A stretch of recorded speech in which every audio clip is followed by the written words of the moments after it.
It's the Rubin Report 2024 Election Night Spectacular, featuring special guests.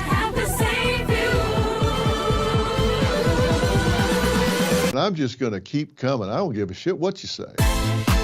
Mexicans make burritos because they have an agenda. With all sorts of surprises. No,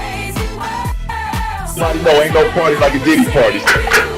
Get out of my sandwich. Classic example. There's a chicken, and the farmer goes out every day and fucks the chicken. The First Amendment and boobs. Beat it up, N-word, catch a charge. Extra large and extra hard. I'm gonna bomb the shit out of them.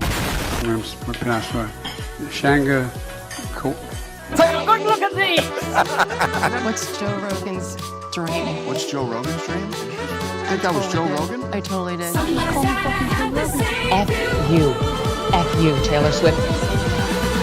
Ask the Ukrainians to help them cheat an election. It's a crazy world. It's a crazy world. Somebody's gotta have the same views. It's a crazy world. Crazy world. Somebody's gotta have the same views.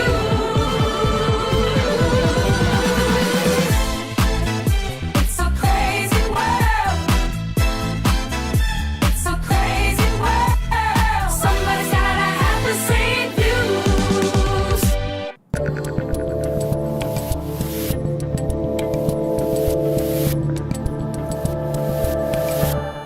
All right, guys, this is it. It has all led up to this. We either continue with democracy or we end it tonight. It's happening.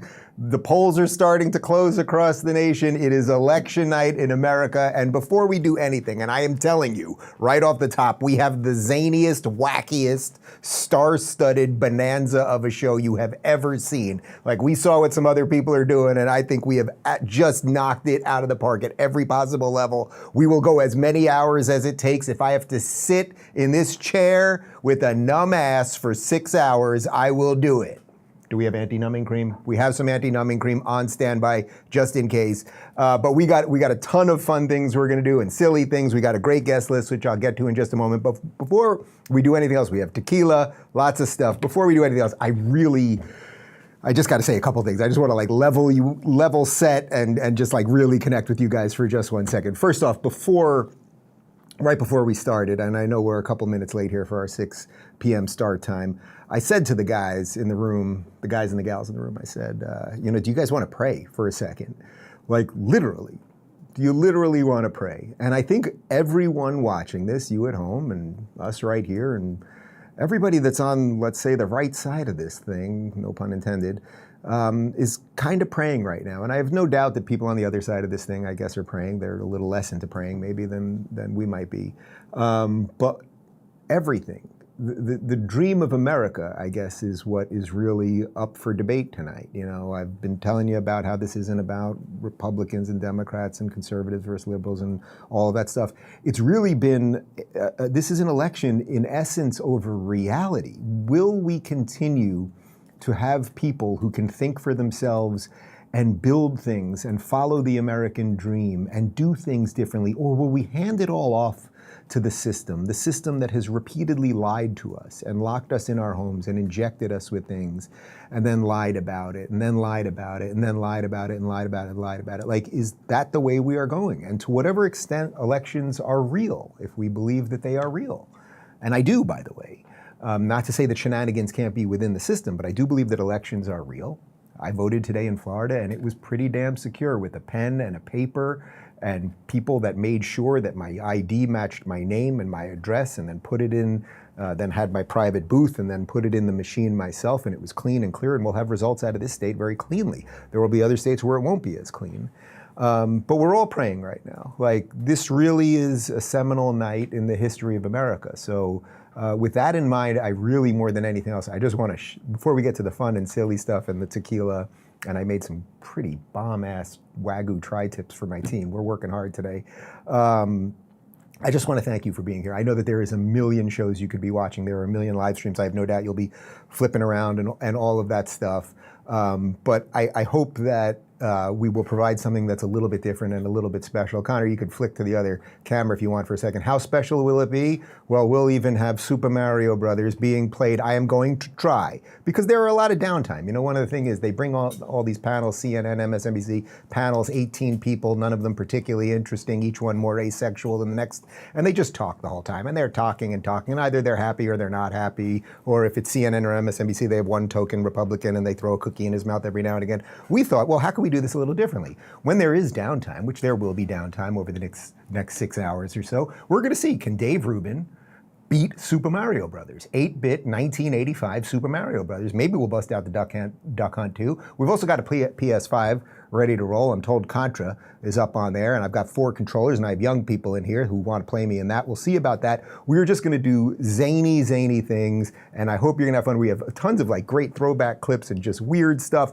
We also have a giant screen, by the way. We have a giant screen upstairs in the home that I will get out of the seat and run to so that I can analyze other people on the giant screen, right? That's when they have a giant screen at CNN, it's John King standing in front of a giant screen and white people in suburban did this, blah, blah, blah. We will stand in front of John King, standing in front of the giant screen, do some stuff over there, and we're just gonna have some fun and drink some tequila and see what happens. But again, I really thank you. I can't overstate the importance of what this is tonight in America. And we have a unbelievable guest list. So let me just roll through the guest list for you. It is really spectacular. Oh, and you're going to see a lot of people on cable news tonight with fake glasses to look smart. You know, I've made fun of them for years. I'm wearing these occasionally for actual visual purposes, because for 6 hours, if I'm sitting here, I do want to be able to read the things that are thrown in front of me. We have an unbelievable guest list. I'm so impressed with that we were able to pull this off. We got Clay Travis, we got Dan Crenshaw, we got Xavier Durousseau, we got Aaron Wexler and Emily, oh my God, Emily Wilson, Emily Saves the World. We got Carol Markowitz, we got Gad Saad, we got Lionel McGloin, we got Russell Brand, we got Adam Corolla, we got James Lindsay, we got Dr. Phil, we got Tim Bilyeu, we got Dr. Drew, we got Glenn Beck. We have Sage Steele on location just for us, nobody else, at Mar-a-Lago. So hopefully she's gonna bring in Tulsi and RFK and some others, but she's gonna be in the mix of the party over there. We have the wonderful Megyn Kelly, we have Josh Hammer, we have Alex Stein, we have Viva Fry, Ben Shapiro, Jordan Peterson. I mean, I just can't imagine a better list. I cannot imagine a better list. And that is to the backdrop, of course, of everything that I've been talking about lately on the show, but particularly this morning, that everything that this election now seems to be about, this new wide tent coalition thing, and all of you that have come around, and people that had Trump derangement syndrome that suddenly see the world in a new way, see him now as the guy that's defeating the evil monster and all of that stuff. It's like, this is what I've been fighting for. So I do not know what is going to happen tonight. And I should say something else. You're going to watch an awful lot of people tonight. And these experts who are going to tell you things. And the experts, they are no more expert than you at any of this. They study the data. Oh, I saw the 538 guy, what's his name, Nate Silver, 538. He ran 80,000, he just tweeted this. He ran 80,000 simulations, and it came back that Kamala Harris won 40,015 of them. It's like, dude, are you kidding me? That is your analysis. Do we have my analysis that we did this afternoon? Do we have that yet, Connor? The basketball analysis. We don't have that yet. We're going to get to that in a little bit. I did my own statistical analysis, which we'll show you in just a moment. We will have an election map up, of course, throughout the evening. That will be live and on the fly. I think we can show you that right there. We'll have an election map coming up every now and again. We've got Connor working 80 hours a day for the last 3 years, and you will be paid for it eventually, I promise you. So we'll obviously be updating that. Of course, the key states, we all know what the key states are. The key states are specifically, it's Pennsylvania. Everyone seems to think this thing is gonna come down to Pennsylvania, but obviously Arizona, Nevada is important, New Mexico is important, Colorado is important. We'll see about that. From what I can see here in my own home state of Florida, from the early stuff that's coming in, it is gonna be an absolutely insane onslaught and just destruction of whatever is left of the Democrat Party, which is great to see. We'll also show you some Kalshi betting maps and what's happening live on the fly there. Do we want to show one of those right now? What is the betting market at right now? We'll see if we can throw to one of those. I think we have it right now. So the betting market right now, this is from Kalshi. It's got Trump up a little bit. This is where I need the glasses. What, it looks about 57. What do we got? 58-42 to Trump on the betting markets right now, but these things are constantly changing. And we're just going to have fun with a lot of this stuff because it's a lot of craziness and a lot happening. And again, I really want to emphasize, you guys know as much about this as half of the people that are wearing suits with their thick rim glasses on television tonight. So we're in this with you. I really, really mean that. And we're going to eat some Wagyu tri-tip and we're going to drink some tequila. Oh, and speaking of tequila, and Clay Travis is going to be our first guest in about 5 minutes. Clay Travis, who's really, I don't mention Clay enough when it comes to the people that have woken up over the last couple of years, because Clay was kind of like a marginal apolitical sports guy too, who's become a huge Trump person and fought against the media and built Outkick.com in direct competition with ESPN because they went woke, and then he built them and they combined with Fox News. I should mention that what I have here in this bottle, this is Dave Rubin's tequila. It is the first time it's being seen. Now, obviously, we don't have the label on the bottle yet. I was hoping that we were going to be able to launch the website tonight for you guys to do pre-sales. There was a little hang-up regarding the Mexican government and a UPC code. Apparently, it's all very technical and you're selling tequila. So it should be out before Christmas for sure. But this is what I've got left. This is what I have left from the original case of Dave Rubin's tequila. And some of it will be drank tonight throughout the evening. There's going to be a drinking game we'll get to and a whole bunch more. But first, let's check in with the Harris campaign. How you doing? Have you voted already? Give me a second. You did? Thank you.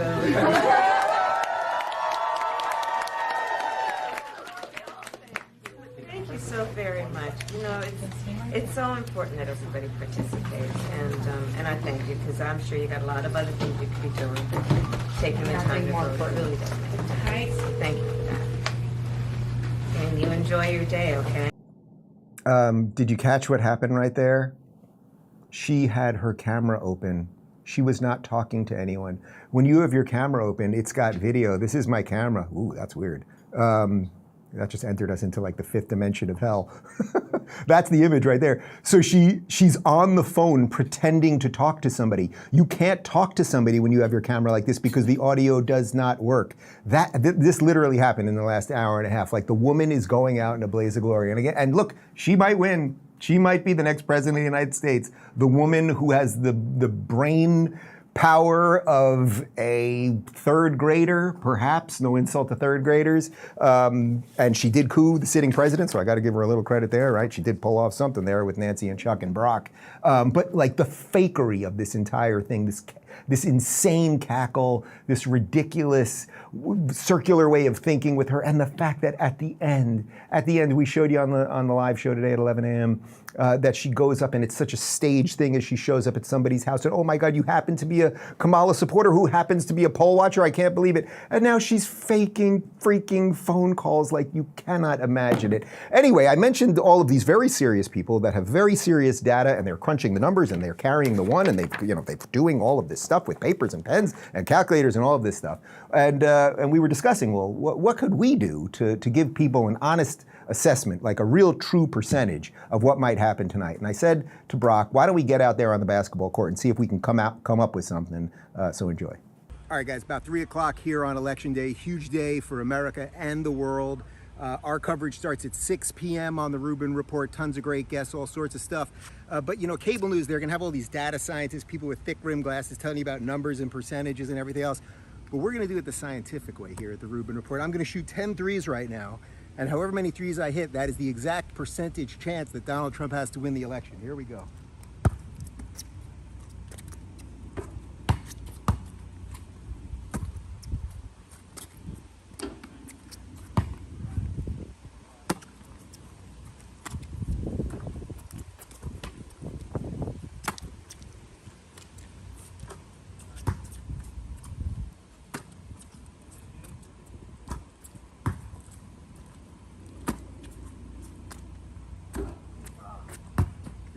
Three for six. Come on, Donnie. We got to finish strong.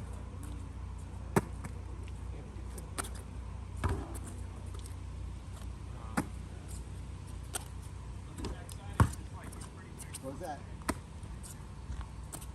I think that's 5 for 9. What are we doing? Yeah. 60% chance Donald Trump will win the election tonight. See you at 6 o'clock. I'm telling you guys, that is as good cracked analysis as you're going to get anyone else. This dork, Nate Silver, at 538, these people all think they hold him in such high regard, and he's literally, I ran 80,000 simulations, and it came back 50-50. Well, there you go. I hit the last three, so this is our prediction. We're rolling in with this to start the night. Donald J. Trump has a 60% chance of winning because I hit 6 out of 10 threes. That is as scientific and sensible as anything else you are going to hear this evening. I think we have Clay Travis on the line. No, we don't. All right, we're working on getting Clay Travis on the line. In the meantime, we want to show you a couple clips because, you know, it's one of the things that makes all of this so difficult to deal with is that we are all so siloed in our own ways, right? Like I try to pay as much attention to media across the board as possible, the people that I dislike, that I play on the show every day. I pay probably more attention to them than the people that I at least like, because you need to know what these people are thinking. And in many ways, this election tonight, because this is the election of reality. That is what we are electing tonight, is which reality are we going into? Are we going into a reality that will have a flicker of the human mind and individual choice, or are we going deep, deep into the matrix? Like, we got to figure it out. That's what this is about. But, you know, if you watch CNN or you watch MSNBC, obviously people are in very, very different states of mind, but it's important to check in on them. You know, recently I've been very interested in this woman, Dana Bash, over at CNN, because there's something about her I find deeply inauthentic. They're all kind of inauthentic, but I always feel like she doesn't believe anything she's saying. And here she is, this is just about an hour ago, she seems very concerned that not enough people got a chance to meet the real Kamala Harris over these last 4 or 5 months. Our panel, and let's just run down, starting with you, Audie. What are you looking for? Obviously, there's so much, but just give me one. I would say that 2020 was a historic turnout. I mean, the highest since the 1900s. So if it doesn't match that, who stayed home and why? And I think so many of our questions will come to that. Which group stayed home and why? Donald Trump has been running for 2 years. Kamala Harris has been running for 107 days. So one of my big questions is, particularly with her candidacy, is whether that was just enough time to introduce herself to the country and to candidates who were dead set on voting for a Democrat, weren't so sure about him, or whether she could have used a little bit more time. Oh, if we only had more time to analyze what's going on in Kamala Harris's brain. Well, right now I'm going to bring on Kamala Harris brain analyst Clay Travis. Clay Travis, I believe you were in Tennessee right now over at the Daily Wire studios with several other Kamala Harris brain analysts, a whole crack team of people studying the brain of that woman. What have you found out via the research you're doing over there? Well, first of all, you'll appreciate this. Good job by you on the three-point shooting. Thank you. I am now dressed as a either circus performer who is going to look like he has had lions wrangled, or I'm going to be like the guy who paints his face and then his team loses and like the camera pans to him and he just looks like the saddest SOB on the planet. I don't know about you, but I am nervous. And I was thinking about this as we sat down to talk, and I know I was in your studios down in South Florida, a couple of months ago. But you and I feel like we're kind of on the front lines of people who had voted Democrat in the past and just had seen how the Democrat Party was losing its mind, didn't like identity politics, the woke attack on free speech. And at a minimum, as we sit here on election night, the fact that we have added people like Elon Musk, Tulsi Gabbard, RFK Jr. To our team, I think kind of is incredibly encouraging to me about where we're going in the future. But my goodness, if Kamala Harris gets elected tonight, it is just going to be an incredible blow to the solar plexus. Mike Tyson at the peak in 1980 style, catching you without being able to protect yourself. Right. It does feel like it's going to be the knockout punch. I hate to laugh at that, but I mean, that's what Elon's been saying, that in essence, it's not that we won't have elections. We will have elections, but the system will have been so strengthened, so calcified against us that we'll end up like California. And then why wouldn't they use the power of the state to go after X where we can express ourselves, or the other, or say Rumble or Locals or whatever it might be, or try to take out the Daily Wire where you are, et cetera, et cetera. Clay, real quick, I don't know if you saw this. We're getting breaking news right now, literally. Biden, Joe Biden, the sack that, was running for president that they cooed, that guy, he will not be attending Kamala Harris's election party tonight. You think that's a bedtime issue, or is that a signal? Well, a couple things. One, they wouldn't let him come on the stage at the Ellipse when he could legitimately see the stage from the balcony of the White House, and instead they had him in the basement doing a Zoom interview. So I think they clearly want him off the stage. But the honest broker about this information is, to me, the takeaway that they probably don't expect a result tonight. I think if they thought Kamala Harris is going to win, that they would bring him out on the stage for his triumphant raise of the hands, sort of wrestling or boxing style when somebody wins a combat sport, and make him sort of glisten a bit in her sheen. I think they are believing that this is going to go on a couple of days. I hope they are wrong. I hope we come out when in a couple of hours North Carolina and Georgia go Trump, and we get a strong indication in Michigan and Nevada and Arizona. And but my concern is, you're old enough to remember this. Some of the audience honestly isn't. I'm afraid that there may be a state that is akin to Florida 2000, where it's one state, it decides who wins. I don't know how well this country would hold up compared to how we did in 2000 in a social media age if we have one state that decides who the president is. How worried, with that in mind, how worried are you that everyone in America that is watching something tonight, whether you're watching me or the Daily Wire, or you're on the complete opposite side of this thing and you're watching whatever they're showing at the mental institution or at the home, that will never agree on what happens tonight? In some ways, it feels to me like, that's what I keep saying, that this isn't Democrat, Republican. This is the election on reality. That's what I said right before you joined. Because basically, we now have two completely divergent worldviews that I don't see how you possibly arbitrage those things. Yeah, look, and I would say in the 21st century, every election, with the exception of 2008, has come down to essentially a field goal. And when you have a game in a sports metaphor context that comes down to a field goal, ass kickings are clarifying. If you get your ass kicked and you lose 42-3, you're like, we had the wrong game plan. If you lose 20-17 in every race, you're like, you stare at it, in 2004, you say, if you're Democrats, hey, boy, we got to be better in Ohio. And in 2000, you say, boy, we got to be better in Florida. And then meanwhile, Republicans come back and they say, boy, we've really got to be better in the Midwest states, or we've got to worry about the bleeding that we're seeing in Arizona. And when it's so close, it comes down to a couple of plays. The other thing is, referees matter a lot more. Usually you don't talk about the refereeing when you lose. And I've coached a lot of sports and I've lost a lot of games badly, Dave. When you come off the field and you have lost by 20 or 30 points, you're not saying, boy, you know who really screwed us was that ref with that one call. When it is in this magnitude and people don't trust larger institutions, I think the only way Kamala Harris can win, this is my take, is by an absolute white knuckler. I am cautiously optimistic that Trump could pull away and that there still is enough of a movement in his direction. I saw you tweeting earlier. I thought it was a great point, and I shared it as well. Got some good responses. I know a lot of people who didn't vote Trump in 16 and 20 and are voting Trump in 24. I don't know a single person who voted Trump 16, 20 that's voting Kamala 24. Exactly. I feel like that has to matter.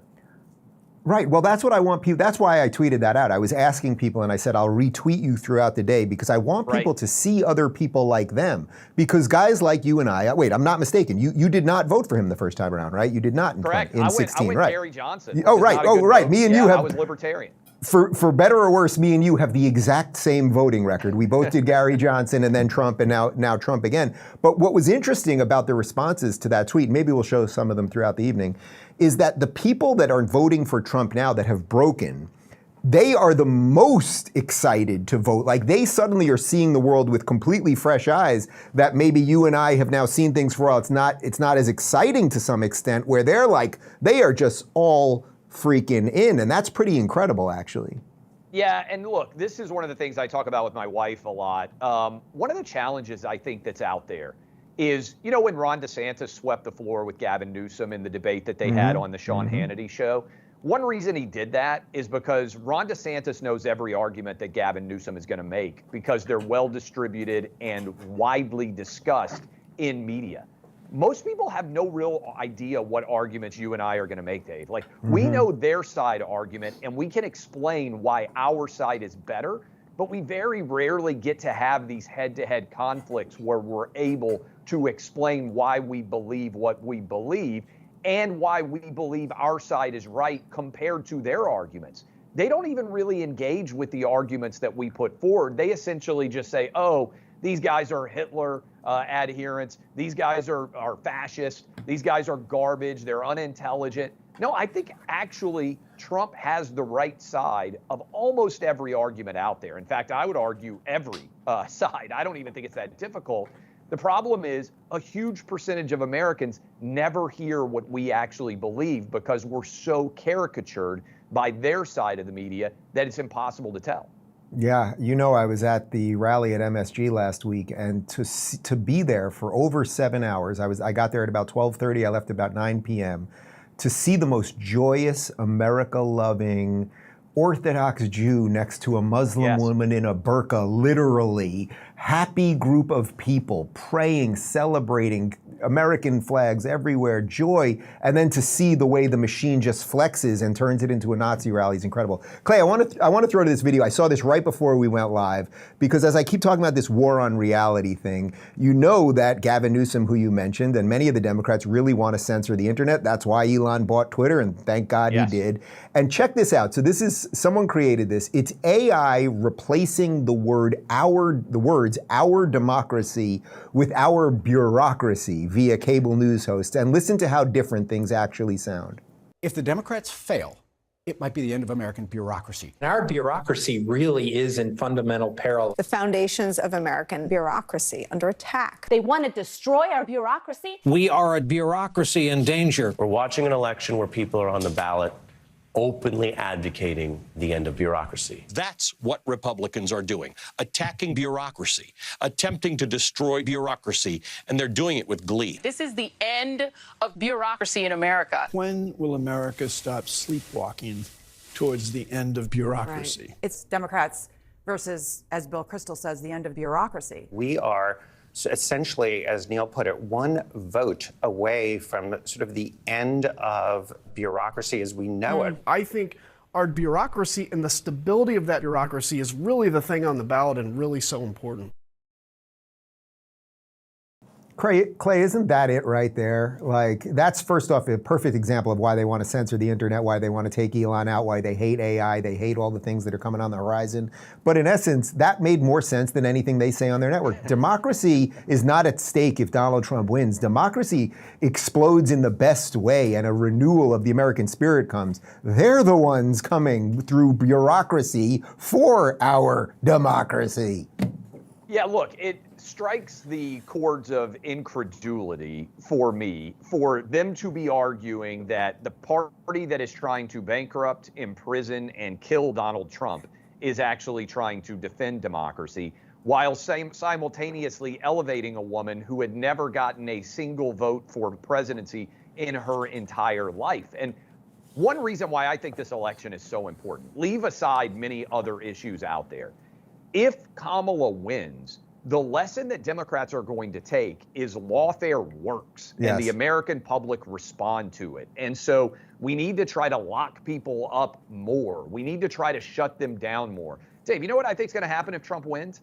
I think he's going to get in office. I legitimately believe this. And I think he's going to pardon Hunter Biden.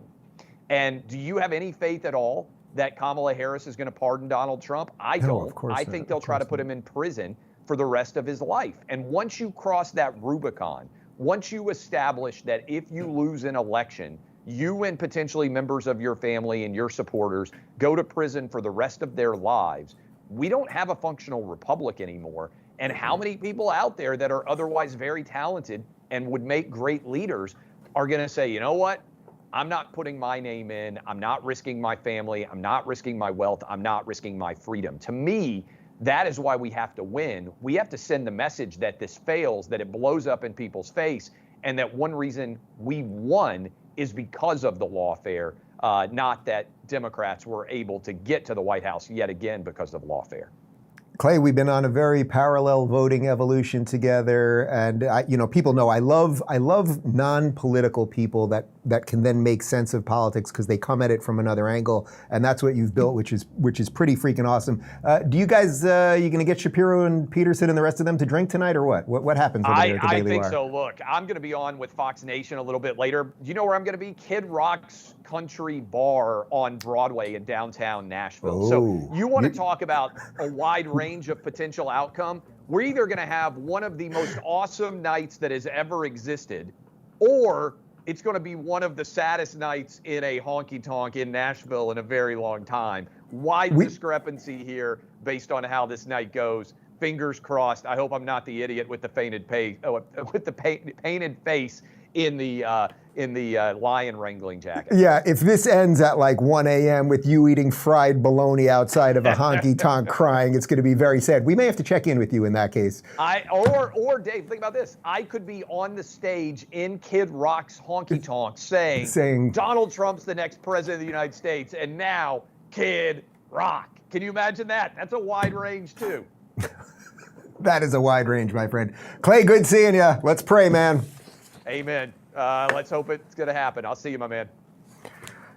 I mean, can you imagine? Can you imagine being in Nashville if this goes Trump's way? Like, that is going to be a fun town. All right, guys, we told you we got Congressman Dan Crenshaw coming up in a few minutes from Texas. And Dan Crenshaw, let me tell you something quick about Dan Crenshaw, because then we're going to do some funny TikTok stuff. Dan Crenshaw, when I was still on the fence about Trump, I was at a Turning Point USA event about 5 years ago. And Dan Crenshaw, it was in the middle of the impeachment thing, and Dan Crenshaw, who I liked a lot, was one of Trump's main supporters, helping him during the impeachment, fight all of that bullshit. And that night, I heard Trump speak at Turning Point in West Palm. I hung out with Crenshaw. I then met Trump later that night. You guys know the story of when I met him at Mar-a-Lago and how great he was and everything else. But seeing some of the politicians that I genuinely like years ago, like Rand Paul, who went hugely towards Trump, seeing some of those guys, Ted Cruz, people that ran against Trump go towards Trump, that is some of the stuff that loosens up a lot of this for some of the other people. But before we get to Congressman Dan Crenshaw, I believe we have some TikTok videos that I'm going to react to live. I have not had tequila yet or anything else funny, if you know what I mean. I did vote on No on 3 today, by the way, here in Florida. I am voted against recreational marijuana, which I explained, actually Governor DeSantis explained to me yesterday. But we've got some funny TikTok videos, and we're just going to throw them in, and I'm going to react live on the internet. That's what people do on the internet. Here we go. I'm struggled with alcoholism, right? Mostly non-alcohol drugs. I never saw her, drink that much. Pills, opioids.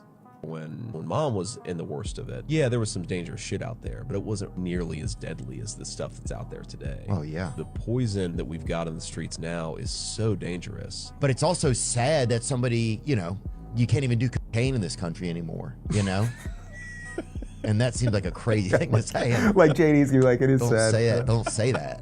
But I said it. I'm going to steal that line. Even that right there, that just shows these guys are now, that's what they're afraid of. The thing that they're afraid of most in many ways that Trump has broken through was the image of the old Republican was this stodgy guy in a back room, Mr. Burns and his cadre of people it's raining outside with the lightning going off and they're all counting their money, they're burning their money at the fireplace and smoking cigars and drinking drinking whiskey and all this stuff, and that they only care about money and oil and war. And then suddenly you got Trump, who completely blew that thing apart. Then you've got JD, who they kept saying was weird, and yet he's just kind of normal, and they can't deal with any of that. So we're going to throw in a whole bunch of stuff like that. I think we have Dan Crenshaw coming on in just a second. We'll bring Dan. Yeah, we've got him right now. All right, we've got Congressman Dan Crenshaw on the line. Congressman. How you doing? I'm doing all right. How are you doing? How's America doing? Let me know. What do you think? Dave, America will always be fine. Can we, maybe we should start with that measure of optimism. But I think it'll be better if Republicans win tonight, and that's my anticipated result. I mean, as we're having this conversation, we don't know a whole lot more than we knew yesterday. We're right at the edge of getting in our first numbers, and so I don't have a lot to tell you, but I've been feeling pretty good about it.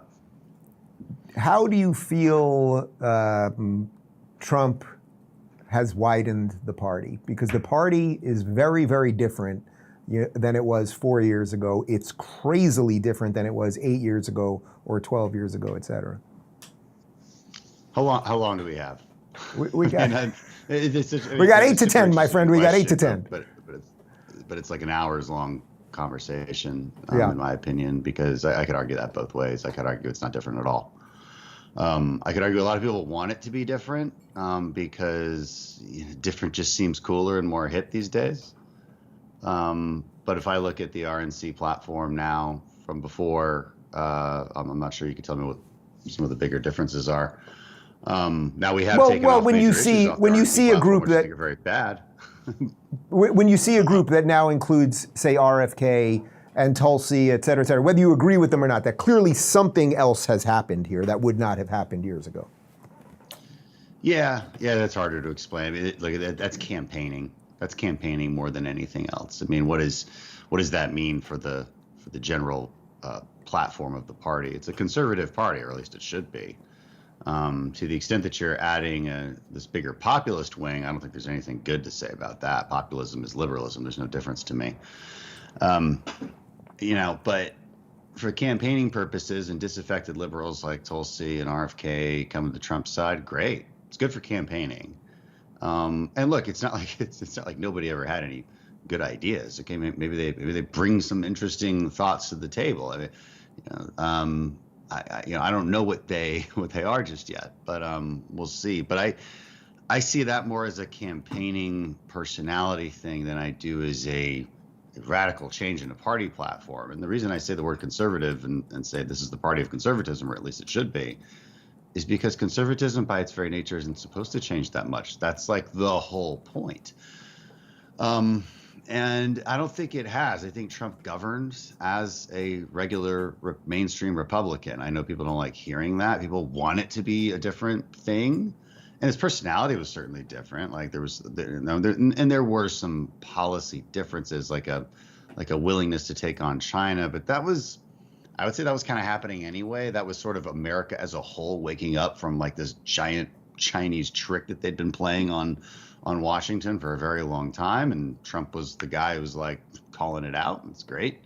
Definitely more of a skepticism on trade and unfair trade practices, which is a reasonable skepticism. You got to be careful with that. Okay, devil's in the details.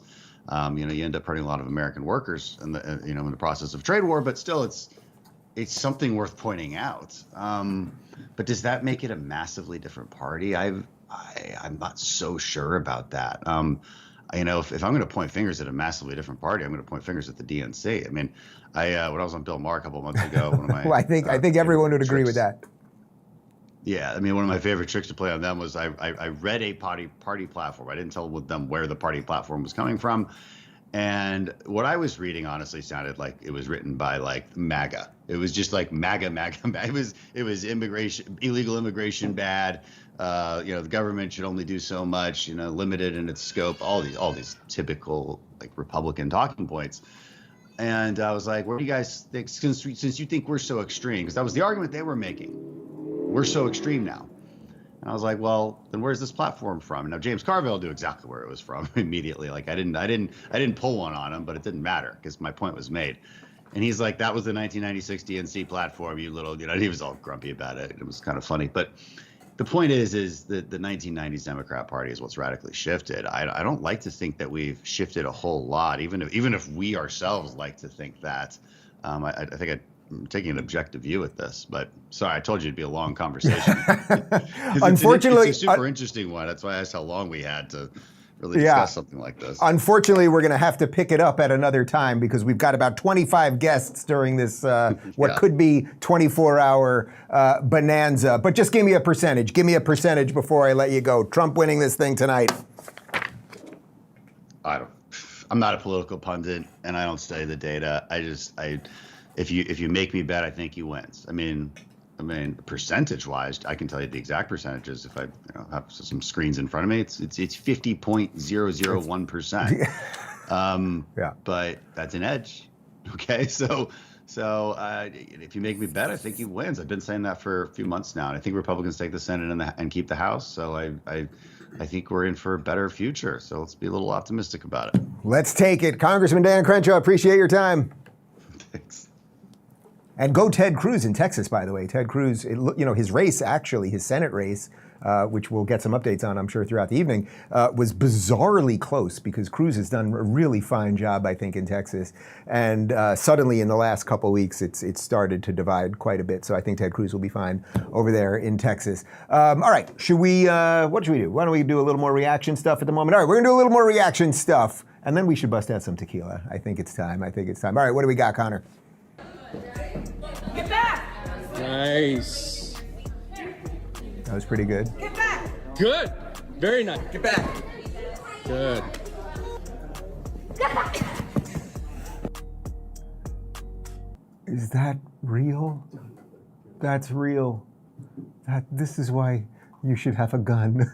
Because there are people. You got something else? You want to roll right into something else, don't you? Okay, let's go. Here comes the hot step, but word up.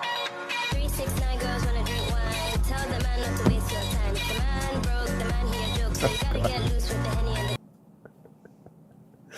You can see throughout the evening, we're going to also show you something about age discrepancies and generational shifts in both humor and cultural attitudes. I think that was one of them that we just saw right there. All right. I really want to be able to say the name of the tequila, but I don't think I can't do it yet. I've been told by the legal people I shouldn't do it yet. But I am going to enjoy some of the tequila. We will talk about the drinking game in just a little bit. And there's no, what closed? Do we know what closed? Do we know what states have closed at this point? Because I think, so nothing closed yet. I think, yeah. So the map, so nothing has changed. Nothing has changed on the map, obviously, because nothing is closed yet. Yeah, there is obviously some votes in, and Indiana's got something going on over there. So there is some stuff rolling in. My guess is probably within the next, probably my guess is some of the first stuff probably closes about 7 o'clock, and then we'll get something out. We're being told that about 9% of the vote is in right now. I have to say, Crenshaw, a little black-pilled on life right now. Didn't offer us much on the Trump train. I just don't know. It's interesting. The interesting thing about Trump, and this is why people have so many confounding and conflicting feelings about him, is he sort of has become whatever you want him to be, right? So I don't think he's like this magical hero, but I think in essence he's kind of as close as you can get to one while being a person. Like after everything he has been through, I think he has now stepped into the role of magical hero. I think he is a real human, just like me and you, who bleeds blood, and we saw it not too long ago, about 4 or 5 months ago. But everyone wants to put everything on him. They put all their fears and aspirations on him and everything else. And in a functional society, we would have a government that was kind of small, and the politicians wouldn't have to be so braggadocious and over the top and everything else. But this is the guy we need right now, right? You don't get the hero you need, you get the hero you deserve. Or did I say that backwards? I think that was the Batman thing. I think I did that right. It was something like that. Like we're getting the one we deserve. All right, the Kalshi betting market is narrowing, we're being told right now. It's now 55 to 45. So Trump is still up. There is a general feeling right now that early votes were pretty good, that the mail vote, and you could feel the other thing that they're trying to do right now is they really want to set this thing up as it's a war between the sexes, that if Trump wins, it's because of those evil men who wanted to control their wives. And, I had a couple interesting discussions just privately in the last week. I don't know many people that were supporting Kamala anymore or that voted Kamala, but I know a handful, I guess. And I know many, many people, to Clay's point earlier, that were anti-Trump, radically anti-Trump over the years that ended up voting for Trump this time around. But the one thing that seems to keep so many of the people stuck is this women's rights stuff, which is largely connected to abortion. And without getting into, let's not do the whole abortion debate right now. Everyone can decide whether they think it should be 6 weeks heartbeat bill like we have here in Florida, or 12 weeks, which seems a little more reasonable to me. What's unreasonable is what the Democrats want in places like Minnesota, where Tim Walz as the governor, has no limits on abortion, or in California where there are no limits on abortion, and all of that stuff. But they've somehow combined abortion, which is ending a life. They've combined that with women's health. And a lot of the babies they abort actually are girls. They are females. That's a real thing. So you might want to care about them. But also, if you really cared about women's lives, if you cared about women's safety and all of those things, well, you might want to put the border a little higher in that order of importance when you're voting, because the people that are coming here, say MS-13, they're probably not too great to women, the Venezuelan gangs, the crime on the streets, all of those things. But they somehow can whittle everything down so people think of women's rights just like that, and it has nothing to do with any of the other things. And that really is the problem of identity politics, I think, in a nutshell. It has left us with not too much. All right. Should we bust out what the drinking game is? Do we want to pull that up, or is it a little early for that? I think we've got the image. We'll have Brock throw us the image in just a little bit. I'm gonna have a little tequila right now, see what's going on over here.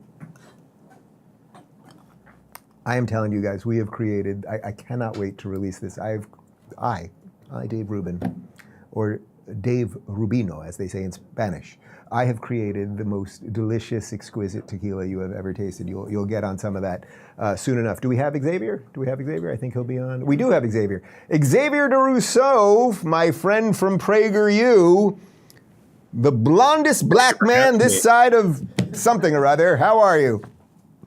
I'm great. I apologize. My computer crashed 3 times, but we got a new laptop just in time. They have laptops at PragerU. You are, I believe, in Los Angeles, if I'm not mistaken. Right now, I'm in Orlando. Oh, you are in the free state of Florida. That's nice. You decided to come to a red state for the election. Yes, just in case things got a little too hood for me in LA. I had to go where it was safe. So you are another interesting character, someone that people might say is not stereotypically what a conservative or a Republican is supposed to be, all of that BS nonsense, very kind of factory setting thinking. But you're out there trying to convert people and I think making a dent. What are you seeing with, how old are you? How old do I look? I'm going to say 27. I am 27. Wow. I swear to God, I had no idea. Everything's good in LA. Honestly, they say black don't crack, so you could have been 49. I have no idea, and with the hair, it's a little hard to tell. But you're converting some young people. Absolutely. When I go around in LA, so many people come up to me and say that they are so grateful that I'm saying all the things that they feel like they're not allowed to say, but that I'm unapologetically saying. And you're seeing more and more people being tired of being lied to, or tired of being gaslighted, and ultimately just want people to take us seriously with us. They don't talk to us about the border. They don't talk to us about immigration and the economy and all these different things that are going on. Instead, they try to bring Beyonce and Meg Thee Stallion on stage, and they think that's going to win our votes, but that's not the case. And we are moving over to the right because we just want someone who's real with us, and that's Donald Trump. Is that the weird thing that's going on right now? That the Democrats, they've got the machine, they've got the celebrities that somehow, there's like a long slew of celebrities between what's her name with her wet you-know-what and the bucket and all that weeks ago wasn't going to support Kamala, then comes out and supports, or Usher, who weeks ago said he wasn't going to support, then he comes out and supports. There's some weird stuff going on there, but it's kind of running real thin right now. Like young people don't seem to care. Who is the wet bucket woman? What's her name again? Cardi B. People don't seem to care about her and her wet bucket and the wet bucket and the thing. They don't care anymore, right? And it's good. Does the Harris campaign even research these people that they're bringing on stage? Because Cardi B just a couple years ago was bragging about how she was drugging and robbing men all through her stripping career to get to where she is today. Is that really the person that you are going to use to try to win over the Black and Hispanic votes? It's honestly embarrassing. They don't try to bring someone who is an intellectual with an impact in the young or minority communities. They instead bring someone who is textbook definition of illiterate to go up there and represent Kamala Harris. And honestly, her entire speech was so embarrassing, it might have costed Kamala the campaign. Yeah, I mean, for people that didn't see it, we showed you a portion of it. I mean, the teleprompter went out and Cardi B literally stood there, had nothing to say, could not say a word until they handed her the phone. And then she, yes, was able to read off it. But it was just the fact that you can't, as a performer, just get up there and speak freely just from your heart for 2-3 minutes is just such a condemnation of all of them. As a black man, let me ask you the stupid question. As a black man, there's been a lot of talk, with Obama kind of pandering to black men. If you don't vote for Kamala, in essence, sort of what Joe said, you ain't black. It's that sort of movement. I mean, that has just got to be the worst. And by the way, we see this with the gays and a whole bunch of other minorities. It's just kind of the worst pandering there is, isn't it? It's absolutely exhausting. It's like, how dare you? How dare you in 2024 reduce me to the expectation that I need to think with my skin color? To tell me that because I have extra melanin in my skin that I have to pretend to be uneducated enough to think that Kamala Harris is going to do justice for our country is insane. But it shows just how outdated the Democratic Party is when it comes to what black people are discussing. We are over this notion that fear is our Achilles heel. For way too long, they weaponized fear to keep us in line and keep us believing all of the different narratives that they put on us. But we're tired of that. We have moved on from that. And that's the thing about Donald Trump is I look at him, I'm like, yeah, he might be a little bit of an a-hole sometimes. He might offend you and your entire community. But at least we're not becoming North Korea. At least we know what to expect from Donald Trump. And at least we know that he overall has the interests of every single American in mind and in his heart. So that is what we're focusing on, is what is actually going to change for us, rather than Barack Obama lying to us and the ovarian version of Barack Obama peddling the lies that Obama fed to her. I'm being told that we have video of Melania Trump. I have not seen this before. We have to throw to it right now.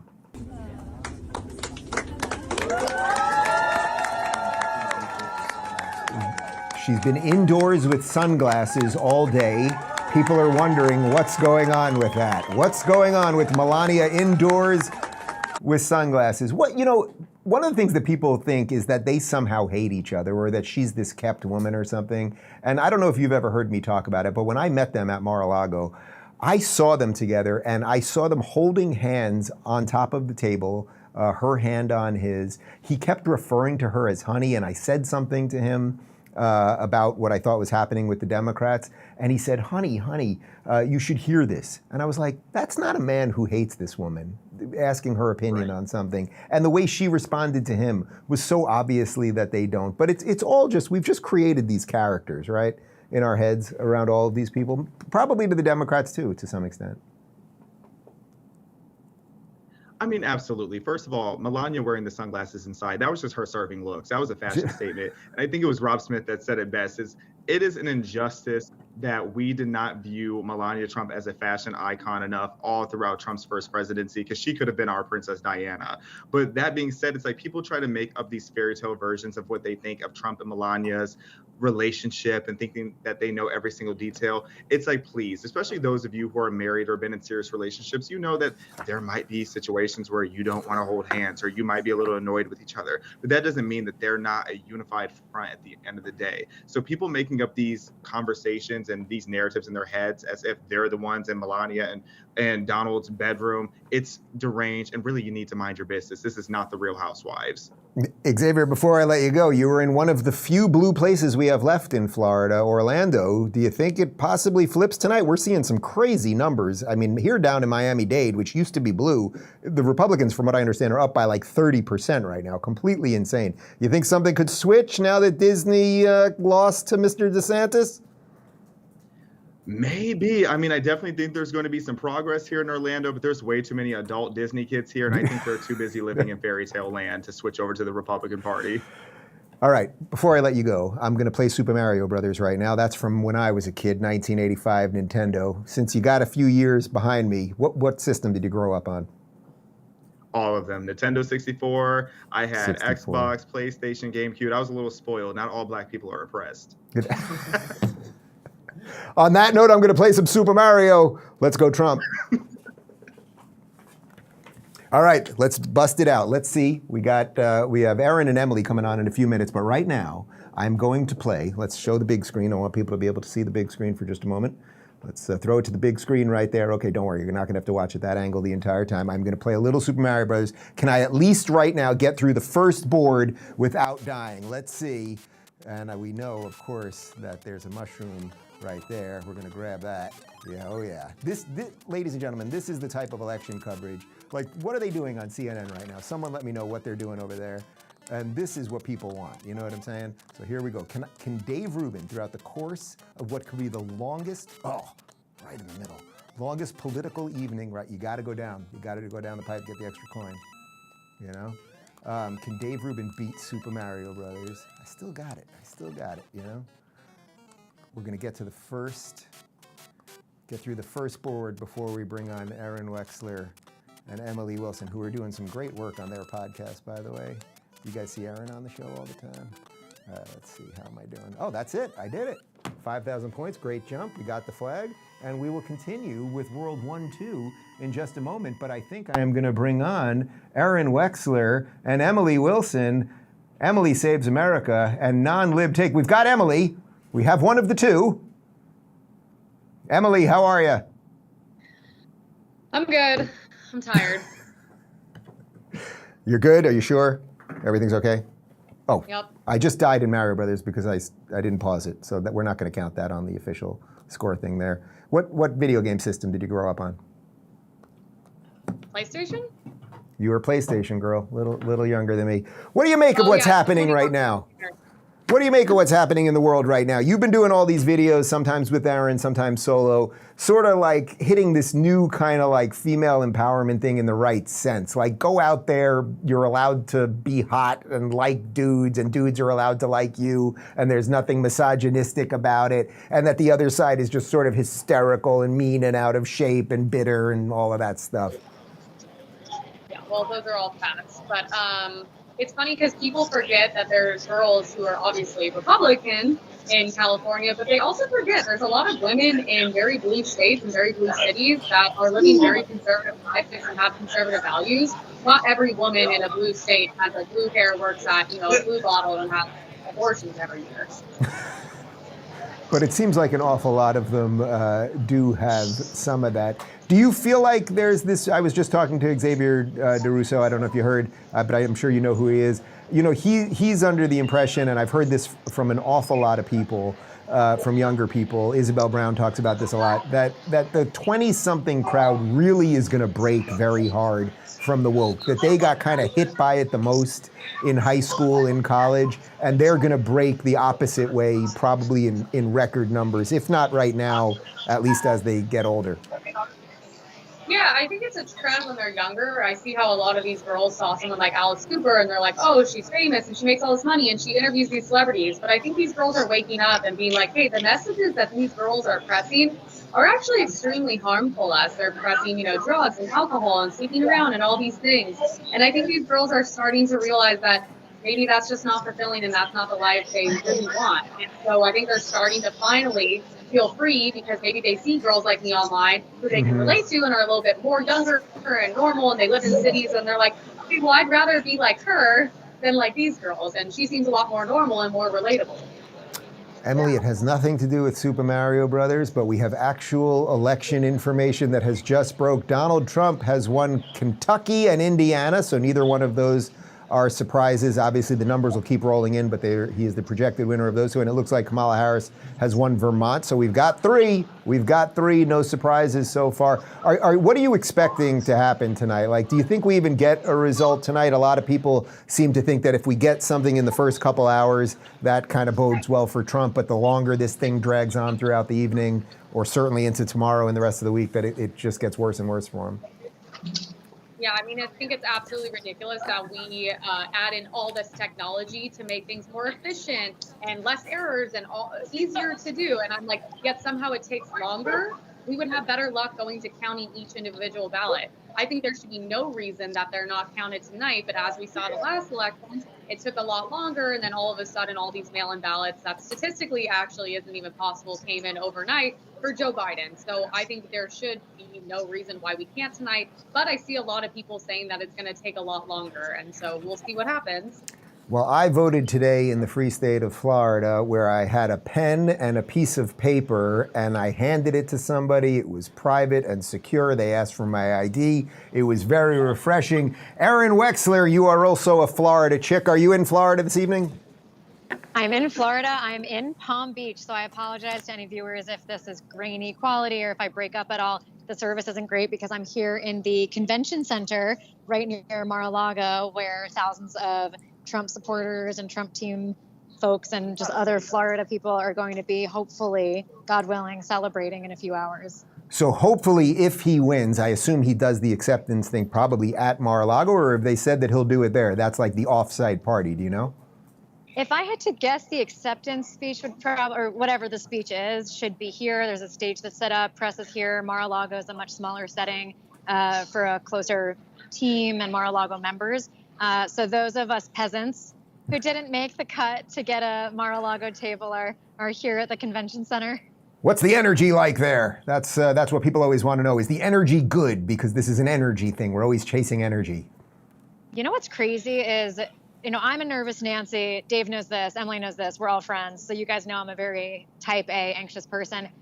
And I feel very calm right now. I think the energy here is quite calm. And I think that if you were at the Kamala Harris election watch party right now, you're probably not calm. You're also probably surrounded by unbathed, fat-nippled freaks, as we know. And here, everyone is attractive. I just saw Kevin Sorbo, Mr. Hercules, So we have Hercules, and they have freaks where you just could look at someone and know that their child has a chest binder. Like their tot is in a chest binder right now. Their tot is like trans at 4 years old. And here, everyone seems normal. Everyone's dressed very nicely. Everyone's in some sort of nice business attire. So it's good vibes here. And no one seems nervous. We're all just kind of waiting, and it's kind of filling in. Emily, she's very shy, isn't she? It's like, what does she really think about this stuff? It's like, what do you really think? How do I really feel about the pepperoni nipples that are over at the Kamala Harris election watch right now? Yeah, okay. All the white dudes for Harris. What do you guys make? I was going to ask you about the white dudes. Cucks for Kamala? Yeah, that's what's at the Kamala Harris election watch. Emily, talk to me about the white dudes for Harris, because we played a couple of their videos, and I have never seen a group of asexual people who couldn't get a boner if their life depended on it. We're not doing family friendly, it's not even 8 o'clock, uh-oh. Well, I actually ran into a white dudes for Harris. If you haven't seen on my Twitter, it's about 5 million right now. He was so lovely. He wished that I was repeatedly raped and sexually assaulted and said that. Oh my God, that was, of course I saw it. We played it on the show. Yeah. Yeah, so I ran into them. And they are just as insane as you would think they are. It's also so funny hearing from a man who wants to, quote unquote, protect women, protect daughters. That was what he posted, but hopes random ones are sexually assaulted. So that's white dudes for Harris in a nutshell. What's incredible about that video is you were in West Hollywood, and West Hollywood with their rainbow crosswalks, I thought they're supposed to be diverse and lovely and everyone's supposed to be great and wonderful, except all you did, as far as I could tell, was put on a red hat, and next thing you know, he literally was like, you should get raped, and you were basically like, what? And he's like, yeah, you should get raped. From what I understand, he's deleted all his social media accounts. We probably won't hear from him again. He's scrubbing everything, but he was like a pretty well-known Hollywood producer. He's worked on American Sniper and a bunch of films that are on Netflix. So he's actually like a very well-known person. He's also 61 years old, which is a little scary. And not only that, we were technically on the border of Beverly Hills. So he's so stupid and grew up in such a bubble, he doesn't realize Beverly Hills is completely red. So. Yeah, of course, Beverly Hills is red because they want police and they don't want the immigrants and the crime and the drugs. Erin, what else is happening over there that we need to know? Are you bumping into all of the clown car of Trump people? Well, I just got here, and so I didn't get the lay of the land, but I wanted to get in for our segment because I thought it would be exciting. They're handing out hold on, sorry, it's chaos right now. On the ground coverage, very exciting, very exciting. We have free MAGA hats. Sorry, I'm like really bad at this. Free MAGA hats in case you needed one at this point, although I didn't bring one in. I wasn't sure what security would allow. But people are filtering in. It's still early in the night. We have a long night ahead of us. Hopefully celebrating in a few hours again. I heard what you and Emily were discussing when I first signed on, and I was having some trouble before. I actually think I sort of disagree, and we'll find out what the numbers are after the election, but I don't think that the younger vote is necessarily going towards Trump. I think a lot of it certainly is, but I actually just think this time around we're going to see a lot of people who are not voting. That's what I think we're going to see. I know a lot of people who just cannot vote, but they would have been voting for Kamala. They voted for Biden in the past. They never have voted for Trump. So we know a lot of people who switched over to Trump. We know a lot of people who were Biden last time who are not voting at all. But it's a lot of first-time Trump voters. I don't know a single person who voted for Trump in 2020 who is not voting for him this time around. Yeah, actually, that was the last question I had for you guys, because we've seen this. We all see it in our own lives. I get it. My audience is constantly telling me about this. We all know these people who have now broke for Trump, that had Trump derangement syndrome and all that. I don't know the it's hard to actually fathom or just like thought game the person who was like, I did vote for Trump once or twice, or I've been conservative and suddenly I'm voting for Kamala. Emily, is that even, do you know anyone like that? Or how could we even try to, if we were trying to steel man what someone like that might think, what would it be? I talk to a lot of people, especially I talk to a lot of diverse people in LA, obviously from different industries, from fashion, modeling, real estate, politics, whatever it is. And I don't know one person who went from voting Trump to voting Democrat, especially because anyone that was left-leaning or middle loves Kennedy. So they're going to vote for Trump as well. The crazy thing is I think we're forgetting about a huge party, which is the silent party, the party that lies as well. This is all my friends who are in the LGBTQ+, that are in movies, that do stuff with Netflix, that work at corporate companies. They are all lying about who they're voting for, or they're secretly voting for Trump. And this is a lot of people. Ladies, I thank you for your time. Erin, depending on what happens this evening, we may have to bring you back to give us some insider information. Maybe you can get... You always have a way. I was at MSG with you. You've got a way of finding people and getting in with the... I don't know what you're doing. Somehow I wasn't able to get myself into Mar-a-Lago. I feel like if I had started planning 2 weeks ago instead of 2 days ago, I could have somehow snuck in a suitcase. But listen, tonight, either I'm in the exact right place and we're partying, or we're all swallowing cyanide pills, and I'm not sure which one is, which is going to be. But, it's going to be a good night. And at this point, I feel like it's like you studied for the test, and now you still have to take it, but you studied as much as you could. And that's really the mood here tonight. We know we did everything we could. And thank God, Kamala Harris went after the unattainable Muslim vote of Michigan instead of choosing Josh Shapiro for governor of Pennsylvania. We'd feel very differently right now if she actually had a brain and didn't hate Jews. But thankfully, that's what it is. So we'll see you guys in a few hours. She's very shy. I can never tell what she really thinks. Erin, Emily, thank you. Enjoy the rest of the evening. Thanks, Dave. Thank you. All right, guys. I think we're gonna try something now. And remember, we're doing this all on the fly. We did the Super Mario Brothers, so I am now at 1-2. We will come back to that later. But I think what we are going to do is I'm going to go to the big screen. Is that correct? I'm going to go to the big screen right now. While I go to the big screen, we have some incredible, I believe we can call this breaking news. Would we say this is breaking news from local affiliates around the country? Local affiliates around the country are constantly breaking important stories. We all know this, and you guys know I love when local affiliates do the good work that must be done, these small news stations reporting on things. We're going to show you some local affiliates breaking some important news while I run out of the garage and up the stairs into the theater, and then I will be in front of the big screen, in front of someone else talking in front of a big screen. All right, stay tuned. Lowlands, DD Mangudu. Once it's turned on, the sign will spell out Deli Cat Essen. Can you demonstrate for us what it's like to brush our teeth's pet just a little bit? Certainly. It's going to be areas of Drist and Mizzle. Drist and, what am I saying here? Mist and drizzle. I literally combined both. Good to see. Oh, you've been joined by a beautiful lady. It's a man, actually, Derek. Who's? I just kept hearing it. I'm ducking and everything, died in the house. I got scared. I dropped my hot pocket. Let's get excited about that 69. I mean, that's pretty good this time of year, isn't it? I know you're excited about the win, but how about that 69? Over the last 2 years, hundreds have landed in the Summit County Medical Examiner's office. My brother used to break in our house and steal the TV. You've got the projector over your face. Well, there's going to be some layer of that. That's okay. It's a lot of that. Okay, I don't know what you're doing, as long as you're good. Do you want the volume up or down? Yeah, well, this is funny. You can come back to this. Just come back. Tell Do you Connor. want volume? Tell Connor, come in. If you want, start.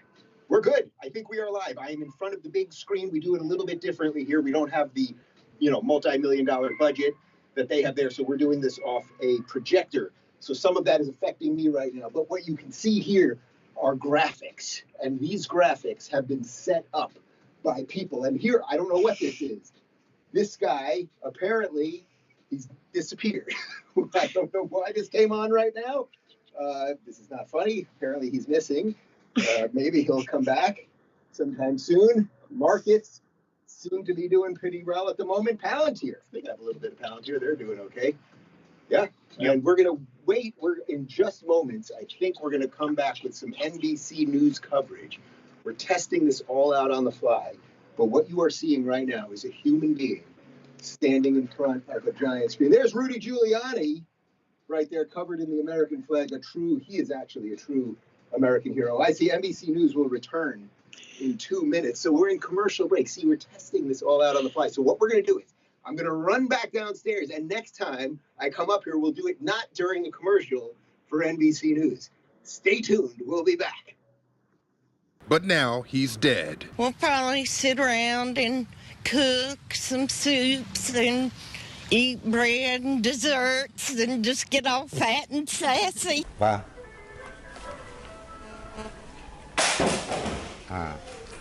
Như vậy thì A slight chance of some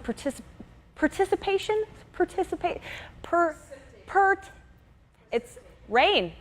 It's going to bring a possibility of some rain that will be moving into our area. Did you grab anything when you walked out the door? I grabbed nothing but 2 Tortino's pizza out of the refrigerator and my doggy, and we left. That's it. I tried to grab some other things, but they wasn't even worth it. А этот вот асфальт, вот он ходит. Вот это.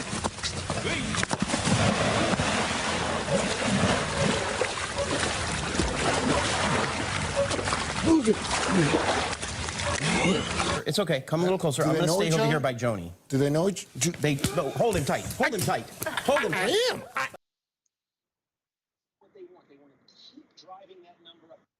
All right, I think we are back. Are we back? We are in front of the wall. I was going to go downstairs, and then we said, no, change the channel to the televised mental institution known as MSNBC, and get in front. And they show a map, and they break down the map. And they get it very, very granular. And then they mostly tell you why white men, especially middle-aged white men, middle-class, middle-aged white men, are the devil. That's mostly what he's focusing on right here. And you can see he's right over here. And there's a lot of things happening over here. And it's very serious stuff over here. That's nice. They use a good picture of Donald Trump. That's pretty good. So Donald Trump right now has 19 electoral votes. I guess he's got Kentucky and Indiana so far, unless something else happened. And Kamala's got, what has she got? She got Vermont. So what's that? That's got to be like 6 or 7. And wait, what are we seeing here? Oh, so 3. There's only 3 over in Vermont. Donald Trump won 61% of the vote in Indiana. Right. That's what happens when you stand in front of a giant screen that is a projector right there. Kamala Harris, as you can see, this is her face, nicely shaped hair, kind of goes like this. I feel like if I was a woman, that's the kind of hair I would have. I would do the hair like this with a little bit of up right there. Donald Trump, kind of perfect comb over for him right there. This is the Kornacki cam. This guy's a very serious guy in front of, they give him numbers. Look at him, he's got numbers. And look at all the paper. The guy's a tremendous amount of paper. He has several things that connect him. That connects him right into the board right there. All of those devices are what connects him into the artificial intelligence that's going on over at MSNBC. Let's see if we have anything else. What am I being told? What am I being told? We might have something else happening here. Georgia, we're getting Fayette County. Not looking good for Trump, but it's only a couple thousand votes. Let's not focus on that too much. And Trump's got about 80%, with 84% in Union County, Georgia. All right, guys, this is just the beginning. I will be back up here analyzing that man with his electronic devices in his pockets, all of the numbers, the maps, the colors, the thing that's going this way over there, and much, much more. But I've got to get downstairs right now. Super Mario Brothers. Come on. I am. Hold him tight. I am. You got him. I am. Oh, it's okay. All right. All right, Joni, you got it.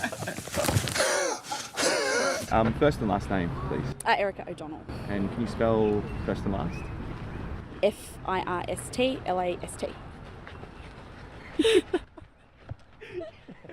I meant your first and last name. Well, the sign says that it's 4 quarters for an hour, but a quarter only gets you 15 minutes. Yeah. So if my math is correct, that's not an hour. That's not an hour. Not an but hour. It is. And also... A quarter, 15 minutes? Welcome back to Fox 2 News at 9 a.m. Time once again to get you caught up on your news headlines. For that, the Hamburglar.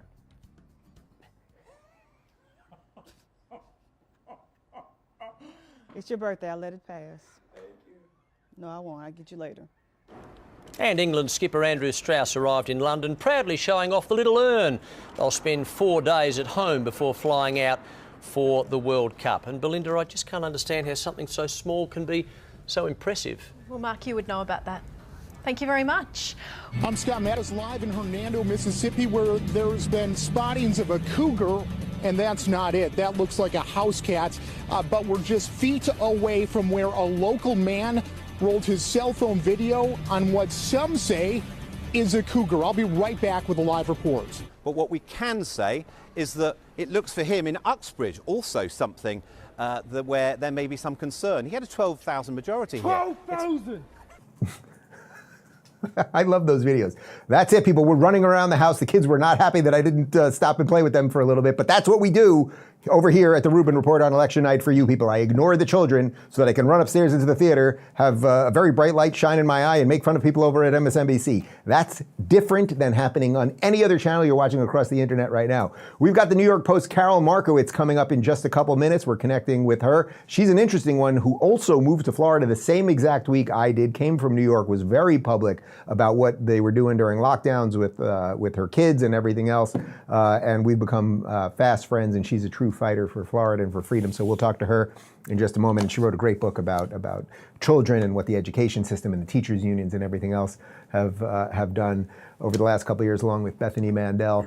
Should we bust it? You know what? Let's run back to Super Mario Brothers because I'm only at board 1-2. Can we get back to Mario Brothers? Can I get? Here we go. I'm back into Mario. I think there is. Where's the mushroom? There it is. All right. Here we go. There's a lot happening here, people. A lot happening. Taking out the Koopa Troopa. How many coins can I get there? Pretty good. Oh, I think we're gonna have Carol in just a moment, but we're gonna. Now this is a good move here. Watch this. You follow the turtle, and then you're supposed to slide under there. My fingers aren't as fast as I used to be. I am not a 15-year-old anymore. 48 years old, hanging on by a thread, trying to play these games without breaking my thumb. Let's see what we do here. Okay. Went small. So now that flower, which would have given me fire, will just make me big if I can get it. Let's see what happens. I don't think I can get enough juice to get across. Can't do it. All right. You know what? We're going to pause right here and bring on Carol Markowitz from the New York Post, Florida woman herself. Carol, I in the middle of a fairly important Nintendo game. I don't know that anything else is happening tonight, but here you are. How are you? I am fabulous. I'm in Florida like you, so it could only go so bad for us. Well, I mentioned to the people right before you jumped on that you and I moved to Florida the same week. You came from New York. You were not happy with what they were doing to your kids largely in New York. I came because I was not happy with what they were doing to me and my dog. Now I've got kids here in the free state of Florida, but Florida's looking great tonight. Yeah. Are you making any sense of anything else? It's just kind of too early to make too much sense of this, right? It is. I hear that amendments 3 and 4 are not going to pass the 60% threshold. That's good. So that seems positive. It really would be a big win for Governor DeSantis if that holds true. Other than that, really no big news yet. Apparently, Donald Trump is doing very well with Latino voters all over the country, though, and that would mean a big shift in Florida as well. Now, help me here. You're a learned woman, work at various reputable organizations. How would a white supremacist do well with brown-skinned Latino people? Well, they're white adjacent. You have to understand, anyone who doesn't vote the way that they want is white. And so, big news for a lot of the Cubans in Miami. Speaking of white adjacent, you've been pretty outspoken on getting some of the Jews to wake up, and especially post-October 7th. My sense is that we are going to see a record break with the Jews to the Republicans. I think it might be an all-time record. Probably will still disappoint us one way or another, not enough. But what do you make about what's happening with the Jews, particularly since October 7th? Yeah, from your lips to God's ears, Dave Rubin. I think that a lot of Jews have woken up. I think that the number should be way higher than it is. Donald Trump got 30% of the Jewish vote in 2020. I've been predicting 38%. But in the recent days, I've heard from so many liberal Jewish friends who would never in a million years vote for a Republican that they voted for Donald Trump, that I'm now, I say I'm drinking the over 40% Kool-Aid. That's where I am. And I think that it's possible. What do you make? People ask me this all the time. Why is it that Jews in such large numbers vote for the Democrats? I mean, Jews who kind of do well, thus the left doesn't even like Jews. There's many reasons they don't like. They like their minorities oppressed, and Jews aren't oppressed enough, et cetera, et cetera. You would think that Jews at least would vote in their own financial interests, but generally Jews don't even do that. What do you think is really going on there? I have the total answer for you. It is that the Jews that are voting for Democrats largely came to America at the turn of the last century. They missed the pogroms in Russia and Ukraine. They missed World War II. They had no strife. They have no idea what's out there. You get immigrant Jews like me who came here from the Soviet Union, in the 70s and 80s and into the 90s. You get Iranian Jews, you get Iraqi Jews, you get Israeli Jews, you get Syrian Jews, you get Jews from places where they have experienced strife and trouble, and they get what a threat is. I think those Jews have voted Republican for a long time. So what you're seeing now is this post-October 7th, that even the Jews who have been safe in their Jewish life in America their whole entire life and for generations have woken up and seen that maybe those crazy Jews who arrived here from crazy places were right. And maybe that we need to make changes in who we vote for. And we need to go with the side that not only supports Israel, that's a part of it, but supports us as Jews in America, lets us defend ourselves. That's such a big part of it for me. And, really wasn't out there celebrating on October 8th. One of the main things, I think, for a lot of Jews. Yeah. What do you make of, I know your feelings on this because we talk about a lot of this stuff all the time privately, but how radical the Democrats have become. That it's not just like, oh, there's a few of them that are kind of nutty, which is what people thought maybe 6 or 8 years ago, that it largely has overtaken the party. Obama, just in this last week, again, repeating very fine people, lecturing black guys, like just the endless pandering. There's just not much left there, even if we're not part of that party. I mentioned the Latino vote, and as I said it, I was like, should I make the Latinx joke? But that's not even really done anymore because they realized what a vote suck that was for them. There was a study that Latino voters were literally turning against Democrats because of the term Latinx. And let me tell you, that term was everywhere a few years ago. My son, who's now 11, when we lived in New York, we're coming up on the 3-year anniversary, came home from school one day saying Latinx. So it was everywhere. The insanity was everywhere. I had someone say to me today, because all this conversation about the male vote, the female vote, since when do we care about gender, right? But somebody said to me on Twitter today, I made the joke, I was told men could get pregnant. And they were like, no, you weren't. No, you weren't. We weren't. Now we weren't told that men could get pregnant. What was the whole last few years all about? How am I a birthing person if men can't get pregnant? So I think that they're trying to dial it back because they see what a loss it is. Look, if Kamala Harris pulls it out tonight, that means no lessons will get learned. And obviously they'll go right back to pregnant men and Latinx, doing their thing. But I don't think that's going to happen. And I think that they should take a lesson and try to get back to sanity, try to be more normal. And, that's really the goal here. Carol, I'm told we have breaking news. It is a picture of Jill Biden as she walked out of the voting booth. I don't know that we have one of Joe Biden walking out of the voting booth. And we're also, I don't know if you heard this already, but apparently Joe Biden, regardless of whether Kamala wins or loses, will not be at her acceptance speech or her concession speech tonight. These people really hate each other, don't they? Like, they've really got to hate each other. Yeah, I think that they really do. I mean, he has to feel that she was at the center of getting rid of him. She's also wearing red, by the way, I should note. That what?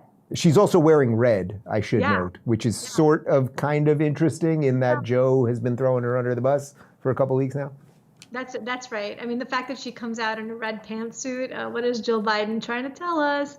Yeah, I wouldn't be surprised if they did vote for Trump. I think we're going to hear some amazing stories of these last few months in the Biden White House. Once, obviously, the pressure's off from trying to get Kamala in, we're going to find out what really went down, what they really thought of each other. I'm looking forward to the tell-all books. How worried are you if she wins tonight? That America as we know it, we really can't get it back. I mean, I think a lot of us have been thinking, post-COVID, that eventually things would get back to something like normal, and we live in a bubble here in Florida where things are flourishing and great, but that the national project, in effect, the thing that your parents brought you to America for, just within your generation, your life, would be over. It's so tough because I do feel this sense of protection in Florida that I would love to extend to friends and family in blue states. But the fact is that even if Donald Trump wins tonight, which I hope and think that will happen, it's tough to say that the blue states will even fix themselves then, because they'll just double down on being part of the opposition to Donald Trump. They'll go back to being the resistance. I mean, the fact that Washington, D.C. boarded up the windows of restaurants and bars and stuff tonight, they're expecting trouble if things don't go the way that they want it to. Right. They're not expecting Trump supporters to rampage through DC. Right. They're expecting Kamala supporters to rampage through DC. But my point is that civilization is very hard to save when it's already starting to decline. I hope that this election could turn things around. I hope Donald Trump wins and we really get on the right foot to head back to where the American project should be. But I'm worried about these states, even if Donald Trump wins. I don't know that it's going to be as easy to claw back as we might imagine. And I think as we let in, let's say, more illegal immigrants and millions of people have come across that we don't know anything about them and they don't share our values and all of that, it will get harder and harder for us to get back to where we hope this country will be. Again, I feel very secure in Florida. I wish that other people felt that security in their states. And I hope people vote in their local elections. I hope they make changes in their local elections as well. Yeah, let me just add to that real quick, which is that, in the area of Miami that I'm in, we had a whole bunch of ordinances and propositions and straw polls and all of these things. And I made sure that David was well aware of all of them. Go in there and at least you have some degree of control of that if you think that the federal thing is completely out of control. Carol, I don't know if you saw it, but it went across the chyron on the bottom while you were speaking a moment ago. Trump has won South Carolina. Not much of a surprise there. Carol, I have one other question for you, which is, you are one of the few people, I think under 20 people on planet Earth, who have tasted Dave Rubin's tequila. Don't say the name, but I have a little bit of it right here. Your unadulterated opinion. Honestly, I am a whiskey drinker and I loved that tequila. We drank it all night, the night that we drank it. It was a really good time. It is delicious. I cannot wait to be stocking it by the case in my home. You let me know when that happens. All right, and I'm told we have major news right now. They want to keep you on for this news. It's going to be update. Brian Stelter is still gay. I did not know that. I mean, I thought it sort of, but... You got me. You really got me there. My director's drinking tequila too, apparently. Carol, I thank you. Thank you, Rubin. We will. I'll text you probably in 5 minutes so we can continue this while I'm doing some other stuff. All right, we're going to bust out the drinking game right now because I shouldn't be the only one that has to drink tequila around here. This is the official Rubin Report election night drinking game, and I have no doubt that you guys have your drink of choice. Do we have the image up right now? Let's see what we've got. So the election drinking game is this. Here we go. You are to take a sip of your drink of choice when the news throws to a chart guy. If you're watching MSNBC, you're going to be drunk in a half hour because they love these chart people. They've got to have people in front of maps constantly, any kind of chart. They just love it. And they will tell you things that somehow they didn't know 5 minutes before as if they are exactly true. It's incredible what they're doing over there. That means you have to take a sip. You also have to take a sip every time someone on mainstream media says that democracy is under attack. Oh man, people are going to be wasted. You also have to take a sip if CNN's pet Republican is allowed to speak. Well, that probably won't happen very often. So for that one, you probably, when they fired, two of their pet Republicans, they fired Ryan James Gerdusky a couple days ago, or what was it, a week and a half ago for a silly beeper joke, even though the heart of what he said was completely true. So that one probably not too bad. And then you have to take a shot, which by the way, I do have the official Dorothy Spornak, B. Arthur shot glass here. Where am I looking? Oh, I've got to go over here, right? Somewhere over here. Somewhere over there. Over there. There we go. I've got the Dorothy Spornak. Look at that. Look at that zoom in on the lens right there. Shot glass right there. And Dorothy Spornak, why would you be drinking out of a Dorothy Spornak shot glass, Dave? Yes, the B. Arthur, wonderful woman, excellent actress. Maud, also, of course, a little before my time. But Dorothy was a classical liberal in the Golden Girls, often talked about classical liberalism, the ideas of classical liberalism, and I have no doubt that she would be a Trump supporter now, so I thought that would be appropriate. So you have to take a shot every time a lesbian is on MSNBC, and that includes Mark Cuban, so that could be big. Every time Donald Trump and fascism are mentioned, that's going to happen a lot. When Maricopa County has election problems, I assume that's happening already. And of course, that's in Arizona. And if a celebrity is shown endorsing a candidate, you have to take a shot. People are going to be under the table. You have to finish your drink when a swing state is officially called, so that has not happened yet as far as I know. When a former presidential candidate is interviewed, that'll probably happen a lot throughout the evening. And when Trump or Harris gives a speech, which I don't see either one of those happening probably before midnight. It is going to be a long night. And then the team felt that we should put please drink responsibly in there. Frankly, I don't care how you drink. You know what I mean? You do what you got to do. What do I care? But they said put that in there, so you do what you got to do. I believe we have something to throw to right now, and this involves, I think, a woman. No, this involves a man. This is a male Kamala Harris supporter. Oh my! Do we have it? Let's see if we have it. We're going to grab this. We have a male Kamala Harris supporter. They do exist apparently, and he's going to be very emotive over something. I haven't seen this before either. Here we go. Who did you vote for today? I voted for Kamala Harris. Why is that? I have 3 daughters, 4 children overall, and women's rights is pretty important to them and my daughters. Sorry, I'm getting a little emotional about that. I didn't think that I was going to do that, but just their bodies, their choice type of a mentality. I want them to grow up in a world that's welcoming to everybody. So yeah, that's why I cast my vote today. I can see why you guys threw this one in. It's like that sort of, as Gad Saad, who will be on the show later, calls suicidal empathy, that these people have it's good to have empathy. It's good to have empathy and feel the pain of your co-citizen, your friend, your family member, but not suicidal empathy. And he's so concerned of my body, my choice, but as a Democrat voter, he probably was for forcing people to be injected with things. When the state came around and said, you better force your daughters to get injected with an experimental vaccine that actually isn't a vaccine, he probably was for it. I think actually one of the reasons that they went so hardcore with the vaccine on kids was they knew once you allowed the state to force you to inject your kid with something, you could really never turn against the state, because then you look pretty damn evil, right? You'd have to really look in the mirror and be like, holy shit, I did not do my duty as a parent. I did not protect my child from being injected with God knows what. Oh, and now they're having some sort of side effect, or if it was a young male, that they're having myocarditis or whatever it might be. But again, this is what they've done. They've made this into a bizarro sex war where you have sort of these marginal, neither here nor there guys, and I don't mean to make this about this one specific man. I'm sure he's a perfectly fine human being, but they take these guys and they're like, oh, you've got a wife and daughters. They're coming for the women. They're coming for the girls, and they're not. You want to protect women. You want to protect girls. How about close the border? How about make sure that the cities are clean and that there aren't drugs and homeless people on the street so they don't get accosted? How about make sure that people can't just walk into your house and take your house, right? Which these are all things that are happening, right? It's just absolutely crazy. We have something out of CNN right now. I believe it involves Jake Tapper. I am always interested in Jake Tapper because people always say, they'll say to me, Dave, you're always making fun of CNN, but CNN has Jake Tapper. He's not terrible. Well, here's Jake Tapper. Trump is winning them by 11 points in these early exit poll results, 54% to 30%.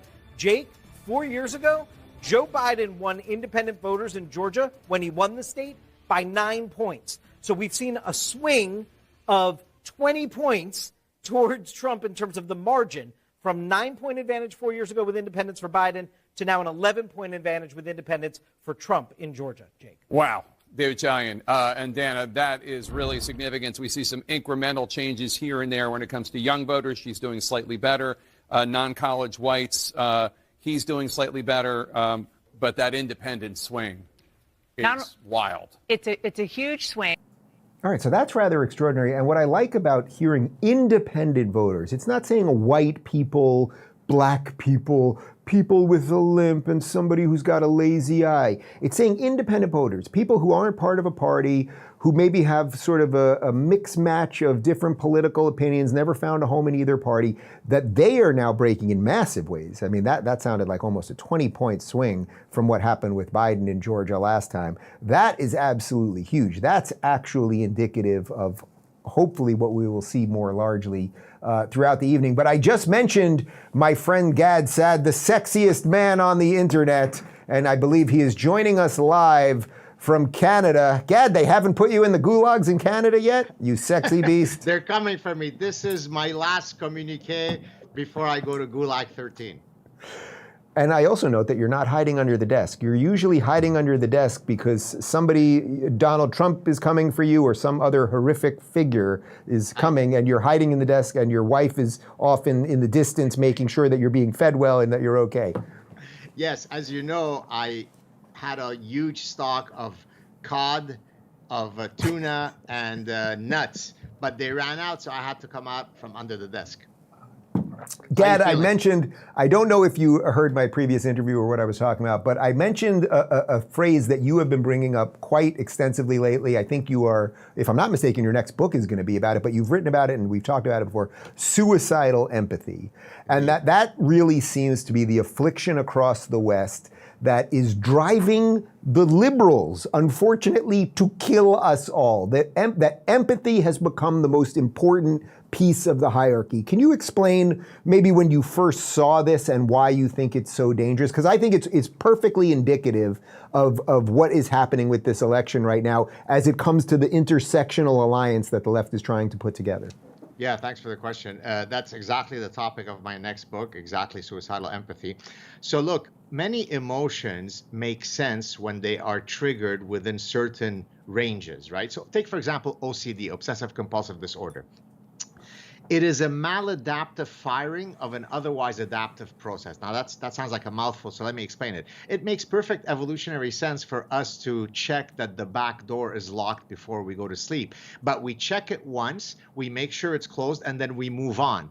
OCD is the hyperactivation of that mechanism. I'm stuck by the door, rechecking and rechecking for the next 8 hours. So there is nothing wrong with empathy. It's a laudable, virtuous emotion to have. The problem arises when it hyperactivates and it targets the wrong people.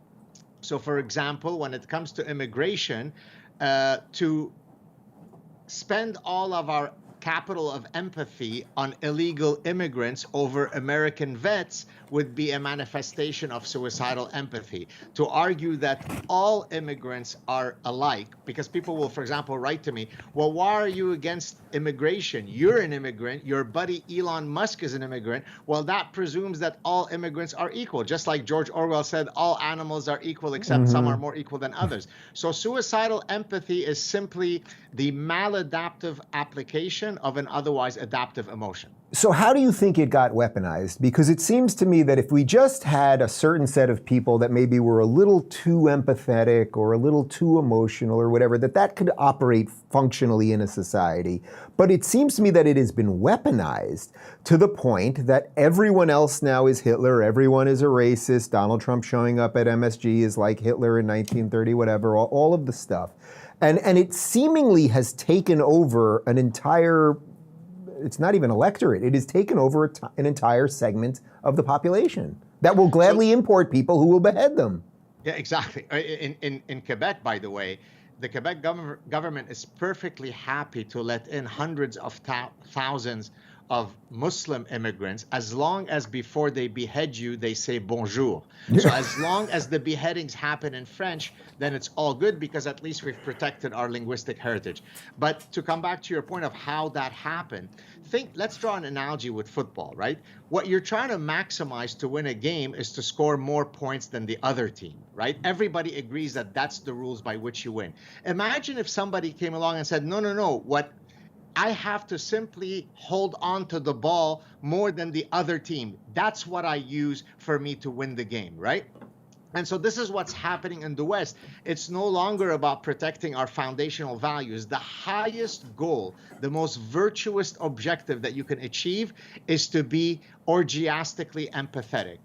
And of course, that results in suicidal empathy.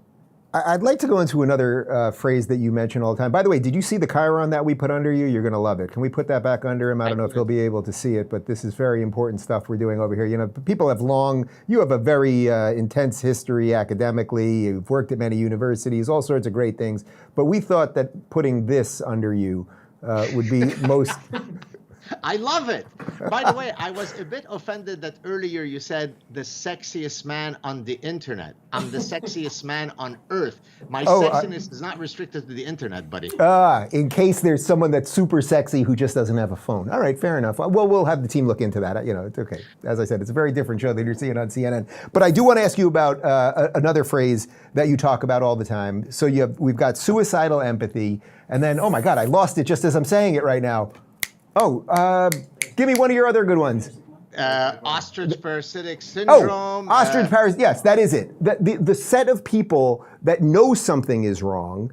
So let's say they acknowledge, boy, these empathetic people, they're getting a whole bunch of us killed and they're importing all of these people and something's not good here. But they instead choose to bury their head in the ground. Thank you for catching me up on the question. Exactly. So take, for example, Islam, right? If you presume that it is completely gauche and inappropriate for you to ever criticize someone's religion, then you become bound to that rule of conduct, right? So it doesn't matter how much evidence slaps you in the face to argue that maybe Islam might be more inherently violent than, say, Jainism. I'm unwilling to admit to that, and therefore, metaphorically, I bury my head in the sand and presume that it hasn't happened, or I look for alternative causal explanations. So I can show you a list of 40,000 terrorist acts that have been committed since 9/11 alone in nearly 70 countries, and then Bill Nye, the science guy, will say that it is climate change that's causing this, or it's lack of art exposure that's causing this, or it's the Zionist occupation. So all causal explanations are okay as long as you don't blame the noble faith. That's ostrich parasitic syndrome mixed up with suicidal empathy, because I want to be empathetic to that religion of the noble brown people. We're doing a bit of the Gad Saad greatest hits here, but I do want to do one other because this is election night, and because I have seen something really extraordinary. I was just talking about it with Carol. So many liberals, former, let's say, New York, Cali liberals, whatever that meant, moderate Dems, who for the first time are breaking towards Trump right now. One of the phrases that you've talked about that has stopped so many people from doing that over the years is that they consider Trump an aesthetic injury. And I really like this. And I think it's something that finally a certain set of people are getting over, this idea that, oh my God, he eats ketchup with his steak that's well done. But that's not the only part of the aesthetic injury. Exactly. And here I'm going, imagine that this were the cork of a wine bottle. So there's an expression in Arabic that says getting drunk simply by smelling the cork of the wine bottle. That's exactly what an aesthetic injury is, right? So look, I'm going to smell now the cork of the Barack Obama bottle, right? He's got a mellifluous voice. He's got a radiant smile. He's tall and lanky. It might be the case that every single syllable that he's ever uttered is a platitudinal sack of bullshit, but it doesn't matter because I'm drunk smelling his cork. On the other hand, when I smell the Trump cork, look, he's cantankerous, he's gross, he's overweight. So at no point did I mention a policy decision that either makes me like him or dislike him. I just have to smell the cork, and here comes the aesthetic injury. Yeah, and unfortunately, too many people just operate on that. I think you came up with another phrase right there, the platitudinal sack of bullshit. That seems like it should definitely... That is why I am the poet and professor of the people. Before I let you go, in that you are up in Canada, and it seems to me that Canada actually, joking aside for a moment, Canada actually is in far worse shape than America is. Would you like to give a warning to some of our American friends who, I don't know if anyone, well, everyone's basically voted if they're going to vote at this point, but just to the American that is kind of unsure or doesn't quite see what I think you and I see the dangers to be in the world at the moment? So Canada has been under dear leader Justin Trudeau for now 9 years, since 2015. He's been elected 3 times. On every conceivable metric that you could think of in measuring the quality of a society, we've gone precipitously downhill. And that's because Justin Trudeau and Kamala Harris exactly share the same ideological rapture. By the way, they're both from Montreal. Both Kamala Harris and, as a matter of fact, they both grew up about 15 minutes from where I am doing this show with you. So middle class family? A middle-class family in arguably the highest income neighborhood in Canada. By the way, my sister lives in that neighborhood, so I know it very well. This is not a humble brag. It literally is the case that every home is a castle. So it's such nonsense that she says. So the warning to the United States, unless you wish to emulate the trajectory that Canada has taken, I hope that you've made the right choice tonight. Connor, can you put the Chiron under him one more time so he can give a nice smile and give the people what they want as I say goodbye to him? We're going to throw to it one more time. We're just going to give, it's really giving Gad what he wants more than giving the people what he wants. I think we've got it. There you go. It is worldwide sex symbol, Gad Saad. Gad, I love you. I can't wait to see you again. I keep trying to get you to move to Florida, but we're working on it. Let's put it that way. Thank you, buddy. Take care. Cheers. Good to see you. All right, guys, we have about 20 more people. We've got major heavy hitters from Ben Shapiro and Jordan Peterson and Megyn Kelly. We're going to be doing some cross-stream stuff, a whole bunch of stuff. But right now, this is incredible. This is absolutely incredible what we've got. You know, it's one thing. We have him. All right, we had a little technical hiccup. We're going to get to somebody. We have somebody on the ground. People say, Dave, okay, you could just talk to these Trump supporters, these crazy right-wing maniacs, these racists, all night long. Oh, Florida's been called. There you go, right? So this is official now? It has not been called yet. Oh, 77% in Florida right now. So these are the live results that we're seeing right now. So Donald Trump, as far as I can tell, has 23 electoral votes. Kamala has 3 electoral votes. And in terms of the popular vote that is official at this point, it's 4.7 million to Donald Trump and 3.9 million to Kamala Harris. All right, you guys will let me know when we have our on-the-ground reporter.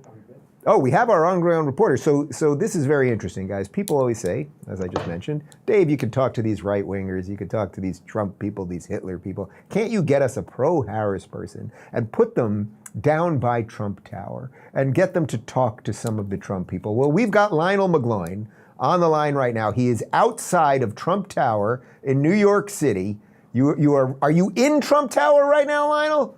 Dave, I'm so sorry. I was literally, my date ran late with my boyfriend Louise. I'm actually at his loft right now in Bushwick. But much apologies, but you know.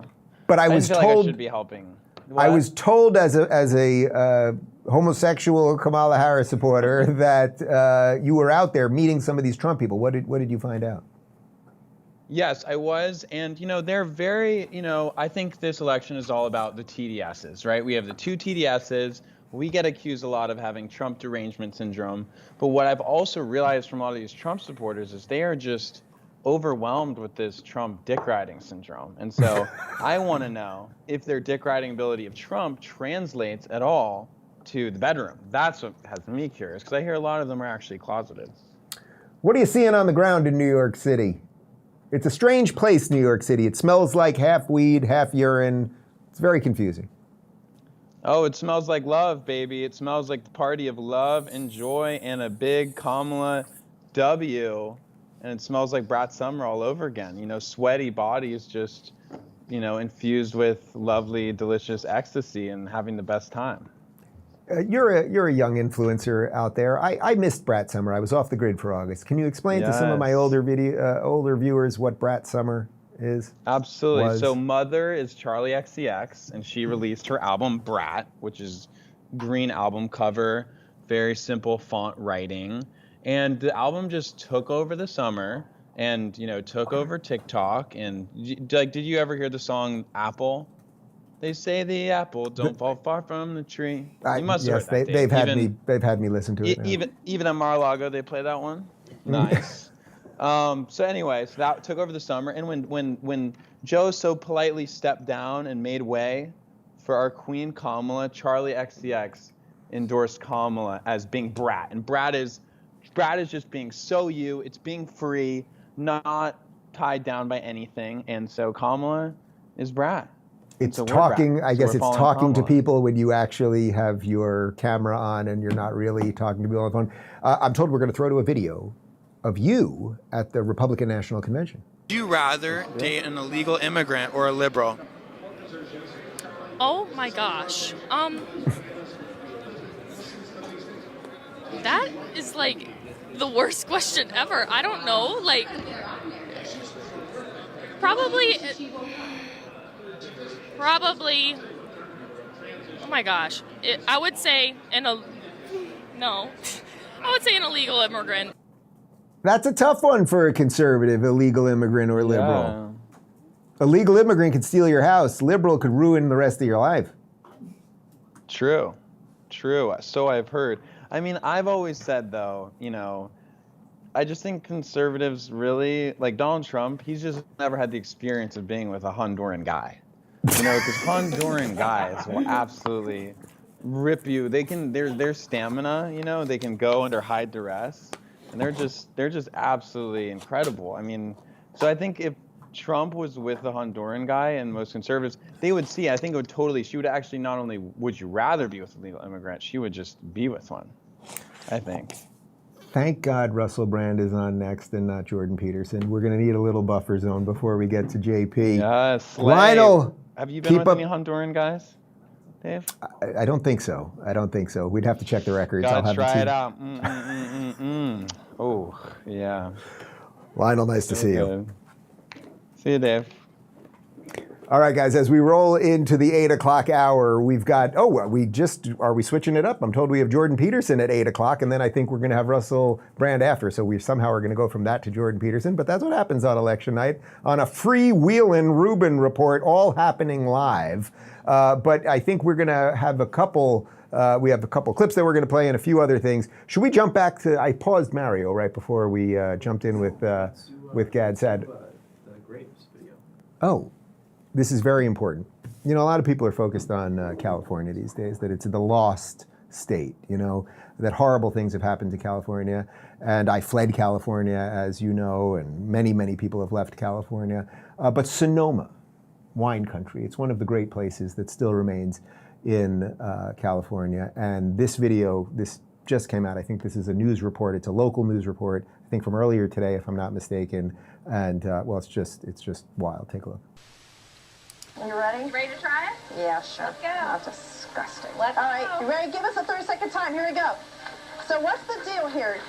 There's a contest to stomp, and how are you measuring who does the best stomping? And whoever stomps the most shoes wins an overnight stay, but it's not the only thing you can do. The measuring cups are down below, right? Measuring cups are down below. All right. And if you win, you get to stay at Chateau Milan. And what else do you have going on here? Well, if Great Stomping Point your thing, you can come and spend the day listening to live music, eating international foods, having wine tours and tastings, vineyard tours, seminars, arts and crafts. It's a lot of fun, a whole day. Stop. Oh, stop.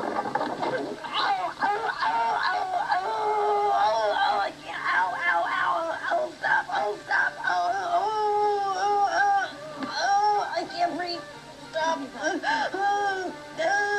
No. Oh, boy, dear. I think she's actually hurt. No, I think she is. Yeah, she's hurt. She took a hard fall off there. Oh, okay. Gosh, I hope she's okay. Okay, we're going to make sure she is. We'll try and check on her and get back to you as soon as we can. We'll be back right after this. We'll be back right after this. I told you guys this was going to be an election show like no other. That was the first, I think that was literally the first viral video that I saw on the internet where I was like, oh my God, the internet's a cool place. It's not just for a bunch of weirdos, although here we are and it kind of turned out that way. But you guys may remember that one. We've got a couple other classics on the way. I think we've got Jordan Peterson on the line from the Daily Wire over in Nashville. Is that right, Mr. Peterson, Dr. Peterson? Hello, Mr. Rubin. How you doing? I'm all right, man. I mean, it's an interesting evening, you know, Western society kind of hanging on by a thread. It could all end tonight. Maybe we continue with the thing. How you feeling? I'm on the edge, just like everybody else, watching this crazy American spectacle unfold. With all these comical conservatives at the Daily Wire. It's a maximally weird world, Dave. Did you ever think when you were a simple clinician 20, 30 years ago that you would be hanging out with all these right-wing maniacs in Nashville on election night at the precipice of the end of Western civilization? No, I got to say that wasn't one of my visions of the future. I mean, after hanging around in the Cowboy Bar the night before, no, that isn't really how I saw things going. But, you know, in for a penny, in for a pound. So joking aside for a second, you're back on tour, and everyone knows we toured for about a year and a half together. It was, I think back on it like it was a dream. Did that actually even happen? But what I saw you do night after night was fix people, straighten people up, get them to sit up and stand up straight with their shoulders back. You did it to me and millions of people. Are you seeing things the way that the message is being received? Is it different now than it was years ago? What's kind of shifted in the culture and in the reaction to what you're doing over the years? Well, one of the things that we have noticed with the crowds, I would say, is that they're more put together than they were 6 years ago.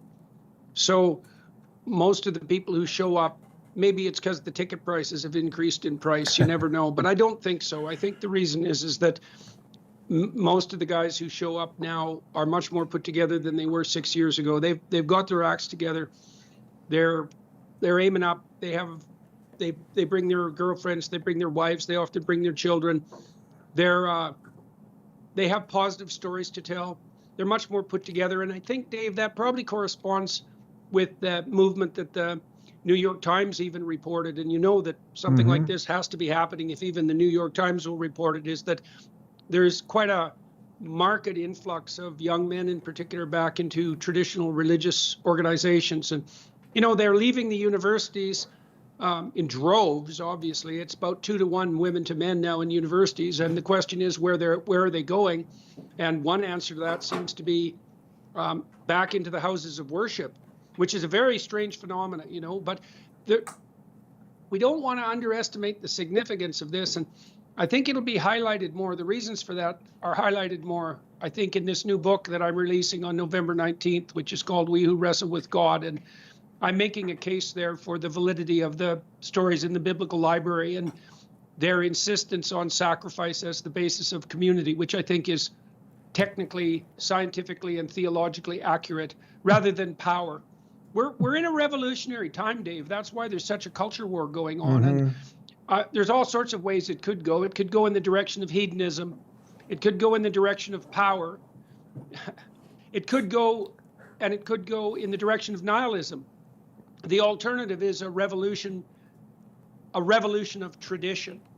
And I think that's partly what the Trump campaign has been tapping into, especially in the last month or so. You know, because it's a very funny thing to see with regards to what's happening with Trump, because he's got these remarkable people around him, and they're entrepreneurial revolutionaries with a very traditional view of the world. And I think that's what would you say? That seems to come if we're fortunate. Has that been the most surprising part of all of this? Because you obviously don't come from a political background, yet you've become an astute political analyst. But you know, when I saw you a couple of weeks ago at the Rescue the Republic rally, I'm watching you and Russell Brand on stage basically doing a rap-off about sort of the existence of God at a political rally where you've got everyone there to support RFK wearing MAGA hats. I mean, you couldn't have made that up. Well, and with Bret Weinstein running the show, and he's an evolutionary biologist. A lefty his entire life. Yeah, left-wing evolutionary biologist. I know, we definitely live, what do they say, in the most preposterous of all possible timelines. But that's all an indication that there's something major shifting way down in the tectonic plates. And it is a restructuring and reformulation of the fundamental story on which Western civilization and free societies themselves are predicated. And I can see that popping up everywhere. I mean, So, I mean, one of the things that I try to lay out in this new book, for example, is the revolutionary realization from many different disciplines that we necessarily see the world through a story. I think that that's already established well enough so that it can be considered a scientific fact. That's being discovered by people in at least 5 different separated disciplines: artificial intelligence, linguistics, literary criticism, psychology, neurophysiology. They all point in that direction. And that's a lot of convergent evidence. And so once you understand that, and it really is a revolutionary development, it invalidates the propositions of both the empiricists and the rationalists. And I think to some degree that means the end of the Enlightenment. I think that's what we're living through right now, is something like the end of the Enlightenment. And that could be a catastrophic collapse into something like hedonism and power or nihilism. But it doesn't have to be. It could be a revolutionary restoration of the story on which the West and freedom itself is predicated. And I think there's a non-zero probability that that's the interpretation that will win. How would you connect that? How would you connect that to Trump as a man? Because to me, we are now on his hero's journey story. I don't know if you saw it, but yesterday at his closing speech, he had Megyn Kelly on stage giving the best defense of him that I think I've ever heard. And yet it's only 9 years after the first debate where he was saying, you know, she bleeds out of her, whatever. And I thought, wow, what an incredible story here. They were at opposite ends of everything. So many of us were. And now they've been completely aligned on all of this. And it seems that his story has now become our story. Well, what do I make of that? Well, you know, one of the things that's very strange about this election at a deeper level is that it's DEI Barbie against the old patriarch. Right. Right. You can see that playing itself out. It's the marginalized against the center as well. And Trump and Harris are emblematic of that. And that is emblematic of itself, of a massive division in the culture. And Trump is a pretty good representative, I would say, of the flawed patriarchy, right? I mean, he's bombastic, he's entrepreneurial, he's bombastic, he terrifies people with the possibility that what he's truly after is power. And then set against him is this new, the first black woman president, which is everything the DEI people could possibly hope for, who's the champion of the oppressed and the marginalized. And so this isn't a normal left-right competition by any stretch of the imagination. Is Trump the last hurrah of the traditional patriarchy? That's certainly one way of looking at things.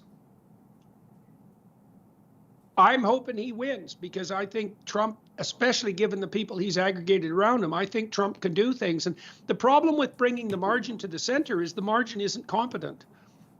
And the problem with that for the margin is that if you center the marginalized, let's say, the first thing you destroy is the margin, not the center. Right.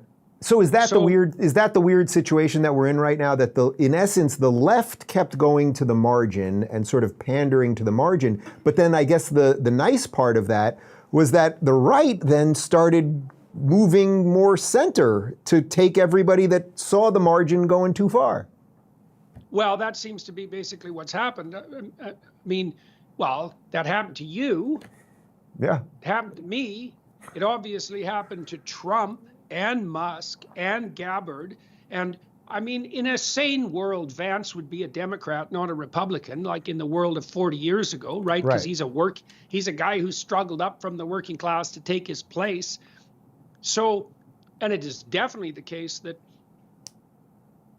well, the left, it's certainly the rise of the progressive left that has made me into a conservative, insofar as I'm a conservative. It's like, look, guys, you've gone way too far.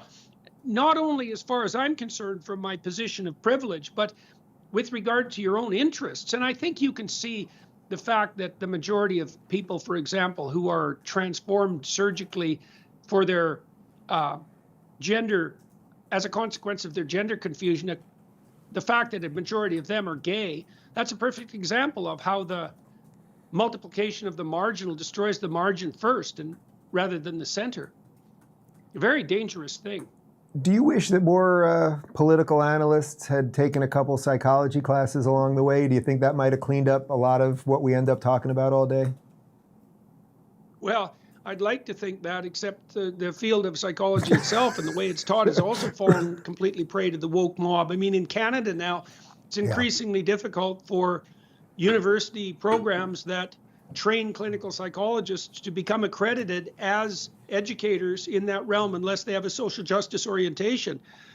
And I think we're in a situation where the realm of clinical practitioners probably does more harm than good now because it's been so invaded by the woke mob. I mean, this is a real conundrum for conservatives, right? Because conservatives are generally for institutional preservation, but the institutions are so bloody captured that it isn't obvious what to do with them. I really can't see how the universities can be rescued. Right, They're it's wild. so leftist. They're so dominated by their administration. They're so financially corrupt, and it's so total that I can't see a pathway forward that would rectify that. Right, it's so backwards. So now you have, in essence, the liberals, the lefties, are defending the institutions. They want to keep them alive, whether it's the CDC or the NIH or Columbia or Harvard. And you have the conservatives or the now. Media. So that was where I wanted to end this with you, because I know you've got to get over to Ben and the rest of the guys. But for years, you and I have been talking about this. The tension that has existed between the legacy media, corporate press, mainstream media, whatever you want to call it, and the online media. And now with Elon jumping in and opening up X and the fact that, you know, this election to me is way more about the war on reality that we are all a part of, more than, say, are you a Republican or a Democrat? How long do you think a society can hold when so many people actually live in different worlds because we're all holding a phone that's giving us different information? Well, I think that part of the reason there is a move back to more traditional forms of worship, let's say, among young men, is the counterposition to that. You know, Dave, people tend to find their way. I mean, one of the things that I think will happen too is that live events will become much more valuable, right? Because they actually bring people together physically, plus you know they're real. You know, we're going to adapt to this weird, dynamic, AI-fueled virtual reality. I don't know how that's going to happen. God only knows, because things are changing so fast you can't even tell what's changing. Like the AI landscape is shifting so rapidly, and the robotics landscape as well, that whatever you think the problem is at the moment is very unlikely to be the problem in a year. You know, even with regards to teenage overuse of cell phones, you know, I mean, we've only had cell phones that we could overuse for about 10 years. And I don't imagine, it's certainly possible that we won't have them at all in 10 years, that they'll be replaced by something entirely different.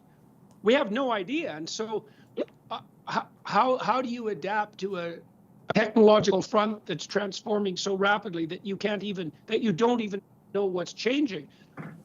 I think you do that by returning to some degree to the eternal verities, because I don't know what else can possibly ground you. Well, then I guess my final question to you would be connected to that, which is for all of the people tonight, regardless of what side they're on, if they're watching this show, I tend to know what side they're on.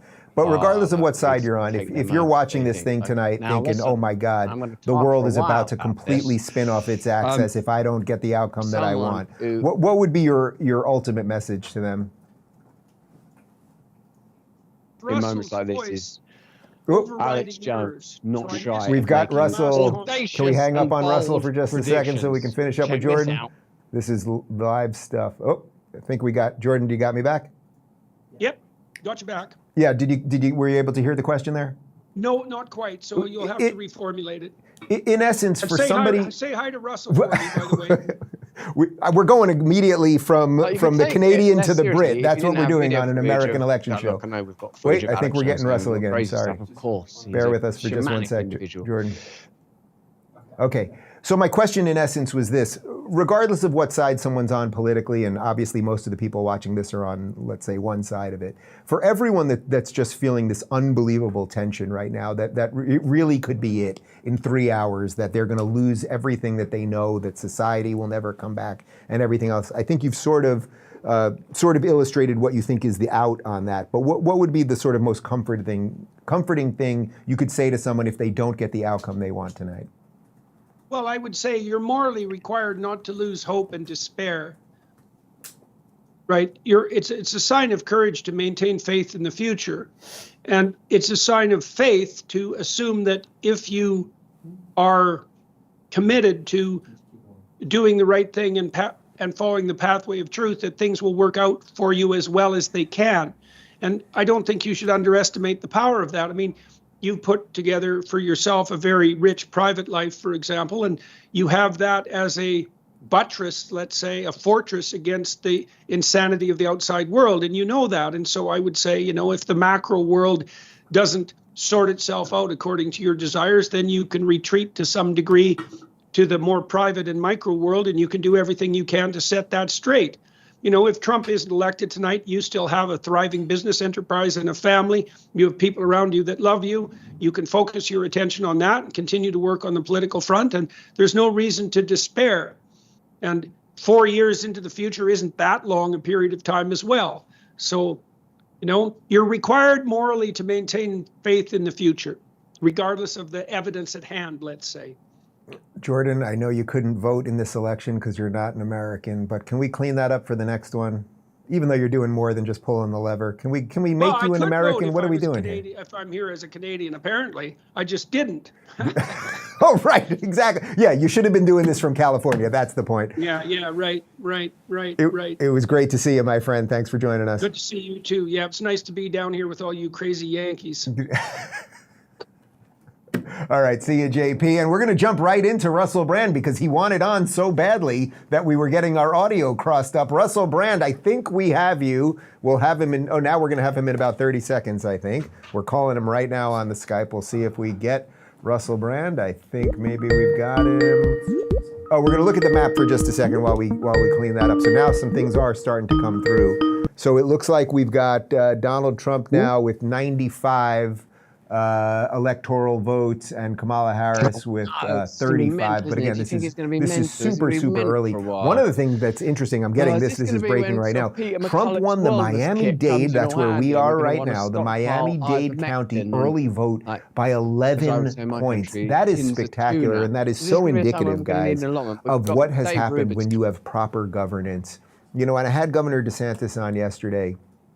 It's like if you have proper governance, he doesn't brag about it. He basically is like, hey, I'm here to defend the laws of Florida. I'm here to strengthen this state. I'm here to govern properly. And that's what I'm going to do. And that's why so many people are flocking to the free state of Florida. And it's clearly showing up in the results tonight. And speaking of the results tonight and the free state of Florida, I believe we are going from a Canadian professor to a British Renaissance man. My friend Russell Brand. Russell Brand. Russell, I've introed you. I'm introing you. You're Russell. You're Russell. Russell, can you hear me? Can you hear me? Well, so far so good. I just talked to Jordan Peterson. We did a little psychological analysis of the American electorate, and his main takeaway was that we're going to kind of be okay. But here you are. I believe you're in Florida right now, in the free state of Florida, and you've become quite a astute political analyst here in America.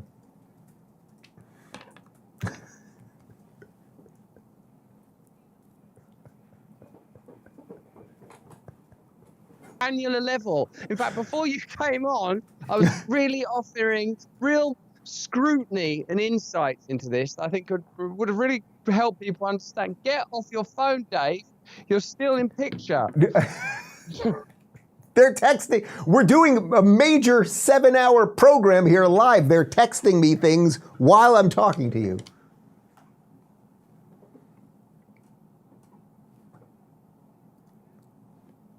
Yes. Great people.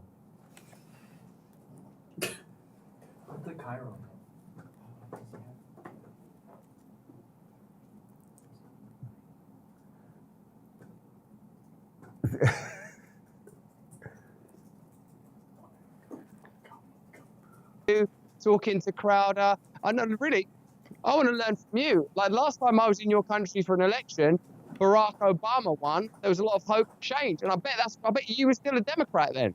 I was a Democrat. I voted for Hope and Change twice, and I regret it. I tweeted out this week that I regret it, and I think Elon responded to me and said something to the effect of, he's never been so disappointed with the human, something like that. I mean, that's pretty crazy. Did you see the chyron that we put under you? I don't know.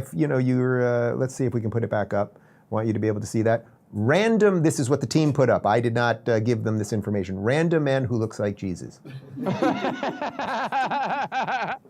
happy. You like that?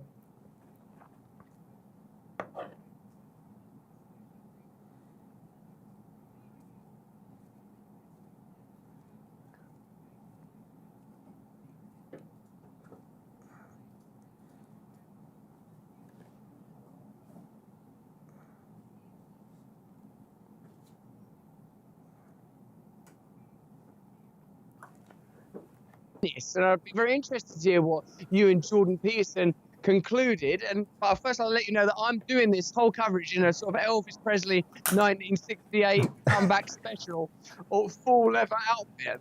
That's the look I'm bringing all the way over from the United Kingdom. So I don't know, man. I don't know. Well, Jordan's take, unsurprising to you, was in essence that if you think that tonight, if we get the result that you don't want, so if Kamala wins tonight and you think that the world is over, well, as he said, first off, the next election's only in 4 years, but really what he said was, you still have autonomy over your life. You have autonomy over your family and your job, and yeah, they can hit you on every which way and every side of the whole thing, but there are some things that you control. I mean, in essence, it was clean your room before you clean the world.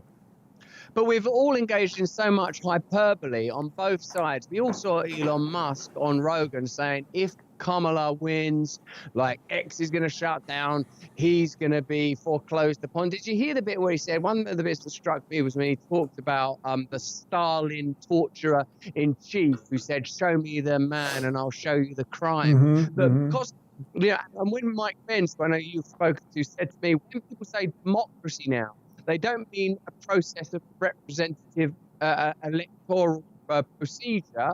What they mean is a set of institutions that they're in control of, whether that's the media or the judiciary.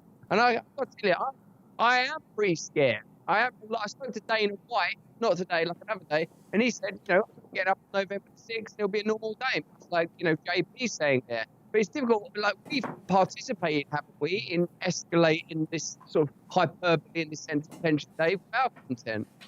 I think about it. I think about it all the time. Look, I say some over-the-top things sometimes. Sometimes the sarcasm can be a little angrier, maybe, than I want it to be, or something like that.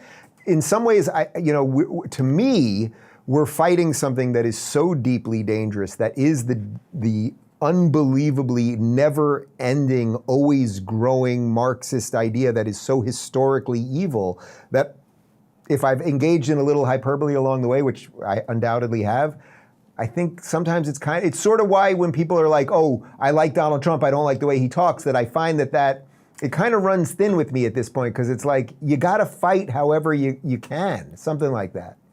I never saw that before. I thought that Marx was a genius. I felt like egalitarianism, the principle of equality, was very important. I thought the biggest threat that society in the world faced were powerful corporations, and only the state, a state that responded to the will of the people, could oppose the titans of capitalism that were set to take over the globe. Over time, I've come to realize that what the state has been trying to do since the advent of Marx, but probably from earlier than that, is replace, and this is Jordan Peterson territory, God in our lives, to have absolute power. Now, because of the advance of technology, there is the ability for omniscience through surveillance, omnipresence through the devices that we all carry, and a sort of control of our consciousness through the sort of deep programming we're all encountering. You'd have seen those memes, Dave, of like, if you Google where can I vote for Kamala, someone comes around your house, drives you to a voting booth in a limousine, and if you say where can I vote for Trump, someone comes and kicks you in the ass and shoots your squirrel. Like, it's gone out of control, man. And like, what I'm starting to see is that social democracy leads to totalitarianism unless the state is minimalized. I still think you've got to work out how to take on massive corporations with nefarious goals, but I don't think it's by empowering the state because they're too lined up with it. Are you hopeful tonight? Are you where are you at in terms of just pure hope of that this thing will whatever goes right means to you, that it goes right and that we can get out of some of this? I'm so easily. The problem with me is I'm a pretty impressionable person. Like, so if I if I'm going through my X feed and I sort of see you being optimistic and then see Tucker being optimistic, then I'll be like, oh, okay, yes. Then if I watch something else and I see like people that believe that Trump is a monster in the manner that you just described, saying, yeah, we've got this, and look, their rallies are crap, I start to get concerned because I truly believe, I watched your videos, a brilliant video where you appealed to liberals and said, like, just look at the facts now. Look at the people that are aligned with Trump. This is not Trump of 2016. Look at what's happening with surveillance and censorship and the degree of control that's being asserted in the name of protection. Look at the shallow vacuity of these cipher candidates that they're putting up before us. I thought it was a brilliant video. We did a great job of that. Do I feel hopeful? I'm too easily swayed. Like, I could over the course of these 2 hours, and this is without drink or drugs. There could be points where I'll be ecstatic, and other points where I might cry. Are you planning to drink, Dave? Well, there is a little tequila here, and in the 30 seconds we have remaining, do you want to tell people what happened when you were at my house a couple of weeks ago involving a glass of tequila? Take us out on that. Now, fool that I am, open-minded gentleman that I've become with Dave and his husband David, and I was so excited to eat food. I was really hungry, and in my mind thinking the food's coming. I was preparing some steak, and I was like, oh yes, this is going to be so sick. I can't wait for it. And then like Dave, too much pepper on the top of the steak. I put it in my mouth, and like someone was talking to me. And I had to continue a conversation. I swallowed this bit of steak, and it was in my throat. And I was like, oh no, I better grab a drink. And the drink I grabbed was probably Dave Rubin's own brand of tequila. So a massive slug of it. I felt like, it begins.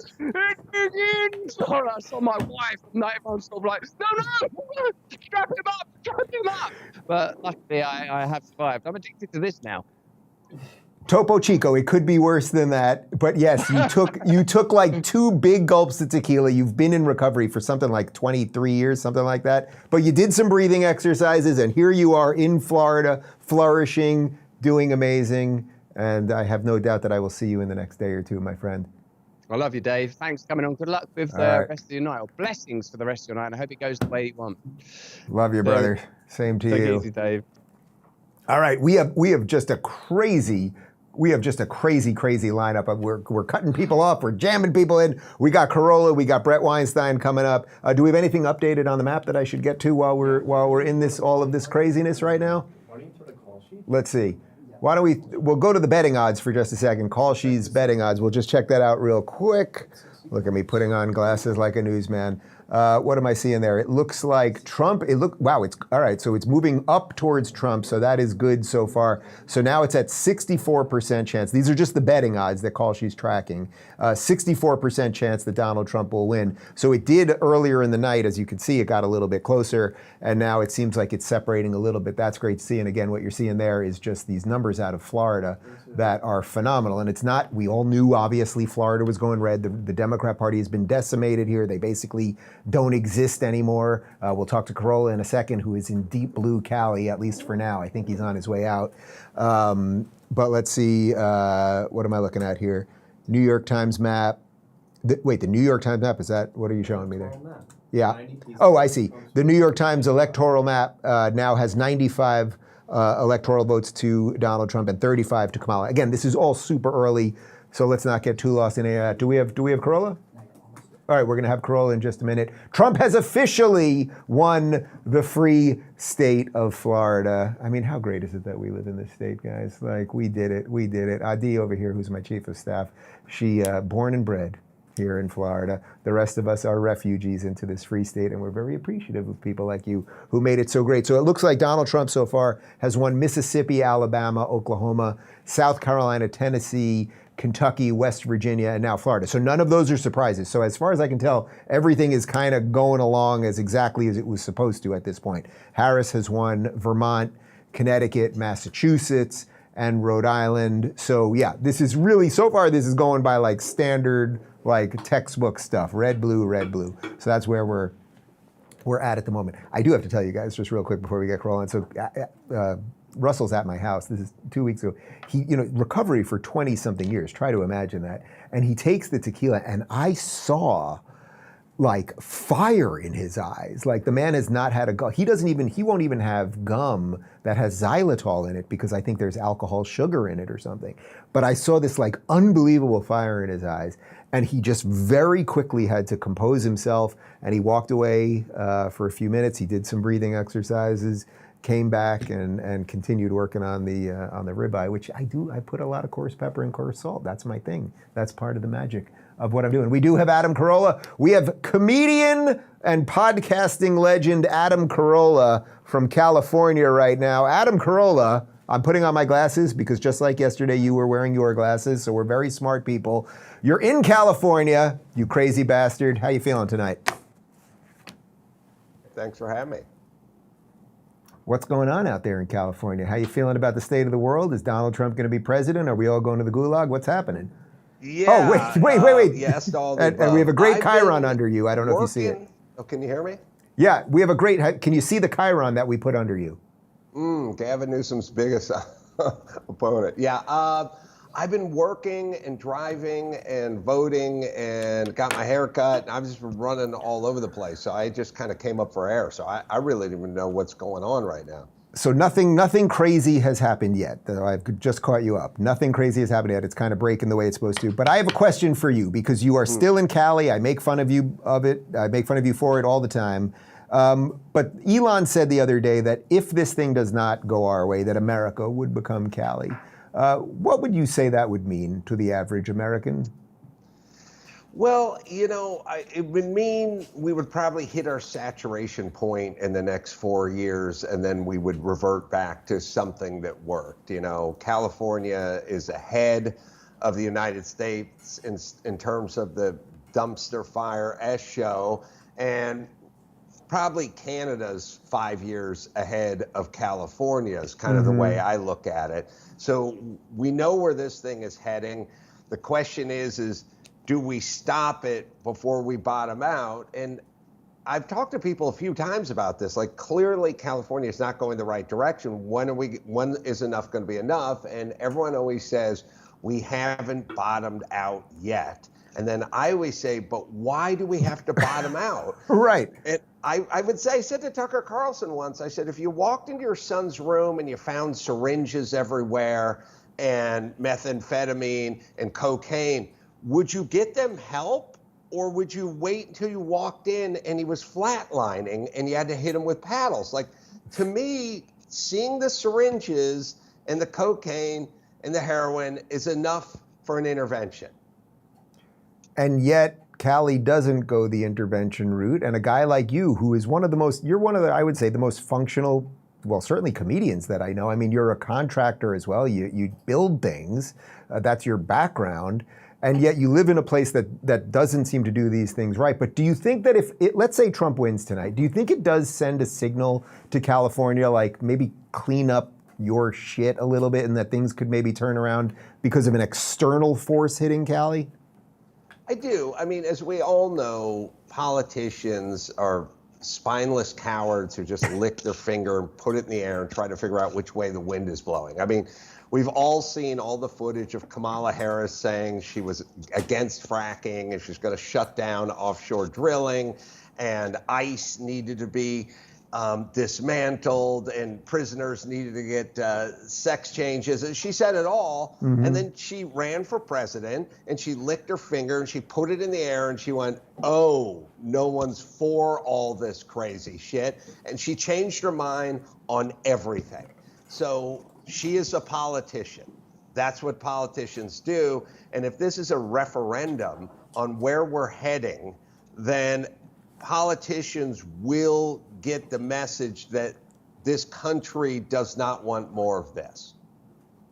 And is that the thing that you think maybe has brought more people to Trump than anything else? That it's just like we actually do believe that he says what he believes. It's not that he doesn't lie about crowd size or exaggerate or sarcasm or off-color jokes, but like in essence, it's like you see what you get what you see, and that's good enough for most people. Yeah, I think that's all most people want. You know, if you really think about the problem Ellen got into several months ago, it's because she pretended to be nice and she was actually a mean person. Marge Schott, the woman who owned the Cincinnati Reds, I believe it was mean her whole life. And everyone knew she was mean. And she acted mean. And she didn't make bones about it. And we kind of left her alone. And George Steinbrenner owned the Yankees. And he was a mean dude. And everyone knew it. And they did a bit on Seinfeld about it. It was fine. It was Bill Cosby pretending to be America's dad and turning out to be Bill Cosby. And it was Ellen trying to be the nicest woman in the queen of nice who turned out to be the queen of mean. That's what we don't like. Even Lance Bass, I'll talk about your tribe for a second here. We were all going nuts with Lance Bass. I was not in sync, like, contrary to popular belief, my friend. We know he's gay. We know he's gay, but he won't admit it. Gay. The second he admitted it, we all went, okay, moving on. Right, nobody was like, oh my God, Lance Bass is gay. We just want to know. Adam, we're getting some breaking news here. Lance Bass news. You might have just blown someone's mind with that news about Lance Bass. But putting that aside for just a second, Ron DeSantis just tweeted this out. This is great news for the people of Florida. It doesn't affect you, but kind of, you might appreciate it. Amendment 3, which was going to legalize recreational marijuana. I'm not against personal marijuana, and I believe if you want to just get the card, go get it. Amendment 3 was going to put it in that it was a constitutional right recreationally. That failed, which I'm very happy to hear. And Amendment 4, which was basically going to completely upend everything that Florida's done on abortion. We do have the heartbeat bill 6 weeks. It's 6 weeks. It's a bit much for me, but they were going to basically turn it into something that was going to have no limitations, more like Cali. That has failed as well. So there are places where it kind of works. Yeah, people like sanity, they like rule of law, they like order, they like education, they like good neighbors, they like clean streets, they like a small homeless population, they like a closed border. If you're not a criminal, you should like the police. I mean, that's kind of who we are, and we strayed so far away from it, and we let this sort of lunatics, and especially all the transgender stuff and men competing in women's sport, all things COVID, we let a handful of nut jobs hijack our society, and we sat by silently because we were scared to say anything because you would be ostracized if you even asked questions about COVID or transgender or where the virus emanated from, possibly not a wet market. And I think the sane people, really, it was the sane people that got cudgeled into going along with insane ideas, and that's starting to wear off. Adam, I have one more question for you, very important on this election night. We discussed this on your show, but I'd like my audience to know about it too, because when I was in LA about 2-3 months ago, I took a bunch of people out to dinner, and it was you, and it was Dr. Drew, and Sage Steele, and Dennis Prager, and Larry Elder, Michael Shermer, and you sat next to David Sachs from the All In podcast, former COO of PayPal. I think he's a billionaire, certainly has hundreds of mil. He's done okay. And I was paying for dinner. Everyone's welcome to buy whatever, have whatever they want, fanciest steak, Wagyu, get the most expensive tequila. Yet you turned to a billionaire, David Sachs, and you asked him if he would share a potato with you. And I just want to know once again what you were thinking when you did that. I said it to him. He agreed. He wanted a potato, but not a whole potato. I suggested we split the potato. That way we'd save Dave some money. And we both have our potato, and we wouldn't have to throw any in a landfill. And he looked at me and he said, son, that's how I became a billionaire. That kind of thinking is what made me a billionaire. And then he laughed and he left. And he walked right out without saying goodbye. Right, and he's never talked to me since then. I really do need to think about that. Corolla, good luck in that crazy communist country that you live in. Thanks, Dave. Always great to see you. All right, see you, man. All right, we got Bret Weinstein coming up in a couple minutes. I think we're going to throw to the election map right now. What do we have going on? Are there any updates? Has anything crazy happened yet? So Trump, okay, so there was a little bit of movement, but again, still everything right now. I mean, and you really, it's so interesting as the night goes on and we get to look at these maps a little bit more. What you really do see is that for some reason the liberals seem to live on coasts by water. I guess they want an easy escape. And generally, in the landlocked areas, you're going to see more of the red stuff.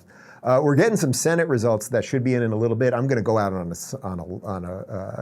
a really crazy ride here and assume that Rick Scott won. Well, there I have it right there. So Rick Scott here in Florida, which of course, again, just because the Democrat Party has been just demolished here, Rick Scott won. The Democrats did put a decent amount of money into getting rid of him. We'll find out about Ted Cruz in a little bit.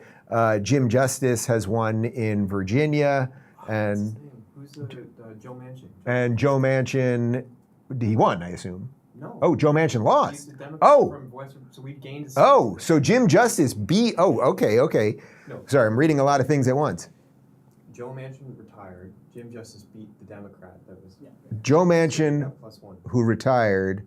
Jim Justice was the Republican who beat the Democrat out of West Virginia. So interesting things happening. So that's +1 now on the Senate side for the Republicans tonight. So that's good. So look, guys, so far, what are we? We're about two and a half hours into the coverage right now. I don't know how many shows you're flipping between and watching. Hopefully you're just staying here with all of us. But between some of the guests we've had on, some of the zany stuff and the odd videos and the Nintendo and everything else, I think you're seeing, what I think you're also seeing beyond whatever happens electorally tonight is we are now officially seeing the rise of the new media, that you don't need to watch CNN and MSNBC with their plastic puckered people and their ridiculous, overly studied data to get actual true information. I think listening to Jordan Peterson or Russell Brand or some of the other people that we're going to have on and have had on already is going to give you just more insight and pleasantness during an evening that can be pretty freaking stressful, though I happen to think at the moment it hasn't been too stressful because it seems to be working. I think we're going to take a minute break. What can we throw to for this minute? Oh, we're going to take a 1 minute break so that I'm able to use the facilities, and we're going to make sure everybody in here is well fed and doing okay. How about some gaffes from the man that they kicked out of the office of the presidency, and then we'll be back in about a minute. He wants to be the president of the United States again. When unions do better, everybody does better. Everybody does better. And we talk about how, for example, when I went, but they add things all the time. At the very end, it's not going to happen. No one's saying that. He believes he's up to the task. I'm not bad at what I do. And now, it doesn't mean I never make a mistake, I do. But I'm making those decisions. And he wants the American people to vote for him. I think I'm the most qualified person to run for president. I beat him once, and I will beat him again.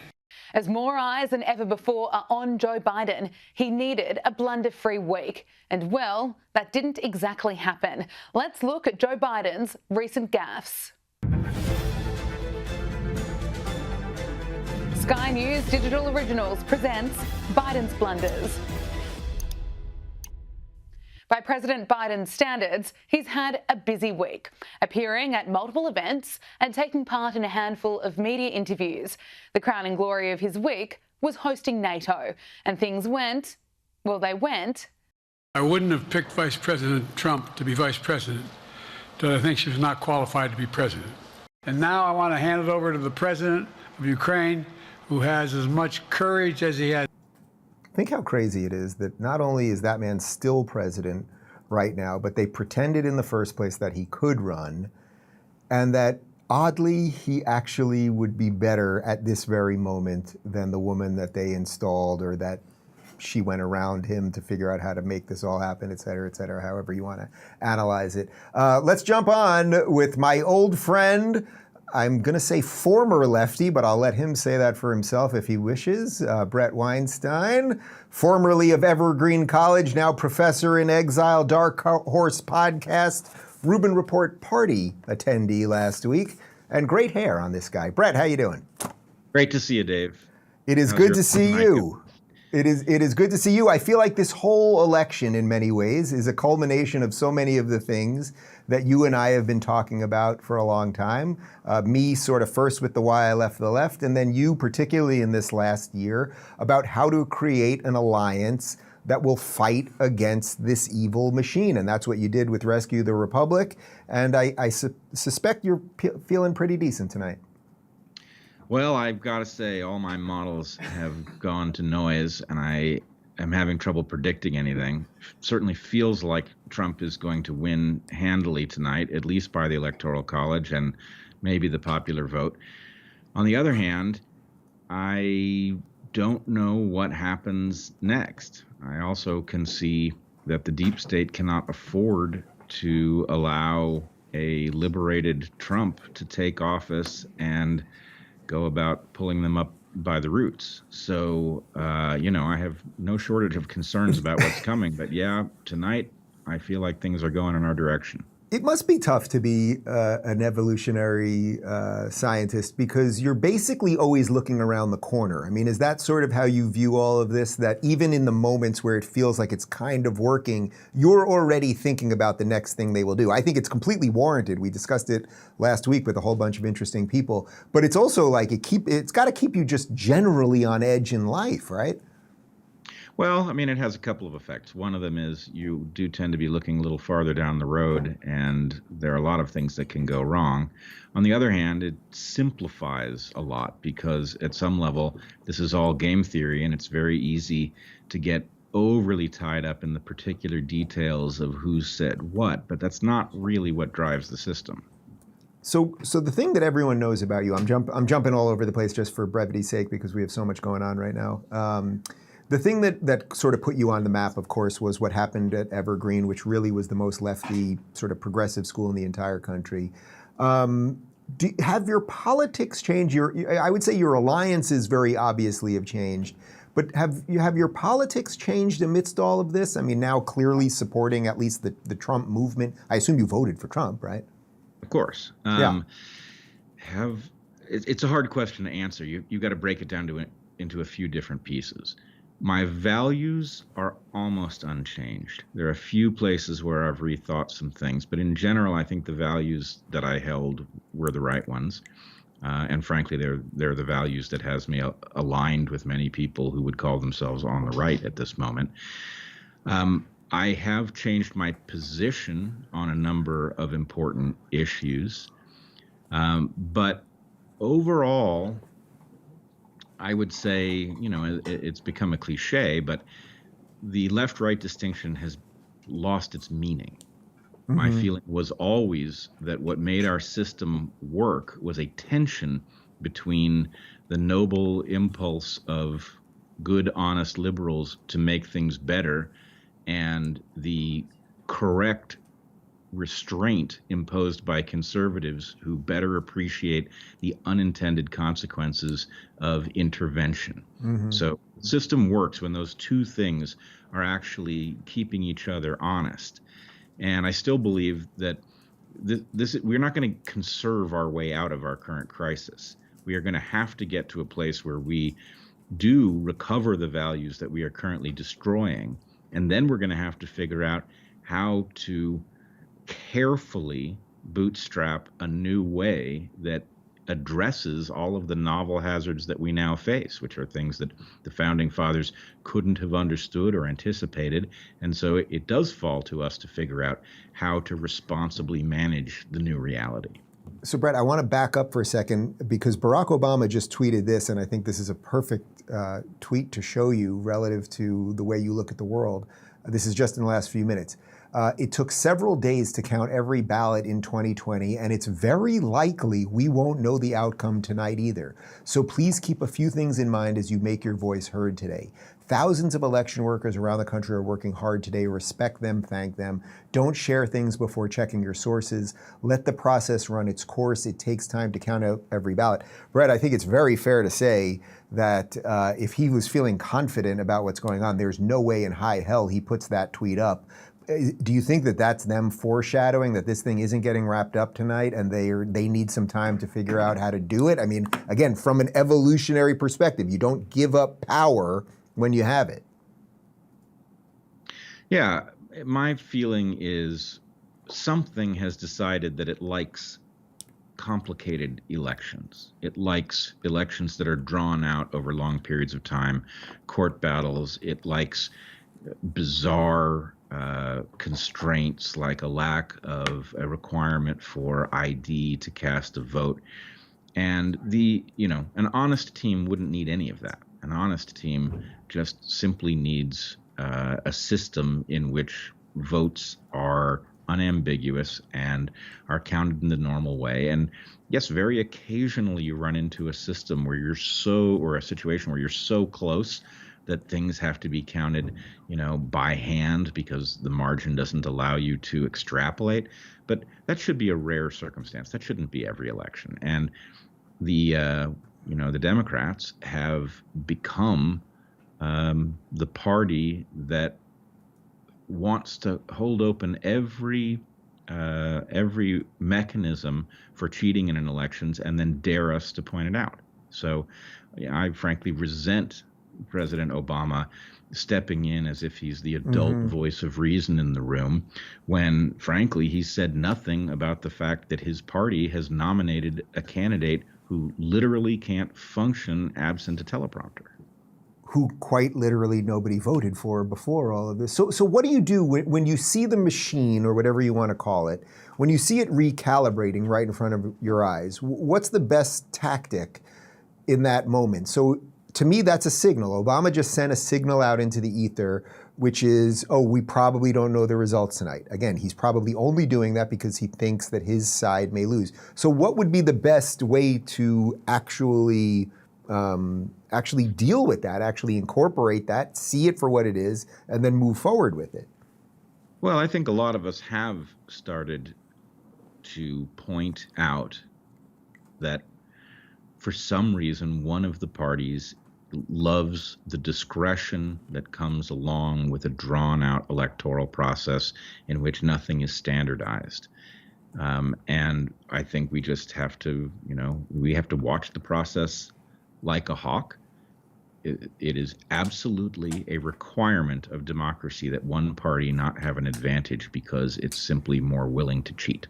And I'm afraid, as embarrassing as it is as a lifelong Democrat to say that the blue team does seem in love with power and willing to cheat, obviously cheat. It certainly cheats before we get to the actual voting. Is it willing to continue that process into the voting? I see no reason to doubt it. It's harder to do, but I certainly wouldn't put it past them. So, as they carve out that room to cheat, we have to point out what it is courageously and not put up with it. Bret, I don't know what your plans are for the rest of the evening, but perhaps we should get you back in a couple hours, because if we see some more shenanigans, I'd like to get your take on it. But I've got to jump over to James, Lindsay, and Dr. Phil. So I thank you for your time, and I'll ping you in a bit. We'll see how the night continues to unfold. Great. Good luck to you. And to you and to everybody. Thanks, Bret. All right, should we jump over to James, Lindsay? Do we have James on the line? I think we'll have James on in just a second. We're a little bit tight right now because at 9 o'clock, so in about 10 minutes, in exactly 10 minutes, we're going to do a cross stream for a half hour with Dr. Phil. So technically I will be on Dr. Phil's show as the guest. We're going to keep that going on our stream, and I think we do have James Lindsay, if I'm not mistaken. James Lindsay is on the line. Hello, James. Hey, Dave. Oh, I have to say, my friend with your MAGA hat, I told you years ago this is what would happen to you, my good lefty friend. We could end this interview right now, and I would be satisfied. Could we just freeze frame it for the next 8 minutes, and James Lindsay doesn't have to say anything? But you're all in, man, and it's great to see. Yeah, here we are. Are we going to be okay at the end of this? I mean, you probably, I reference you on my show all the time. You've been on the show a million times, but I reference you all the time because it seems to me that you have, I would say, probably the widest breadth of knowledge as it relates to all of the tactics that we are fighting from the Marxists or the communists or whatever you may want to call them right now. Are you confident that this might be our full-on assault against them, and it might be happening in real time right now? It very well might be. I'm kind of keeping an eye on the results so far, and it looks like even Virginia is tipping red at the moment, which even if it ends up going to Harris, nobody expected that. Nobody expected Virginia to really be in play, but it looks like it's really in play. Georgia is kind of, at the moment at least, it's not, 2 in the morning in Fulton County yet, but it seems to be running away for Trump, and it's actually very exciting. This might be happening. I still am not entirely positive the election is going to occur. I haven't settled on that much as far as the outcome goes. Will there be an election? I don't know, but I think we're getting close to there being an election, and I think it's looking actually potentially good. But yeah, I think in the long run we can be okay, no matter what happens tonight. Although it would be far better, obviously, if Donald Trump won. But we have to react correctly, no matter who takes this tonight, no matter how many weeks before we know the results. We have to react correctly because, like you said, I know their tactics, and their tactics are provocation, and we're going to be provoked no matter what happens. So unfortunately, we only have 3 minutes because I got a hard out with Dr. Phil. But so what would that be? So if we get the result we want tonight, if Donald Trump wins this thing tonight, what do you think the reaction would be? And then what does our reaction to that need to be? Let's play some of this out for the remaining time. Let's start with us. What we need to do is stay steady, stay firm, not to sound like Tucker Carlson at the moment, but we need to stay like a cool-headed, calm dad who's in control, more or less. And we're not going to flip out. We're not going to take rash action, but we're also going to hold the line. Even if we win tonight, many things will occur. We can expect the leftist hooligans to take to the streets at some point and go bananas to try to provoke people to go vigilante back on them. We shouldn't do that. We should hold the line. We should bring law enforcement into it, and we should take care of it more responsibly. We can expect a major media push. We can expect a major move to destabilize Trump's presidency, or even to refuse to certify him before his presidency. And again, we have to hold very firm, very steady, and we have to be lawyered up, ready to fight this, not with a bunch of Kraken lawyers, not with a bunch of grifters, but with some serious attorneys who are ready to make sure that this goes through legally and cleanly, and this doesn't turn into street violence. That's the most important thing. So if it doesn't go our way tonight, what should our reaction be? We have to dedicate every ounce of effort we have in every single state, in every single local community, to putting up bastions of resistance against a federal government that we have every reason to believe will be every bit as bad as what we see in England right now, and probably more desperate and more dangerous and worse. And so we have to very tightly hold on to power at the states, and to wield that power responsibly to fend off a globalist nightmare and a federal government that will be out of control.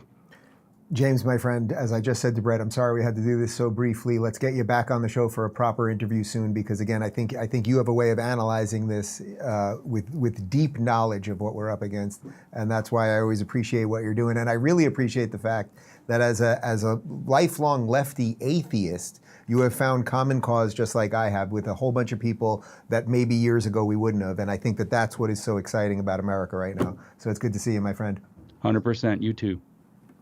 All right, so we've got to join Dr. Phil in about 4 minutes. We're going to throw to some news bloopers while we prepare a couple things in the studio for Dr. Phil. We'll be on with him for about a half hour, and then we got a whole bunch more. I mean, we're just getting going here. Nothing crazy has happened yet. So we're still at the beginning of what's going to be a long night, but so far, so good. Let's not get too overconfident. Back here live at the Waterfront Village with my friend, the zombie, Jonathan. You're looking good. Jonathan just got an awesome face paint job. What do you think? I like turtles. All right, you're a great zombie. And good times here at the Waterfront Village. What did you think about the ride? It was great. And apparently, I've never been on live television before, but apparently sometimes I don't watch the news because I'm a kid, and apparently Grandpa just gives me the remote after we watch the Powerball. It's the Powerball. Tell me about the ride. What did you think about the ride? Well, it was great. Why? Because apparently you're spinning around, and apparently every time you get dizzy. Yeah. That's all you do is get dizzy. Is it fun? Yeah. And I've never ever been on live live television. Are you excited? Yeah, and apparently I already went down the super slide. When I went down the one, I was scared half to death. I just freak out. Okay. Heard screaming. I meet my McDonald's. I come outside. I see this girl going nuts, trying to get out of her house. So I go on the porch. Okay. I go on the porch, and she says, "Help me get out. I've been in here a long time." And like I say, my neighbor, you got some big testicles to pull this off, bro. Because we see this dude every day. I mean, every day. How long have you lived here? I've been here a year. Okay. You see where I'm coming from? Right. I barbecue with this dude. We eat ribs and whatnot and listen to salsa music. You see where I'm coming from? Yeah. And you had no indication that there was anything going on? Bro, not a clue. What was the reaction on the girls' faces? I can't imagine to see the sunlight, to be around people. I knew something was wrong when a little pretty white girl ran into a black man's arms. Something is wrong here. Dead giveaway. Dead giveaway. Charles, thank you very much. Dead giveaway. Thank you very much for your time. And either she homeless or she got problems. That's the only reason why she run to a black man. Charles, thank you for being there. Man, them jokers was big, size of a quarter doggone. Many said it sounded like nothing they've ever heard before. He said, "Kapooyah, kapooyah!" And your boy, that hell just came in. I opened my door, and I looked out my door and started hitting me in my head. I took out running, ran to my rescue, but then I called my mama to see was she all right. Folks were told to stay off roadways unless absolutely, positively necessary. But they still came out to places like the Circle K gas station. I want a donut. I didn't make anybody stay here until 7 a.m. or 11 or whenever it is everybody finally left. I didn't make this kid pass out on my floor. People wanted to be here. That was their decision. Oh, bro, it's just like, dude, you get the best barrels ever, dude. Just like you pull in and you just get spit right out of them. And you just drop in and just smack the lip. Whoop-ah, drop down, snap, ah! And then after that, you just drop in, you just ride the barrel and get pitted, so pitted like that. Surveillance tape is catching a routine morning at this gas station on Bannister until chaos erupts. I was putting one more tap of coffee in my coffee cup, and out of the corner of my eyes, I saw two guys come in, one with a black hoodie and one with a white hoodie. And the guy with the black hoodie said, "We want your money, everybody up front and down." And I'm like, oh, why did I need coffee now? The guy in the black starts coming down, and I'm like, don't look, don't look, don't look. So I'm putting my hair down, you know, and he comes right to me and he goes, "Get down now." And I go, "Yes, sir." And I just dropped to my knees. Then I heard, boom, boom, boom. And I'm like, oh my God. So I back farther and farther away. And I think maybe I should faint, but I don't. And so then I'm thinking, count to 2,000 again. So I did. And then I go, "Mi amigos, mi amigos." Nobody said nothing. I'm like, oh my God, they're dead. Can I ask you, if you won all the money, what would you do with it? Bunch of hookers and cocaine. Oh, okay, that's not good. We were hoping for a different answer. That's probably not the answer that we're looking for. I just kept hearing it. I'm ducking and everything. Died in the house. I got scared. I dropped my hot pocket. Did you really snatch an 86-year-old woman's purse? She wanted to hurt me. And the bitch don't even know me. At 86 years old, Bernice Starnes is full of spunk. She's traveled the world, seen a lot, but never anything like this. I hope that they beat her. Some of the women in prison beat her every day for as long as she's in there. Some people might say that's hard. Today, Flossie's family is going to be coming out here to throw you a big birthday party. Are you excited for your party? Not one bit. Dave Rowe knows all too well how it feels to have his home broken into. Yeah, and see, that's what the problem was. Because I heard him first. I said, hold on. I said, hold up. Wait a minute. Something ain't right. Because then I start to taste them. I say, and then I start to smell them. So it's like a smell that tastes like other. So I knew something was wrong. I knew something special about it. You know, so what did you do when you heard the intruder? I ran upstairs. I had to run. And I had to do what that little girl, what's that little girl in the Holocaust? She had Anne Hathaway, Frankie Beverly.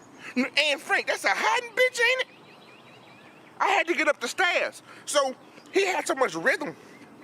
When he was walking up the stairs, he said, doom, doom, doom. Bitch, Bitch, I started to almost beatbox up in the closet. Oh, boom, boom, boom. But I couldn't do it yet because I couldn't die. I got court tomorrow. So I'm just a little shook up. That's all that is. And then the 4th of July. Here's an actual customer out here. What's the best kind of firework to buy? Wouldn't you like to know, weather boy? Where are your parents? Kid's sketchy. Back to you guys. I'm with KHOU. Just wondering, what is it like seeing this right now? Shit, you tell me. Gotta pay attention. Get off your cell phones. Pay attention. All right, Dennis, thank you very much for joining us. It's a pretty tough way to walk a dog, isn't it? Oh yeah, for sure. Very inconvenient for anybody. It's gotta be done though, right?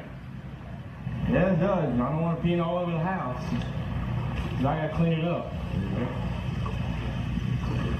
You have something to say. I can see you're chomping at the bit there, young man. What's on your mind? I was wondering how. I didn't really see you on TV that much. So You didn't see me on TV that much? Nope. They probably had that Rod Hill guy on more than me. Did you notice that? Yeah. The Lester Holt. Lester Holt? Was Lester Holt a part of this morning's coverage? I usually see him more on the news than you. Question is, how do democracies respond to those scandals?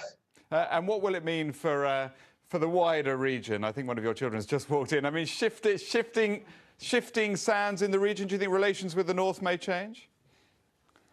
I would be surprised if they do. Pardon me. Pardon me.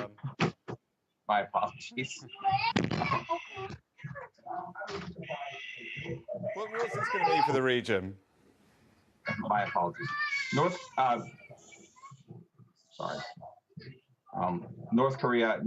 South Korea's policy choices on North Korea have been severely limited. All right, so I don't advise this to walk across the middle of the street, but there's nobody coming. Hey, what's going on? I'm loving it. You love this stuff. Huh? I'm loving it. Where are you from? Pennsylvania originally. So finally got a little snow. Yeah. This is awesome. I never got to see it when I was locked up earlier this year. What's your name? Paul Willis. So you're out in the fresh air. Yes, I am. I love it. How much more do you want? A lot of snow? Oh, no more. No more snow. No more. All right. Have you shoveled yet? No. Are you going to shovel? No. Why not? Because I don't live in this county. I live in PG. Can we get everything right? Say and spell your first and last name, please. We let me know when you're ready now. Yeah, we're ready. Yeah, say and spell your first and last name, please. But what you want me to start off? Say and spell your first and last name, please. What? Say and spell your first and last name. Okay. They call me Can Man. Okay. All right. What's your real name? Xavier. Okay. Will you spell your first real name? Huh? Spell your first last name. You can't read? My name Xavier. Okay. Well, I need to know how to spell it. Well, I just letting you know. I'm down here from Detroit, Michigan. Okay. I born and raised here. Okay. I lived here 33 years. I thought things might would change, but I see it ain't changing no more. Can I get you to spell your name for me, please? O-Z-E-W-A, I just told you.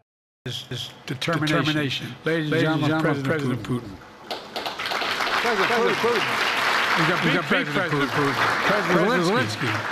I'm so focused on Putin. We got to worry about it. Anyway. The allies in this room not only share common language, don't share common language. We do not share a common border, but we are neighbors. We're neighbors.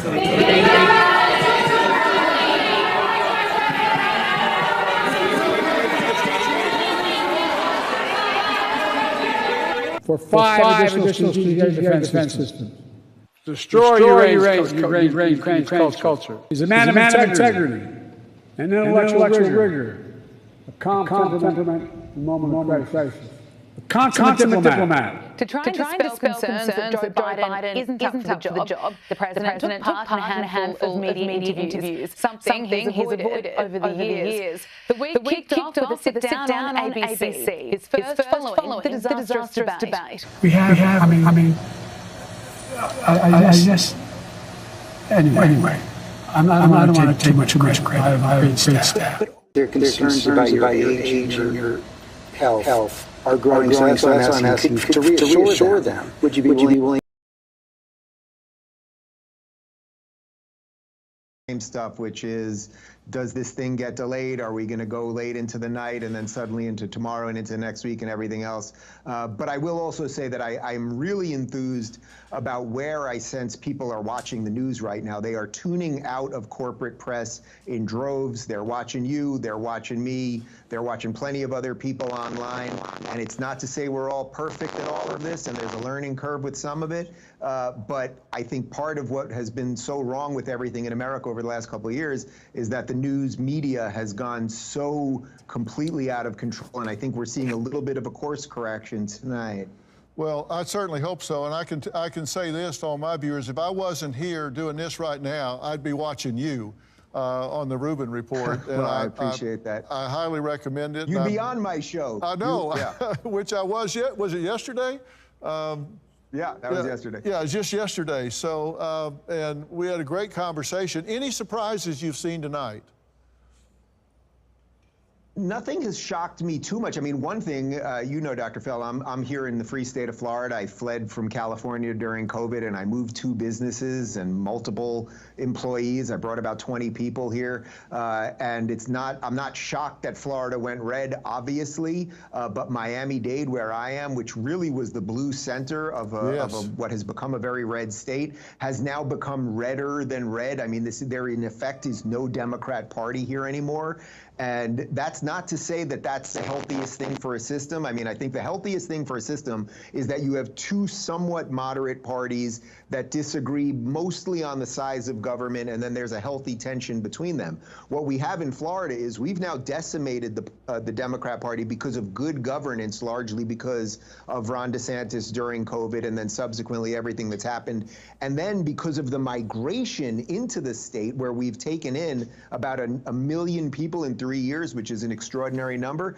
People are not doing what they used to do, which is, you know, these people would flee California and then vote for the wrong things in, say, Colorado or Montana. Here, people are coming from, you know, they're coming from Cali, they're coming from New York, and they're voting the right way. And that's why we have a thriving economy in Florida. We're building homes at unbelievable rates. Our infrastructure projects are fast and efficient. And so that's not surprising to me, but to see something that consistently works, it's always nice to see, if not surprising. Well, it certainly is. And regardless of who wins, what do you think will be the most pressing issues facing America immediately after the election, once the results come in? What do you think are the most pressing issues that Americans are going to have to deal with? Well, I would say the immediate pressing issue is that we're going to, regardless of who wins, I obviously want Donald Trump to win, but regardless of who wins, and I really do hope we get the result tonight one way or another, because I don't think it's good for the country or any of our psychological or spiritual health if it goes anything beyond tonight. But I think the first thing is that we're going to have to, I'm not a big fan of just saying, you know, these platitudes like, oh, we need unity. I don't think you necessarily need unity with everyone, but we do sort of need most of us to believe in the system and that the rules work and they're equally applicable and everything else. So I would hope that virtually everybody will believe that the results were legit, and then we can kind of go on from there. I would say, putting that aside, putting the immediacy of the election aside, the most important thing at the moment is we have to return to meritocracy in this country. I think that that is what Trump sort of caught on to almost by mistake in a weird way. We have to just get back to a place where your race and skin color and your gender and your sex and all of the immutable stuff that none of us really want to be judged on, that stuff should not matter. And unfortunately, the Democrats went deep with identity politics. It took over many of our institutions. It has completely, wholly infected the Democrat Party. And until we get over that, until we decide, hey, you will get a job because you're the most qualified, you will get this opportunity because you work the hardest and not because of some other nonsensical attribute, until we get over that, nothing will work. We will build worse things across the board, whether it's literally building worse airplanes or a worse military, or it's that our doctors will be less qualified, and quite literally our janitors will be less qualified, and that's not good for anybody. Well, you know, I couldn't have said it better myself. And as you know, that's why we named Merit Street Media Merit, because it's all about hard work, added value, and talent. And I think that's what we have to focus on. And I really hope that's what people vote for when they make the votes that they do. And you said it really well. And listen, I look forward to talking to you again soon. I hope we have a new president tonight, as you do, and things go the way of supporting the kind of meritocracy that made this country what it is today. So maybe we can talk and celebrate that very soon. So I thank you for coming on, and I'm going to tell you that we're getting ready to call Texas right now, where I'm sitting right now in Dallas-Fort Worth. So you can add this one to your list as we part right here, because we're getting ready to let Lindsay call Texas. Dave, I'll talk to you very soon. Thank you so much. All right, thanks Dr. Phil. Appreciate it. All right. Great to see Dave Rubin on our air. And Merit TV is projecting Texas's 40 electoral votes for Donald Trump. Texas goes to Donald Trump, and it's a 40 electoral votes. And we're also projecting a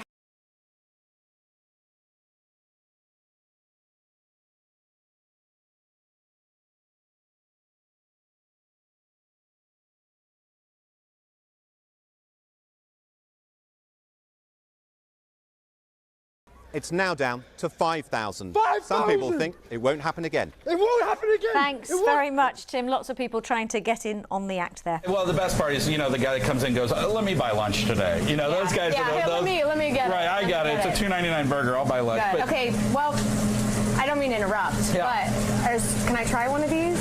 Courtney, I would love to see my meat in your mouth. So I've got a burger ready to go It's not for the you. first time I've heard that.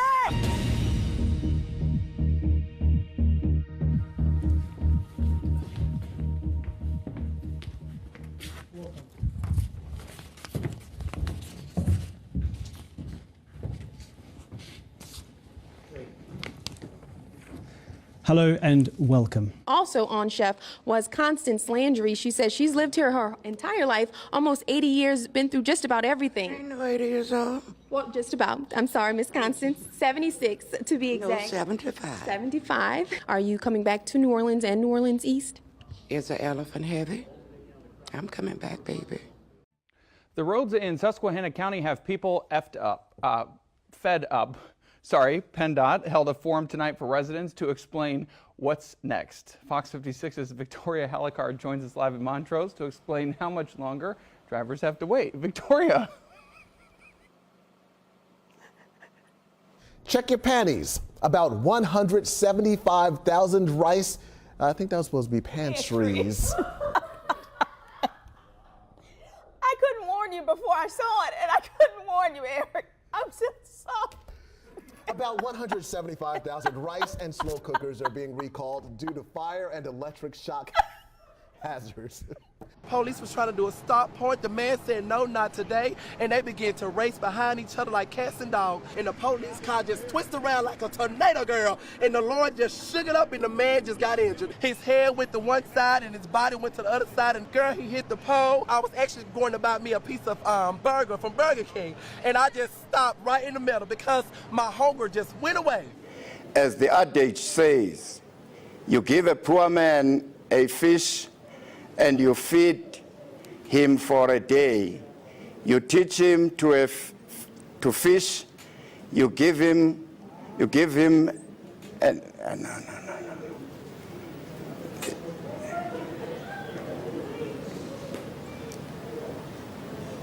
Cute. All right, Mike. So are we gonna have some barbecue weather, or you're gonna have some wet meat out there? You know? Actually disgusting. You know what? Just imagine the meat's just wet. Oh, that's gross. Please put that thing that says hyperlocal forecast now. Perfect. Dry So wet meat weekend, no guys. wet meat on Dry Friday. meat. Ooh, I love those days. Love some dry meat. Love dry meat. It's time now for a full look at your forecast with Astrid. Maybe we can canoodle before you get into it about, We're not going to be canoodling. What? Oh, I thought canoodle meant chat. Astrid, you're lucky there's a producer in my ear. I would have carried that on and on. You know what? You just made the blooper reel. Good job, Andrew. Classic. Take it away. Get me off camera. Oh, this is too much fun. Candle out in the pumpkin. I thought I'd smell some. I thought something was smoking. I do see the smoke coming up. What happened just now? Well, no, because it's resting on some paper, and so I didn't want the little tea light to overheat, and then all of a sudden we've got breaking news here at the channel. I told you if the sprinkler systems come on, I'm done for the day. Yeah, that is not sitting up here looking like a mop. Yeah, you don't want sprinkler system and a beautiful weave because they do not go together. Wow, you're beautiful. You said it was a weave, right? It's not. Oh.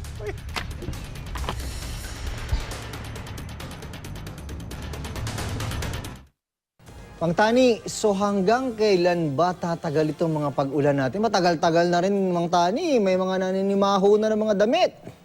Yes, Josie. Josie tuloy. Yes, June. Okay. June, yung ating wind map, makikita natin yung tuloy-tuloy na paglakas ng hangin habagat. At ito ay dahil doon sa bagyong Josie. At hindi lang ngayong weekend, kundi maaring... Good morning to you. It is 5 o'clock right now on your Wednesday morning. Thanks for joining us. I'm Kate Merrill. I'm Chris McKinnon. Oh my God. I am Kate Merrill. That is Chris McKinnon. All right, guys, we're back. Sorry for the delay there. You know, we're doing a lot of technical things at once that we're figuring out on the fly. I want to give a special shout out to Connor, my director, who's actually my longest employee with me at the moment, who is now, he actually has 18 hands, and he was just pulling wires and switching things and all sorts of stuff. As you know, when Connor does a good job, we give him a little extra guacamole. And Connor, guacamole for the year, my friend. All right, so hopefully you guys caught me on Dr. Phil over there. We're going to have a couple other people coming up in just a few minutes. Right now, what I'm seeing, what I can see, or we're going to break some numbers now. So here's the map at the moment. So Donald Trump's got 195 electoral votes. Kamala Harris at 113. So right now, the map is basically looking like what people thought it was going to look like just in the last little bit. Texas went to Trump, which we expected. Ted Cruz is up 52 to 46 with 50% of the vote, 57% of the vote. And so it looks like Ted Cruz will remain the senator from Texas, which obviously would be great. He's a constitutional lawyer and expert and really deserves to be, he's one of the good ones. I know him personally and professionally at this point, and he really is one of the good ones. We're going to grab some coverage of some of the other news networks as well. We can have Phoenix. We can have Brock grab something that I just tweeted from CBS News about Pennsylvania. That basically CBS News is reporting that Pennsylvania will probably not have their results in tonight. And then the reporter said, "Oh, but that doesn't mean anything nefarious is happening." And that's sort of where they bake in this weird thing that, oh, if it doesn't go our way, I guess we'll have to do something to slow it all down. But we'll also tell you that nothing bad is happening our way, or that nothing bad is happening out there, and that's not good. There are some reports that North Carolina is looking quite good for Trump. So that would be the first sort of swing state situation of the night that went in a little bit of a different direction. So we'll see. Do we want to show this Fox video right now? Yeah, so let's jump over to, this is Fox reporting that Kamala apparently is doing really poorly with black voters in Georgia. Everyone loves to racialize everybody. Well, here you go. First up, timing of your vote. We know so many went out for early voting. Let's see how those votes are breaking down in Georgia. Those who cast their vote early, look at this. They did not prefer a candidate if they early voted. It is split 49 for Harris, 49 for Trump. All right, let's look at some of these other key data points. We know race was huge. The black vote was huge for Biden when he won by just a bit in Georgia there in 2020. So let's look at how they are turning out in this election. All right, this is the first time we can break this down. Among black voters and their support for Kamala Harris, while strong, she is below where Biden was in 2020, 4 years ago. This number for Biden was more like 91. So she's running about 8 points behind where Biden was with the black vote in Georgia in 2020. All right, I have another data point where I'm going to combine this with gender, okay? So now you look at the black male voter in Georgia. We know both candidates have spent a lot of time courting them there. Democrats have been trying to convince them that they could be better for the economy. Trump has been trying to woo those voters. Remember, inflation's more than 20% in that state. With black men, Harris is at 73%, Trump at 25%. Let me give you perspective and context on that. Joe Biden in 2020 had this number at about 87%. Okay? So right now, she's... All right, so we're going to cut that a bit short. You guys know I don't like getting caught up in like the hyper-racialization and gender thing and then focusing on the numbers. The key part that I wanted to show you there, though, is that black men, at least in Georgia, do seem to be breaking towards Trump in different numbers. He's still losing significantly, right? Like, so Kamala's still got, 70 some odd, 80 some odd % of them. But if he jumps by about 10% from, 4 to 14 or 7 to 17, something like that, that can be significant. So again, this goes to where everybody, I wish, and hopefully maybe one day we'll be able to analyze elections a little bit differently where we don't whittle everybody down into their intersectional parts. But that's sort of where the mainstream media leaves us at the moment. Let's jump over to MSNBC because there's something interesting happening right now, which seems to be happening nationwide, which is that the Latino vote is definitely going more than usual towards Republicans. And that doesn't play well for the MSNBC crowd because they think that, the Republicans are supposed to be white supremacists. And as Carol Markowitz said earlier, the Latinos have basically been reduced to white adjacent the more that they break towards Republicans. Take a look. Maria Teresa, we have some broad national polling exit polling about Harris's strength among Latino men. And they seem to be breaking for Donald Trump, which is a very big difference from 2020 when they broke for Joe Biden by, I believe, 23 points. They may be breaking for Trump by as many as 10 points. Again, this is early. All right, so there's something interesting there. And all right, I'll stop saying it because I could say it 500 more times throughout the night. But this idea that Latino men vote this way, it's such a bad way of looking at everything. We're all Americans first. It would be so much healthier if they would look at it and be like, people that care about the economy, people that care about foreign policy, people that whatever. Like, instead of just keeping us all at odds with each other, seemingly because of our sex or our skin color, it's just not healthy for a melting pot society that we are. Maybe it could work for some other sectarian country somewhere else, or would have worked 200 years ago, but I don't think it's particularly healthy right now. But in any event, you're going to see some wild stuff if the Latino numbers do bear out the way that they're looking, and that it keeps going towards the Republicans, or just they don't have to get more voters than the Democrats, but that the numbers just shift a little bit in the Republicans' favor than what usually would happen. You are going to see all sorts of bananas stuff come out of the left about Latino men who have now abandoned their wives and they have abandoned black people and everything else. And it's really just, boy, an awful lot of, and I know many of them here in Florida, an awful lot of Latino people came to America legally. And that means when you came here legally, you don't necessarily want people to come here illegally and get all sorts of benefits. You want people to wait in line just like you waited in line. And that seems to be one of the disconnects with the left, that it's like, oh, you're Latino, that means somehow you should just be pro-immigrant. And if you're pro-immigrant, you should be pro-illegal immigrant. And that just doesn't kind of work. Tom Bilyeu from Impact Theory will be on with us in about 5 minutes. Let's jump over to Larry Kudlow. I was on his show on Fox News, Fox Business actually, about a week ago. And he right now, we have the Kudlow, and he is feeling good about Donald Trump's positioning at the moment. Right now, I'd like to be in Trump's shoes right now, but I don't think it's conclusive. We need more numbers, need more data. Some good news, but I just don't think there are enough numbers. I agree with the assessment that Maria made on the policy front. But be honest with you, number one, I don't think the stock market yet knows who's going to win or what the policies are going to be. It's watching like a hawk, but I don't think it knows yet. I mean, I don't know. We've got to see what happens tonight. Number two, Trump has this working class coalition. It's a different Republican Party. It started with him in 2015, 2016. It's ebbed and flowed. I think it's closed in high tide. The question is, with that kind of coalition, working folks, whites, blacks, Hispanics, young people, others, will it work? Will it hold? Was there enough of an expansion in Mr. Trump's base to put him over and win.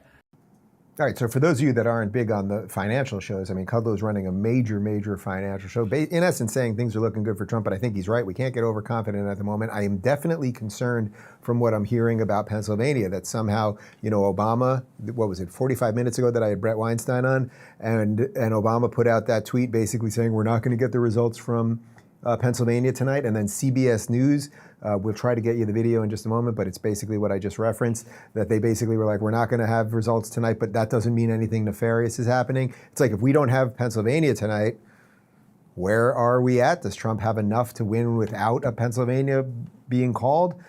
We shall see. We'll have Tom Bilyeu from Impact Theory in just a second. I want to jump over to the Kalshi betting markets because everything seems to be trending in the right direction if you want Trump to be president, if you want to end this intersectional lunacy and all of the stuff that I'm constantly railing against. Well, here we go. We saw what was happening earlier in the night. For a moment, it started to get closer, and now things are starting to separate again. It's got 75%. Again, this is the betting market. This is obviously not scientific. This is just the people who are throwing money on this. But 75% of them right now there's a 75% chance that Donald Trump will be president, according to the bettors, and 25% that Kamala will be. When we started the stream at 6 o'clock, which is now 3.5 hours ago, the market was at 55% to Trump. It's at 75% right now. So things seem to be moving a certain way. I think we've got Tom Bilyeu from Impact Theory in crazy Los Angeles, California on the line. How are you, my friend? I'm good, brother. How you doing? I'm pretty good, man. I mean, we're 3.5 hours into this thing. No major surprises at the moment, but nothing's gone particularly haywire, so I can't complain, right? Like, we seem like it's all kind of working, and hopefully everything kind of gets wrapped up tonight. Well, I guess that's a good place to start. Are you confident that we'll have a result tonight? Because to me, putting aside, obviously everyone knows who I want to win, but I do think it's important to have election day and not election 3 days, election week, election 3 months. Yeah, no, I'm not at all confident that we will have an answer tonight. What do we do with that? That seems problematic, as the kids say. Yeah, I think, honestly, you're going to have some pretty extreme election reforms if we want to build back confidence. The only thing I'm hoping for is that it is just a very convincing victory. If we have a very convincing victory, then we have a little bit of time to figure this out. But I think people have to take seriously what the last 2, for sure, maybe 3 elections have been, what they felt like as the people, that, there's so much margin for distrust. And I think there are very simple things that can be done to eliminate that, not the least of which would be requiring ID. But yeah, I think we have to make some pretty simple but very direct changes. Otherwise, people are not going to have faith. So we've been on each other's shows multiple times in the last year or so, and we constantly are talking about Los Angeles and Florida and all the red, blue stuff. Everyone gets that. So let's put that aside for a moment, but specifically talk about it on the electoral front, or on the election front. So you live in a place, Los Angeles, California, that does not require ID, that you can literally just walk in. It's what I did last time I voted there, which was the recall election, and just said my name and my address. I could have been my neighbor. I knew his name and his address, and they would not have asked me for any sort of ID. Why? It seems to me that the question of fraud is baked into the system there. That seems like a problem. Yeah, so this is where, okay, look, tinfoil hats abound. You have to be careful not to take things too far, but there is certainly a line of logic that you can follow that says, look, this is really about lowering wages, and we want to let a lot of people into the country, and it's going to help us suppress the wages and costs, and that's great for everybody. And then there is a straight line that you can follow that says, well, not only do we get that advantage, but we also get the advantage of being able to fly people into states that are swing states. And if you go with the propensity of somebody who got in on the good graces of the government and is promised a lot of stuff, and they must continue to vote Democrat in order to get those things in the future, it isn't a crazy stretch to believe that they would disproportionately vote Democratic. And you can do, and I mean, look, a lot of people blame Reagan for the fact that California, so Reagan, a Republican, gets the blame for California becoming a pure blue state because of the amnesty program that he did back during his term. And so if that kind of thing really does have that knock-on effect of an immigrant is more likely to vote Democrat, it's certainly possible that by shipping people specifically into these swing states that you create a problem. Now, I don't know that I want to go that far. I would certainly much rather believe that this is purely economic, but no matter how you look at it, I hope that that is a referendum that people are really turning this election into regarding the way that the border's been handled. But not requiring ID is crazy. There's literally no argument. You require it for everything else. And if you can say with a straight face that democracy is on the line and therefore it's so important you don't need an ID, then it's like, well, there are other things. I'm driving my wife to the hospital. Do I need an ID to drive in the car? The joke being, if you get pulled over on the way to the polls without your ID, just say, you know, I'm on my way to vote. So it's sort of absurd on its face. I have been to quite literally mini golf places that to rent the golf club, they wanted your ID so that you don't run away with the golf club. I think that's a little less important than democracy. How confident are you? Yeah, also really fast, Dave, sorry because I know you got another question, but here, the question people should be asking is, how do we make it easy to get an ID? Like, if that's your beef, fair enough, solve the system. And the fact that nobody approaches the systems, this is one of the things that's exciting about Elon. He's just so good at systems. Well, it's interesting. You may have heard this, but Nikki Haley, when she was governor of South Carolina, everyone kept saying, "Oh, people don't have IDs. People don't have IDs." So she allocated several $1 million to make sure that everyone could get IDs. And I think what she told me was 16 people used the program, and therein lies the rub, I suppose. Yeah, I mean, it certainly it points out a flaw in the underlying logic. So in business, we talk a lot about base assumptions. So, hey, you have a base assumption that people don't have easy access to the ID, and therefore very good qualified people that should be voting are not going to be able to vote because they can't get the ID. Cool, run a test and see if that's actually true. And something like that, you know, I mean, how far you can extrapolate, it's another question, but that would certainly peck at the veracity of that claim. I talked a bit about this with Jordan Peterson about an hour ago, but what I also see happening here right now is we're seeing, regardless of the outcome of tonight, that clearly there is now a shift in where people are getting their news. We all know this, of course. Joe Rogan is in effect bigger than CNN at this point. But whatever podcasts or streams people are listening and watching, that there's a certain set of people that are still willing to pay attention to what the system is offering. And then there's a whole other group, I would say a much bigger group at this point, that wants the other thing, the thing that we're doing, right, that we're part of. Do you think those two things can ever be connected in a way that will be healthy for the country? I think it's inevitable that they're going to ultimately diffuse into each other because when you raise a generation on a thing, that just becomes the known thing, the norm for them. They're not even going to think about it. So even if this is just a question of time, there's no doubt that over time, people will get more and more of their information via social media, via the internet, and more traditional means of watching it on the news. It will die off as their constituents die off. I got one more for you. You've done some stuff yourself with health and helping people lose weight and making some Quest bars and cookies and all kinds of stuff in your day. I suppose you're pretty happy about the idea of, say, an RFK being involved with somebody like Trump, where we could actually start addressing some of our problems that are outside of politics, some might argue more important than politics? This is why I think what Trump has done here is really incredible, is he's created a deck of people that you can choose from. So if you're like, oh, God, I cannot vote for Trump, but I can see what he's doing with RFK, and RFK is my guy. RFK was certainly where I was headed before he got lawfared out of existence. And seeing him put together this gallery of people from Elon to RFK to Tulsi, Vivek, it's really pretty impressive. And it gives, if he is sincere and he holds it through and he actually listens to these people and engages them in a meaningful way, and it isn't just a get elected stunt, I think it's really incredible. Because yes, when you start talking about making America healthy again, you're onto something that actually matters. If you could make America balance a budget again, then you'd really have me.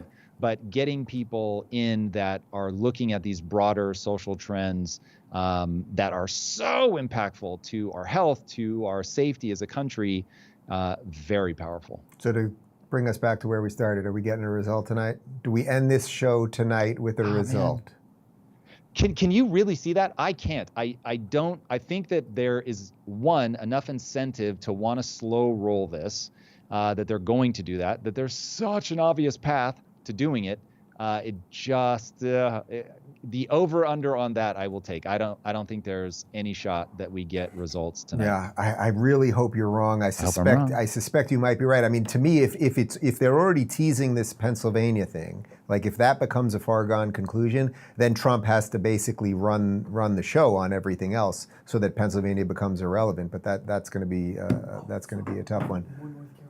So Trump just won North Carolina. So that is a good sign for that, because that was one of the swing states. So that actually is a good sign that if he can do all the other stuff, that Pennsylvania may not matter. We shall see. Tom, I appreciate you. Good seeing you, my friend. We'll do this in person next time.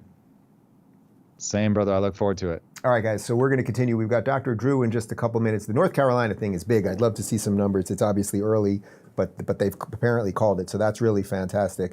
Hopefully this Pennsylvania stuff, we're just getting some like early rumors about this. I really don't like that Obama would put a tweet like that out. You just have to remember, these are all signals that they send to the system, right? So Obama sends the signal out there. If he thought that Pennsylvania was trending towards Kamala, does he send out the signal like, oh, we better wait? No, of course not, right? And look, I get it. There's versions of that on the other side too. Okay, fine. But I'm just dealing with what we have in front of us right now.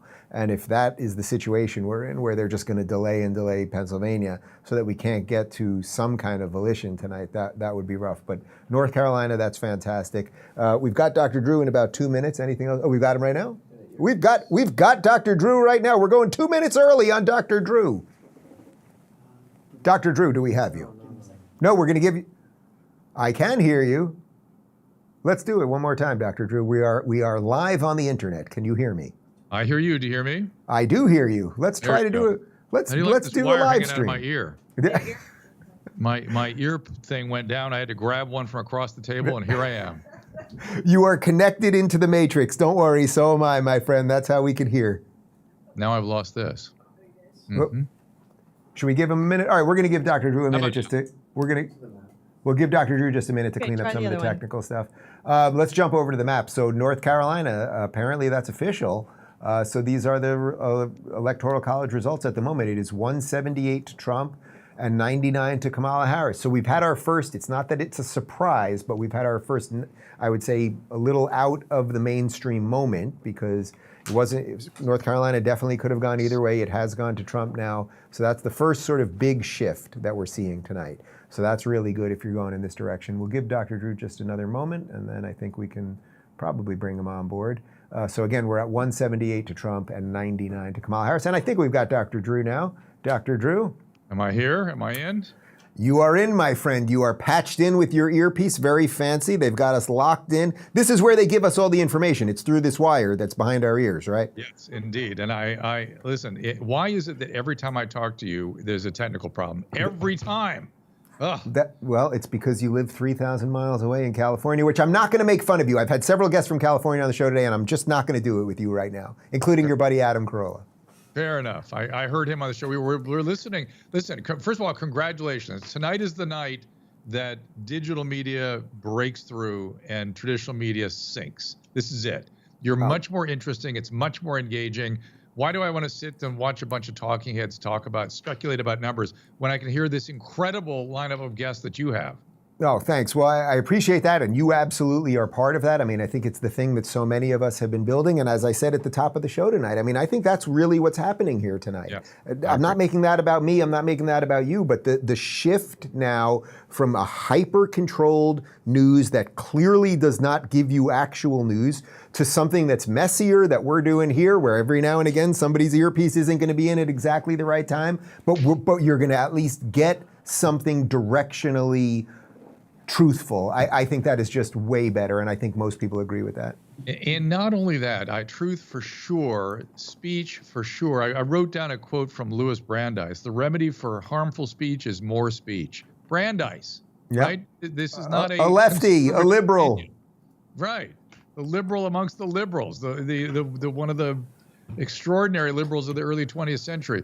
and somehow he has been left behind by his party. But I've realized began to think. I was at the Brownstone Institute meeting over the weekend, and Jeffrey Tucker said, no matter who wins, we've started something here. We've got a lot of work to do, and that's what's important right now. And you're alluding to it with what's happening with digital media, which is things need to be decentralized, not centralized. Centralized authority, whether it is global or federal, is the enemy. And within that enemy, bureaucracy that only feeds itself and only grows and has no concern for the people they serve, that's the enemy right now. That's where evil is getting done. And as Hannah Arendt pointed out, banality of evil. It's done people just doing their job. I get it. We can't let that go on.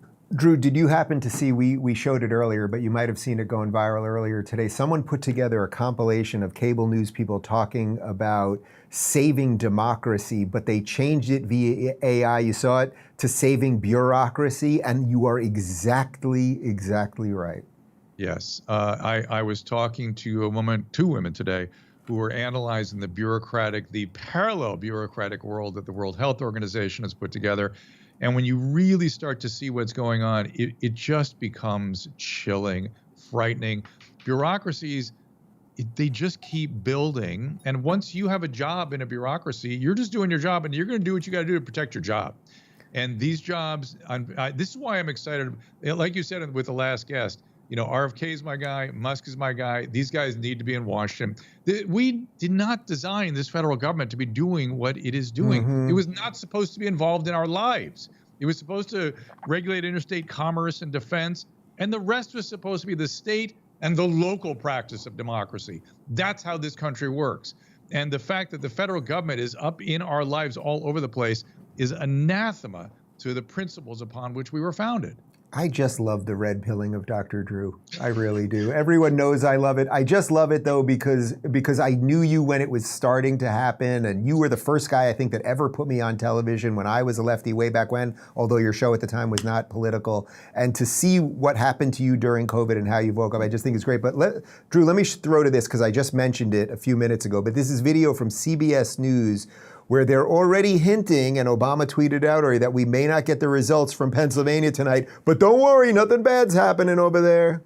Want to turn now to Cecilia Vega, because Cecilia, I know you did some reporting in Pennsylvania. What are we learning about what may be happening in the Keystone State? Yeah, we're just back from a reporting trip there. Look, this is the holy grail. Margaret said it at the top of the show with its 19 electoral college votes. And I think, Nora, to understand the significance of Pennsylvania, all you got to do is look back to the final day of campaigning. Both candidates there, Donald Trump telling everybody, if we win Pennsylvania, we'll win this whole ball of wax. Kamala Harris ending her final rally on the steps of the famous Rocky Steps there. But look, Al Schmidt, the Secretary of State, told me we are probably not going to know the results from Pennsylvania tonight. Delay does not mean anything nefarious is happening. Pack your patience, you said at the top.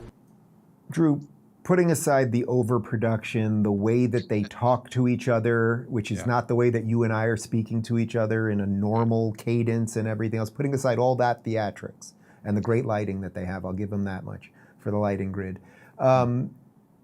Nothing nefarious. Doesn't mean anything nefarious is happening. I thought it was election day. I'm just old school, right? Yeah, look, every other country manages to put it out in a day, and they do it with paper ballots for the most part. I was watching the French elections where they just announce it all at once. There's your results, and that's that. And it's at the end of the day, and there's the results. And the fact that we're not being held to that and things drag on, yes, there may not be anything nefarious happening, but doing so leaves the door open for something nefarious to happen. And that's why they feel it's like methinks they doth protest too much. It's why they add that coda, because they know that if things are going to happen with shenanigans, it's going to be because things are delayed. What would you say, I asked Jordan Peterson a slightly different version of this earlier in the evening, about sort of the mental health state of people at the moment as it relates to politics, because even me today, and you know me, I burn pretty cool, politics and media is not everything to me, all of that stuff. But everyone is dealing with a certain stress level. I have no doubt that there's a certain stress level on the other political side as well, right? They think Hitler's on the way, so that would be somewhat stressful. how do we get rid of that? I mean, if we can't solve our political problems, what can we at least do sort of on our own psychological profile front that might help alleviate some of this craziness? But before I answer that, I do want to point out something Adam said to me earlier today, Adam Corolla. He said, Trump is not just Hitler, but he's worse than Hitler. I didn't know there was necessarily worse, or he was like Hitler and Stalin and Mussolini all rolled into one. And then they go on to say, and then he's old. So they go from he's worse than Hitler to he's old, so he could die. And J.D. Vance is worse than him. So what are we talking about here? How much worse than Hitler are all these people? At some point, you spin yourself off the board. I think that's what you're trying to say. Well, that's right. This is mass formation. I also spent the weekend with Matthias Desmet, who sort of invented this construct and is a brilliant psychologist from Belgium. Mm-hmm. And we are in a delusional state and hysteria a lot of the time. My estimation is it got going with sort of Trump derangement, then it got put on steroids with COVID, and the media has been a source of a lot of it. I didn't realize how duplicitous the government was in all this, but I could see it on the media. And if you're just listening to Dave Rubin Report, the Rubin Report all evening, I'm not whipped into frenzy, but just even hearing those women talk about Pennsylvania, I got anxious immediately. Right. A lot of our problems are coming from the news media in particular, and the news media and just media generally, but particularly the news media. And back to what I said about bureaucracy and over-centralization, stay local. The fact that we're not putting the faith into one doctor and one patient, and we want to put some system on top of that. Look what happened with COVID. Patients were sent home because the hospital administrators told the doctors to send them home, have them come back when they're blue. This was anathema, the practice of medicine. It was disgusting. Same thing is true in so many aspects of our life. The more we focus on our connections, and by the way, the way mass formation works and the way they foment hysteria is with disconnect. The loneliness, the disconnect, the lack of attachment and love that we have for the important people in our life. We must re-entrench locally in all respects. It's how democracy in America is designed to work. It's how the structure of this country has succeeded. It's always been that case, and we need to roll back to that. So yeah, we are very narcissistic. Yes, we are very hysterical. We are very disconnected, but we can do something about that. Rather than being swept into mass formation and mobs, you can choose, we're adults, not to be a victim, not to engage in the mob action, not to get involved in cancel culture and mob focusing of aggression on some sacrifice, and just get it back to our local relationships. So, Drew, let me float this one to you, because it seems to me that if Trump wins tonight, if we actually get a result and it is a Trump win tonight, we can, I know he doesn't take office for a few months, but shortly after taking office, I think we can fix a lot of stuff really quickly. I think we can fix the Middle East really quickly. I think we can fix Russia, Ukraine really quickly. I definitely think we can fix our border really quickly. I think we can fix some of the trade stuff really quickly. We can go on and on down the list. Now, I know that there'll be a certain amount of people, to your point, that will remain apoplectic and we're going to have violence and whatever. But I want to take the other version of that for a moment, that if Kamala wins, the forces that have woken you up, that everyone watching this knows what they are, they will be so emboldened. They will be like, holy cow, we kicked out Biden right in front of their eyes. We installed a woman that is clearly not competent to do it. We lied to them about virtually everything. We threw Barack Obama out there 2 days before the election to say very fine people again. Like, they will be so emboldened because they will be so high on their own nonsense that I think Elon's right. This would be the last election in essence. Not the last election that we show up at a ballot box, but the last one that would actually matter. Do you think that's over the top? I hope it's over the top. Be careful not to be hysterical. Be careful not to misrepresent things. Be as accurate and careful as you can, or you're being as bad as the other side. But man, I think I did a somewhat fair job there, and I'm just kind of repeating what Elon said. Those were Elon's words. No, I get it. But I'm sort of advocating against leaning into what he's saying, and I'm saying that the French Revolution is a model for how things are playing out these days. I'm sorry to tell you, a lot of the things were the same. But one of the slogans I heard just today, studying it a bit, was behind the mask of every patriot is a traitor. And that is the kind of sloganeering we've been dealing with. And I think just in time, and I think it's maybe COVID that did us this favor, people kind of woke up, people shifted, people came out of their sort of party silos and started looking at reality and lining up and forming coalitions that will be able to keep moving forward no matter who wins here, it seems to me. Because even if Trump wins, those coalitions still need to do their work. We need to understand better what happened during COVID. We need apologies. We need truth. We need reconciliation. That doesn't matter who's in office. So there's work to be done no matter what. So, okay, so now let's bounce back to the other side, which is we get the result that you and I think would be better for the country tonight, and then Trump brings in some of these other people. We start getting this wide tent things start moving forward in a positive way. Yeah. What do you so if policy starts working better, and now Bobby's fixing some of the health stuff? Yes. What other areas would you want to see fixed? You know, I could see you getting a call from Trump and saying, "Hey, help me out with what's going on at the CDC and the NIH." Bobby can't do it by himself. Well, that administration asked me to come help them with homelessness, which I attempted to do, and he attempted to respond to it all, but the state legal structure wouldn't allow us to do what we're trying to do. Now they're slowly starting to move in that direction, but meantime, 5-6 people are dying every day on the streets of LA County. Good times. But yeah, they will need a lot of help. You asked also what, in addition to homelessness, which is really more of a state and county thing, but what else would I like to see fixed? They have got to do something about the budget deficits. And Musk has alluded at that, and his Office of Government Efficiency is going to be focused on that, I hope. But oh my gosh, if we allow that to run another 4 years, I don't know that we can get out of that. That to me is the existential threat we have if it's not dealt with. Is the problem with the budget thing, it's like, yeah, I actually do believe that Elon could get in there and clear out $2 trillion, because it's like, they buy a toilet for $700. Like, none of it kind of works right. And it's always, it's backhanded, backdoor deals, all that stuff. But the problem with really fixing it, unless we get an Elon in there, that it's just not a sexy enough thing to sell to people. It is just politically not functional to say to people, oh, we are going to have to not give you as much crap. Yeah, well, in Europe, they call it austerity, and they fight against it. And there's a psychology that believes, well, they just print more money.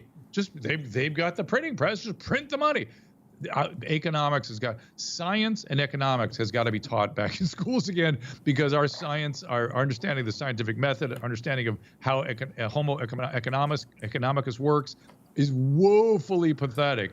That concerns me also more than anything. If they want help with that, that's the other thing I would help with, that we have some sort of, it wouldn't be that hard to have a basic curriculum around these things that people need to be able to function effectively in the world. But yes, it's not sexy, but Bill Clinton did it. Bill did it quite well. So let's look to old Bill to help us out and to be the standard bearer for doing it again. And Bill Clinton just a week ago was suddenly like, boy, if we let less people in at the border, maybe we'd have less crime. So what? The guy's, something's going on there. It's unclear who he was campaigning for when he... Reality is reasserting itself, I think, is what's happening. Reality is breaking out all over. And that's really important. And we can now say things and talk about things that literally you couldn't say without being endangered a year ago, 2 years ago. Now we're starting to once again have real discourse. Jay Bhattacharya had that wonderful conference up at Stanford, well, differing scientific opinions, shared ideas. The president of Stanford University stood up and said, we are going to defend disparate ideas, and the university is where you bring lots of different ideas and express them. That's the beginning. There's things like that happening all around, and I'm very optimistic about that stuff, independent of what happens tonight. Well, now I'll reverse on what I started this conversation by saying, and I will ask you something about California, which obviously it's going to Harris for the presidential part. But do you see any signs, relative to some of the good things you're talking about right now, that there is this wake up, people are tuning out of mainstream media, et cetera, et cetera. Do you see any signs there that at least there could be some little wins at the micro level, if not taking over the whole thing? Because that's obviously... Yes. Far in the horizon. I want to introduce you to the city attorney from the city of Huntington Beach, California. I want you to interview him when this all settles down, and you will be blown away. He has sued successfully multiple times, the state and Newsom, to prevent some of their draconian, insane, ridiculous policies that are contrary to exactly what it is that we all want to achieve. I want you to talk to this guy. His name is Michael Gates. And if he could get up in Sacramento in any capacity of authority, well, now that kind of stuff is breaking out. If we can just get that stuff, really people to listen to it and realize how important it is and how insane the movement, the direction we're going is. Drew, my last one for you. Do we get the result tonight? No, everyone's telling you no.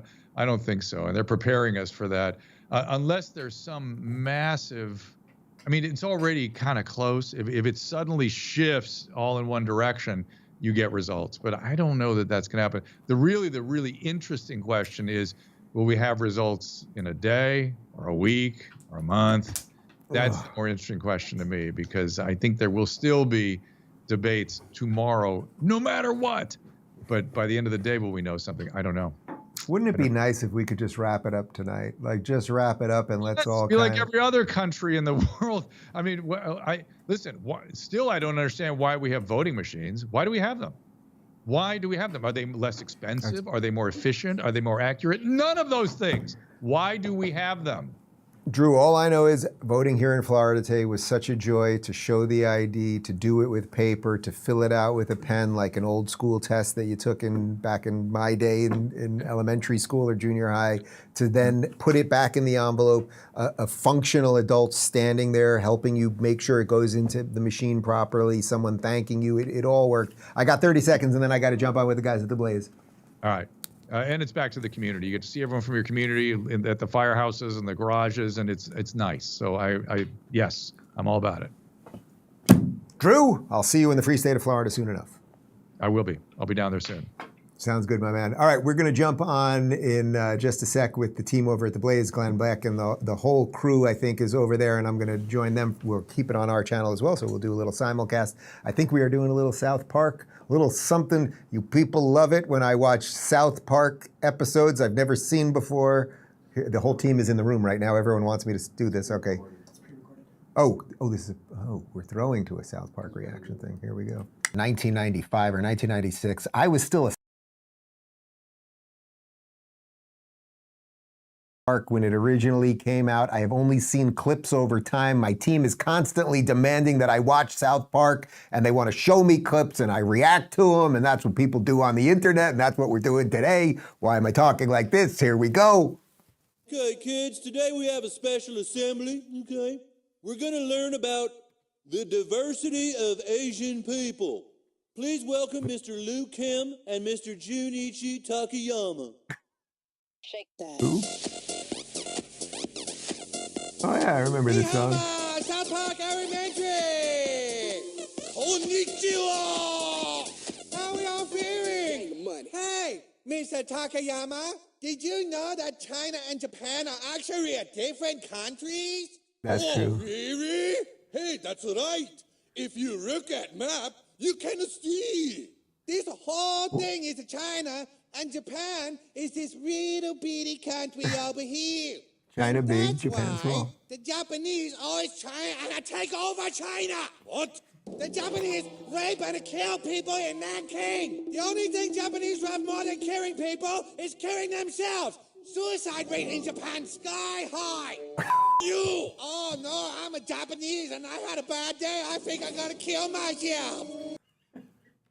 I just want to say, Joey, I think you're Korean, right? I am, yeah. I feel like I owe you an apology. Okay, what's next?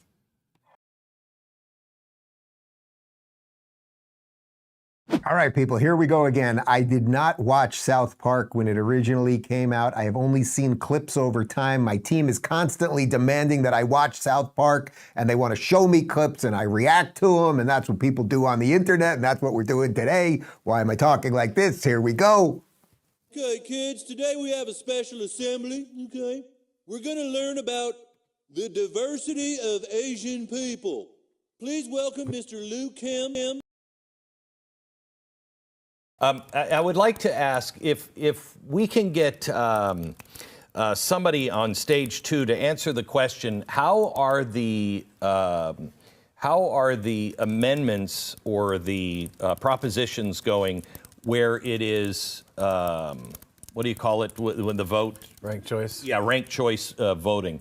I'd like to find out and get an update on that. All right, Stu, go ahead. We take a look at the Senate and where we stand right now. There's still a lot of big races, a lot of them more not on the East Coast, but we do have some updates here for Republicans locked and called seats. Right now they are at 46 seats, and the Democrats are down at 35 so far. These are states that are either locked or we've called already.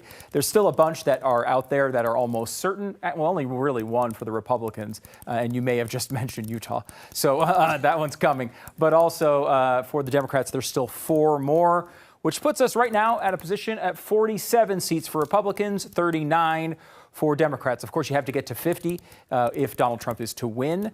If he somehow lost to Kamala Harris, which I am not projecting at this time, I want to be very clear, you would have to get to 51 to control the Senate. So this is still very much up in the air, not yet decided, still 14 seats, Glenn. So I'd like to know, can somebody check for me what is happening with the harder race in Nebraska?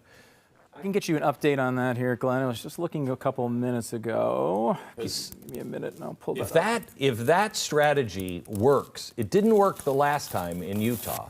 But this time you're running somebody whose last name is Osborne in Nebraska. Yes. Okay. You want to talk about your name ID championship. Yeah. Running with the last name Osborne, as in Tom Osborne, the legendary football coach. You're talking about the patron saint of the entire state. I know. Right? So, but yeah, that's a built-in advantage. He's a communist. Yes. So he's not a moderate. But he's a communist who's wearing overalls in TV ads while being named Osborne. Right, okay. It does matter. And yes. I'd like to also, if we can talk a little bit about Iowa and the poll that came out. I've got an update on Pennsylvania, too. Okay, so we'll get to that here in a second. Go ahead, Stu. So right now, if you kind of want to look at it this way, Pete Ricketts is the race that we've already called. Yeah. In the vote that has been calculated so far, about half the vote is in.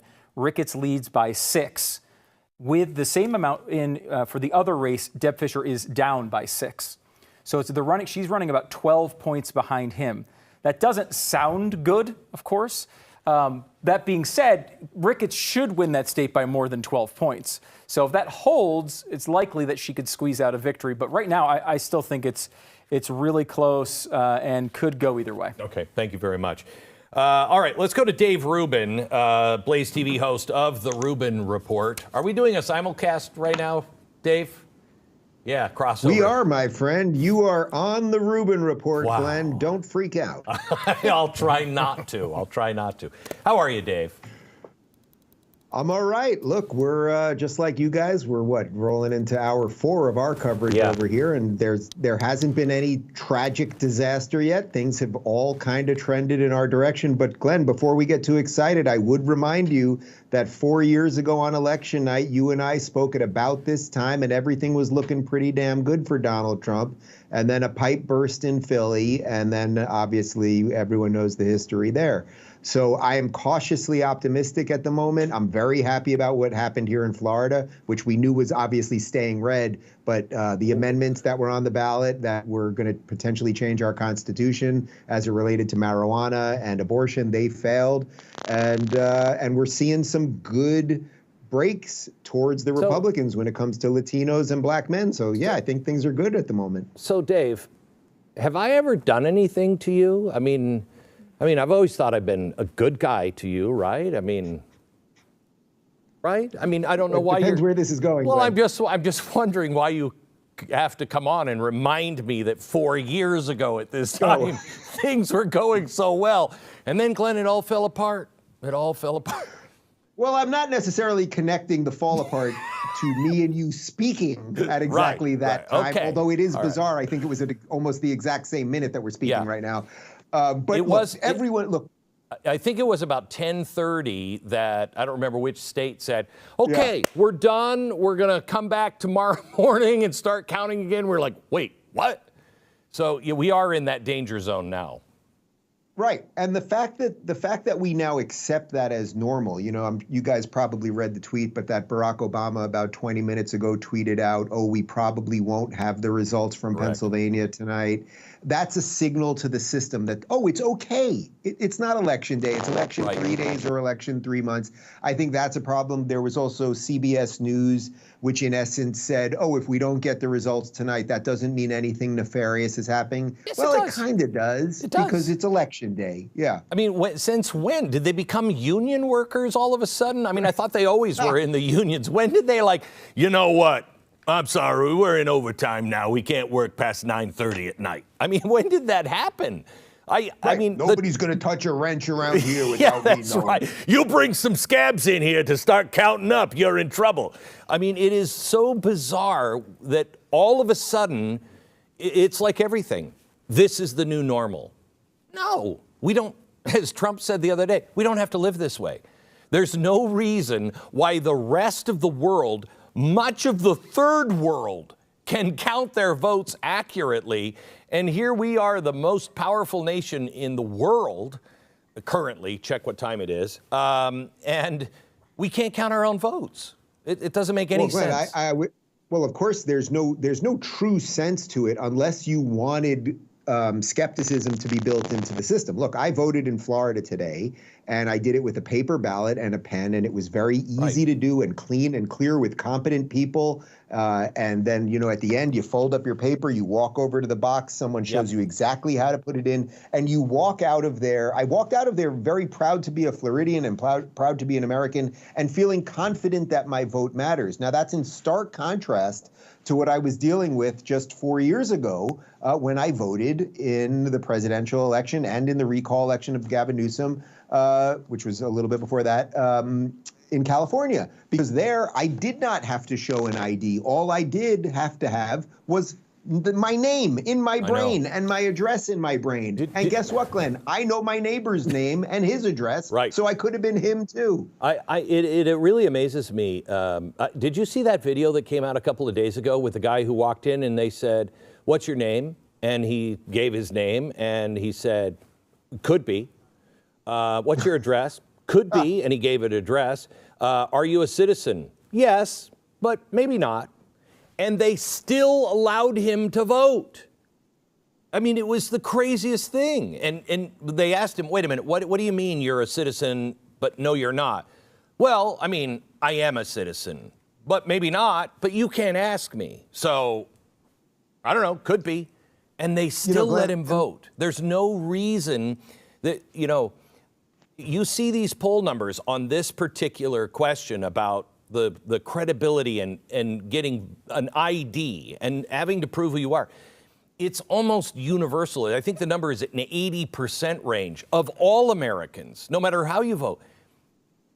Why? No, but this is what the left has done with everything. They've made everything about race, and then they somehow tell you that black people don't know how to get IDs. Glenn, I was on a plane last week. I saw black people. It was a miracle. They somehow figured out how to get an ID and get on a plane. So, occasionally when you go, I don't know when the last time you went mini golfing was, but when I went mini golfing last time, I kid you not, they asked for my ID so that I wouldn't steal the golf clubs. Oh my gosh. It's literally absurd unless you want enough want enough fraud in the system and or you want enough skepticism in the system so that you can delay an election night so that we could feel good about something until we don't. Hold on. I think Can something you might hold be on coming across the wire. No, I know. If you would just hold for a second, we have an update. I think we're calling another state. But I want to talk to you about Joe Rogan and this new coalition that I think you were one of the pioneers on. But we'll talk about that in a second. Stu. Yeah, don't give that to Joe Rogan. That's Dave's thing. He led the way on that.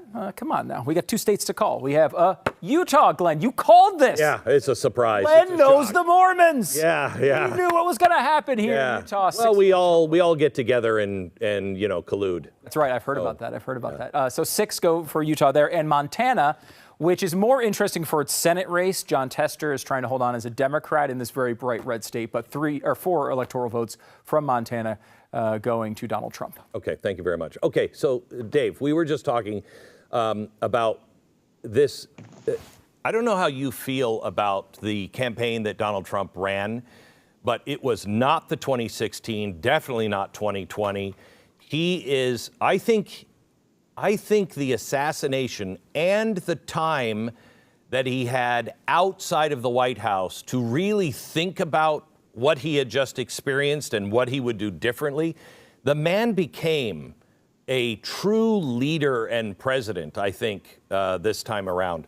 And you're seeing RFK, Tulsi, already people like you and Weinstein and others. There is this new kind of, I don't even know if I could call it conservative or Republican, but it's really an independent kind of thing where Donald Trump is bringing people that don't agree on everything. It's kind of like the old American.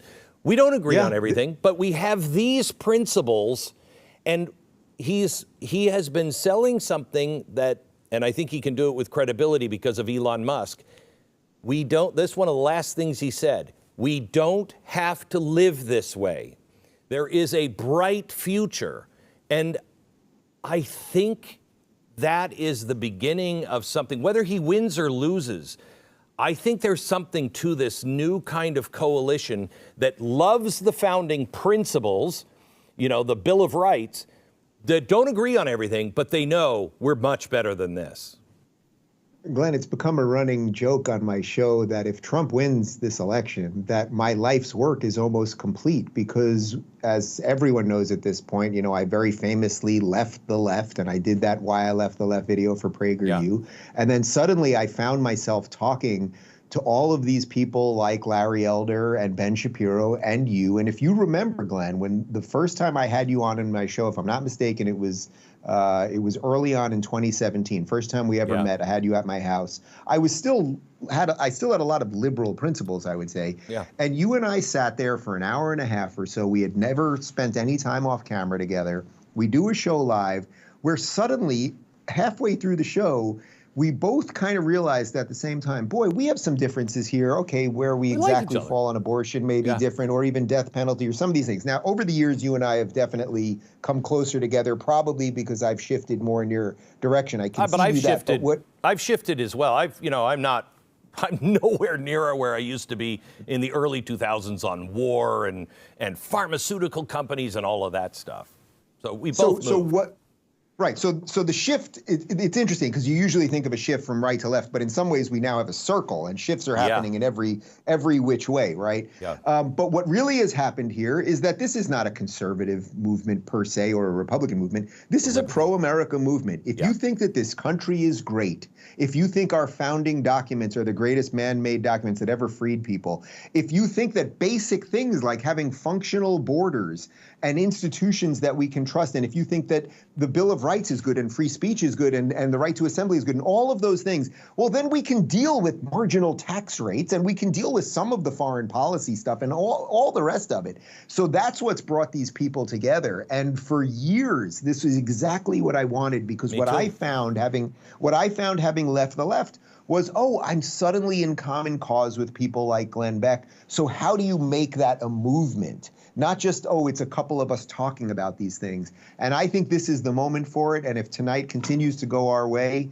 I'm not retiring tomorrow, but it would be a nice feather in my cap, I suppose. I feel the same way. We're a long way of stabilization of this idea, but I feel the same way. I feel like there is a very bright future. Yes. If we can get past the next 72 days, you know what I mean? What happens in the next 72 days is very, could be very, very dicey, especially globally. You're being a Jew, you understand.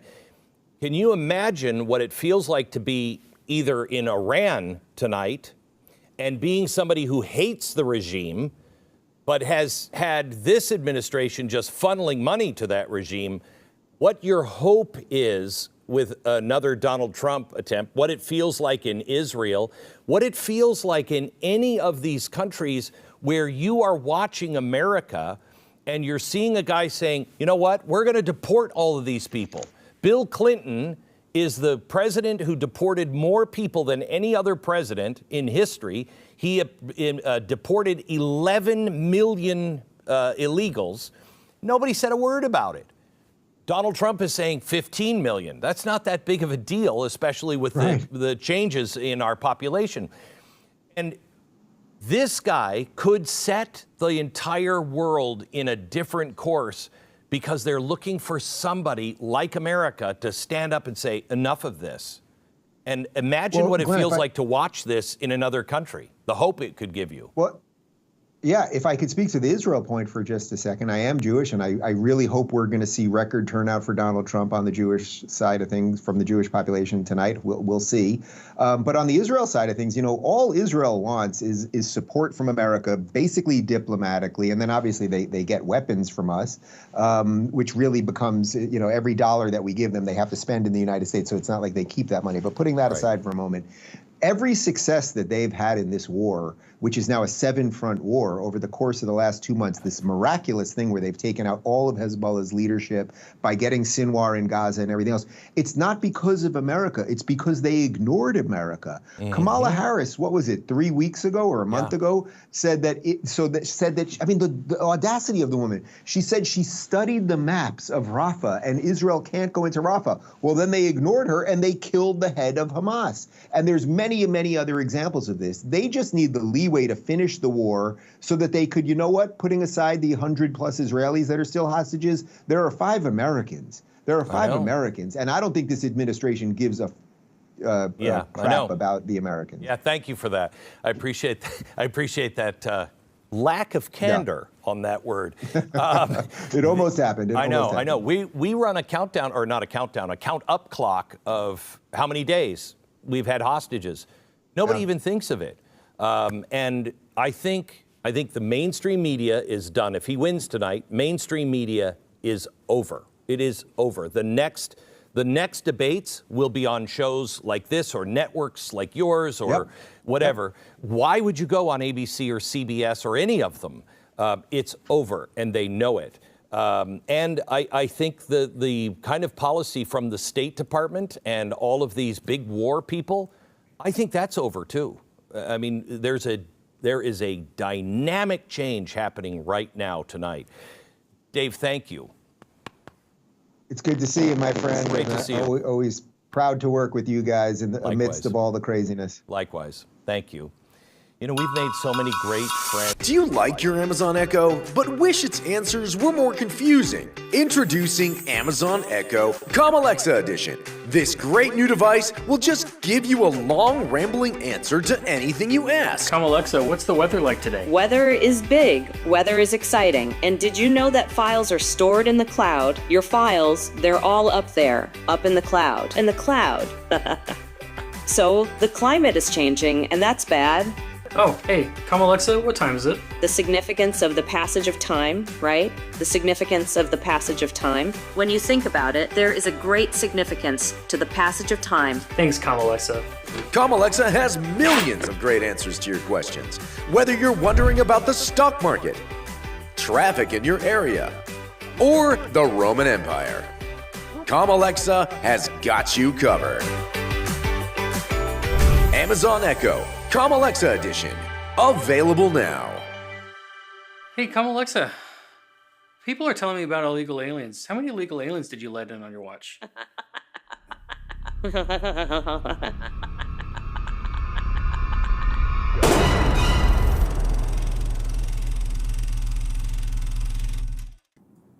All right, guys, always good to be with Glenn and my friends over at The Blaze. We have Larry Elder, the white face, the black face of white supremacy. I almost changed his skin color. Let's bring him on right now. Okay, let's go. Before we get into some of the numbers, we have the black face of white supremacy, Larry Elder, on the program. Larry, how are you, my friend? Don't laugh. I worked very hard for that title. I almost reversed your color and your supremacy.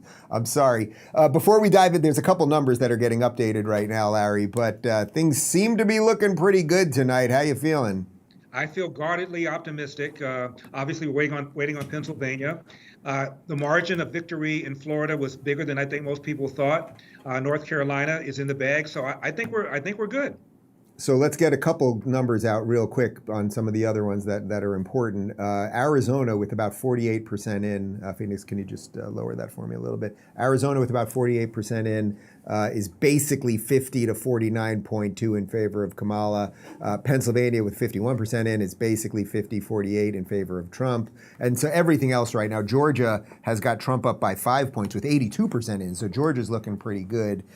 Larry, before we dive into just like the numbers and the map and the whole thing, do you feel that what we are seeing tonight outside of the pure political part, there's been a theme for the hours that we've been doing this show amongst most of my guests, that we're seeing a real shift in the media in terms of what's happening online versus the corporate press. And that might be really the meta story here that's maybe, it's not more important than the election, but it's right next to the election.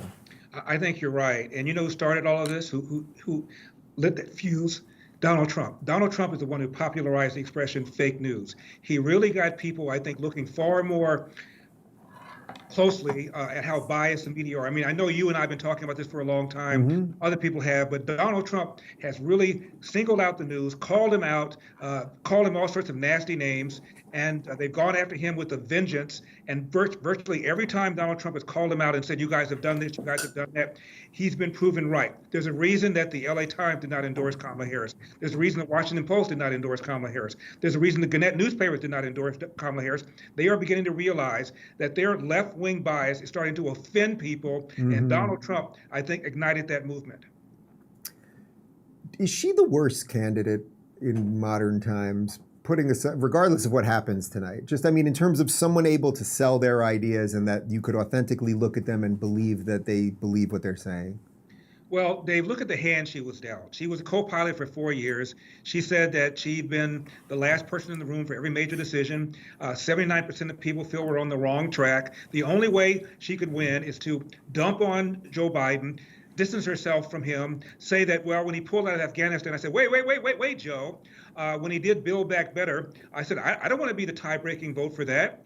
When he went and reversed Donald Trump's policies on the border, I said, you know, you can't do that. She can't say that credibly because it's not true. So she was dealt a pretty bad hand. Most people feel we're on the wrong track. And the bottom line is, are you better off now than you were 3.5 years ago? Unless you're an illegal alien, the answer is no. I don't know how you can squirrel your way around that, and she couldn't do it. You're in California. I've had a lot of Californians on. California's gone, but you... Is that a slur? You're in California. Is that a slur? First, I implied you were white, and now this. It doesn't get much worse, Elder. It's good to see you, my man. You're in Cali.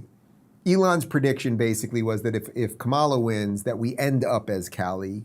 I brought this up with Dr. Drew, a few minutes ago. That feels right to me. We will continue to have elections, but the system will be so corroded that they will be largely irrelevant. Do you think that's a fair diagnosis? I do, but there are some sprouts of common sense even here in California. Just today, front page of the LA Times, which I read so nobody else has to, a long article self-examining whether or not there are too many Democrats in Sacramento. As you know, we have a supermajority Democrat in the Senate, supermajority in the Assembly, and believe it or not, the article said, maybe, just maybe, when we're all talking to ourselves, no other ideas, maybe that's not a good idea. I was shocked to see that article on the front page. Also, George Gascon, the LA DA, is probably going to go down by about 30 points. And then there's a proposition called 36, which essentially will repeal 47. Kamala Harris's fingerprints are all over 47. She was AG and wrote kind of a glowing little description about 47, about it being criminal justice reform, which is why voters were duped into voting for it. They're now very angry, and the Proposition 36 is probably going to win by about 30 points, and Kamala Harris refused to say whether or not she voted for it or against it. So there's some little things going on here in California. Plus, 1 million people have left. I gave a speech recently in Phoenix, Dave. I talked about my race in California for governor. I said, now I know why I lost. My voters are all in this room. Hey, I voted. I campaigned with you and voted for you, and then I left. So. And then you left, yeah. You did it the right way. Listen, I hate bringing up all the, every time we talk, unfortunately, we all get caught in this race nonsense, and then I have to ask you these stupid race questions, and I know how you feel about them. But there are some positive trends that seem to be happening right now. From the numbers that I just saw out of Georgia, it does seem like the black vote in Georgia is going to go up probably by like 8 to 10% to Trump. That seems good. We're seeing the Latino numbers go up towards Trump. these are good indicators, as much as we don't want to talk about race, that something else is happening here, right? Well, Dave, whether you're Hispanic or Black, when you walk into a grocery store and you're paying 21% more than you were 3.5, 4 years ago, it's going to bite. Yeah. I also believe that there is a real anger over illegal immigration. When Ron DeSantis and Greg Abbott began putting illegals on buses and sending them to places like New York and Chicago, then and only then did the media begin focusing on this.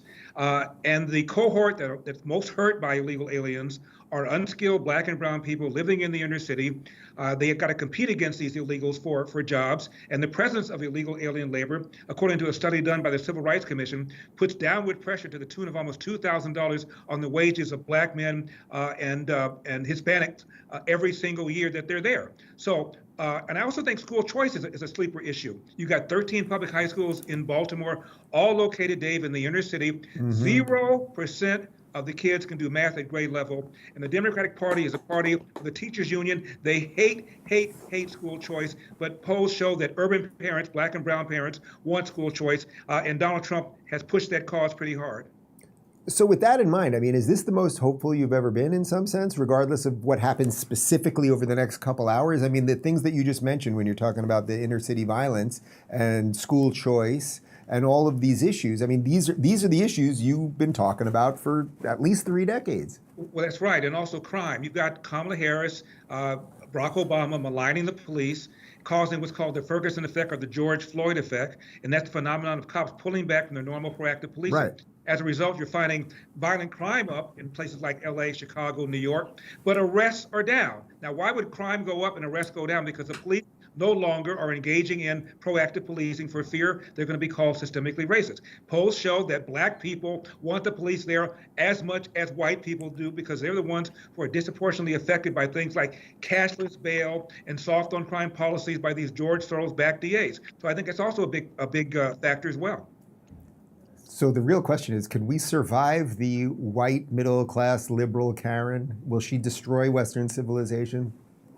Well, there is a huge pushback. There was a big article in the New York Times, of all places, about the DEI at University of Michigan, where I went for law school. That's probably the university that spent more money on DEI. They've hired a whole bunch of consultants. They don't teach. They're a bunch of bureaucrats. It was something like $50 million, wasn't it? $50 million a year or something like that. I think it was $250 million altogether in the last several years on DEI programs. And the kids are upset. The white kids are upset. The Black kids are upset. The teachers are upset. They feel they can't really teach their subjects for fear they're going to be called racist. It hasn't worked. And that is a very liberal city, Ann Arbor, a very liberal university. They've done everything they can, and it's not working. So I think maybe, just maybe, there's a awakening about where this country is going.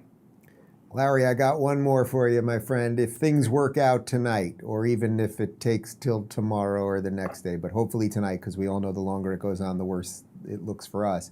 And you got the call from President Trump, which I think you would get. What would you do? What would you want to do? Because I do think you would get a call. I think you have been so ahead on so much of this. Several other of the candidates during the primary were repeating Larry Elder lines constantly. I think you would get a call. Nikki Haley stole my line I've been using for 30 years. We've got a country to save. I sent her a bill for 10%. I haven't heard back from her. Look, it's Dave, behind your head right now. Dave, the job I want is treasurer of Black Lives Matter. I hear there's a lot of money there. I love you, Larry. Good seeing you, man. Love you too. God bless. All right, talk to you soon. All right, guys, so we have Sage Steele. She is at Mar-a-Lago, and of course that is Donald Trump's country club / facility / venue / home / hotel / all of the stuff. So we're going to have her there in a few minutes, and we'll see if maybe she can grab some people in. We're really doing all of this on the fly, so we'll see what Sage can do over there. Then I'm going to be doing a cross stream with Megyn Kelly and a couple other things. Can we get back to some of those numbers that I wasn't able to get to right before? Yeah. Let's see. Just Virginia. Virginia with 64% in is 49.66 to Trump and 48.7 to Kamala, so that's way too close to call. Pennsylvania, you know, it's almost a 2.2% advantage to Trump, with basically 51% in. That's pretty good. But again, it sounds like Pennsylvania is going to be the screwy one tonight. So we'll see. But you can see the map starting to come together. We're getting there. Let's see. Confirm for you. Yeah. Georgia looks like he just won Georgia. It sounds like he might have just won Georgia, which is huge. And all right, Ted Cruz won the Texas Senate seat, so that is great to see that Ted Cruz will remain in the Senate. That's not a surprise, but he won at 52 to 46. And Georgia, is Georgia official? We're trying to figure out if Georgia's official right now, but it sounds like, and Georgia about a half hour ago was definitely trending in that direction. So if he gets Georgia and he gets North Carolina, there is some, we'll start crunching the numbers, but there is some situation that would allow for Pennsylvania, I think, to not be called tonight and still, and it actually wouldn't matter. There's got to be some scenario that the math adds up on that. But we'll get to that in a second. We've got Sage Steele at Mar-a-Lago in just a couple of minutes. And what should we do in the meantime? Throw video. We have a video there. We're going to throw to a video of... we've got something from the televised mental institution known as MSNBC. They want some good news tonight. I can feel the anxiety in the crowd. It's a pure Project 2025 in miniature in Florida, and that kind of extreme, sort of extremist, right-wing, fascist-type government in Florida, does that make it a more attractive place? All right, so that was started with CNN. It's a little nervous in Kamala country, and then, of course, these people, that crazy woman at MSNBC. Yes, it's Project 2025 here. They're coming for the gays and the black people and everything else. It's pure nonsense. I am so proud to live in this state where things are done properly and correctly. And these amendments, you know, you need a 60% in Florida. You need 60% to add a constitutional amendment. But they went really hard. I'm telling you, every time I turned on YouTube, when I'm watching old sports games, when I'm doing cardio, every ad was to get, especially Prop 3. I saw way more actually on Prop 3, which was to legalize marijuana, than I saw on Prop 4, which was to reverse the heartbeat bill. But they went so hard, they poured in so much money, but people in this state, they understand you don't just change the Constitution willy-nilly. All right, so it looks like Donald Trump is the winner of Georgia, which is fantastic. He's projected to win Georgia. Projected to win. I'm just saying projected. With basically 87.9% in, Trump has 51.25% of the votes. That seems like it would be pretty tough to overcome. Kamala's got, my guess is it's about 2.2 million. It's something like that. 2.1 million. All right, so we're getting some more numbers. We're working on Sage Steele over at Mar-a-Lago right now, and the Kalshi betting odds are coming in right now. And am I looking at that correctly? Am I seeing 80? Yeah. What does that look like? 80? 40-16. Wow. So it's now 83%. This is the betting markets. Again, there's nothing scientific. This is just the people that are throwing money down on the system right now. 83% of them are saying Donald Trump will win, and that clearly is it's getting better. I just can't get excited until we have something legit. You know, it's kind of unfortunate, but having done this 4 years ago, 4 years ago, for those of you that have been with us for a while, I was on air. We lived in Los Angeles at the time. I was on air with the Daily Wire guys. I mean, think what a different world that was. It was in the midst of COVID. Daily Wire was still in Los Angeles. I was still in Los Angeles. We did coverage all night long with them. I was on with Ben Shapiro, obviously, and Michael Knowles and all the usual cast of characters, Andrew Klavan, et cetera. It was all trending towards Trump direction. I remember we got in my car with my then producer, Michael, and it was just like, we did it. And I knew I had to come home because I was going to be on air with Glenn Beck. And I was on air with Glenn Beck, and you can probably find the video online. And we were talking about how Trump is going to win and everything's going to be great, and it all worked out. And then somewhere around right now, that pipe burst in Philly, and then things started getting crazy. So I cannot get too excited just yet. So let's just keep it with that. We got some House results so far. Republicans have 135 seats, Democrats 89 seats. You need 218 for control. So there's a whole lot of stuff that needs to be sorted out on that side. And the Republicans basically have picked up one seat on the Senate side so far, right? Picked up West Virginia. West Virginia, and anything else? Just The updated map so far is Republicans have 48 seats, Democrats 36, and obviously you need 50 for control. And then, of course, the VP is the deciding factor in all of this. But they will flip Montana, so that's good. So in essence, Republicans will have at least 49 seats. All right, are we still trying to get Sage? Yeah, she's on location there, like working like, I'm sure she's busting her butt to just get good internet over there. That's got to be something. And then I'll be on with Megyn Kelly in about 10 minutes. Here, all right, let's for a moment, we're just going to break it up for just a moment while we get Sage. We're going to bust out the Nintendo again. Can we bust out Nintendo? Let me see if I can get, we were going to try to beat Super Mario Brothers tonight. We have Sage. All right, let's see if we have Sage Steele over at Mar-a-Lago. Sage, do we have you? Hello, Dave Rubin. Yes, can you hear me? I can hear you, my friend. We did it. How's it going over there? It's looking good. I don't want to get too crazy. Well, I know. Listen, I'm trying to remain calm and professional, which is a challenge on a night like tonight. I'm not sure if you guys can you see my necklace? I'm going to try to get this cord out of the way. Hold on, ready? Do you see Look this? at you. Oh, look at that. MAGA with the bling over there. Like I said, not exactly professional, but fun. I'm feeling quite festive. Everybody's come over here to the convention center because this is where the transfer is coming from Mar-a-Lago. This is where Donald Trump will eventually end up. Hopefully it will be part of a massive celebration. But right now there are thousands of people here at the convention center. They just brought out the dessert. There were some, small entrees. It's dessert time, which, means I'm a very happy camper. Sage, is everyone kind of having the same feeling right now? Like we're all feeling the same thing, which is, okay, things are trending in our way. It sounds like Georgia was just projected for Trump. That's great. North Carolina. So things are breaking towards Trump. But we've been through this script before 4 years ago. So no one can get too excited yet. Like, is that, I don't even know what the adjective for that word in that room would be. Yeah, I think it's, for the most part, I'd say it's super positive. I've talked to a lot of people here who were on the campaign with Trump in 2016 and in 2020, and everyone really believes that this just feels so much different. Mm-hmm. Obviously, there's been a ton of momentum that has come the Trump campaign's way over the last few days. I was on the plane last night with him, with his staff, coming from Grand Rapids, Michigan. Before that, we were in Pittsburgh. I'm in awe, Dave, of the enthusiasm. By the way, he didn't start speaking in Grand Rapids till about 12:30 in the morning. Yeah. It was a packed house. Everybody stayed till he left stage at 2:05 and began dancing. So I feel like that kind of vibe has transferred down here in Palm Beach. And everyone is very, very positive.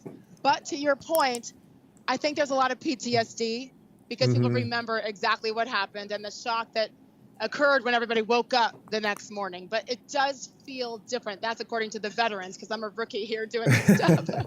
So you may be a rookie on that stuff, but you've been really inside this thing for the last, 2 months or so, and traveling with the women for Trump and with Laura Trump and the crew.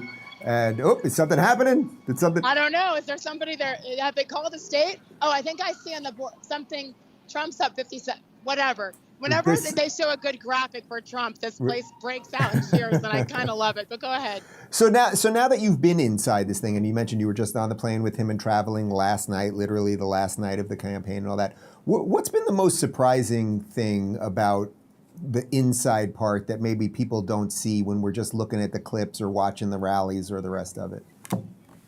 A couple of things. First and foremost, there goes another tray of cookies, so I might have to break off and steal some cookies.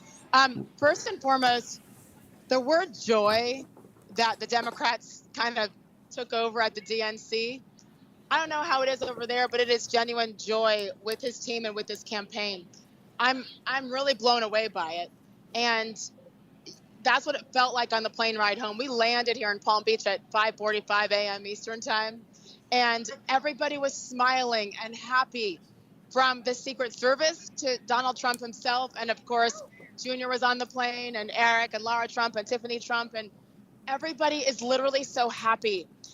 I cannot tell you how exhausted this team is, but they're all so genuinely positive and literally say that they would do it again 1,000 times over. So I think the true happiness of his team, as cheesy as that might sound, it's real, number one. Number two, everybody talks about his energy. I am shocked, Dave, at what this man does every single day. Last night, I'll tell you this. Everybody just wanted to take a nap. I think we got on the plane at like 2:45, maybe 2:50 Eastern time, AM, of course. And we're zombies, right? Been in like 6 different states yesterday. Many people, or 6 cities, 4 states, whatever it was. Secret Service, everybody's tired. He is a DJ. He pulls out that playlist and like, you're all in or get off the plane. So his energy is it's insane. He's probably the oldest person on the plane for sure. He's 78 years old. And the conversations we were having, the music, the music videos, the sports. Dave, I don't understand. Like, it's real. He is a machine, and it's Sage, not forced. Sage, I'm so sorry. Let me pause you for just a sec, because we're about to do a simulcast with Megyn Kelly. So let me jump on that. But clearly the night is not going anywhere anytime soon. So can we pick this up with you in a little bit? We'll have the guys reach out and we'll coordinate that. Text me. I'll be here. Call me. Okay.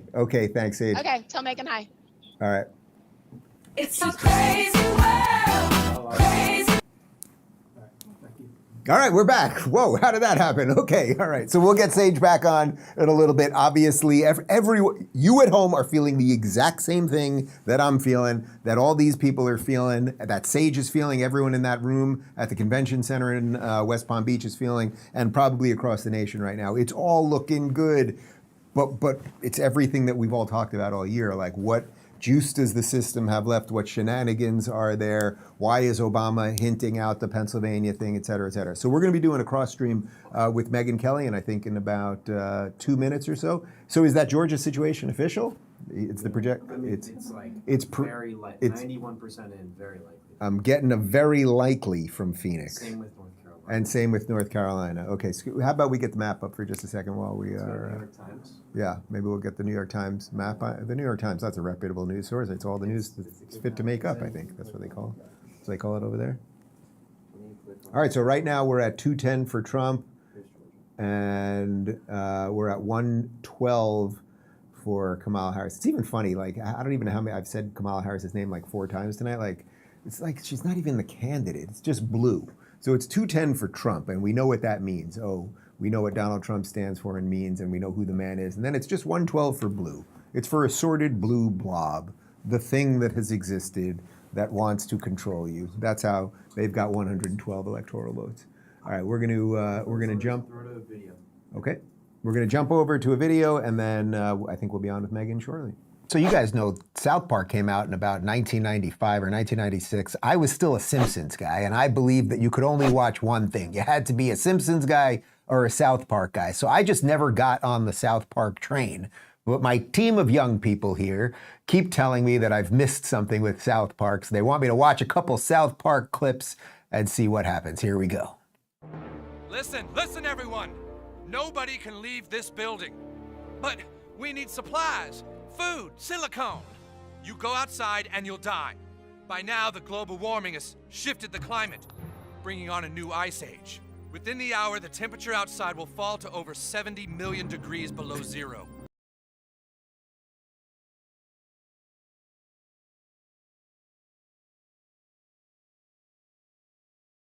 And Mr. Junie Takayama. Shake that. Oh yeah, I remember this song.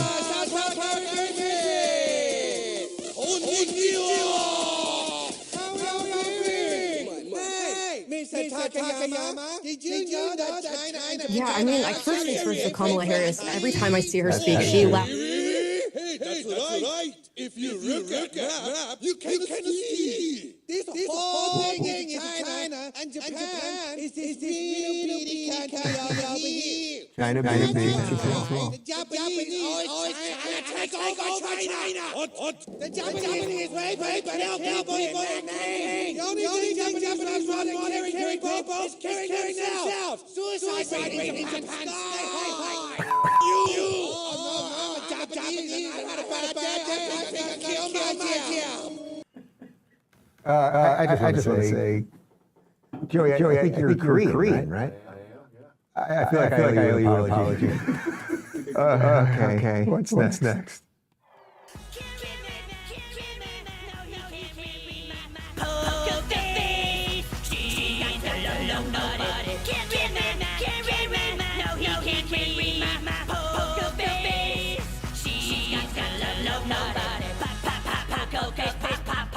know that's Lady Gaga. So far. I'm there. Guys,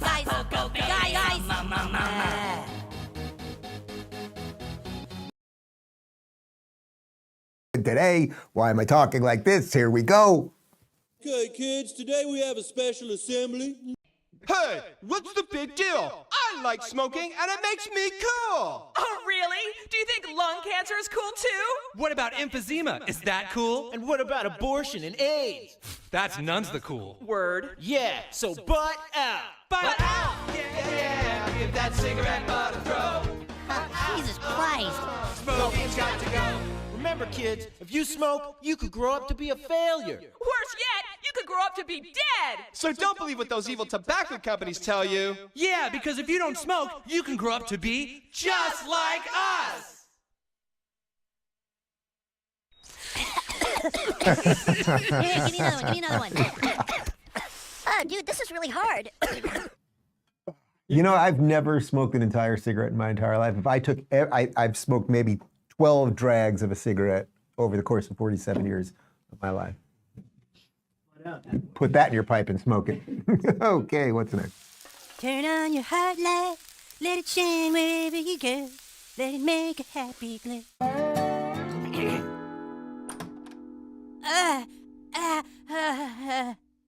Eric, what is it this time? Fever, lightheadedness.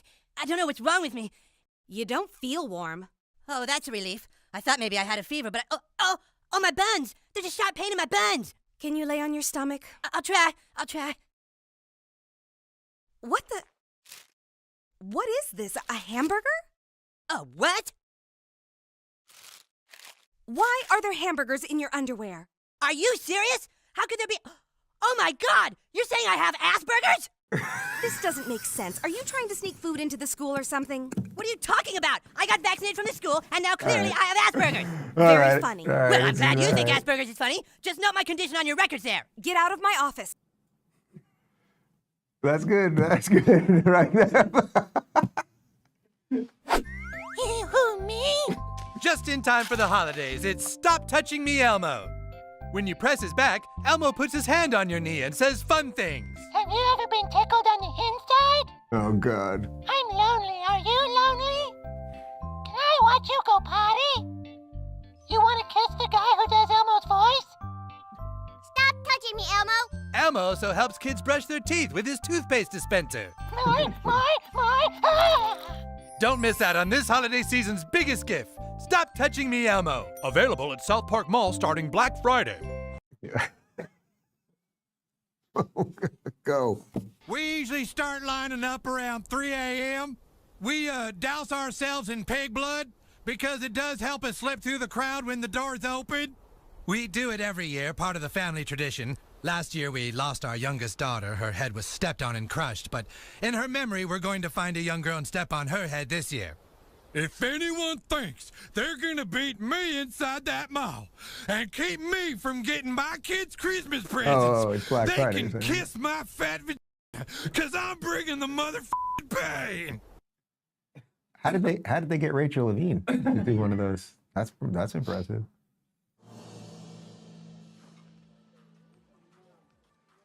Okay, Wi-Fi plus 3G, 64 gig. This one. Oh, sweetie, $900? I can't wait to see the look on Kyle's stupid face when he sees my iPad has more memory than his. Eric, we can't afford that one.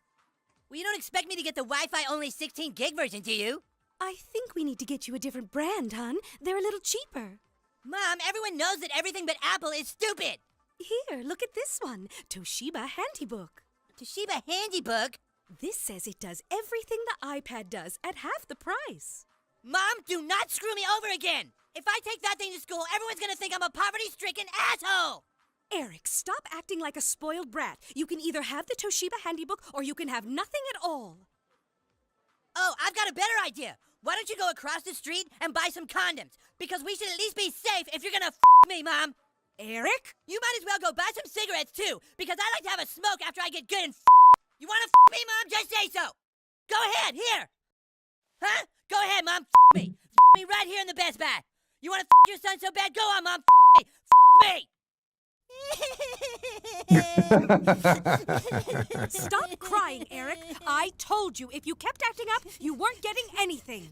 But I told you I was sorry. You made me look like some sort of child molester in front of all those people. I wasn't trying to get you in trouble. Then why did you go outside to a police officer and say, help, help, my mom is trying to me? Oh, wait, I get it now. The F word is a no-no word, and I shouldn't say it around other people. I'm sorry, Mama. If you're really sorry, then you'll understand why you aren't getting anything. Well, no, that doesn't really have any logical sense, Mommy, because I'm already being punished by not getting the iPad. Mama, please, can we just go back and get the Toshiba handy book? No! Well, then could we at least pull up here and get some dinner? Because I like to be wined and dined after I've been Hey, you. That's right, you. Wouldn't you like to know the story of you? What makes you, you? DNA and Me is a genetic service that can help you find out exactly who your ancestors were. You might be surprised. I thought I was just a standard white guy, but DNA and Me showed that I'm actually 4.2% Cherokee Indian. Turns out I'm not totally white. I'm also part Northern Asian and even some Kurdish. I'm a victim of oppression. The test is easy. Simply swab the inside of your mouth and send it into our labs. People made fun of me for being French. DNA and Me showed I was 8% Navajo. Nobody's making fun of me now, or my people, who were victims. I'm 13% victim. I'm 21% victim. Order now and find out if your friends should be more sympathetic towards you. DNA and Me. Are you in? Hell f***ing yes, I'm in. It's funny because it's true. This is a violation of our freedom. Who's with me, guys? Now listen, we're gonna start finger painting right now. Oh my God, I forgot how much it sucks to be around everybody. I think I'm gonna be sick all over Cal. Fuck you! That's enough!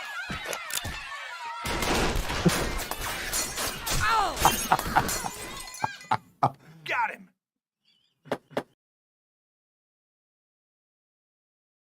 Around the incumbent, the Democrat, was up. We had him on the show recently, and he had just moved up from like -3, -3, -2, -2 to +1. And right now, with 82% in Ohio, he's +5. That could change. But here's the breaking news. New York Times' Nate Cohn. For the first time tonight, we consider Trump likely to win the presidency. He has an advantage in each of the Pennsylvania, Michigan, and Wisconsin states. To win, Harris would need to sweep all three. There is still a lot of vote left, but in the voting so far, Trump is narrowly but discernibly ahead. And by the way, the New York Times The Needle is saying he's ahead in the popular vote as well. That's their projection. Link, I'm going to run, but I'll give you the last word. Wow. Yeah, this is just like I said earlier, a referendum on the swamp, the Democratic elites. A lot of these independents, they're tired of politics as usual. They're tired of the shenanigans. They're tired of being lied to. They're tired of the open borders. They're going for Trump. Sorry, Kamala, come back again in 2028. You know, maybe I would actually enjoy that. I kind of want to see some more of these sound You want to go bites. through this again? Really? No, I could do without it. Well, why not, Mom? I just do it on our book tour. Okay. Kamala, Link, thank you. You guys are great. All right, you so coming much. up in Thanks 1 for having minute. me. Thank you, Megyn. Dave Rubin will be here, but first this.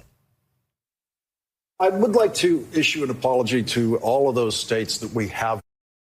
Imagine waking up one day to find out, oh, your home, it no longer belongs to you. That someone somewhere has stolen your property right out from underneath you. It sounds unthinkable, undoable, but it is a sad reality for some American homeowners, and it's a risk for anyone that owns property. House stealing. That's what the FBI calls it.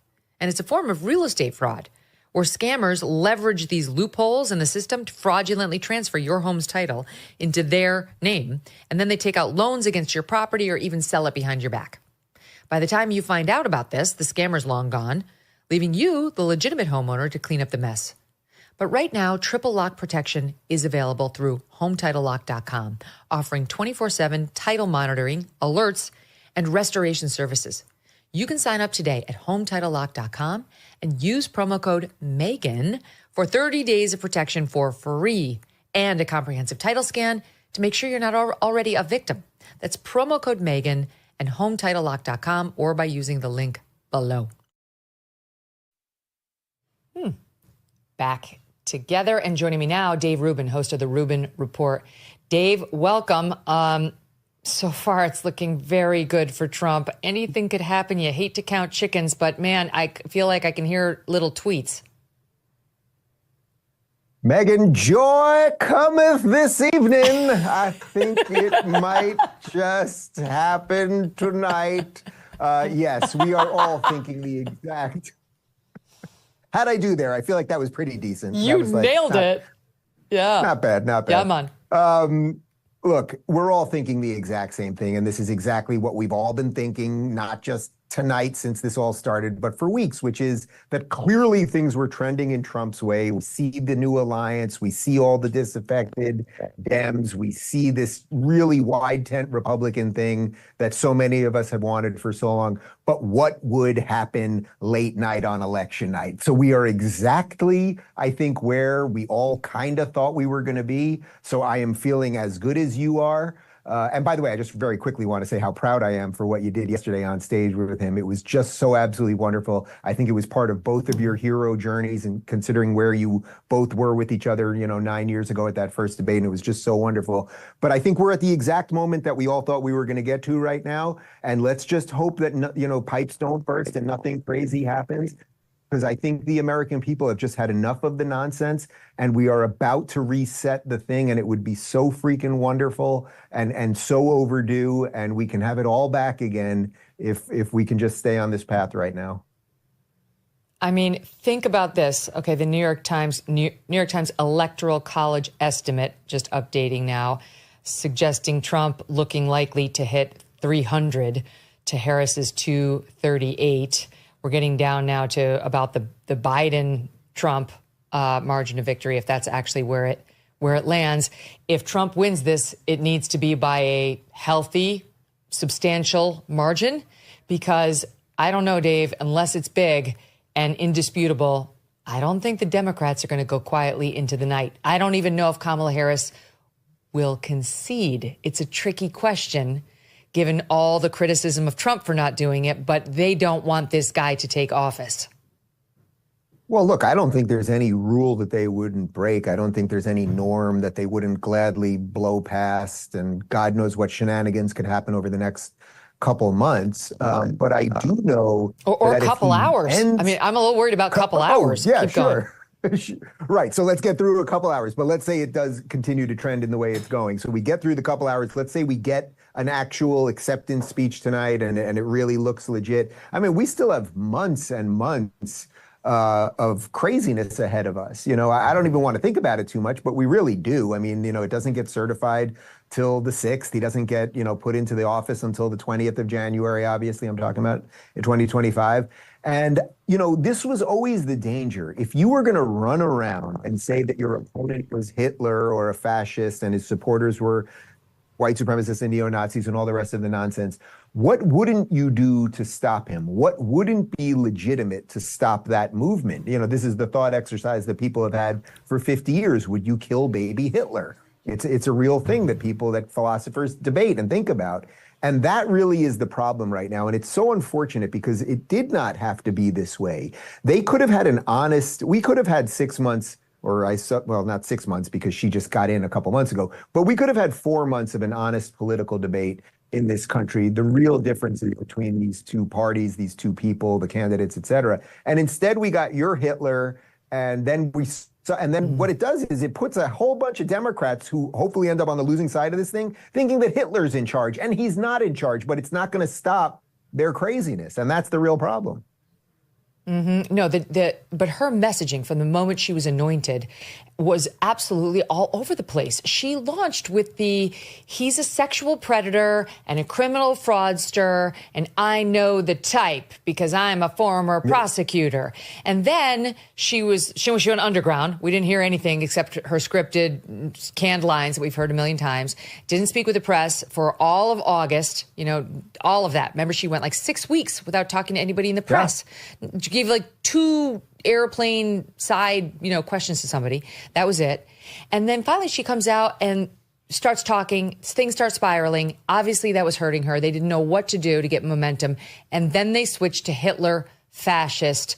I mean, just the most vile things possible. And then the last 2 days of the campaign, Dave, they switched with all positive. She's going to stick to her uplifting message. I mean, as if the voters have no idea what's been happening. I mean, to some extent, unfortunately, their voters do have no idea what's been happening because their voters mostly apparently watch mainstream media. And I think the other thing that's happening here tonight is we are seeing a wholesale shift in the media landscape. People watching your show, people watching my show, whatever the guys at the Daily Wire are doing, et cetera, that's something, and there's lefty versions of all of us, of course, that people are tuning out of the lies. And the machine has lied to so many of us for so long, and just way too many of us have now woke up. I mean, think about, to me, the craziest thing that happened in this last week was that Barack Obama, 2 days before the election, so on Sunday, goes up in Wisconsin, gives a speech, and says, very fine people again. This thing has been debunked into oblivion. Yeah. But he thought he could go up and lie. First off, he called it a white supremacist rally, which it wasn't. Obviously, it was a debate about statues, Robert E. Lee in this case. But then Donald Trump, we all know, Donald Trump said, I'm not talking about the white supremacists or the neo-Nazis. He was talking about very fine people on both sides of the debate about whether you take down statues or not, which, of course, there are very fine people who could have opinions on that. But the fact that Obama thought he could give that speech, he knew he was lying. There's no way Barack Obama, it would be so generous to say to him, oh, you just didn't know what you were saying. That's absurd. So he went on stage knowing that he was going to lie, knowing that it was going to be debunked. I put up a 30-second video, which just had Obama saying it and then Trump's answer. Got like 100,000 retweets. I'm not a genius. I just did it because it was obvious. So he knew it was going to be debunked, obviously, yet he still lied to them. So what does that tell you they think of their own base? They think they are A, dumb, or B, brainwashed, and they don't care. Yeah, or as my friend Maureen says, not this friend Maureen, but a different friend, he stinks of desperation. They stink of desperation. Yeah. That's what it really shows you. They got increasingly desperate because their internal polls were showing, I'm sure, some of what we're seeing tonight, and they knew more than they were letting on. And that explains some of the mood, and that explains some of the messaging, because they kept shifting. And if you're winning, you're not shifting. You know, one other thing, Maureen Callahan, I wanted to ask about is the fact that she closed this campaign out with Oprah, Beyonce, J-Lo, Cardi B, who, I mean, honestly, it was like, okay, Cardi B is the most foul-mouthed, four-letter word loving, like raunchy, but that's fine if that's how you want to do it. But she leaned into the Hollywood elite.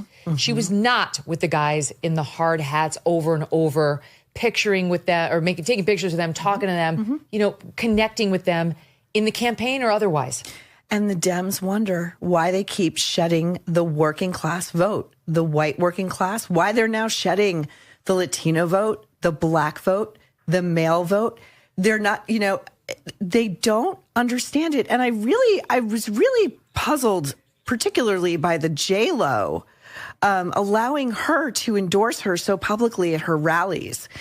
J-Lo is Diddy adjacent. Yeah. Right now. Yeah, that's right. We know this. That's right. She's in the news all the time. All the time. She's running away from reporters who ask her about this. She's shutting them down. What is this campaign thinking? It never works. It smacks very much of Hillary as well. Well, you know, when we talked about the Oprah interview right after it happened, and Meryl Streep and Julia Roberts, I know you're going to win. I just know you. Oh, remember Madam President Harris. Oh, whoops. Oh, me. Oh, yes. Me. Just the greatest actress in the world. Like, we knew how alienating that would come across to regular people. They do this every time. They do it every time. It doesn't move the needle. In fact, it turns people off. And Oprah, I mean, how she could, if you watched it the way I watched it, you knew Oprah was like, this woman is full of shit. Yeah. Like, how do I spin this? I'm in it now. I'm in for a penny. I'm in for a pound, you know? But wait, here's the theory, Dave Rubin, on the Oprahs of the world, the power brokers of the left of the world, and Kamala. It's that, Tucker said this to me, they're thrilled she's an empty vessel. They don't give two shits. They just want someone they can control. Of course. They want interchangeable parts, and she's just an interchangeable part who lives in service to the system. And the reason, and by the way, if I was Kamala, I would live in service to the system because she's done nothing to deserve to be the nominee and certainly done nothing to be the president of the United States. So you would just give the system what it wants. So when you ask the question about the actors, I think you know what the answer is. The answer is actors that do this, that just go all in. And by the way, the what's her name? Who's the with the bucket and the girl, Cardi B. Sorry, I know she has a Cardi bucket B. and the song Yeah. and the whole bucket, thing. yeah, it's a lovely song. This is a great song, great song. This is a woman who just weeks ago was railing against Kamala, but then clearly got some sort of call like, you're going to have to do it. Same thing as Usher. Remember, Usher was on The View about 2 months ago saying, I'm not going to get political, and then suddenly is on stage with her. The reason they all do it is actors and musicians and everything else, for as talented as some of them might be, they're all interchangeable. Why is it that the entire cast of the Avengers, every single one of them, as good as of an actor as Robert Downey Jr. is, or whoever you like there, Scarlett Johansson, how did they all come out on the exact same side of the political issue? Well, it's because they're in service to the Hollywood system. Actors can be replaced. You might think Robert Downey Jr. is the greatest Iron Man of all time, but someone else can do it. And so because their talent is actually not that rare and very interchangeable, they are very easily put into any system to do whatever the system wants. And I think we're seeing the end of that now, which is absolutely extraordinary. It's wonderful. It's long overdue. And hopefully more and more people will realize this is what it was for a long time. Mm-hmm. Oh, Dave Rubin, great to see you. Thanks for coming on. Good to see you, Megyn.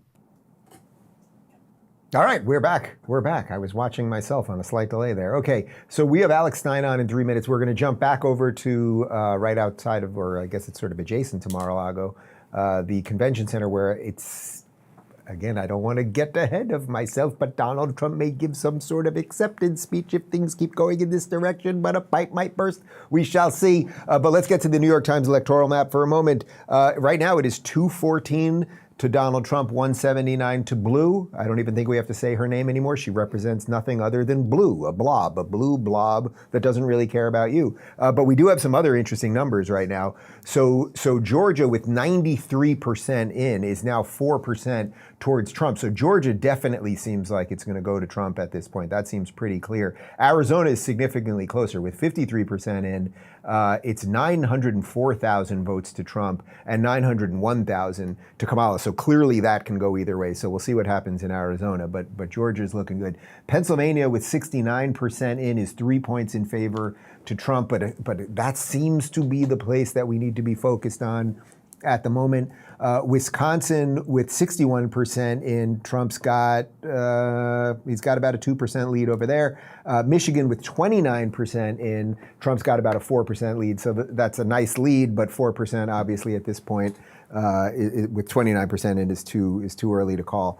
Let's put up the Kalshi market map for just a second, because now they are at 90% that Donald Trump will be the next president of the United States. Again, these are not scientific. These are the people that are betting, and some people will make an awful lot of money tonight, and some people are going to lose hopefully tonight, and some people will lose an awful lot of money tonight. We will see. I have to say, guys, the cast of characters that we've assembled for you tonight, I hope is indicative of really what will happen now with the media going forward, and all the things that I've been trying to build here for so long, and that for whatever portion of this you've watched, if you've been with us for the entire 5+ hours at this point, or just been checking in here and there while you're flicking around, like we really can build such a better media at this point. And I guess maybe we built it while they weren't even paying attention, or while they were trying to censor us or destroy us or the rest. But with a limited staff of less than a dozen people here, I think we've already shown you that we can put together a more entertaining, informative election night than what they are doing with these ridiculous staffs, insane budgets, in massive studios and everything else. And clearly we're testing things out, little Nintendo and this and that, and we ran upstairs for something and everything else. And We can make all these things better. And that actually can be the thing that frees us beyond just the political part, right? There's the personal part, there's the political part. I think there's a media component to it. There's a lot of buckets that we can really start reorganizing and fixing. I think tonight is showing a lot of good signs that we can get to the other side of all of that. I'm getting a thumbs up. I believe we have Alex Stein on the line. Alex Stein, are you on the line? Yes, I am, Dave. What a crazy night. We're in the belly of the beast. We're in D.C. I got my White Guys for Harris hat, and we just got kicked out of the Kamala rally because they saw that we were with Glenn Beck, and I was telling women how happy I was to get an abortion. But it's crazy out here, Dave. Honestly, everybody is so libtarded in D.C., and I know that they voted 93% for Joe Biden, but I'm just going to be candid when I say this. Yes. All the black people at the rally, pretty cool. Most of them pretty cool, hip. But the white people look like freaks. I mean, they either were transgender or they were like, dude, just very weird. All the white people look weird. The black people look pretty cool. The white people, I was like, I do not want them to babysit my kids. I wouldn't want them to be around my food service. They would be the type of people that would spit in your food is the white people that go to the Kamala Harris rally. And this coming from you, a white dude for Harris, I mean, it clearly has some heft. I mean, you're not just wearing the hat for humor purposes. No, and Dave, everybody loves this damn hat. My producer, Brandon, come here, Brandon. Come and show this shirt. Hurry, Brandon. We're with the famous Dave Rubin. Dave, this is my producer, Brandon. How you doing, Brandon? How you doing? What's up, Dave? And everybody's been, how many people have asked you for a selfie with this shirt? Like 10 at least. I mean, that thing, I'm telling you guys, hang on to that shirt and those hats because it will become it's so ridiculous. It's so profoundly ridiculous. It will become a major, it's going to be like the, when people wanted Garbage Pail Kids in 1986 and you could only get, certain ones, And the hat is racist. When they make everything about race, and I know we already know this, but it's like this hat is inherently racist. White dudes for Harris, it's all about colors, white, brown. It's just this whole party here in DC. This is the thing. I'm not a genius, but I talk to these people. They're just so brainwashed. Like they really think Kamala Harris is talented or that she can fix this country. But if you ask them, hey, what's one thing that she's done good for this country? They literally don't know. They don't have. Do you get anybody? So you go out there, you talk to these people all the time. Every event you go to, you get kicked out of. You have an unbelievable track record of all of these things. But do you ever get the reverse of that? Do you ever get someone that you ask them the question and they actually have a genuine answer? I mean, I really mean that authentically. I really do. No, and I go speak at a lot of colleges because of Turning Point USA is such a great organization, and I get sometimes the people that want to antagonize me, but if you ask them, it's like is illegal immigration an issue? Is this an issue? Like, most people actually know that Kamala Harris stinks at her job. They just defend her blindly. It's like your favorite sports team. Even though I'm a Dallas Cowboys fan and we stink, I still defend them. So I think that's what it is. It's just like they're just brainwashed. But these people are. They're not really paying attention, Dave. That's the thing is you and I are paying attention. We know what's going on. Most of the people I talk to on the street, if I ask them who is Pete Buttigieg, nobody would know. 9 out of 10 people that I talk to on the street wouldn't know who the transportation secretary is. So these people aren't dialed in, and it's very easy to be brainwashed when you have no idea. But Dave, let me say this. Sorry, I'm taking over the Well, stream. Alex, wait, sorry, but real quick, your producer who's still behind you, it's starting to feel a little creepy to me, sort of like a white dude for Harris thing. Yeah. Get out of here. God, Brandon, he was looking at me. He was over my shoulder. No, he was acting like a white dude for Harris. They're always in the back kind of leering at you, a little weird, too close.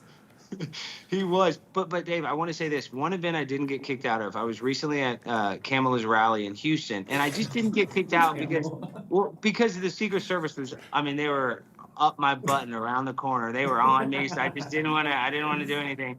But when I saw these families, these Houston families that could never afford to go to a Beyonce Knowles concert and were so excited. I'm talking about young children with their single mothers. And you could just tell that this was going to be some special evening. Even if Beyonce would have done one song, if she would have done one song, these kids, the kids that were there to see Beyonce would have been so happy. She didn't even talk for 4 minutes. She did 3 minutes, walked off stage, and I've never seen so many dejected people. But I just don't know if that actually is going to translate to, votes, losing votes. But I've just never been to a concert where it was so high. When I say concert, I guess rally, excuse me, and then so low So I don't know. Is Trump going to win? We're at 90%. New York Times is reporting 90%. Is that true, Dave? That's what I saw literally right before we brought you on. Look, I'm feeling very good about. Everyone's feeling exactly the same way, Alex, right now, which is that everything is trending in our direction right now. But we all know what happened 4 years ago tonight. So I think everyone's just kind of. I'm going to be in this seat for a lot of hours tonight, and you're going to be wearing that hat till the cows come home. Well, we're going to the White House next. We had to go get some batteries, and now we're going to the White House, and that's where they say all the pro-Palestine protesters are. There's only about 5 outside of Kamala's thing, so we're going straight. When I say belly of the beast, I mean it. Belly of the beast. That's where they're yelling at Joe Biden right now about genocide. Apparently, that's what they told us. They're trying to wake him up. Alex, you do so many funny videos, but which was the video you did maybe 6 months ago at one of the protests where someone's getting in your face? I literally cannot remember if it was a boy or a girl or a half boy, half girl, or half unicorn, whatever. But they're really getting in your face, and you sort of just kind of lightly touch them, and they go flailing. Which one was that? That was at a drag queen story hour. I was there with Sarah Gonzalez, and they had people with guns there, Dave, protecting drag queen story hour. And this is in Denton, Texas, which is kind of a liberal-ish place, I would say. But this is insane. They were doing drag queen story time at a damn bookstore, and they had all those Antifa outside of it. But that shows you. That's why these Antifa aren't that scary, because it only takes a push and they fall down. You barely pushed him. You just kind of put your arm out, and he or she, was it a guy or a girl? I don't even remember. It was a guy, but he was very weak, and he had that flag, and he just didn't expect it. I didn't even really give him that much force, but his momentum and I'm big, Dave. I don't know, we've never met in person, but I'm 6'3", 250 pounds. So I'm just saying, even my little push, little elbow will knock down a guy that's, probably immune deficient, or who knows what issues he has. But I know that he's probably on a lot of SSRIs, and that's probably affecting his, strength. So yeah, you start getting weak in the legs with that stuff. Before I let you go have fun with the Hamas people, and please do send us video, we'll gladly show it. When you go to these things, you talk to these people, I get it, they don't know what they're talking about, but what would you say is the most consistent argument they make? Is it just he's Hitler and I'm voting against it? Honestly, there's tons of anti-Trump rhetoric, but what blows my mind the most, and this is where I really saw it, was recently at that Kamala rally, is they literally say that Donald Trump wants to control women's vaginas. Like, there's multiple people saying, Donald Trump, get your hands out of my vagina. They brainwash these people into thinking they can't even get an abortion. You can go to a state and get an abortion. Abortion's not illegal in every state. So these people, they create a narrative that Donald Trump is literally going to stop you. And that was my one complaint with Donald. And I get it, because he gets hated by the conservatives for not being pro-life enough. But he probably should have, because that issue is so important to women. These women want to kill their baby. It is what it is. They just want to do it. Maybe, I don't know, his messaging should have been, hey, you can still get one, just not in certain states. I don't know if that helps him, but I think considering abortion, and that's all they talk about, I want Donald Trump's hands off my vagina. Maybe he could have appeased him a little more with that, but it's a very tough line to walk. It's interesting that they say, I want Donald Trump's hands out of my vagina, because he's known for having small hands. I guess that's how he could get 2 in there, where an average person probably could only get. Well, that's probably the part that's freaking people out, I guess. Well, nice talking to you, Alex. Nice talking to you, Dave. Don't show this clip to President Trump. We're toast. He has the biggest hands in the world. Donald Trump has the best he has hands. huge hands. He has the biggest hands in the world. And listen, I love Donald. I hope he wins. I'm not even trying to criticize his campaign. And I'm just saying, I talk to these people. They don't care about inflation. They don't care about illegal immigrants killing people. Like Alexis Dungare, her daughter Jocelyn was murdered. Laken Riley was murdered. Multiple people murdered by illegal immigrants. And they'll tell you, oh, well, we need immigration. Who's going to cut your lawn?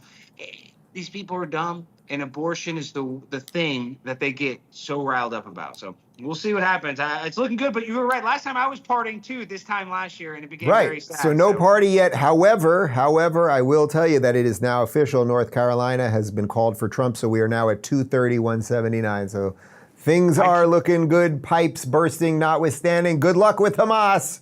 First thing I'm doing is filling up my gas tank. I want that cheap gas back, baby. I can't wait. All right, talk to you guys later. See you, man. All right, we're going to bring Sage Steele back, I think, in any moment now. She's back at the convention center, and we had to cut a little bit short there because we had to jump on with Megyn Kelly. But we'll try to get Sage throughout the evening, and particularly if we start getting close to getting what looks like an actual summation of the evening with a call that Donald Trump is president, it'll be great if we can have Sage on the line at that point. Pennsylvania now has 77% in, so I mean, they still are tallying some votes, and Trump's ahead a little bit from what I understand. So yeah, there's the map updated right now. It's 230 to Trump, 179 to the blue thing, the blue blob thing. Is Sage calling? Or how are we doing? All right, Sage is going to call in just a second. Any other bits of weird stuff happening on mainstream media at the moment that we need to know about? Let me grab that for you, but why don't you talk about this real quick? New York Times is calling Pennsylvania What? leaning Republican. Oh, well, that's interesting. We just got this, that New York Times right now, New York Times, all the news that's fit to make up is saying that Pennsylvania is leaning Republican. That seems like an odd thing for them to say in light of that it was already teased out that it maybe wouldn't happen tonight. So what's the point of saying that? Unless, again, it's just to get us all excited and happy. I think we have Miss Steele back on. Sage, I think we got you back. Hi. How are you? Thought I'd take on a little tour of the convention center, upper level here. I don't know if you can see behind me. I see a big map. I see lots of people. Yep. I see some A lot red of happy hats. people, happy, positive people here in the convention center. Yes, I feel like we're gonna be here a while, and they pulled out the coffee, so that's a good thing. Has it gotten a little more confidently happy? I don't know if you just saw it. Yes. Well, you must have just saw it, but North Carolina, I guess, was officially called. So, I mean, we're getting close, but yeah, we still have the same feeling. There was a loud cheer when they called North Carolina. Of course, Ohio as well too. Very loud cheer, and some of the friends I've made in the campaign over the last couple of months, there's a lot that the smiles are bigger and they don't look quite as reserved, if that makes sense. Yeah, there's a really, really, really good feeling here, Dave. So the thing that I was asking you right before we jumped off was sort of about some of the insider stuff that you saw over the course of the last 6 weeks. You know, not just the policy, but you've been so on the inside of this thing, and you started to, and then I had to jump.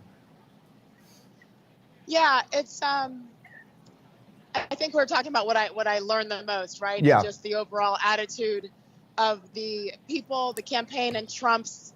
He truly is a machine. I'll never forget last night and leaving Grand Rapids, Michigan. The way he left that stage, a little bit extra dancing, you know, and then he gathered everybody in the back, you know, all the people on his team and his family, of course, his kids are there, and just was so thankful and grateful to everyone for what they had done. And my son's trying to chime in, or I'm going to tell him, go to voicemail, babe. Don't ignore me right now. Oh, now I know you. Now I know you really like me because you always take the calls from the kids. I always take the calls, but this is an important night for our country. I sense a lot of gratitude from him towards his staff. And then we got on the plane, and like I said earlier, it was quite a festive atmosphere. But yeah, cautious optimism. This is, you know, less than 24 hours ago. Just because everybody understands what can happen. There is, of course, distrust of the system. Election integrity is a constant conversation within this campaign, and for good reason. So there was certainly talk of that last night, but in the meantime, you know, you can only talk about it so much because at some point you know what you can and can't control. And Donald Trump then pulled out the iPad and began his DJing skills, which I've been on the plane for 2 separate trips, like 4 or 5 legs with him. And it's pretty much the same playlist every time. There, you can go from Sinead O'Connor to Elvis, and it's a blast. So it's not just YMCA on repeat. No, he might actually have staffers like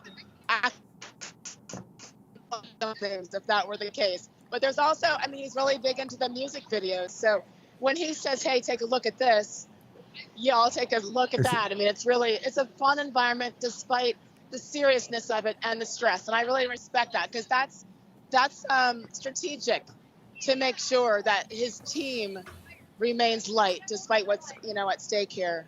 Have you had a chance to sort of think about how your story in the last 2 years is so connected to what seems to be the Trump momentum, coming out of the mainstream thing with ESPN, the COVID nonsense, the BLM stuff, fighting for what you believe in, going independent, doing what you're doing now. All of these things seem very obviously connected to why people are attracted to Trump. But I guess you're so on the inside, maybe you just haven't had a moment to really think about it yet. I have, though, which has been really cool. I think a few years ago I might have been, just too tight or nervous because, yeah, my career is still evolving for sure. But Dave, I was very present over the last couple of weeks. What they must have called, okay, this is the reaction to officially, I guess, on these channels, North Carolina being called. So a lot of cheers back here, as you can see. A lot of happy people. We're starting some USA chants as well. I think just like everybody else, we know what's at stake here. We know that this is historic. So from a selfish perspective, I've really tried to smell the roses and be very present. When I was able to moderate that town hall with Donald Trump and the week before that with J.D. Vance, that's certainly things that journalists do. I never dreamt that I would be able to do something like that. Certainly if I were still at ESPN, that would never have been allowed to happen. But I think it's just, it's an honor. And I will say there's so many people here who have come up to me and told me their stories. A New York City public school teacher who got fired because he wouldn't take the vaccine and he had tears in his eyes. And then I did too, because you know me. But there's so many people with similar stories of risks that they have taken to stand up for what they believe in. And it's been quite costly for a lot of people. I personally didn't realize that there were so many like-minded people. So this has been super healthy for me. I just feel so grateful because you realize you're not alone. When we speak up and talk about what has happened to us, good, bad, or ugly, others realize they're not alone. And that is the beauty of this movement. I was at RFK's Maha party earlier tonight as well. And that's what people were talking about. No matter what the result tonight, something has changed in this country. And there really is a movement here, a movement certainly towards health of our country, but also the freedom of speech. Everybody freaks out, just like they did at Madison Square Garden last week when the name Elon Musk is brought up. People are so grateful that others with massive platforms are saying enough is enough and talking about the importance of what we have to get done tonight. So really, really an honor to be a very small part of it.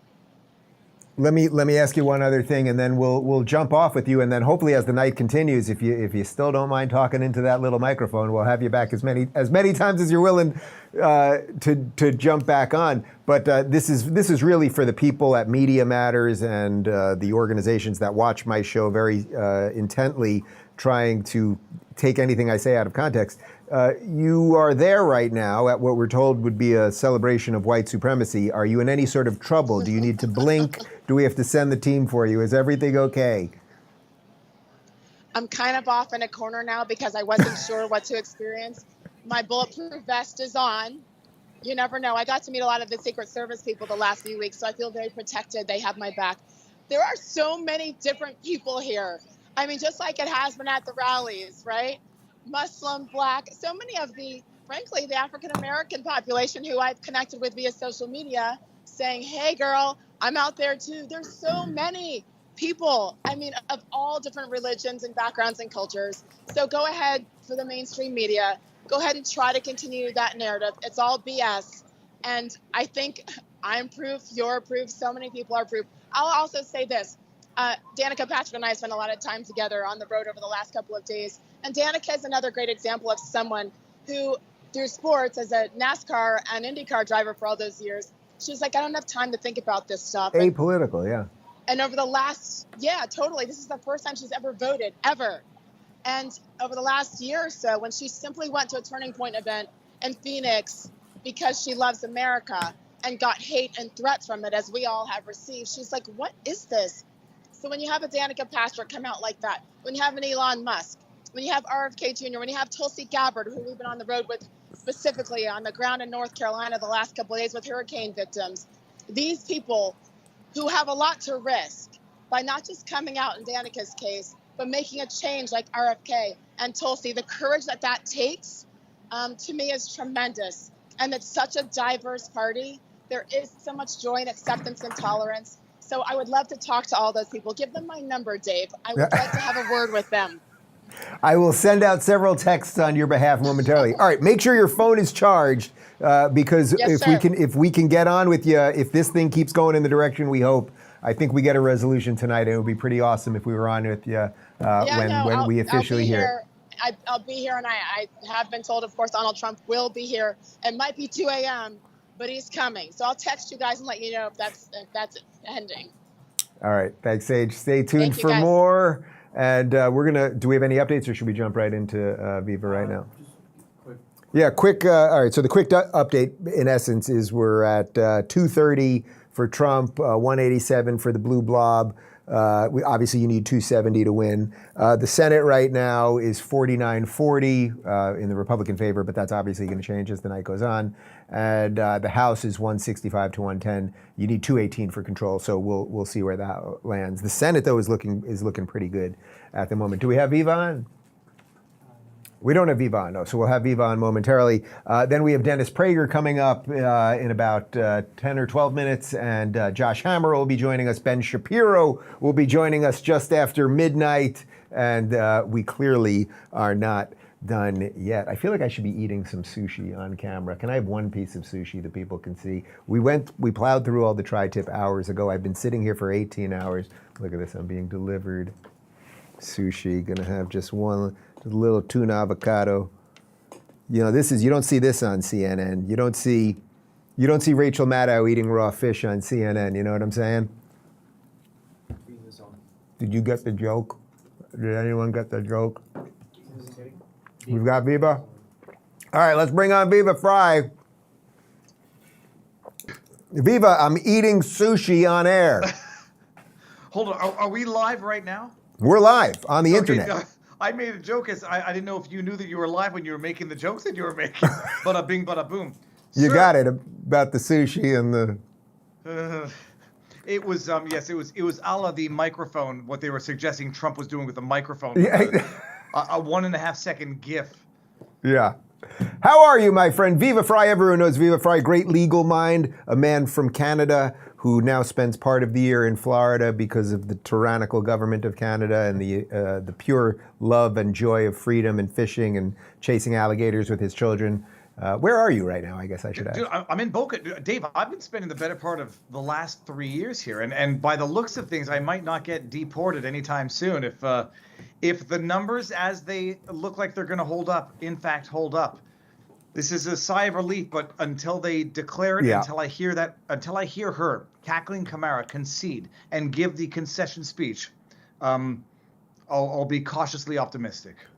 So within the last hour, every time I'm reading the numbers now, I'm barely saying her name anymore. I'm just kind of saying the blue blob because it's become clear that she was just the avatar for this thing. She was the avatar for the machine. She was the DEI choice in the first place. She was hand-selected when they booted Biden.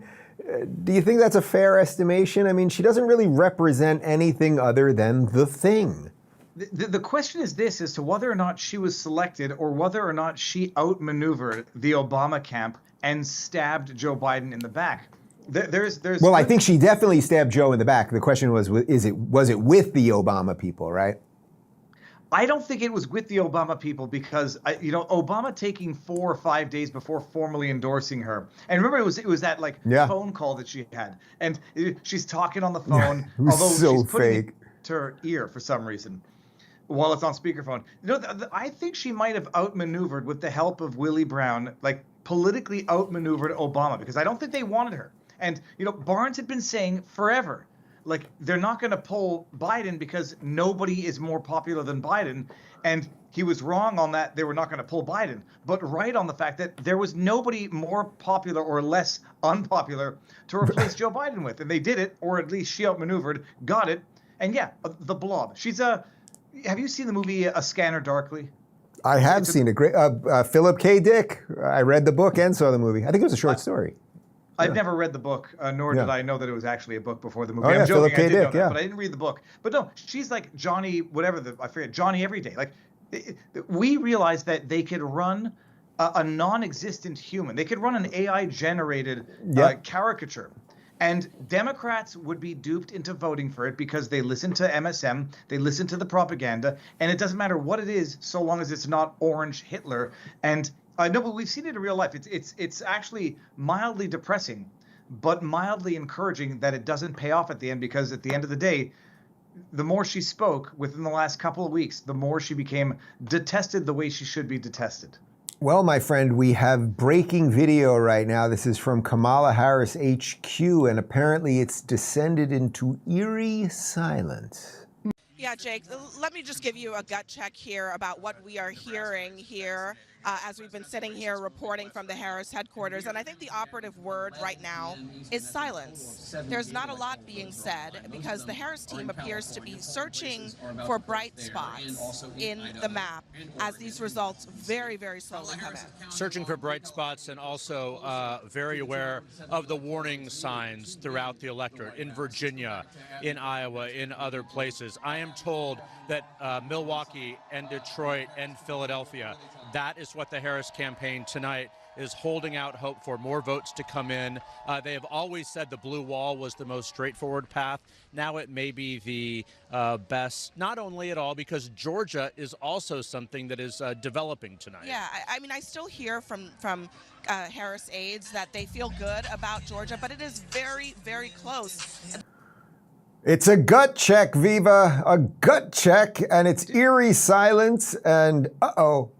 I like, if I'm reading into this, you appreciate what CNN is doing. They're laying the groundwork for Kamala not even being able to try to steal what's left of this. The writing is on the wall for everybody, and it's undeniable. Like, as of a matter of days ago, CNN was basically saying the writing's on the wall. The numbers aren't working out for us. The early voting is not working out for us, and Republicans outperform Democrats on election day itself. And now they're basically saying, don't even try to come up with some nonsense excuse to try to contest this.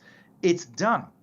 But we're not there yet. They're holding out for Philly. They're holding out for Milwaukee. They're holding out for the most corrupt blue blips in red states to see if there's something they can try to finagle, scoundrel out of this. They're not going to be able to. The bottom line, the signs have been in from Miami, Dave. Like Miami going. Yeah. I didn't check recently. Did Miami go full red, or was it just like a double-digit swing for Republicans? No. Well, first off, Miami went red in the last gubernatorial election for the first time in God knows how long, but it went plus 11, I think, tonight. I mean, it's incredible. It's incredible. And setting aside California, which will always go the way it goes because that's what happens when you descend into one-party state rule. That says something for all of the Latino vote in between, in the middle of America, and it's wild. Dave, do you know how many Haitians live in Florida? I know there's about 30 to 40,000 in Ohio somewhere. So when that whole thing went down in Ohio, everyone's like, "Viva, you idiot!" There's 200. There's actually upwards of a population of 500,000 Haitians in Florida, and guess what? They didn't all vote against Donald Trump, possibly because not everybody hates Donald Trump as much as the media hates Donald Trump. And even the people who Trump allegedly defames, besmirches, whatever, they might actually be a little bit more in tune with reality than the media. So Miami going plus 11, it's wild. Florida going what it went is wild. The East Coast, Kamala got her states, but there's a differential that, people hate Kamala Harris even more than they hated or did not love Joe Biden.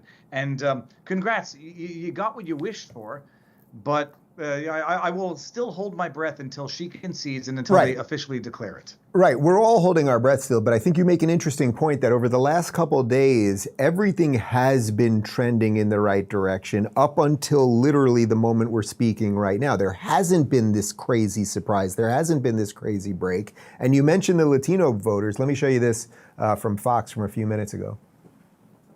It is in Democrats' nature to be anxious, and we are certainly at peak anxiousness. I think the conversation that you were having in the last panel about the Latino vote is really interesting. Some of these numbers are a little bit jaw-dropping, looking at potentially 45% for Donald Trump in some states, and that is going to cause a real reckoning within the party and how we talk about, message to, and integrate a huge part of our base typically in all of this. I would say, though, that the campaign and people that I've been speaking to said nothing has been called. Our paths to 270 have not been blocked off. And as we continue to get more vote in, and I should add to the numbers that they messaged to you, Detroit is coming in. And Detroit had a very good day with in-person voting today.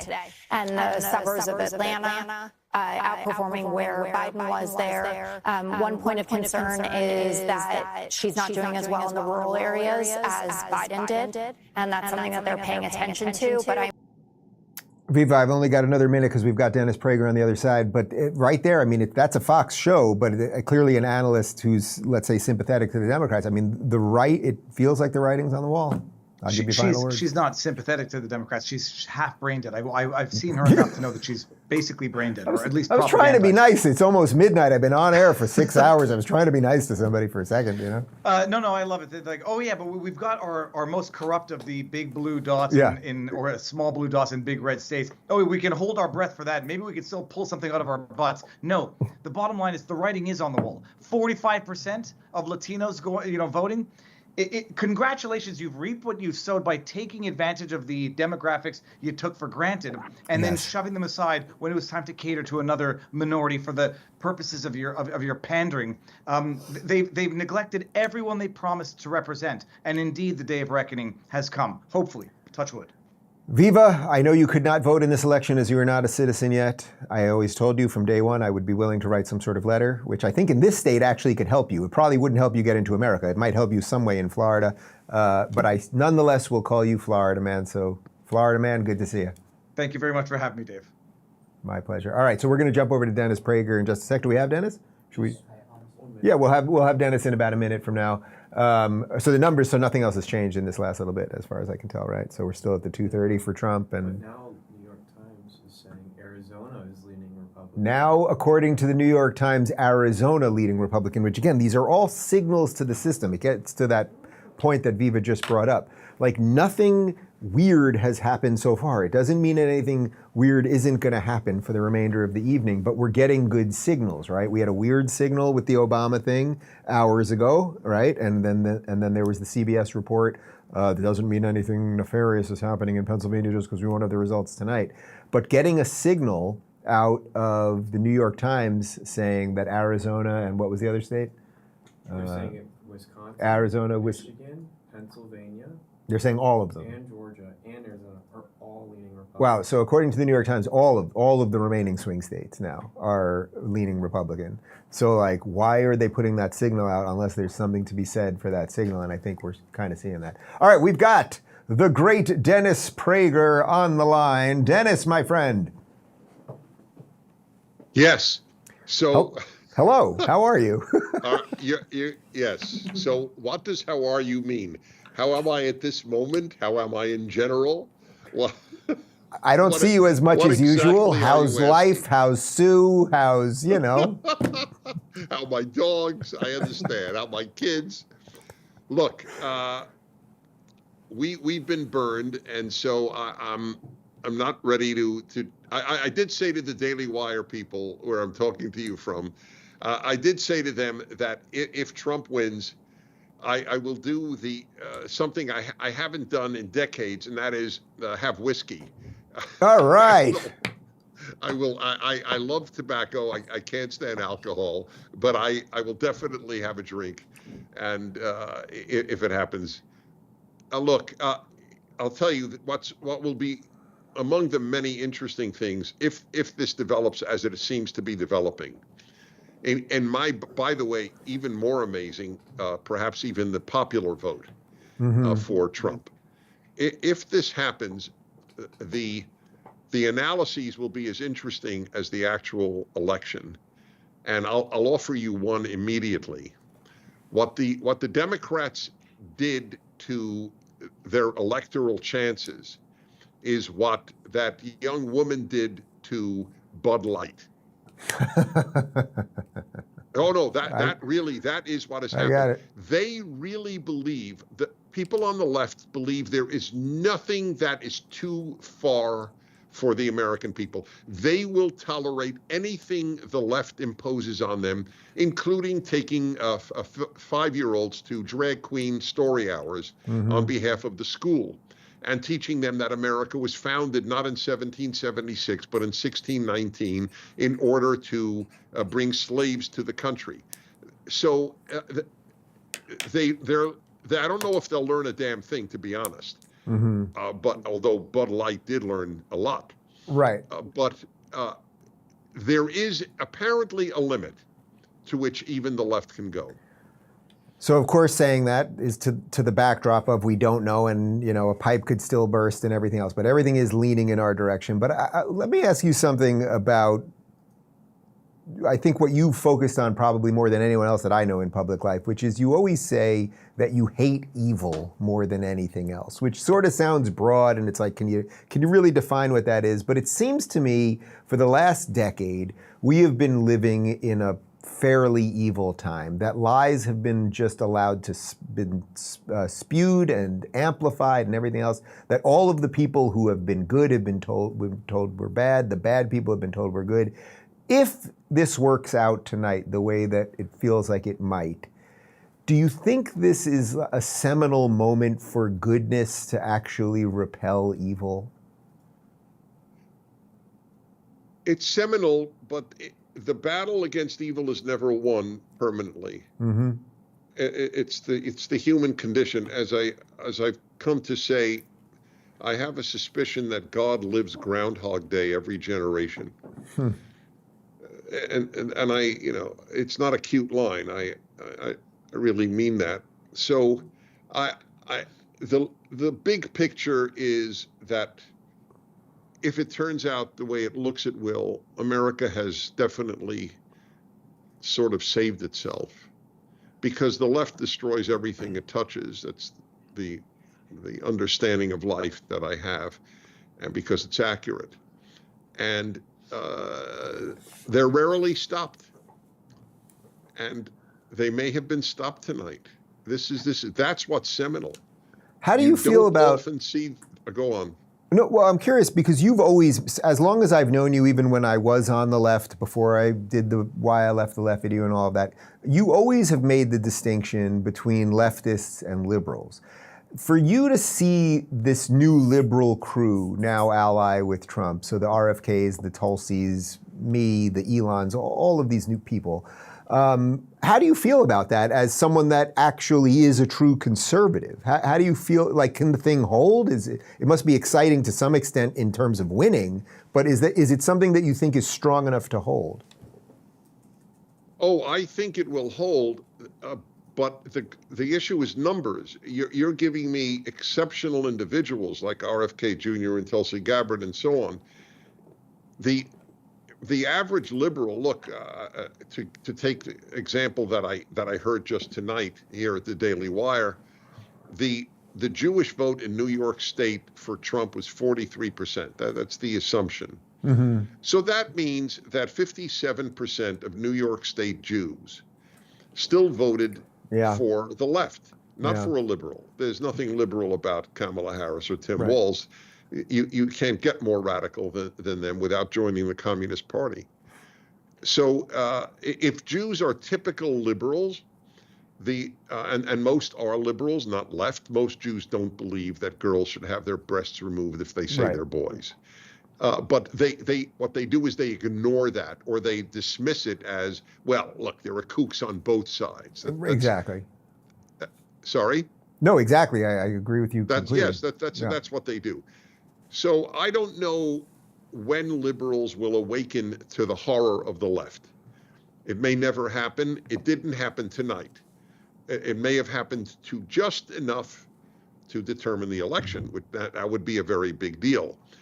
What the left is going to have to rethink, though, is its identity politics. Doesn't seem to be working. There's still an element of blacks who will say whites hate us. I don't think most blacks believe that. Yeah, thank God. Okay, because it ain't true. The daily intercourse between races in America is as close to perfect as the human species can get. Basically, nobody gives a damn if you're black. Nobody gives a damn if you're white. End of issue. Nobody gives a damn if you're a Jew. Okay, with all the increase in anti-Semitism, and I have a third edition of my book on anti-Semitism, and I'm a religious Jew, but I'm telling you, by and large, it's a non-issue. It's just a non-issue. Except with the base of the Democrat Party for the reasons that you just laid out. Exactly. Yeah. Well, Dennis, I've got a little bit of good news from here, breaking right now. So Republicans just did flip the Ohio Senate seat. So that is good. It looks like Bernie Moreno won there, so that's good. So Republicans now lead in the Senate. Oh, he's already given an acceptance speech. All right. Well, we're just catching up right here. So, and then listen to this, Phoenix. Can you jump ahead to this New York Times piece? This just came out from Nate Cohn, who's chief political analyst at the liberals' favorite paper, New York Times. He said there's still a lot of vote left in Milwaukee, Detroit, and Philadelphia. But for Harris to win, she would need to outperform Biden's numbers there in 2020. And so far, she's underperforming Biden's results just about everywhere in the country. So that really shows you we might be pretty damn close now. That's right. That's a very good answer. By the way, I got a riddle for you. You ready? All right. If Donald Trump is the happiest man in America right now, who do you think is the second happiest? You'll love this. Present company notwithstanding, I'm pretty happy. Who would be the second happiest? Yeah. The second happiest as soon as man? I say it to you, you'll go, oh, of course. In a weird, if you didn't say man, in a weird way, I might say Kamala Harris because I think she would have realized she was over her head. Biden. Yeah, exactly. It's Joe Biden. I mean, what do you think happened there in this last couple of weeks with him? He clearly did not want her to be president. I don't think he has any love lost for Trump, but he was not happy with the way they took him out. Why would he be? But he earned it. The fact that the man did not voluntarily step down shows what a scummy human being he is. I mean, by the way, that's not the only thing that shows it. I would not say that word if he didn't have a long list. The man gives his inaugural address was the most hate-filled inaugural address in American presidential history. It was hate-filled. Well, as I'm sure you know, if his initial campaign ad when he announced he was running for president was based on the Very Fine People hoax in Charlottesville. Which continues to be said. Continued. Yeah. He continued. And she says, and Barack Obama says, because lying does not disturb their conscience. They have a different conscience than you do. Dennis, my final question for you, and then we will let you go as this night ain't going anywhere anytime soon, although it's slowly creeping our way. My final question for you, I've asked this to a couple of people tonight, some version of this. I asked it to Dr. Drew. I asked it to Jordan Peterson from sort of psychological perspective, but from a religious perspective or a philosophical perspective, our obsession with politics. We all love it. You and I love it. We have dinners. We talk about this stuff for hours. And then we love a whole bunch of other stuff. You love classical music. I love basketball, whatever it might be. Do you think if Trump wins here that the country might be able to reset to a degree that we can stop obsessing over this thing, which ultimately may not be that healthy for us? It will only increase because that's all the left lives for. You live for other things. You have a family. You have basketball, as you said. You have hobbies. You have passions. So do I. You love politics more than I do, and you have other things in it aside from it. But people have to understand, for the left, having abandoned country, God, and religion, all they have is politics. Their life has no meaning without politics. If I told you you could not read about politics for the next year because the country would be fine in any event, you would be fine. I would be delirious, but they would be dead. It would their lives. The people who write at the New York Times, they would have no life. This is their life. Their life is white supremacy, fighting white supremacy and global warming. That is their life. It's not an interest. It's their life. And your interests include classical music. What's your favorite? Your favorite piece? I have two favorite pieces: Handel's Messiah and Bach's Goldberg Variations. I wish we could play you out to that, but we'd definitely get kicked off YouTube. So, we got to finish here. Dennis, my best to Sue. We will continue this in real life off these crazy wires soon. Love to your family. All right. Thanks, Dennis. All right. So right now, guys, New York Times prediction, 90% likely Trump will win. 301 to 237 Trump. That's where we're at right now. The popular vote is plus 1.1%. Oh, no, I'm sorry. Obviously, that's not where we're at right now. That's their prediction. And the popular vote is plus 1.1% to Trump at the moment. Let's see. Videos for you. Yeah, we have a couple videos we can jump over to. And then we've got Ben Shapiro coming up in a little bit, and Josh Hammer from Newsweek, and a couple other people. Here is something from MSNBC, where apparently they're starting to realize that they might be the racists. The electorate, right? The assumption would be demographic change favors Democrats if it's becoming a browner state. There's a bigger Latino population, and we know from Paulo Ramos's amazing reporting on the ground in Texas, just because someone is brown, just because someone's Latino, does not necessarily make them an acolyte of the Democratic Party. My God. Did MSNBC just become self-aware? What just happened over there? Did they just realize just in that moment? It took all of it to happen tonight. And suddenly they were like, my God, just because someone is a certain skin color, they might not think exactly the way we want them. Could somebody call somebody? We've got to, somebody get on the horn and tell them we're the racists. It could all be, I'm starting to crack. It could all be happening tonight. Not only could Trump become president, MSNBC, they'd all realize they're racists. What would we need to close up shop on everything tonight? This video. Yeah, all right, I'm just throwing to it. I don't even know what it is. Here we go. The remaining hope is that Nebraska sends an independent senator to the Senate who would then vote for the Democrats in organizing the Senate, which would get them to 50. But this does now look like the Senate is probably going to be in Republican control. Yeah, it's also. Yeah, well, apparently, I'm watching this on the fly with you guys. It does look like the Senate will be in Republican control. Do we have a map on that? So, yeah, this is projected right now?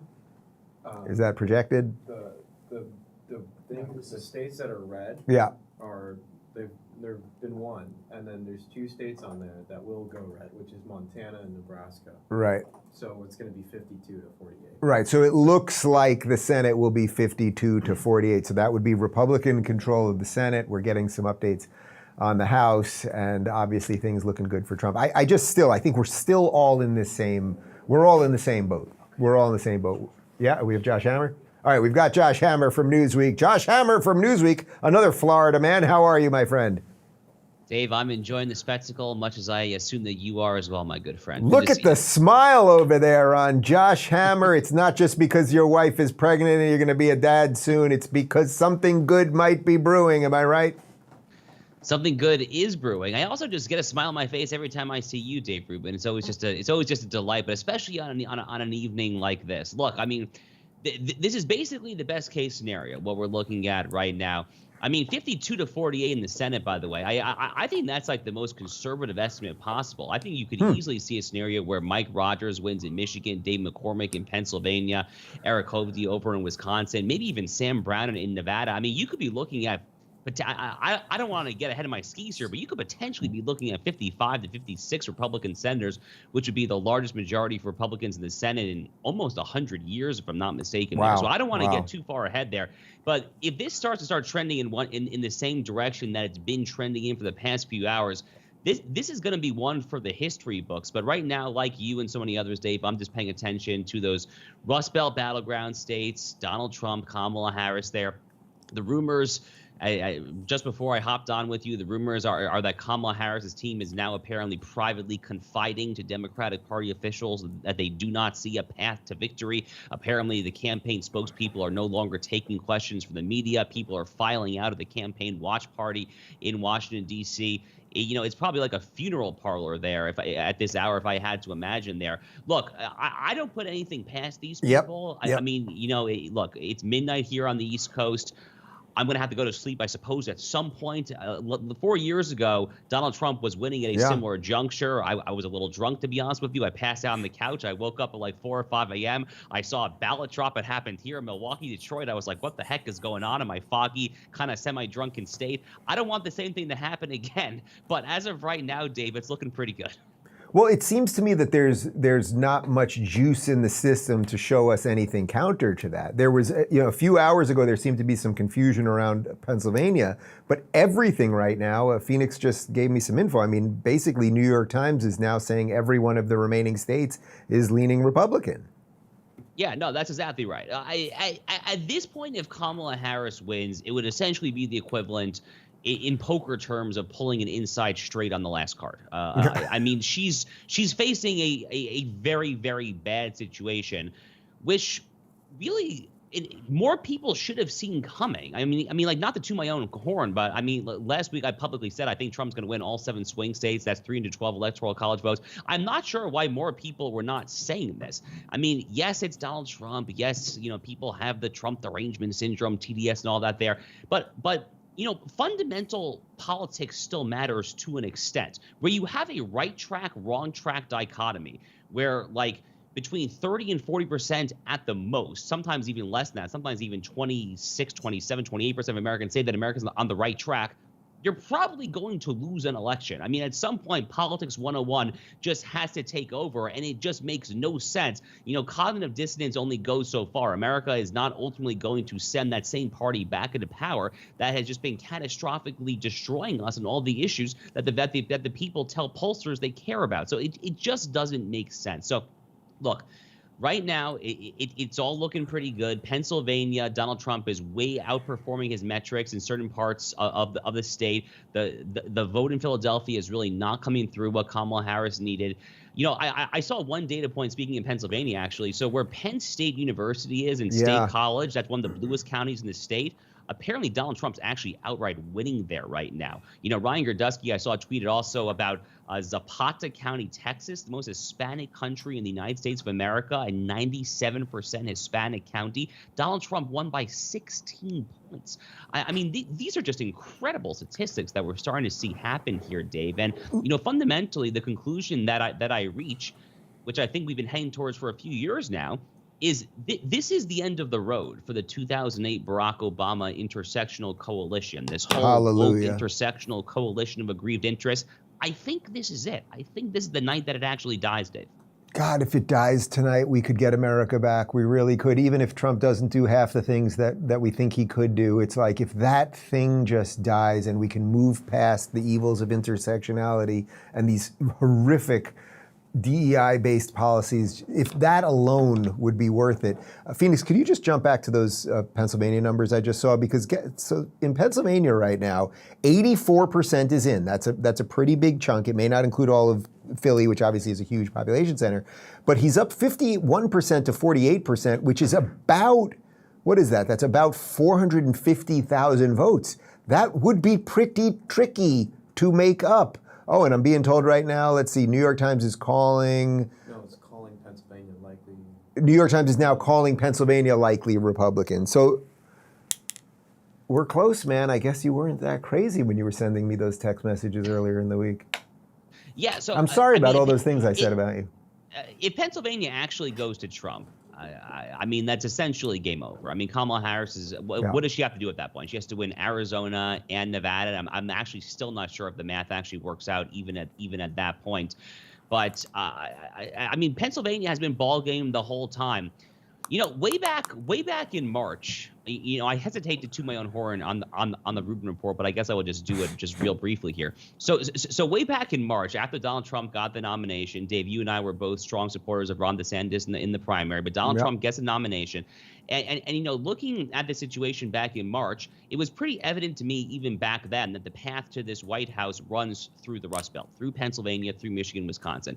And back then, I said that this campaign strategy needs to double, triple, quadruple down there one possible way of doing that would be to select J.D. Vance, the guy who wrote Hillbilly Elegy, as his running mate there. And sure enough, it's basically gone according to plan. But, you know, part of it is Donald Trump. He does have a unique appeal there when it comes to his trade immigration policies and all of that there. But part of it is just the utter catastrophe that has been Democratic Party policy for the past 4 years. I mean, Kamala Harris having to pull a 180-degree turn when it comes to electric vehicle mandates for Michigan, for the auto industry there, when it comes to China and the lithium batteries and EV, when it comes to fracking and natural gas there in Pennsylvania. I mean, they just put themselves in a horrible, horrible position for listening to these, you know, blue anon left-wing Twitterati lunatics on social media, as opposed to the actual sentiments of the American people. The Democratic Party does not have a wake-up call after the schlacking, the schlonging, I guess you might say, that they are getting tonight, that I'm not sure what it will take. How wacky do you think they'll get over the next couple of months if this does all pan out, especially if it pans out tonight? I mean, you know, we know what the base is ready to do. The fact that there haven't been massive Hamas rallies over the last couple of weeks is a signal to me that they can control when they come out. And they didn't want them coming out for the 2 weeks before the election because it would have looked bad for the Dems. So I think you're probably going to see a BLM Antifa George Floyd riot style thing happen. I'm not sure it's going to be the same scale as that, but at least to a lesser extent in cities like Washington, D.C., Chicago, L.A., San Francisco, you're almost assuredly going to see that. Maybe not tomorrow, maybe not Thursday, but at some point over the next week, you're almost assuredly going to see that. I've already seen some photos in D.C. of people boarding up their businesses. That's happening, and that's happening probably sooner rather than later. The more interesting thing to me, especially kind of putting on my legal hat, is what stunts are Democrats going to try to pull when it comes to the very things that they were condemning 4 years ago in 2020, when it comes to sending alternative slates of electors to the vice president to try to certify the votes, when it comes to January 6th itself there, when it comes to just not trying to certify the election. I mean, I guess 4 years ago, you were a radical insurrectionist who should go to jail for treason. You're a fascist, Putin lover, whatever. And I guess now it's your patriotic duty. I mean, it's funny how that works. So that is very much kind of what I am kind of attuned to over these next few days. I want to kind of really hone in on where the conversation on MSNBC and so forth, where it's actually headed, because I think that that is really exactly where this conversation is going. I hope that Republicans know that that's where this is going, and that they are prepared to try to stop it, because the Democrats, as you and I both know, Dave, are going to stop at absolutely nothing whatsoever. Even at this last dying these dying gasps of air, they're going to try their darndest to try to prevent him from taking the White House come January 2025. So Phoenix has got a photo queued up for us. I said that even if Trump doesn't do half the things he says, the implication being if he just defeats the woke, that's enough. But I think Phoenix has got something that might be an interesting. Do it all because he's got these people. The point being he's going to do it all because he's got these people, and that this is now what people are voting for. You're voting for Elon to cut the $2 trillion with the Department of Government Efficiency. You're voting for RFK to go into the CDC and the NIH. You're voting for Tulsi, whatever she might do, maybe Department of Defense, maybe DeSantis doing something, AG, who knows. That photo apparently was taken 1 hour ago, so that's I'm seeing it a little bit in a bit of a distance. Was that Dana White was also there? That was Dana White and Elon and a couple other people. Josh, before I let you go, and I have to bring on this Ben Shapiro fellow. Have you ever heard of him? Never heard of him. Who is he? He's, I don't know. He's a young upstart. They say he's got some, I don't know, he lives, you know, something Jewish. I don't know, something. All right. Talk to me about Florida for a second, because you made it to Florida before me. You're very embedded in the Florida political system. Obviously, Florida was going to go red, but it's gone even deeper red than most people thought. The two amendments, there were several amendments, but the two big ones, 3 on marijuana, recreational marijuana, did not pass. 4 on changing the heartbeat bill did not pass. I take it you're feeling quite good about what's going on here in the Free State. Dave, incredible stuff. First of all, I got to Florida, I think only 3.5, 4 months ahead of you, so I wasn't that far ahead. I like to give credit where it's due. But I guess for the rest of my life, Dave, as long as you and I both say here, I can say that I got to the Free State just a few months ahead of that guy Dave Rubin out in Los Angeles. But look, I mean, our state is obviously in a tremendously good place right now. I mean, if there was any doubt whatsoever as to whether the 2022 midterms that saw DeSantis win by 19.5 points, Rubio win by 16+ points, if there was any doubt as to whether or not that was something of a fluke and a one-off, those doubts have now been completely eradicated in the minds of anyone watching these results come in. I mean, from a pro-life perspective, just the defeat of Amendment 4 is a tremendous victory. This is the first time that the pro-life side has actually won one of these ballot box referenda since the Dobbs decision 2.5 years ago. That is a huge deal unto itself. But, you know, DeSantis and Rubio both won Miami-Dade County by double digits 2 years ago in 2022. Donald Trump now winning it by double digits as well here. This is a real shift. I mean, I think the number I saw was that Hispanics overall over the past 4 years, from when Trump only won it by about 3.7 points or so 4 years ago, from then until now, I think Hispanics shifted 30 points in the Republican direction overall here. I mean, we live in a ruby red state. I can't believe it. I mean, I kind of came of political age, years ago, thinking of Florida as like the swing state, Bush versus Gore and everything. And here we are, and it is a bright red, ruby red state. We are living in strange times, my friend, but I'm happy to be living through it all with you. Indeed. Let me give you a couple of updated numbers before we let you go. So in all of the remaining swing states, so Pennsylvania, Trump's up by about 207,000 votes with 83% in. Michigan, 105,000 votes with 44% in, so that's still on the low side. Wisconsin, 80,000 votes with 74% in. And Georgia, 118 with 93% in. So Georgia's looking pretty good particularly. So what time do you go to bed? I guess that's the real question at this point. When do we all just say, okay, we're good? And I'm not going to bed. Well, this is it. We're in it. We're in it. Yeah, I think at some point over the next hour and a half, if I had to put a time on it, at some point over the next hour and a half, we probably will have the major networks start to call this thing for Donald Trump. The way this is trending. Now, I would not be shocked. I mean, here's me putting on my cynic hat again. I would not be shocked if there is kind of deliberate obfuscation and they deliberately decide not to call it in those three battleground states in the Great Lakes region in particular, Wisconsin, Michigan, and Pennsylvania. That's where it starts to get dicey, because I really, really do not want to repeat a 2020 where we kind of pause the counting and then the 4 a.m. ballot dumps come in. I don't think that's going to happen, because I actually think that the margins there in those states is going to be, as Donald Trump would call it, too big to rig. So I actually don't see that happening. I do think it's more likely that we are going to have a winner announced at this point before we go to sleep. But it's going to be at least another hour and a half or so, probably at a bare minimum, to be honest with you. Josh Hammer, my friend, I will see you. I'll see you on Thursday with some other Floridians. We'll eat some food and do some other stuff. Looking forward to it, Dave. All right, see you, my man.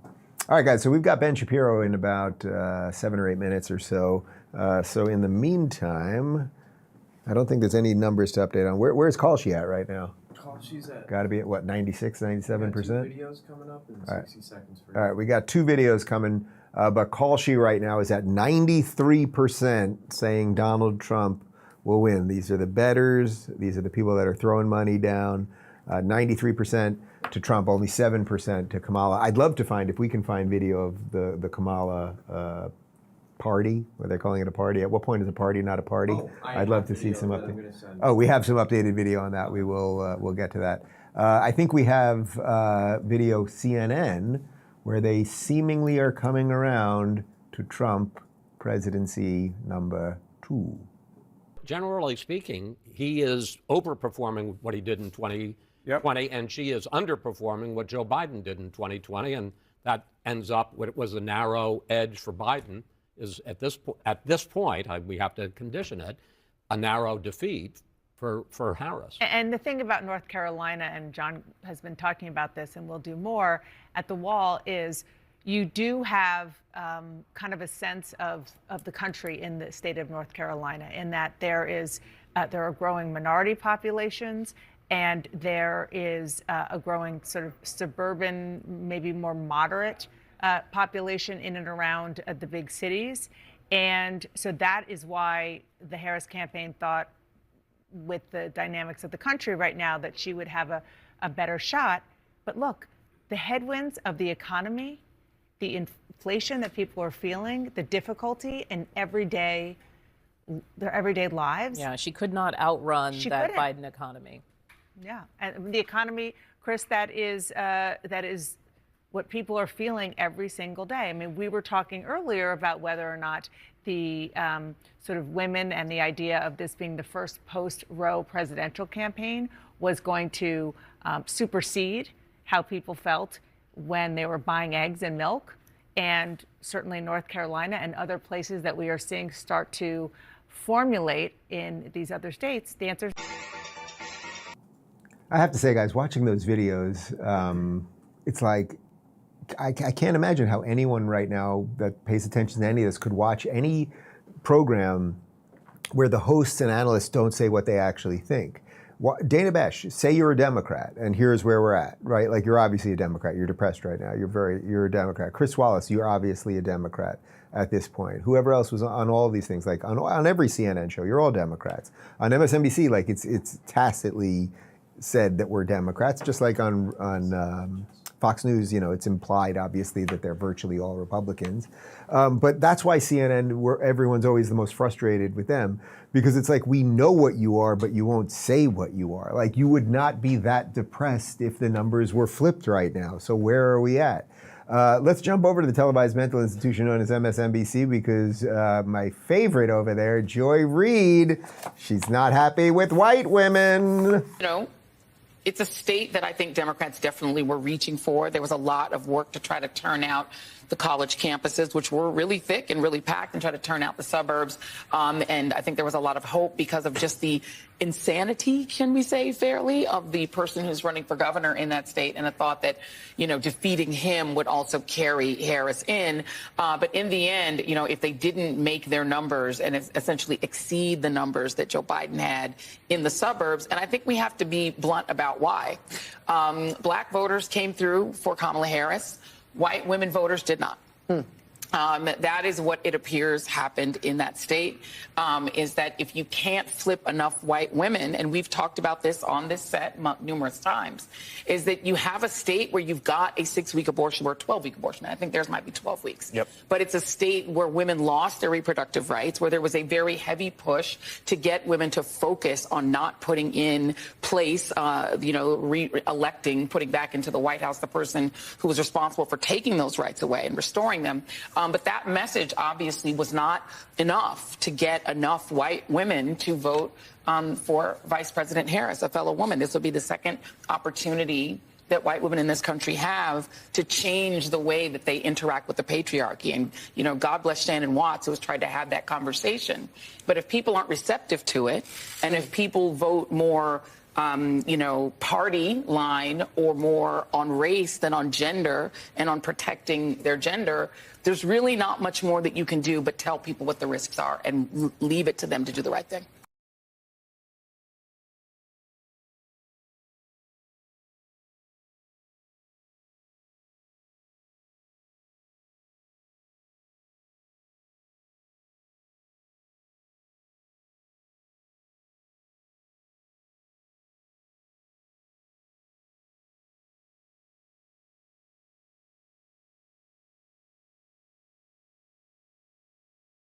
Kids and not murdering babies. And no, they should have just set aside their thoughts on baby murder so that they could have installed the first black. And I don't. It's still unclear to me whether Kamala Harris is black. Was she Indian? It doesn't even matter. I don't care. She celebrated Kwanzaa. She's a fraud. She didn't celebrate Kwanzaa. She said she celebrated Kwanzaa. Everything about her is a fraud. Back at Kamala HQ, people are starting to leave. This is in D.C., and it's a depressing scene.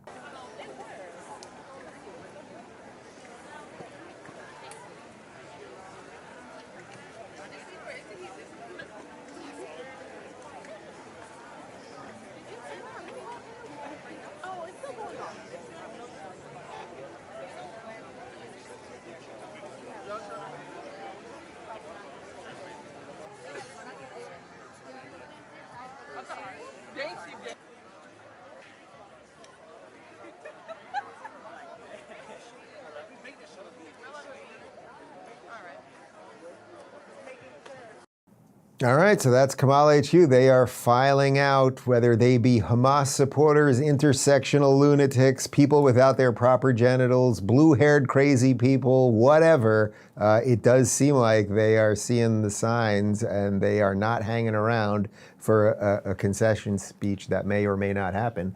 I think we might have Mr. Benjamin Shapiro. We'll have him in just, yeah, we do have him. We do not have him. We will have him in just a moment. We just connected. Give him a second to settle into the chair over there. But all right, again, we're in this weird part where I don't have to overanalyze everything like they're going to do on most of the shows. We are just sort of in like the dead zone for just a little bit until we get a little bit more information from these swing states. We knew this is exactly where we were going to be. I'd say we didn't know exactly we were going to be here. Things have trended in the way that I wanted them to go, that hopefully you wanted them to go. And now we have a couple swing states that we need some more information on. But that's basically where we're at the moment. So we're waiting in that sense. And we'll have Ben in just a second. Is Ben and then we're going to try to go back to Sage, assuming we get some good news out of Mar-a-Lago. We'll see if we can get her back on for a big celebration. And we are now 6 hours and 20 minutes into our coverage of election 2020. My thighs are burning. There's something wrong with my thighs, and my hips are frozen, but I'll be okay. Don't worry about me. All right, speaking of frozen hips, I've got Ben Shapiro on the line. Ben, I haven't moved in 6.5 hours. God help me. He's muted. You're muted, Ben. You're muted. Unmute me, people. There we go. You've been unmuted. Am I still muted? What's the story? Can you hear How me? are your hips? Can I be heard? Yes, you can be heard. Okay, so I just want to make sure that you cath yourself properly. I got lower back pain. I got to pee, but this is what you do we're both for getting old America. here, and that's just because this night has taken already 7 years of our time. But it is a very good night, Dave Rubin. It is a very, very, very good night for America, for all of us. Some of us have worked pretty hard in this election cycle. And I think there's been a long journey, a long road, a lot of stress, a lot of ups and downs, but, you know, pretty great. I am liking that Chiron right there, the Jewish Dave Rubin. Appreciate that. Thank you. I didn't even see that. Well That's done. hilarious. Well done, Rubin Report. They've been all over these Chirons today. That was pretty good. They're very satisfied. That is very solid. That The is very Jewish solid. Dave And I will Rubin. say that Donald It's Trump funny did at multiple this levels. without the help of the white supremacists who abandoned him in this election cycle because there was just too many Jews nearby. For Captain Hitler over here, for Orange Hitler and his 7 mustaches, President Trump sure has built together a rather racially interesting coalition of giant Hispanic support, outsized black support, outsized Jewish support. I mean, wow, bad job, Hitler. Sorry, Hitler. Shapiro, you have described yourself to me publicly and privately as a pessimist, and yet here I am at this 12:21 a.m., the day after we started this election day, and it's not over, obviously, and we know that hijinks can happen, and yet you seem you are by far the happiest person I've spoke to. Everyone's been happy but cautiously optimistic or something. Nah. You seem, this is as happy as I've ever seen I'm you. calling it. It's cooked. Go home. I'm like this. Ben Shapiro makes the call at 12:22 This thing is a.m. over. We're all just waiting until the time when they're going to call it, and that ain't going to happen tonight. So you can go to bed happy. You know, the reality is that when the Kamala Harris headquarters is going silent, when Nate Cohn at the New York Times is saying she doesn't have the votes anywhere, that she needs the votes, that she's underperforming Biden pretty much everywhere, there are no good indicators on the horizon. In 2020, there was always Milwaukee's about to come in, or Philly's about to come in. And tonight, it's just like, well, it's already coming in, and it ain't coming in at the rates that they need it to come in at. And she's underperformed in North Carolina, in Georgia. She's underperforming pretty much everywhere. The Republicans are overperforming pretty much everywhere. This is the red wave that was promised in 2022, but never arrived. And there are a bunch of reasons for that. I mean, the most obvious of which is that Donald Trump wasn't on the ballot in 2022, which, as it turns out, is a pretty good way to get those marginal, low-propensity voters out to vote. The other thing is that Republicans made the signal decision not to raid the mental asylum for a set of Senate candidates, which, as it turns out, is also a good decision. when you run a bunch of people who actually are credible human beings, and shock of shocks, it turns out you do better. But the big story of this election campaign, I understand that it's Trump. Of course, it's Trump. Trump is the man of the era. He is the man for the time. I said a little bit earlier on our broadcast that people are constantly looking for like the biblical Trump comparisons. They go to King David. The actual one they should be looking at is Noah. It says about Noah in the Bible that he was a good man in his time. President Trump was made for this time. He was just made for this time. And I have been saying privately, I think, Dave, I've said it to you, God wants Trump to win. I mean, from the moment that Donald Trump turned his head and the bullet flew right by it within this far, God wanted Trump to win. I mean, like, and as a religious person, I actually do believe that. I'm not even being facetious. I think that is just the case. With that said, you know, the big story of this election campaign is that Democrats are awful at this. Awful at this. Kamala Harris somehow underperformed a dead person. The happiest person in America tonight is not me, Dave. The happiest person in America is a man named Joe Biden. Yeah. Somewhere at the White House right now, Joe Biden is having the best night of his fucking life. He is just enjoying himself beyond all possible measure. He is there. He is just like, you know what? That lady who stabbed me in the back, it could have been me. I didn't even have to run against Trump. He would have gotten clocked by Trump. But now he can claim for the rest of his life, all 7 days of it, he can claim that he would have beaten Trump if he'd been on the ballot. And then he was ousted by the horrible machine. And he told them all along that she was a bad candidate. And he will dine on that until the day he dies. May he live long and prosper. And I'm just happy for Joe tonight. That's the thing I've never seen you like this. This is late night, working blue. Ben Shapiro, you're the first person I've heard call the election. You're dropping F-bombs. Your mustache seems a little thicker than usual. Yeah, there's a lot going on over there. The testosterone is flowing. It's late at night.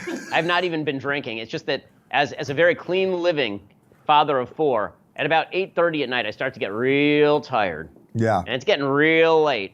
And I got to tell you, this failing to call states just because, oh my God, there might be like some ballots. It's horseshit. Okay, Donald Trump is going to win the election. He had wrapped up the election probably half an hour ago. When the New York Times is saying that there's a high probability he wins all 3 swing states, you're not talking about like, is there going to be like, is it one of them? Is she winning in the other 2? She's winning in Michigan and Wisconsin, but maybe she's going to lose Pennsylvania. When it's like she's trailing solidly at this point. She's down like 100. Last time I checked, like 160,000 votes in Pennsylvania with 84% of the vote in. In Michigan, the exit polls are insane. The Michigan exit poll has Donald Trump beating her with Hispanics by 25 points, 60-35 with Hispanic voters in Michigan. If I said that to you before today, like as a joke, you wouldn't believe me.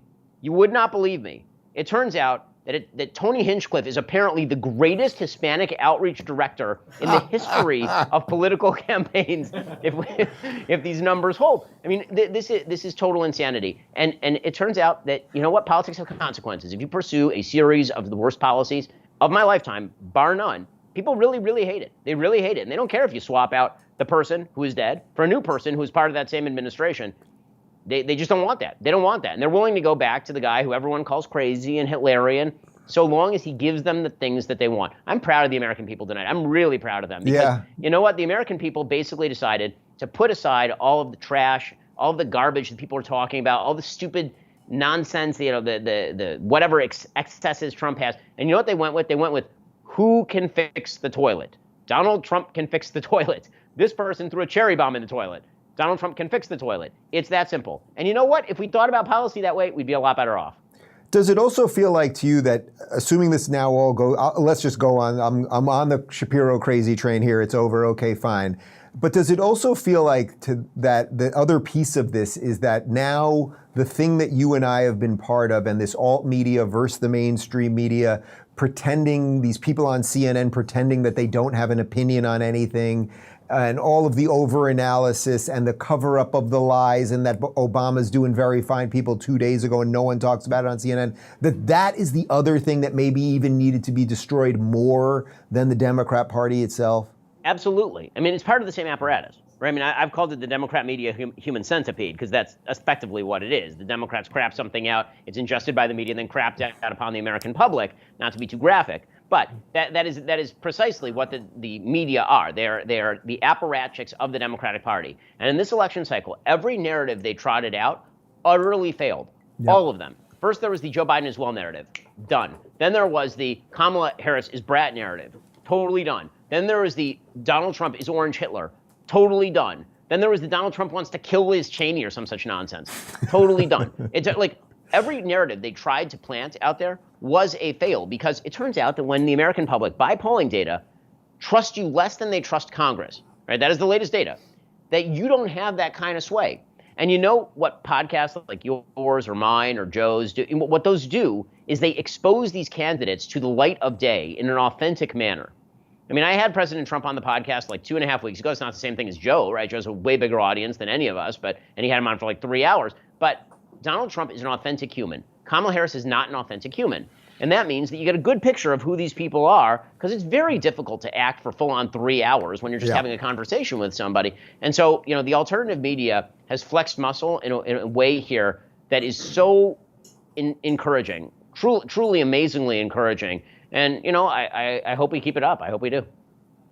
I got nothing better to do you? No, I mean, now I'm in a great mood. Yeah. I can go all night, baby. Oh, yeah. Let me just ask you one or two more things. So again, we're on the train now. It's all happening. What do you think the system does over the course of the next few months? Because we still have, 3+ months of a quote unquote Biden presidency. I mean, did they 25th Amendment him and she just decides to jump in so she could be president for 2 months? Oh, that's funny. That's funny. You see what they're putting under my name? Oh, you people are hilarious. Your people are having too much fun with your chyrons tonight, Dave. That's everybody's in a good mood. So, okay, all right. So, what are they going to do? I mean, Joe Biden's going to try and do his worst. I think that he will, on foreign policy, he'll probably cut Israel off at the knees, just like Barack Obama did on his way out. It'll be his sort of revenge tour. He's going to try and sign a bunch of executive orders that Donald Trump will then promptly undo. They're going to try and stack up the executive branch with career bureaucrats in the hope that those people will sue to prevent Donald Trump from firing them. Right now is the time to get those permanent employees in there. There's been talk about this for a year and a half. The Democrats were basically going to stack the permanent side of government with all of their allies, so that even if Republicans took over, then they still wouldn't be able to achieve their agenda. I don't think they're going to get away with it. I think that Trump goes in eyes open this time, knowing that there are tons of people who are inside the executive branch who oppose him. And he is going to, unleash the power of whomever he brings in to go through on a case-by-case basis as many of those people as possible and find out who's willing to do their job and who's too busy calling him Orange Hitler or whatever. Do you think there's any chance over the next couple of months that Biden actually doesn't go crazy because he'll have realized the crazy energy was with Kamala, and that if he wants his legacy to remain intact, it's just like kind of go out with nothing zany and just end it, and that's it? I mean, there is that possibility, right? There is the possibility. Like, I think he wants to think of himself as a transformative president. He's obviously not getting any legislation done under current circumstances. Right. So, there is the possibility that he spends the next 2 months basically going on a salutary kind of goodbye tour in which he says, listen, if I'd been on the ballot, maybe I would have won. They ousted me. They did me wrong. They put in my vice president as the candidate, and she lost. But the way you should remember me is the person who is willing to do anything on behalf of the American people, including stepping out of my own nomination. And here I am, love me. I mean, that's all Joe Biden really wants in life is to be loved. And the great irony of politics being that he will leave office as one of the most despised people in American political history. But I think that there is that possibility. I have a hard time believing that he, like Obama, won't attempt to take a few final bites at that apple. It is pretty rare that the New York Times is in agreement with Ben Shapiro, but the New York Times is now saying 92% chance Trump wins. Shapiro's already at 100% chance. They're predicting 302 to 236, and winning the popular vote by 1.1%. What a freaking night, man. What a long, strange journey it's been. From the first time you and I met in Glendale, California at Aura TV, I was a bananas lefty. You were a little-known podcaster. And all these years later, maybe we had a little something to do with saving the republic. Not bad, huh? Yeah, dude, I got to say, I've been saying it all night. Season 8 of Trump, this season kicked ass. I mean, like this season, I thought the writing was overdone. I thought that, God had pulled out one too many stops. He's like, not just one assassination attempt, 2. We're not just going to make the opposing candidate die on the stage. We'll replace him with this person, and this person won't be able to talk. And then she'll pick a weirdo who flails his arms all weird and has a weird wife, and then we'll make her husband allegedly a person who beats it was really bad writing, just overwrought. Too much. It was like the last season of Game of Thrones, just really rushed and forced a little bit. But they hit the finale. God really hit the finale. God just nailed that finale. 10 out of 10. Would watch again. Downloading for the flight. Shapiro, I've never seen you this excited about anything ever, except that one time we spun a dreidel together. You were very excited that time. Remember that? 7th night of Hanukkah, 2017. I don't, but, I may have been drunk. I made that up. Oh, wait, are you guys done with your coverage? I mean, now that you called it, is the Daily Wire we have to wrapping go it back up? in. Are you kidding? No, don't be silly, Dave Rubin, the gay Ben Shapiro. That's the silliest thing I ever heard. We got to go back in there. Are you kidding? We're on Central Time, my friend. It is only 11:37 where I am right now. That means we have at least another 82 hours in us. All right, well, you got to at least do one thing, which is I had Dennis Prager on about a half hour ago, and he said that if Trump wins tonight, he'll have a whiskey. The man has not had more than a white glass of wine in like 10 years, so you got to make that happen and see what you can do with Peterson as well. Yeah, no, I will get them both incredibly drunk and then watch them talk at length about biblical allegory to one another. Sounds like a party. All right, thanks, my man. Thanks. Catch you later. All right. Wow. Ben Shapiro dropping F-bombs, calling the race. All right, so we're almost there, guys. Like we're really almost there. Again, Ben's probably right. Like we don't get a concession speech tonight. Maybe there's a little bit of a drag out, but everything that we're seeing in these numbers. Phoenix, just roll with these numbers again here we go. This is an update. That looks like New York Times, right? The Harris campaign just shut off the sound on the TVs at her watch party and replaced it with music after a guest on CNN said tonight felt more like 2016 than 2020. So again, I mean, I don't. Can we get excited yet? Like, I don't know that I can go to Shapiro mode yet. I don't. Am I more of a? Well, I consider myself a world-weary optimist. Ben considers himself a pessimist. We've got the pessimist taking the optimist approach. I just don't put anything past these freak weirdos. Read Michigan. This is All right, so Phoenix is throwing some numbers at me here.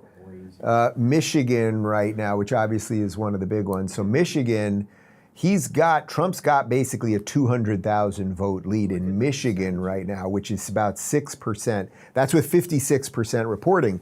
But it's really, really hard to make up 6% when already you've got half the people having voted already. I mean, at some point that was Ben's point. At some point, these numbers just stop working. So Arizona, look, the Arizona difference is only about 13,000 votes with 53% in, right? So so it's like that clearly anything could happen. Pennsylvania's getting to a weird spot here where it looks like he'll get it because with 3% difference, it's about 250,000 votes, something around there. That gets tough to make up with only 12% remaining. Wisconsin is about a 4% difference with 81%. That'll be kind of tricky. It's about 100,000 votes there. So at some point you literally, it just becomes basic math and they can't fiddle with it. But the fact they've sent people home, right? So they've sent people home, they've shut off the TV. We showed people walking out, the TVs have no audio. Clearly they're doing the postmortems at cable news right now. The question is, how late does the evening go and how crazy are we willing to get with this thing? How's everybody doing in here? Has anyone gone to the bathroom at any point this evening, or is it just me? Can we throw to an old, how about a little, what can we throw to so that I can use the facilities for just a moment? Connor's gonna pull up something for you for just a second. We'll just throw to a few things, I guess. You got one of my viral videos there? The old viral videos? Yeah, let's just throw to some stuff, yeah. All right, we're gonna throw to something. We'll be back in just a moment. Who were on the phone listening to the president talk about this swap of dirt for U.S. military aid. Chris, so far, the evidence is uncontradicted that the president used taxpayer dollars to ask the Ukrainians to help him cheat an election. And the complaint that I've heard from Republicans all last week was that you don't have anyone who heard the call.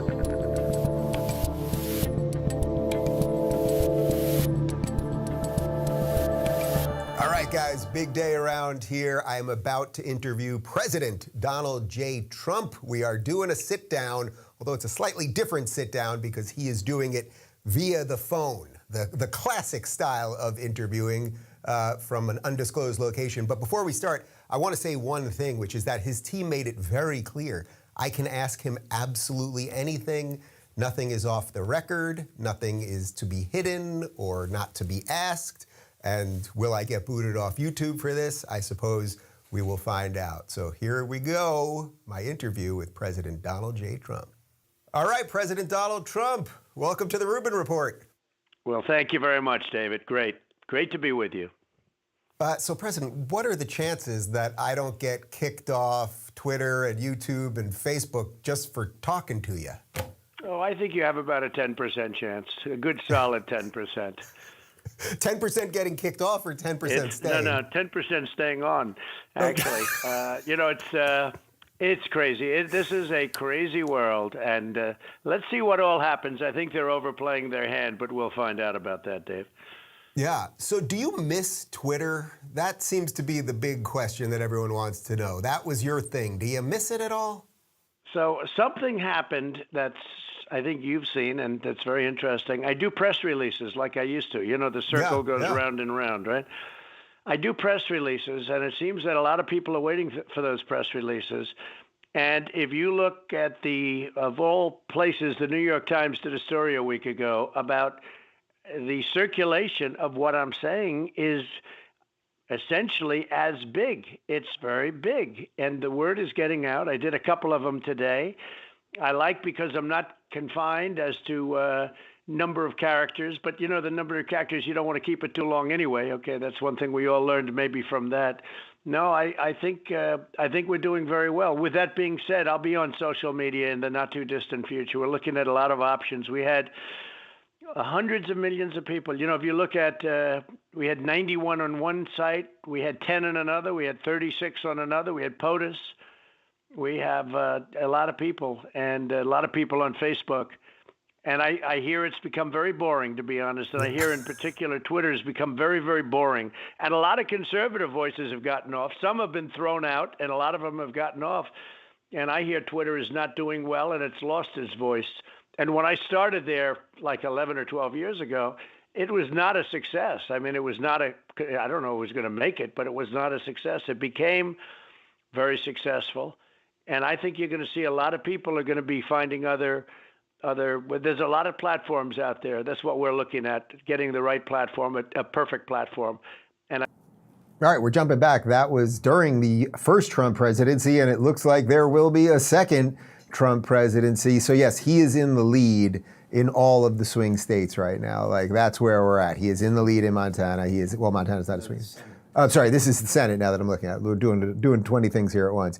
Right now, the Senate, they have the lead in Montana, Pennsylvania, Wisconsin, and Michigan. So Senate's looking good. I mean, Josh Hammer, about an hour ago, made an interesting prediction. He thought this thing could get to like 54. Right now, it's 51-42, and definitely looking good for the Republicans. So if the Republicans have the Senate and they have the presidency, and we'll see what happens in the House, like some interesting things are cooking. New York Times still at 92%. Again, we will see if we just get a little more data tonight to just, put that Shapiro quote into the cement. We're going to have Sage Steele join us again from the West Palm Beach Convention Center at what time? Like 5 minutes. In about 5 minutes or so. So hopefully the energy there is, I have no doubt the energy there is absolutely spectacular at the moment. But maybe we'll get some live celebrations while we're on.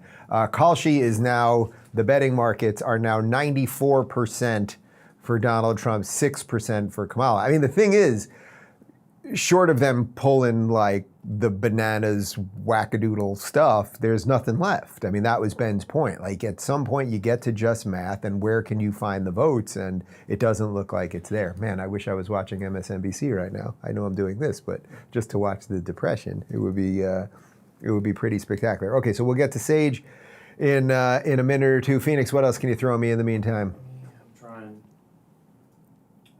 Did Brock? All right, we got something over here we're going to put on in just a second. Again, guys, I really do. I know that there's a million things you could be watching and jumping around to and everything else, so we really do appreciate all of you guys staying with us, and we try not to do those interstitials too much so that you're getting everything live. I think we've got something coming up. And CNN can project that Georgia will go to Donald Trump. Georgia, a very highly contested battleground of 16 electoral votes. This is the second of 7 battleground states that we have called, and both of them have been for Donald Trump. Let's take a look at what that means for the electoral math. Donald Trump right now has 246 electoral votes. Kamala Harris right now has 182 electoral votes. There are 270 needed to win. As of right now, CNN is not ready to project who is going to win the presidency. All right, it's 2:46. I mean, we're getting very, very close. In some degree, I feel bad for. There's a certain amount of people, as happy as we may be right now. There's millions of people in the country that think Hitler's taking over right now, and it's so unfair and it's so unjust, and it's because of such a dereliction of duty by the media that they lied. They know. Joy Behar knows nobody's coming for her tomorrow. Nobody's coming for Sonny Hostin. Nobody's coming for Jake Tapper or Rachel Maddow, and that they did this. And created such chaos and lied about so many issues and people and made it seem like everyone in America hates everybody. It's just so awful. But maybe we can get past all of that after this. It's going to take some time for sure. Phoenix is telling me that my former boss, I guess, over at the Young Turks, Cenk Uygur, he is not doing well tonight. Do we have video of that or no?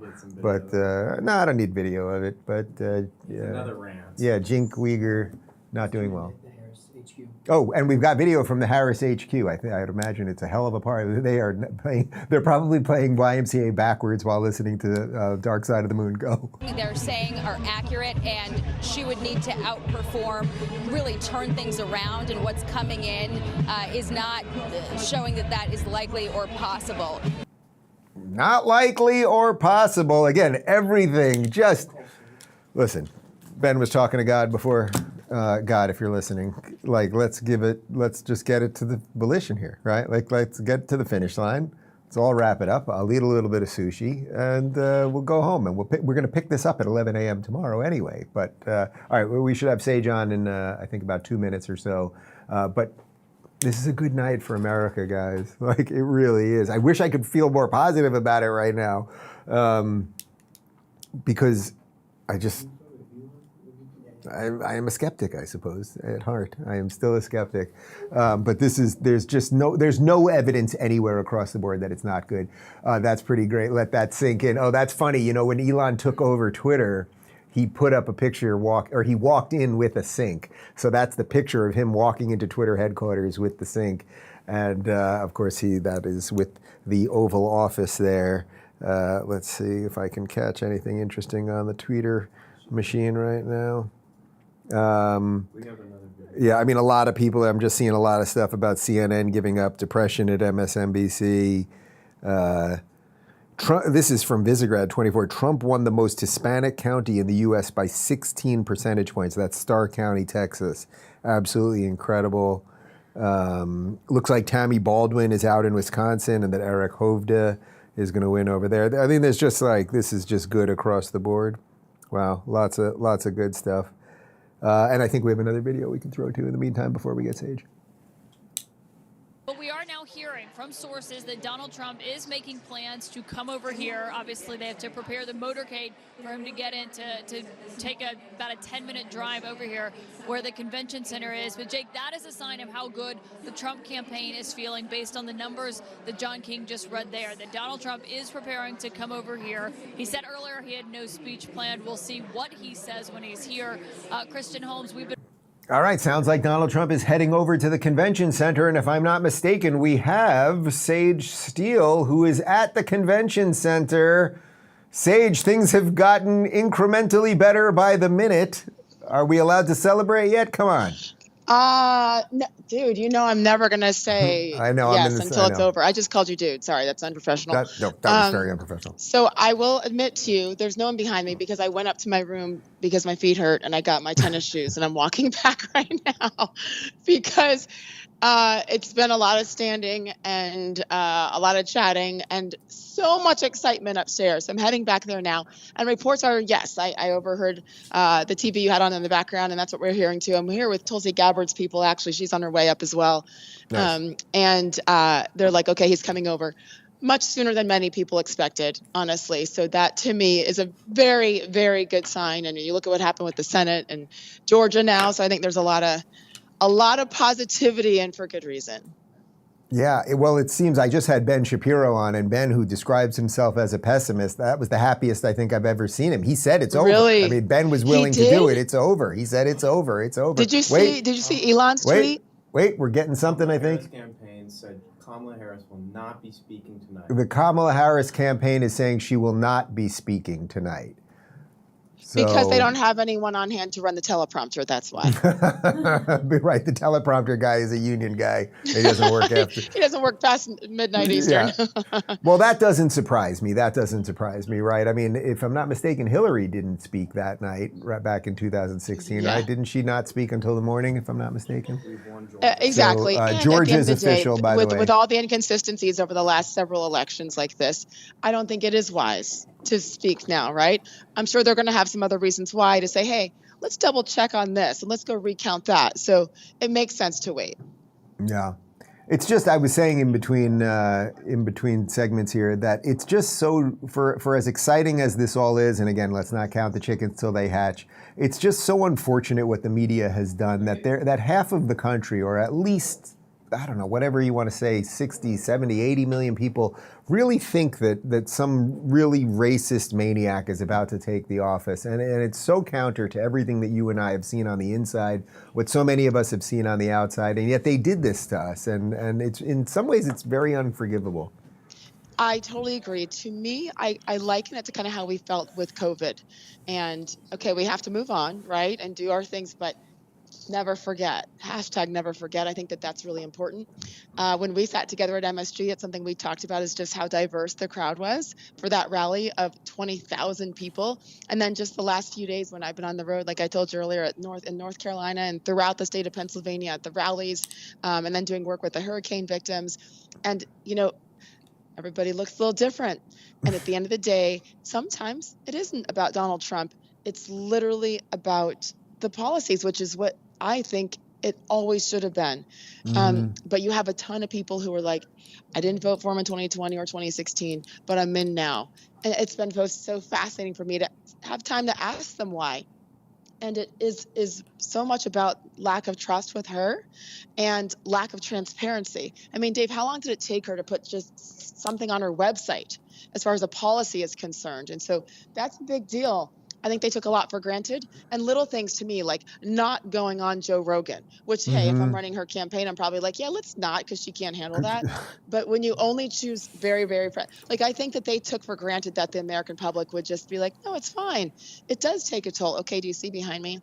There's Tulsi Gabbard coming in the red. There's Tulsi. Should I text her and tell her to turn around, and then she could turn around live on the she's coming thing? this way. I'll just have her wave at you. She can wave for a minute. We'll have Tulsi. Yeah, look at she doesn't usually have an entourage. I'm kidding. These are all her people. Tulsi, say hi to Dave Rubin. We're on now. I know. Tulsi, you're on the internet. We're going to win. We're going to win. Hallelujah. All right, now you can feel it all kind of falling into place. In, then this is a good thing, and we're on for sure. And she's been all over the place. I mean, she has been. Like I said, we're on the ground in North Carolina together. In Grand Rapids late last night. Where were we before that? Pittsburgh.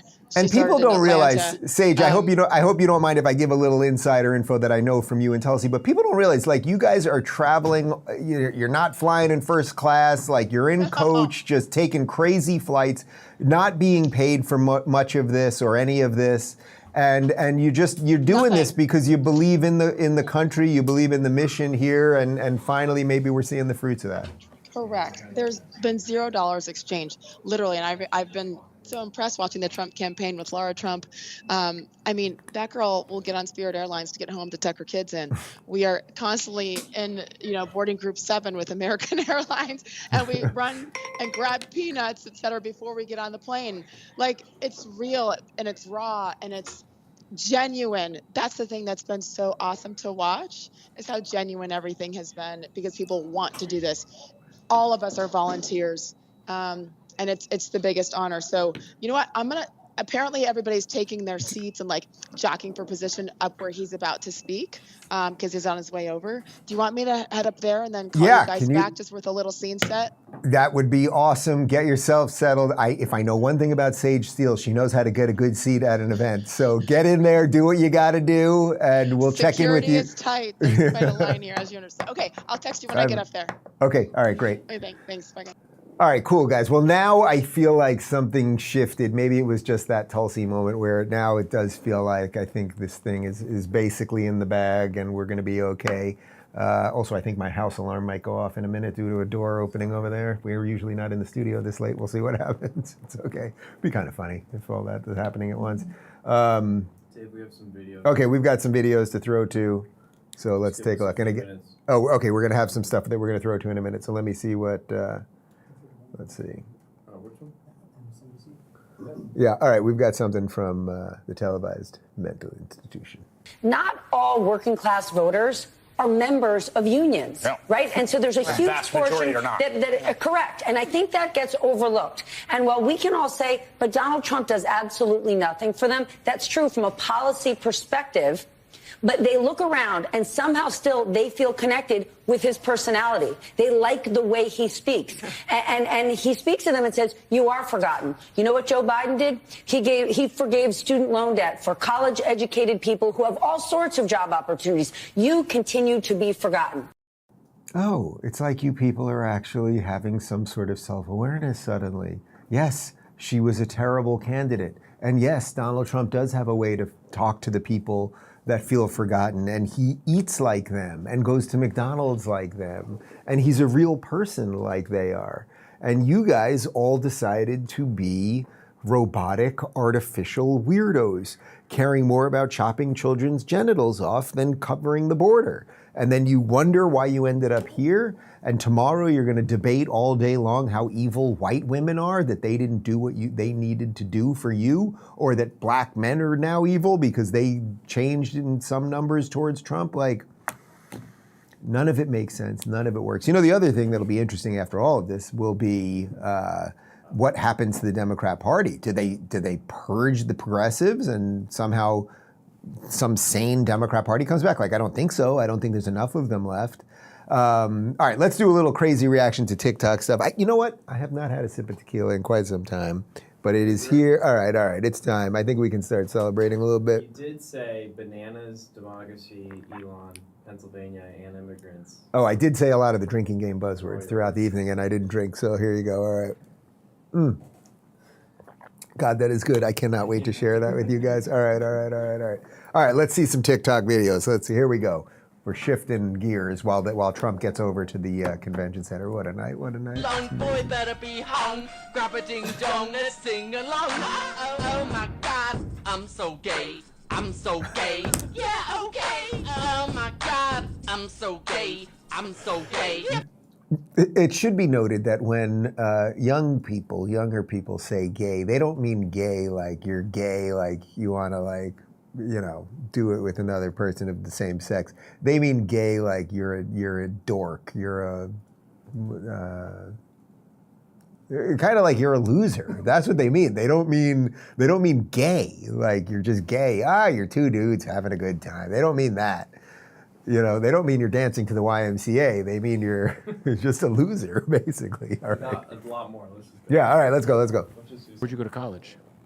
I ain't go to college, but I turned it down. Oh. Yeah, I turned it down just to do this, just to grind from the rap. So you had an opportunity to do the drumming thing? A scholarship and everything. Where at? I think it was like in Jacksonville. Where'd you go to college?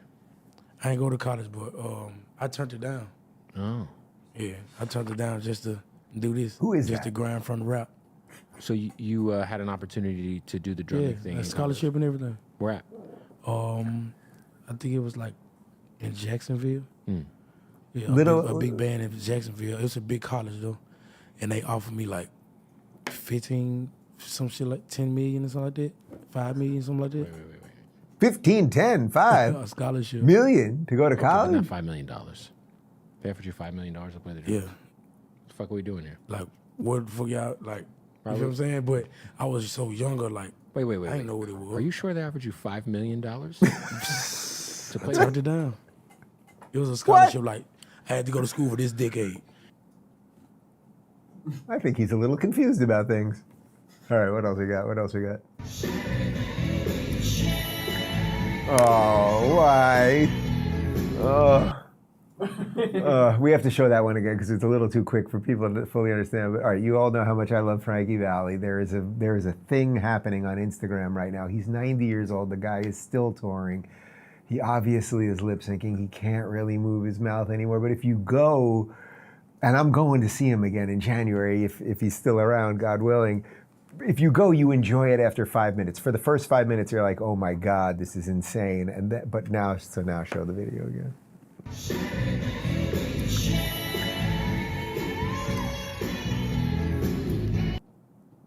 You get it. The internet's a cold, dark place where it'll ruin everything and make all of the innocence of the world disappear very, very quickly.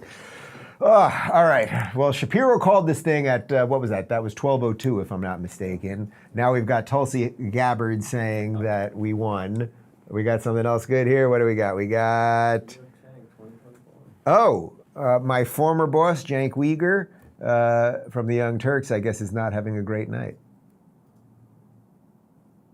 Having said that, what percentage is reporting in North Carolina? 76. 76% reporting you're down by 7. You're in a world of trouble. You're like, yes, it matters which counties, but you're still in a world of trouble. And so much trouble that one of the organizations has already called it. Okay, now let's go to Georgia.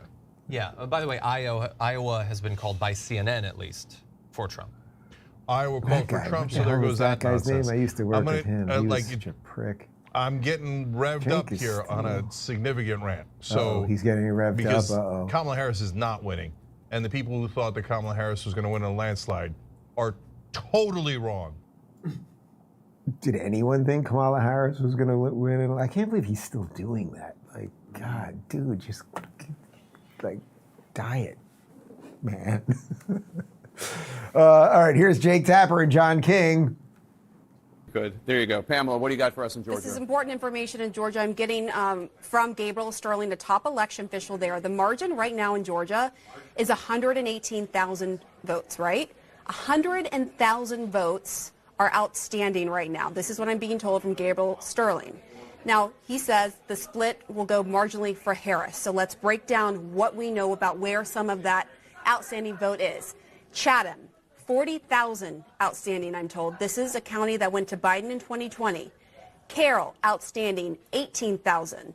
This is a county that went to Trump in 2020. And then you have the blue counties of DeKalb and Fulton. DeKalb has 3,000 outstanding ballots. Fulton has 2,000 outstanding ballots. Again, just to recap, tight margin, 118,000, 100,000 votes still out in Georgia.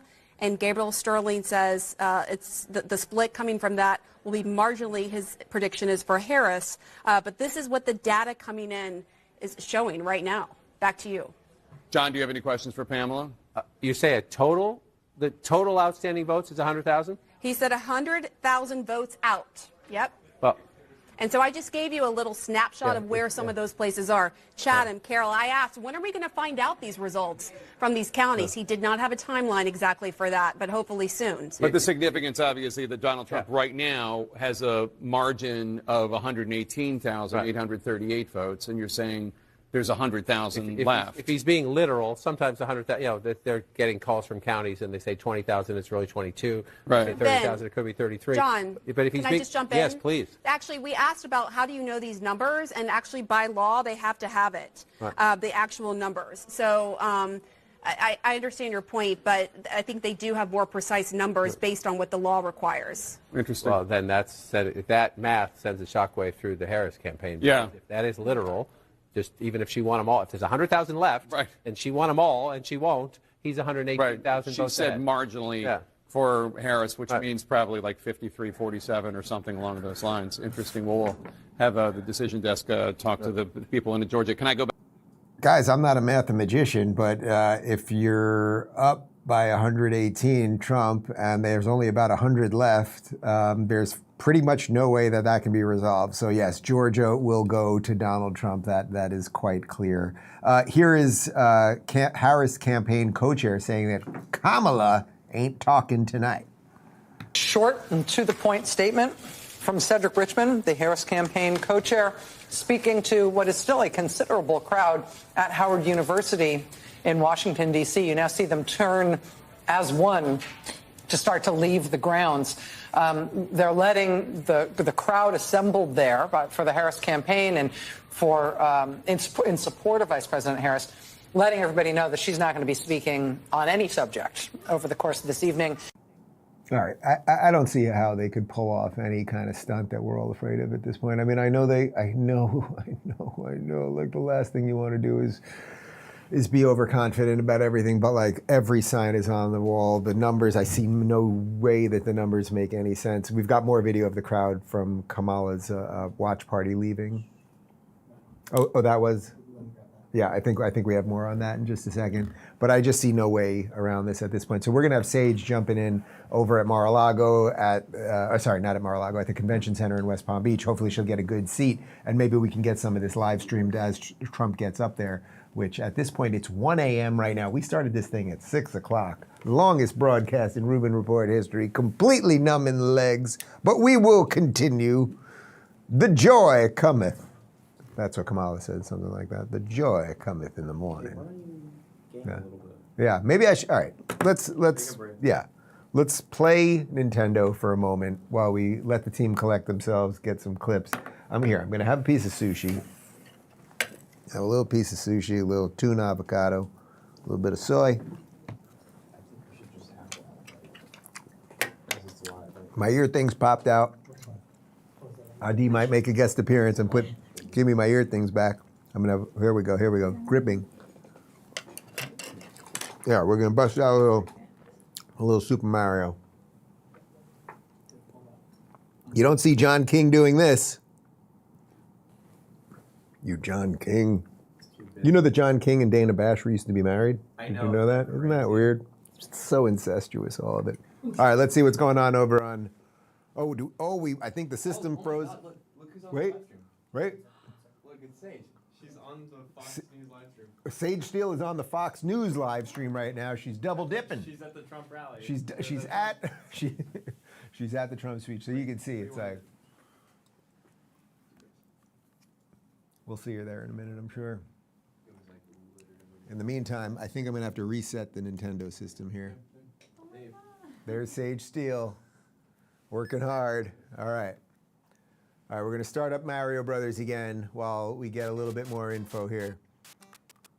We are to beat this first board, but we'll do that quick. Obviously, nothing major there. Grab the shroom. I won't go down for the coin. We're just gonna plow through. How fast can I do Mario Brothers? That's the real question here. We're just gonna go for speed. Pretty good. Oh.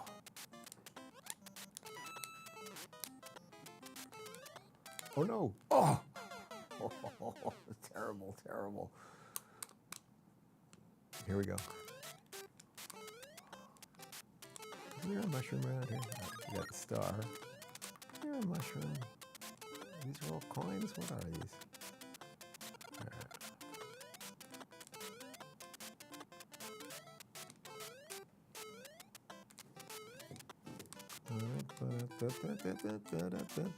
It was a simpler time. All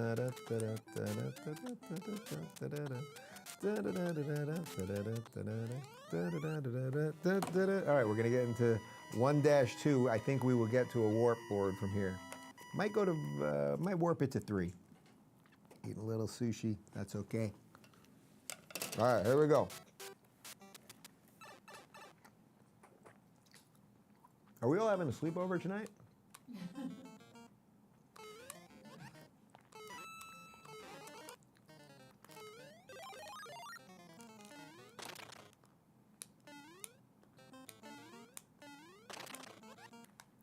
There are people right now that are watching Joy Reid and Rachel Maddow fight on MSNBC instead of watching this. You crazy bastard. Here, this is this it? No, there's some trick up here. Those of you that remember, there's some little trick. Is it this? Oh yeah, that's it. Watch this. Look at this. Brilliant. Brilliant. I haven't played this thing in 10 years. It all starts coming back to you. That's right. Oh, but I skipped I did all that and then I skipped the warp thing. All right, that's okay. Are people filing in over at the convention center right now? RFK's on camera. Start it. There's Bobby. All right, we're at World 1-3. Ooh. Oh, you think that? Why don't you throw to the New York Times forecast? It's Trump, 95%, over 95% chance of victory now. It just seems to me that knowing everything we know to just like call it without, even if the numbers don't make sense in any other way, the system's just evil. You should do more political analysis like that. You play video While games. playing video games? I like it. Oh wait, why don't I do a political analysis as Mario while I'm running? I'm a Mario, and I'm making a political analysis about the election. Ben Shapiro called the election, but we don't call it until we count all of the votes. I got a 5,000 points on the flagpole, and now I'm going to board a 1-4. Okay, I'm a Mario. I'm in the underground dungeon. Speaking of underground dungeons, where's Tim Walls? I used to go to the dungeon with him all the time. Whoa, I jump in the fire. Whoa, look at this. I jump in the, oh, Bowser, I sense a little Bowser. Well, where is the Bowser? I think I can beat the Bowser.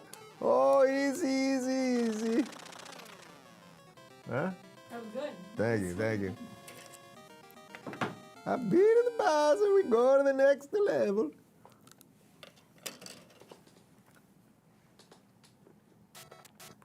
I'm a Mario. It's election tonight. I'm gonna eat the mushroom in honor of the Joe Rogan. Eating the mushroom, making it the jumping. Okay. Little thing over here, little turtle, and we're doing a little of this. You're gonna get some coin because of the inflation. Okay. The accent's starting to go. Oh. I'm a jumping.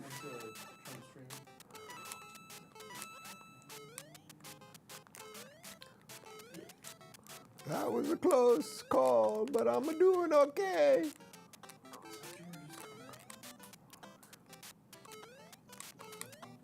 We're getting some updated numbers from the election. It's looking good.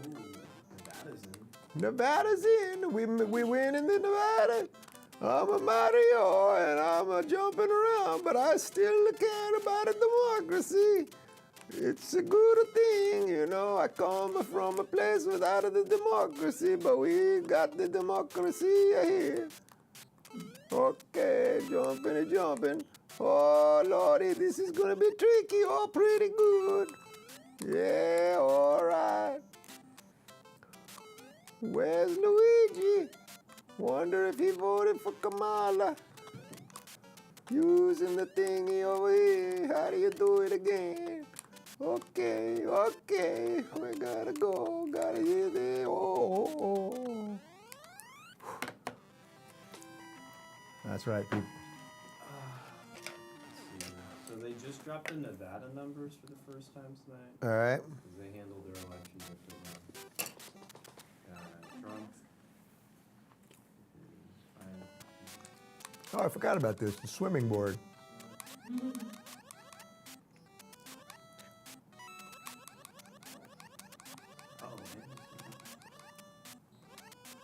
This isn't so hard. Whoa. So the Trump actually went away. Is the Trump gonna be a president and I'm swimming in the squids and the coins and all of the fishy and the Donald Trump are gonna be president at number 47 after being a 45. I'm a Mario and I enjoying the swim. Okay. I come to this country illegally, me and my cousin Luigi, we cut the hair. Okay. Here we go.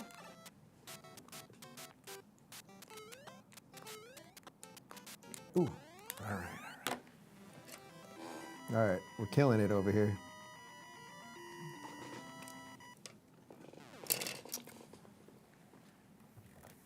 We probably have more live viewers watching me play Mario Brothers than they've got on MSNBC at this point.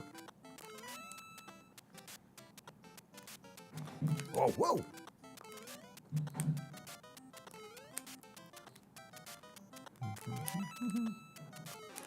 There we go. You can feel the momentum shift. Whoa! Did you see that? That was pathetic. Oh, you're working? What are you working over there? Game over, game over. All right, should we jump back? Maybe we should jump back and update. No, not yet. No, keep playing Mario Brothers. All right. We got Contra? We got Contra? Wasn't Contra around here? Connor. Do you have this on file?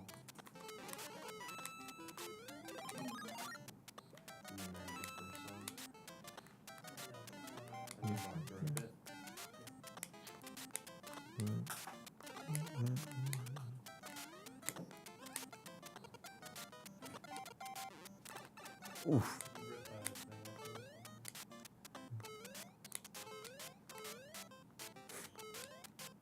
What a world. What a world.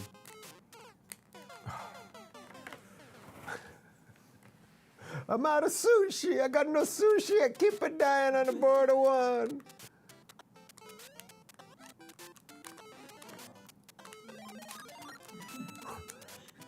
No more sushi. No more. It's enough.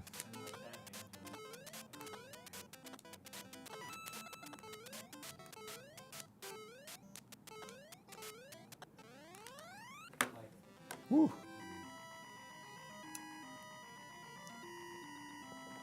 All right. How's everybody doing? Hanging in there. Getting a couple videos right now, but I have some numbers. We've got some numbers.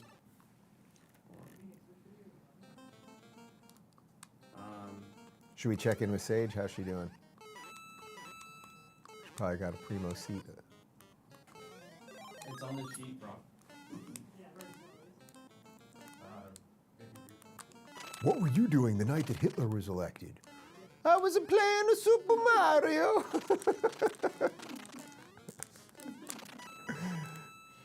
Hitler's taking over.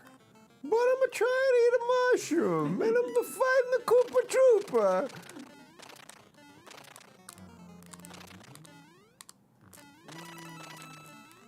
All right, how do I get up here again? Wait, how do I get up here? Ooh, Wisconsin. There we go. Do-do-do-do-do-do. Do-do-do-do-do-do. No! All right.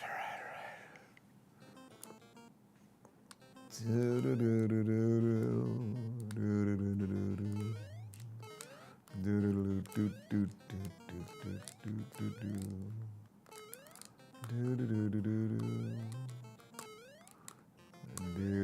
Here's what I was trying to do. Watch this. Now you run right over to the warps. Now, most people would go right to 4, but I always found 3 to be the funnest of all the levels. Thank you.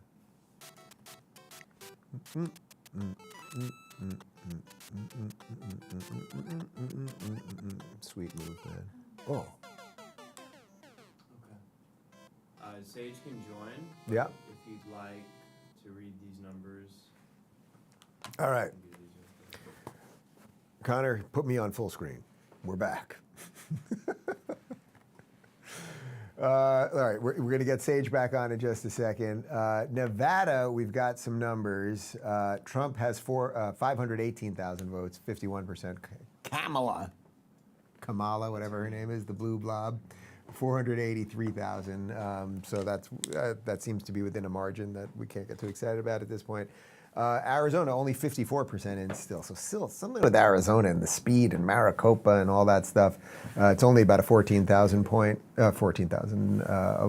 vote difference over there. Pennsylvania, 93% in now, and that 3% margin, at some point that becomes insurmountable, right? Like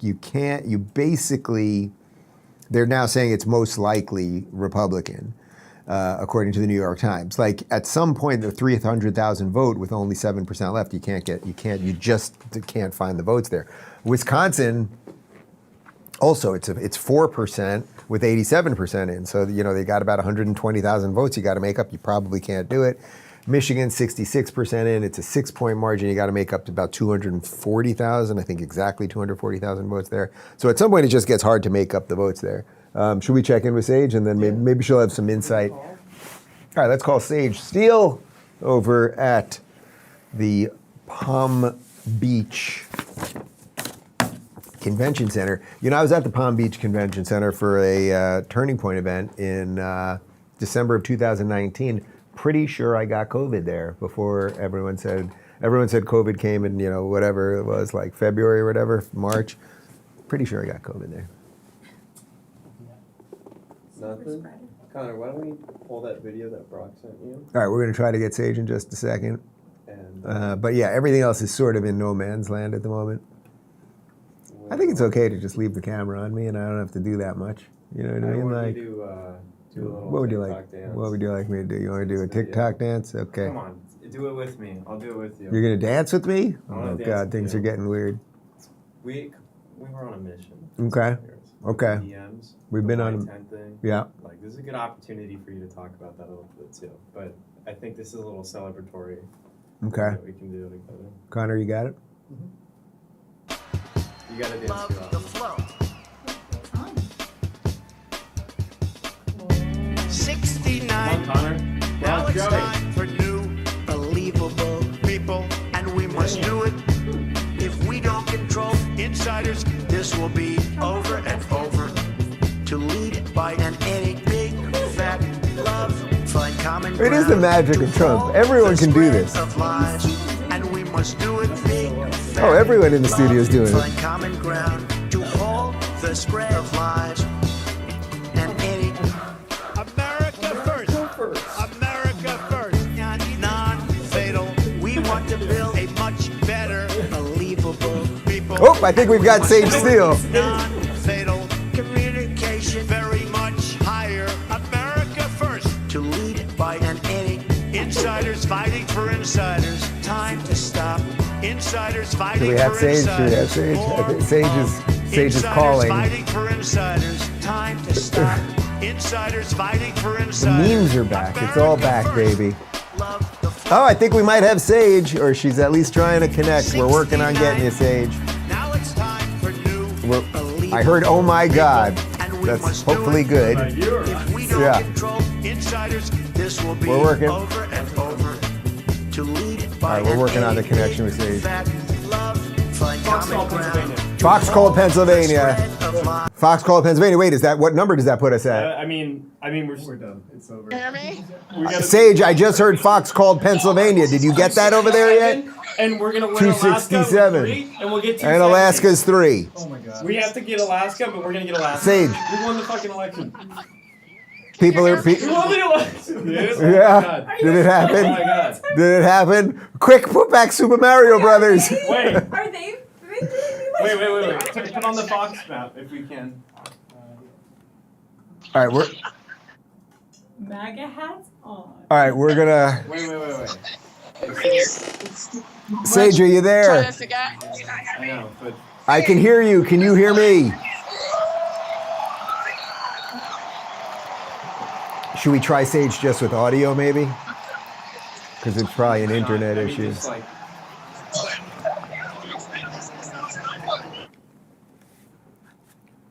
Okay, report to the audience what just happened. Okay, so Pennsylvania, Fox has called Pennsylvania for Trump, so that puts him at 267.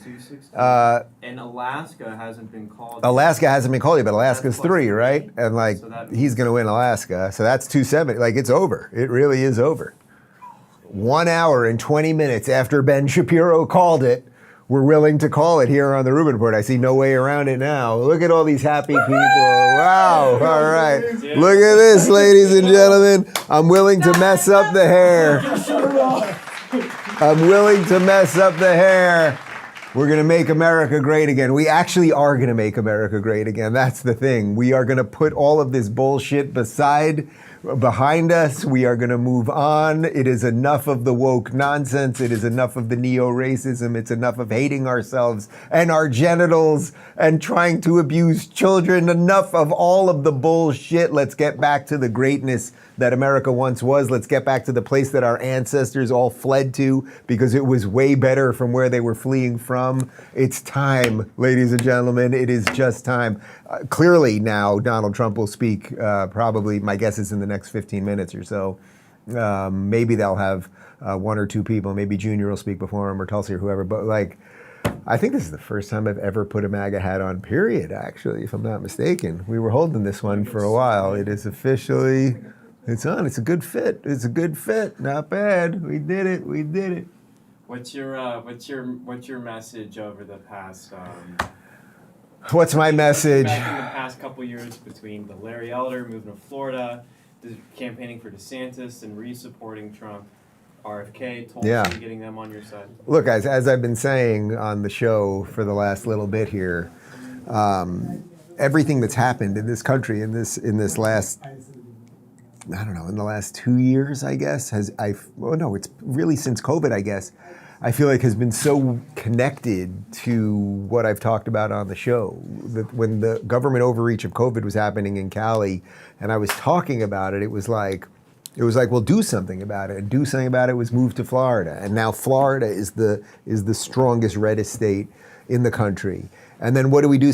What do you do after that? Well, you support the guy that was here, that was running the show here, and that was DeSantis at the time. And it did not go the way I wanted, but I have no regrets whatsoever. I don't think he has any regrets, and no one should have regrets. You win some, you lose some in politics. But if you're fighting honestly for what you believe in, then you don't lose. You don't lose. You can lose an election, but you don't really lose. And it seems to me now that finally, after everything, assassination attempts and trials and media bullshit and lies and just everything, we have been so deep. You know, I always say that it's like we're just going to follow them into the abyss, and we have been so deep in that abyss now for so long that sometimes it was getting hard to see the way out. Like, will we just be in this thing forever? But I think it's possible that starting tonight, we won't be in this thing anymore. We can actually restore America. The thing that now united me and Elon and you and Trump and Rogan and Tulsi and Bobby, et cetera, it is real. It is real, and it's going to be the political movement that saves the country, and maybe and quite literally maybe even saves the world, because as goes America, goes the world. I think things could get rapidly better, very, very quickly. Significantly better very, very quickly. We'll still have a couple months of weirdness, and the Democrats will try all sorts of weird things, and there will be some violence and all that stuff. We can't, so you don't want to be Pollyannish about it and pretend anything is better than it actually is, because I am a realist more than anything else. But the decision desk, is that the Fox News decision desk? Fox News. The decision desk. Decision desk has officially called the election for Trump. That seems pretty good. It seems like things are happening. We're getting a round of applause. The GOP has also won the Senate. Let's see. Oh, yeah. Yeah, this is all good, guys. This is really good. Newsmax projects that former President Donald Trump will win Pennsylvania, which would send him back to the White House. So they somehow got to 270. But through Pennsylvania. Let's see. News desk, decision desk HQ is calling it for Trump. I mean, that's it. Holy fuck. Whoa. I mean. Wow. This is about to stay for 2 years. Yeah. Just like all the hard work. Wow, guys. Remember flying to every single San Francisco for the Twitter files, everything you yeah. Especially since you moved to Miami. Guys, if to whatever extent I had a piece in any of this, in any like little way, through connecting with Elon and doing the show and pushing very clearly for the alliance that maybe did this thing, That's pretty good. And that's why tonight I announce my retirement. It's been nice knowing all of you. Good luck with all of that. Yeah, it's coming through. I mean, everybody. You know what's crazy? Doesn't the VP have to certify the election? Yeah. So Kamala Harris is going to have to certify the Donald Trump election. There is a God, and God is good. There really is. Yeah. Like, come on. Wow, this is really fantastic. Should give Scott Pressler a shout out. Yeah, Scott Pressler did a great job on the ground in a lot of these battleground states. Here, let's all write a tweet together. I want to write Trump 2. What do we call it? Trump 2. Oh, wait. Help me. This is what winning looks like. Trump 2. Oh, David, you're here too. Trump 1. Very exciting. Hello. Hey, this is what winning looks like. Wake the kids up. Trump 1. Daddy, did Trump win? He's like, yeah, I just won. I gotta tweet it out, guys. But think, there are people right now running around the country thinking Hitler's back. And you're just like, this is the best. Yeah. Ever. It's like. Oh, that's great.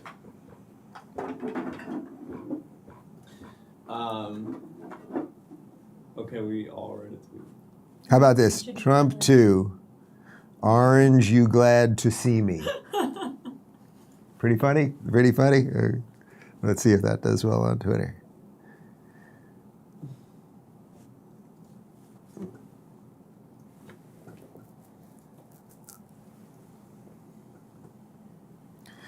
We'll see how that one does. All right, so, I forgot we're on the internet over here. Okay, he won. This is it. We did it. We all did our part. Joey, by the way, our video editor, has never stayed up this late in his entire life. It's 1:30 a.m. He's completely delusional.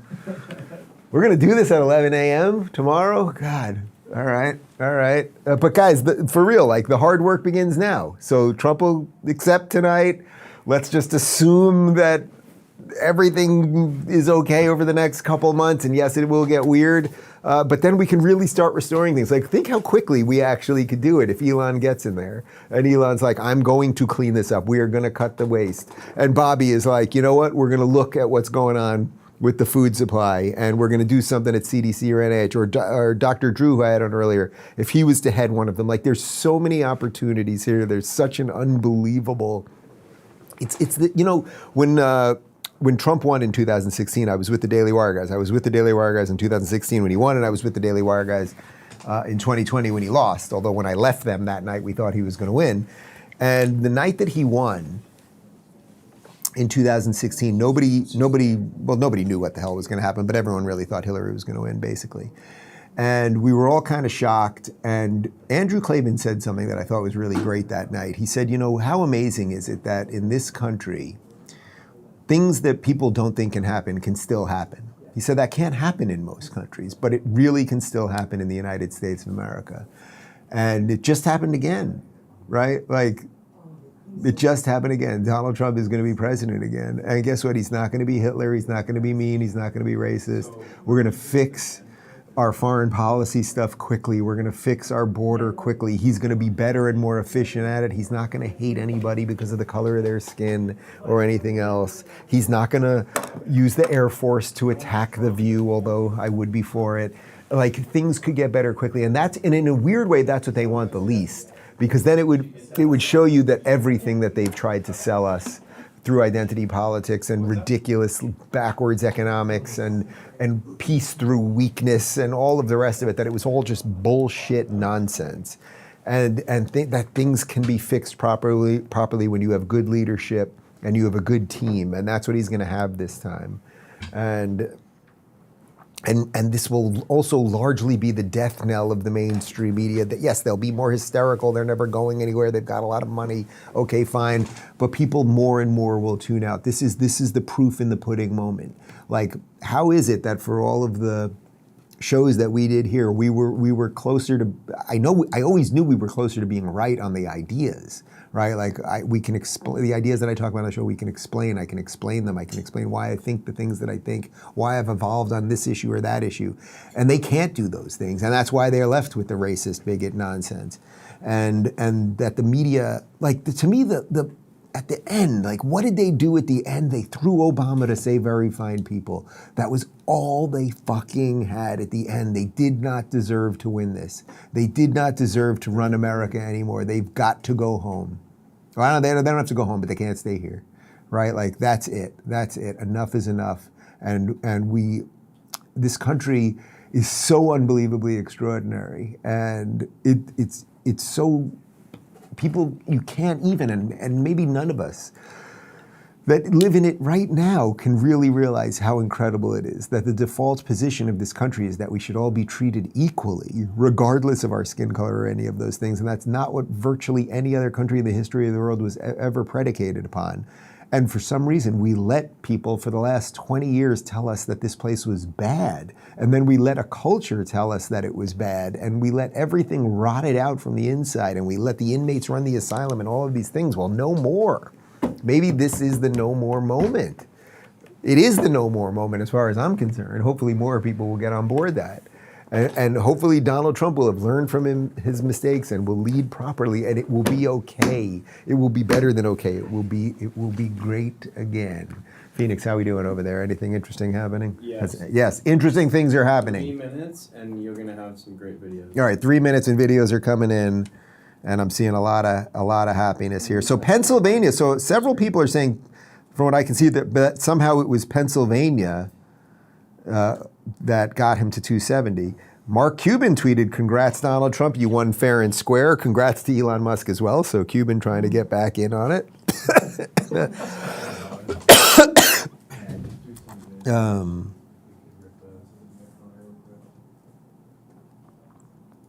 All right, 1.7 thousand likes on the "Aren't you glad to see me" joke.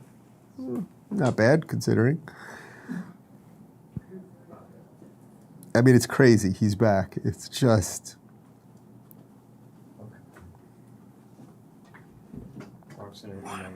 Any words from you about what governing under a second lowest unemployment? We're going to be focused. Let's see.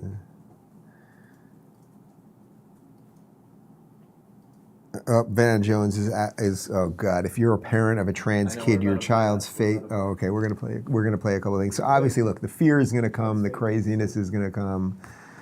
It's all just not true. It's just not true. All right, we're gonna try Sage. Sage, do we have you? Kind of, I think. I think we got you, Sage. I don't know if you heard, but Donald Trump will be the next president of the United States. Did you catch that over there? I did, and I'm trying to be professional and not get emotional right now. If you could have heard, and I'm sorry the signal went down, if you could have heard the elation in this room and people screaming in this room, the thousands of people, I don't know that I fully believe it yet. Because people like you and me have been so scared, frankly, because the system we don't trust. Yeah. And the fact that they just called Pennsylvania tonight, what's going on? We need to give so much credit to the RNC and what they've done over the last several months with the attorneys and the 500 attorneys all over this country to try to make sure that there's no issues like 2020. And I'm speechless and so excited. It's so amazing. It's like we really could fix it all now. It's so freaking great. It's so great. I can't believe it. Oh, so what are people doing? So everyone's basically just waiting for the big man to speak now, right? Yes, and I'm on the ground. I don't have a platform to be able to show you. I mean, the thousands of people behind me here. I don't know if you can kind of see the stage behind me where he's going to be speaking. People lost it. People went nuts. And they're all at this point, just waiting. There's been a lot of jockeying for position, as you might imagine. Everybody wants a front row seat. The red carpet is out. There's, with the whatchamacallit, the little banners, swingy rope things, whatever those are. It's all prepared for when he comes in. You know, you and I were there last week at MSG, and then the last couple of nights, last night when I was with him in Grand Rapids and in Pittsburgh. Listen, those are hour-and-a-half speeches. This one, who knows how long it's gonna go. Oh God, we're going right into our 11 a.m. live show tomorrow. Yeah, what he's been through, I do believe it is truly one of the greatest comebacks of any kind, whether you think of it politically or with sports, you name it. It's incomprehensible what he's gone through. And I always say to people who question and doubt, I always say, he didn't have to do this. He could have just had his fun on his multiple golf courses and properties around the world. He wanted to do this because he believes in this country. He is poorer. He has less money because of it. And all these people here grasp it. I bet they're celebrating because they're calling Minnesota, I guess. That's what that cheer was for. But there's so many people who've come up to me, Dave, who were never Trumpers from New York or California. And just COVID changed them. They all have stories. And it's just amazing to see everybody coming together. A lot of joy from a lot of different kinds of people here. What a beautiful, diverse crowd here in Palm Beach. Yeah, it's just, gosh, I really wish we could feel, well, we can feel it to whatever extent we can feel it, that energy in that room. It's kind of coming across the internet vibes with you being there right now. Wow, it really is. It feels surreal, right? Like, it's like I'm still, you know, Ben Shapiro, we had him on an hour and a half ago and he was willing to call it then. And I was like, dude, I'm just not there with all their shenanigans. But now it's real. And I don't know that I'm emoting properly. Like, this is the thing I've been praying for the last year. Well, I think it's just because with all the corruption and all the lies, right? To me, it's about the lies. Yeah, it's the lies. It was so frustrating. And then the media, of course, the mainstream media, just give full context. Give the context. Let the American people decide.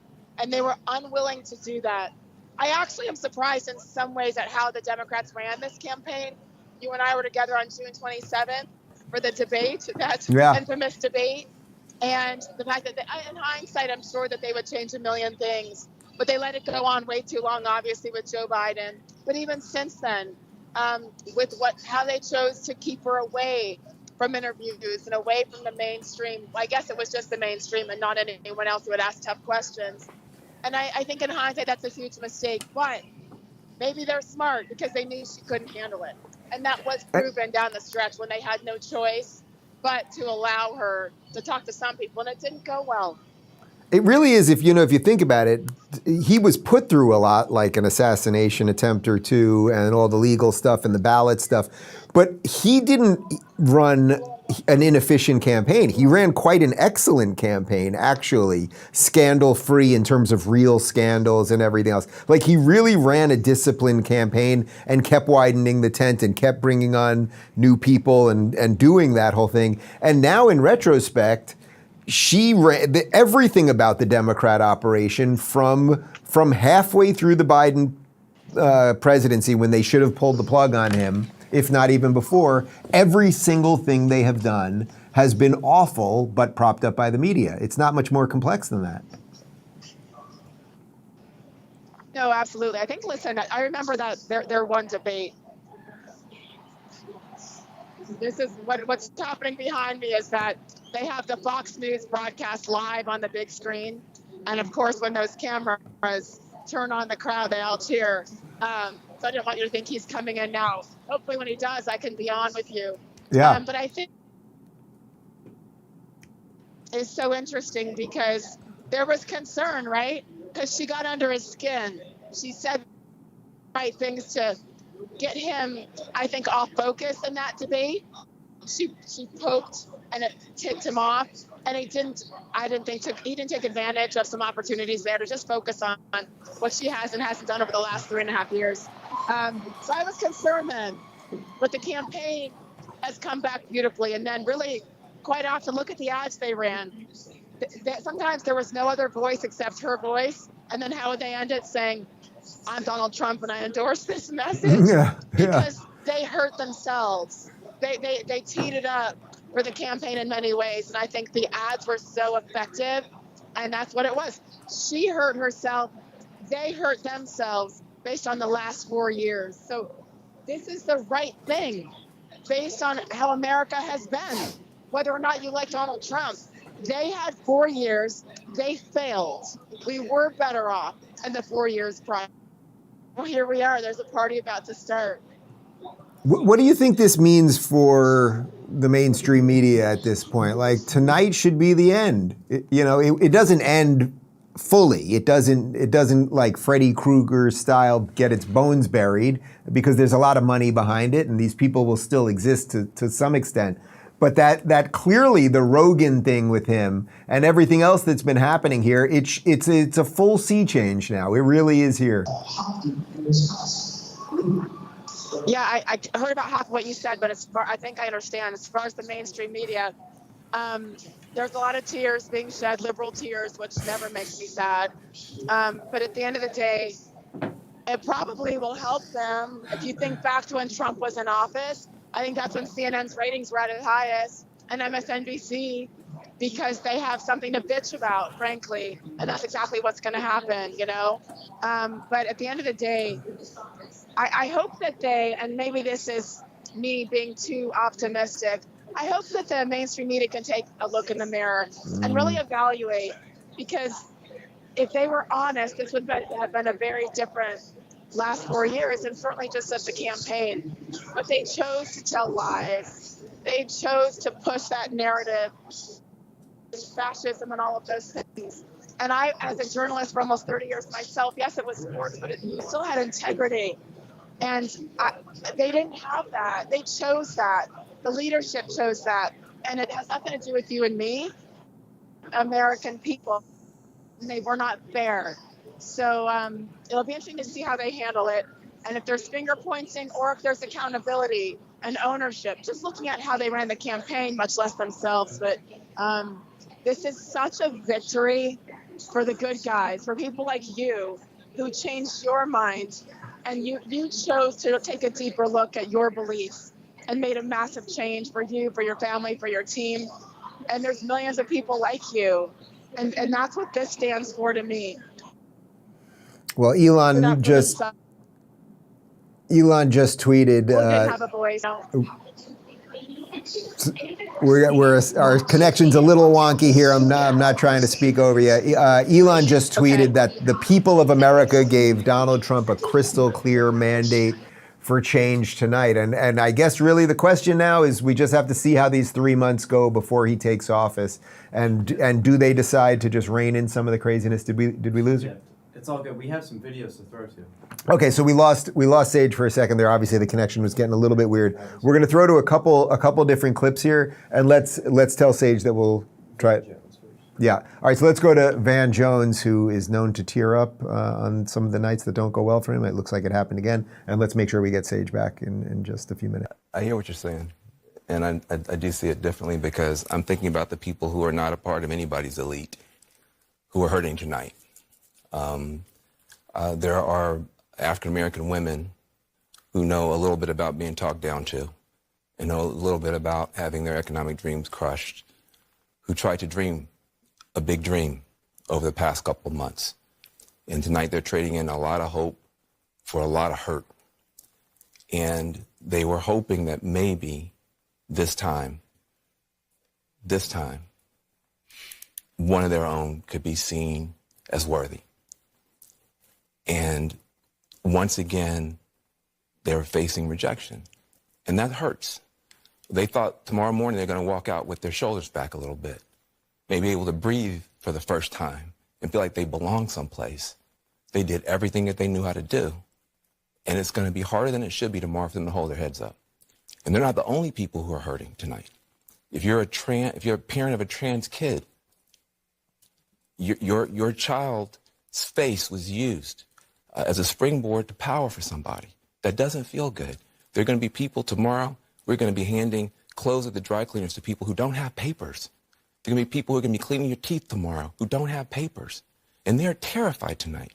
And so it's easy to blow this off. Oh, look at the elites. They're going to get their comeuppance. It's not the elite that's going to pay the price. It's people who woke up this morning with a dream and are going to bed with a nightmare. And those people didn't deserve to be respected and held and talked to. Those are the people who are going to pay the price for whatever Donald Trump decides to do. Yeah, but Van, how do we know that those people didn't vote? A large portion of those people aren't part of the people that elected Donald Trump. Well, right? I think that's a good part of the electorate. Shut the fuck up with that old ass bullshit from 2015 that nobody's buying anymore, Van, with your crocodile tears and the rest of it. The people can't breathe now and everybody's racist and they had dreams. And somehow that Kamala wasn't in defense of the elites. Donald Trump is the guy going after the elites, right? Like everything he said there was backwards, we could flash the whole show probably, various guests throughout the evening hit on all of these points, but Gad Saad talking about this suicidal empathy, like he's just trying to play up empathy, he's so empathetic. These people could finally stand up straight with their shoulders back. It's like, how about you could still do that and the government shouldn't have that much to do with your life, and you know what you're gonna find out under Donald Trump? We're gonna have a secure border and the economy is gonna start working again and they're gonna be less wars, and that's good for everybody, including black women. The intersectional bullshit story is over. It is over and buried tonight. It is long overdue. It should have been buried years ago. It probably should have never materialized in this country in the first place. But that sort of overly emotional nonsense is not. How about the Van, whatever the hell your name is, Van? Are you concerned ever about the girls who are getting the shit kicked out of them by boys in wrestling or in basketball or in volleyball? Like absolutely insane. Fox News officially called the election for Donald Trump at 277 now. So is that? But that's not the complete map, I guess. Still, because it's Wisconsin. Yeah. So he won Wisconsin too. So 277. So it's over. It is over. Sorry, Van Jones.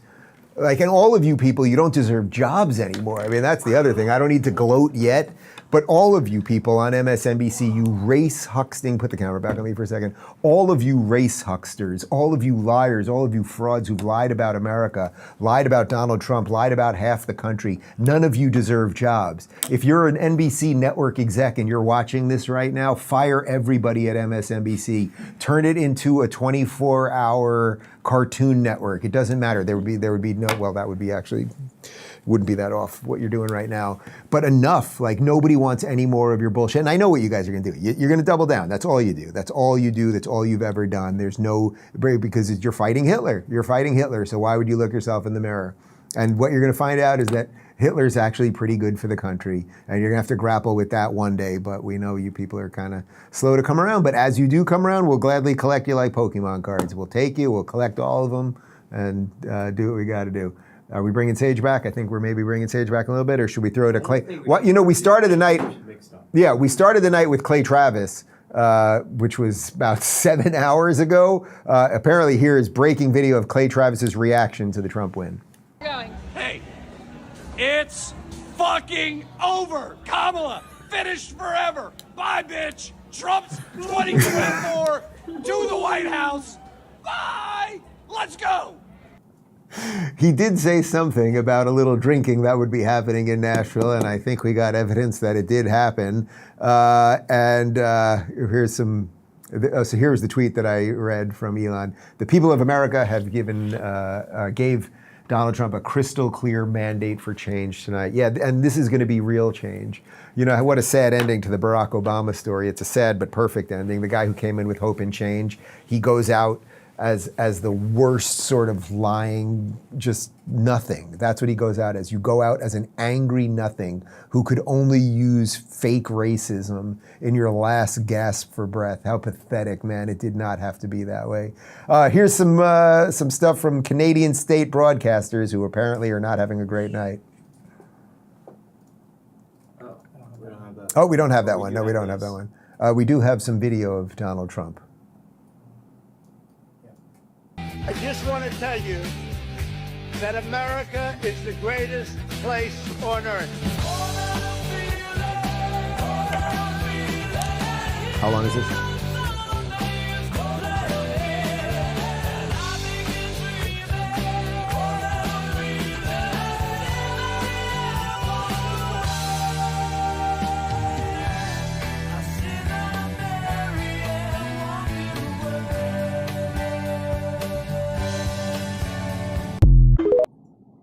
You know, I tweeted out on Sunday night right before I went to bed. I was like, you know what? I just got to be bold. I'm going to say Donald Trump's going to win in a landslide. Can we call this a landslide? Can we say this is a landslide? Are we comfortable with the phrase landslide? Yeah? Yeah, relative to 2020.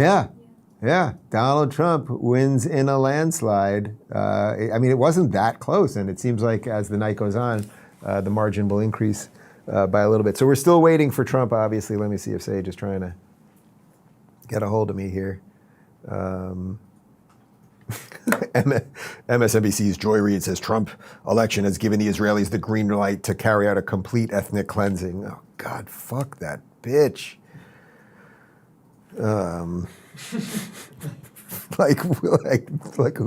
Do we need to analyze this stuff even more than that? It's all here. It's all happening. My phone is actually melting right now. Dave, put out another tweet. Put out another tweet. You haven't tweeted, but you tweeted one thing. I've been on air. Yeah. I've got my producer here telling me I'm not tweeting enough. I've been with you this entire time, talking, working overtime over here. Elon put out, "You are the media now." Yeah, that's a good line. You are the media now, from Elon Musk, and that's right. You know, one of the first things that he did when he took over Twitter was the blue check was impossible to get. You basically had to be well connected in Hollywood or work for a giant company or something. And then it made it seem like these people, that their voices were more important because they had the coveted blue check. He came in and he said, everyone can have the blue check. You got to pay a couple bucks and verify who you are, and then you get the check. And that did democratize the way news started getting spread on Twitter. And there are some downsides to it as a user of Twitter, in that it's sometimes harder to find people that you follow because you can't see verified mentions as easily. Anyway, this is a little in the weeds stuff, but he made it just so that we're all in on this thing together, and that is the point of this entire campaign right here. Wow, we really did it, guys. We really did it.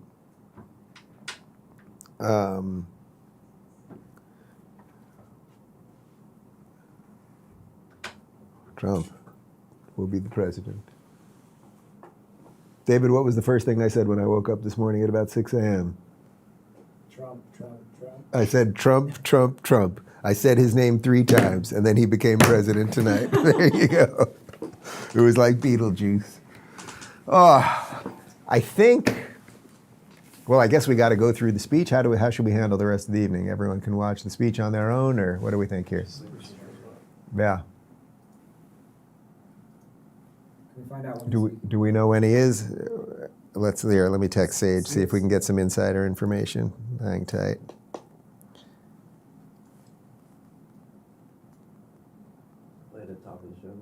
I mean, also the guy's just a machine. Like, it's 2 a.m. He landed in Florida at 5 a.m. after leaving, what'd they say? He left Michigan at 2 a.m. I mean, it's really incredible.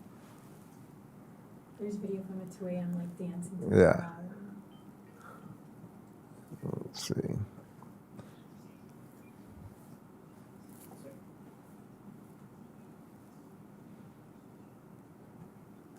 Okay, Dave, Sage is on. What's that? Sage is on. Oh, Sage, do we have you? Sage.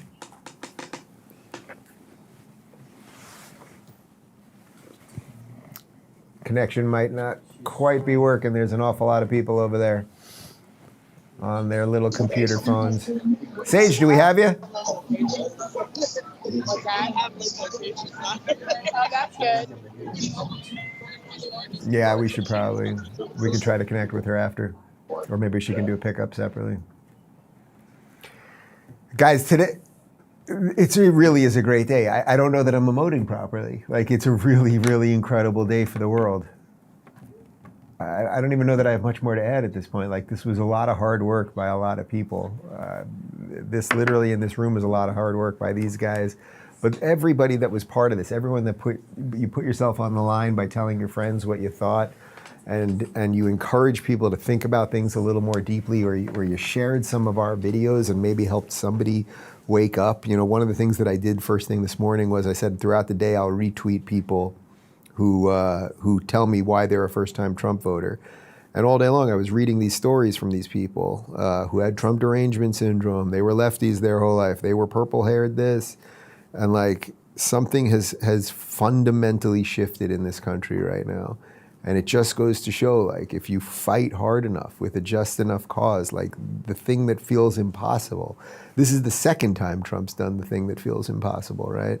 And in between doing the two things that felt impossible, winning the presidency twice, they tried to kill him also. Like, the story on this guy is just something else. And what the real opportunity now will be is that, you know, I talk about kayfabe a lot, and in wrestling, sometimes the heel, the bad guy, becomes the ultimate hero, right? Like, you take the bad guys and everyone hates them one day, and then something happens and then everyone loves them, and maybe that's the ending to the Donald Trump story if we have 4 great years right now. Like, not everyone, they'll always be the haters, but like you can get most people on your side, right? Like, at the heyday of Hulk Hogan, most people loved Hulk Hogan. Some people hated him, but most people loved him. And that's the America that we got to return to. And what do you got for me, Phoenix? You're very excited. Actually, I'm going to say it off camera. Yeah? Okay. Do you want to? I'm reading a tweet. Yeah. He single-handedly kept America from having the first female president twice. Donald Trump single-handedly kept America from having the first female president twice. I thought that before. I didn't feel like saying it, but now I've read some anonymous person's tweet online saying it. Okay, you know. I wouldn't have a problem with a woman president. It just has to be the right woman. Incredible. Just absolutely incredible, guys. Tulsi 2020. Yeah, Tulsi would have been great. Tulsi would have been great. So we don't know when he's speaking at this point, right? No. Crowd still.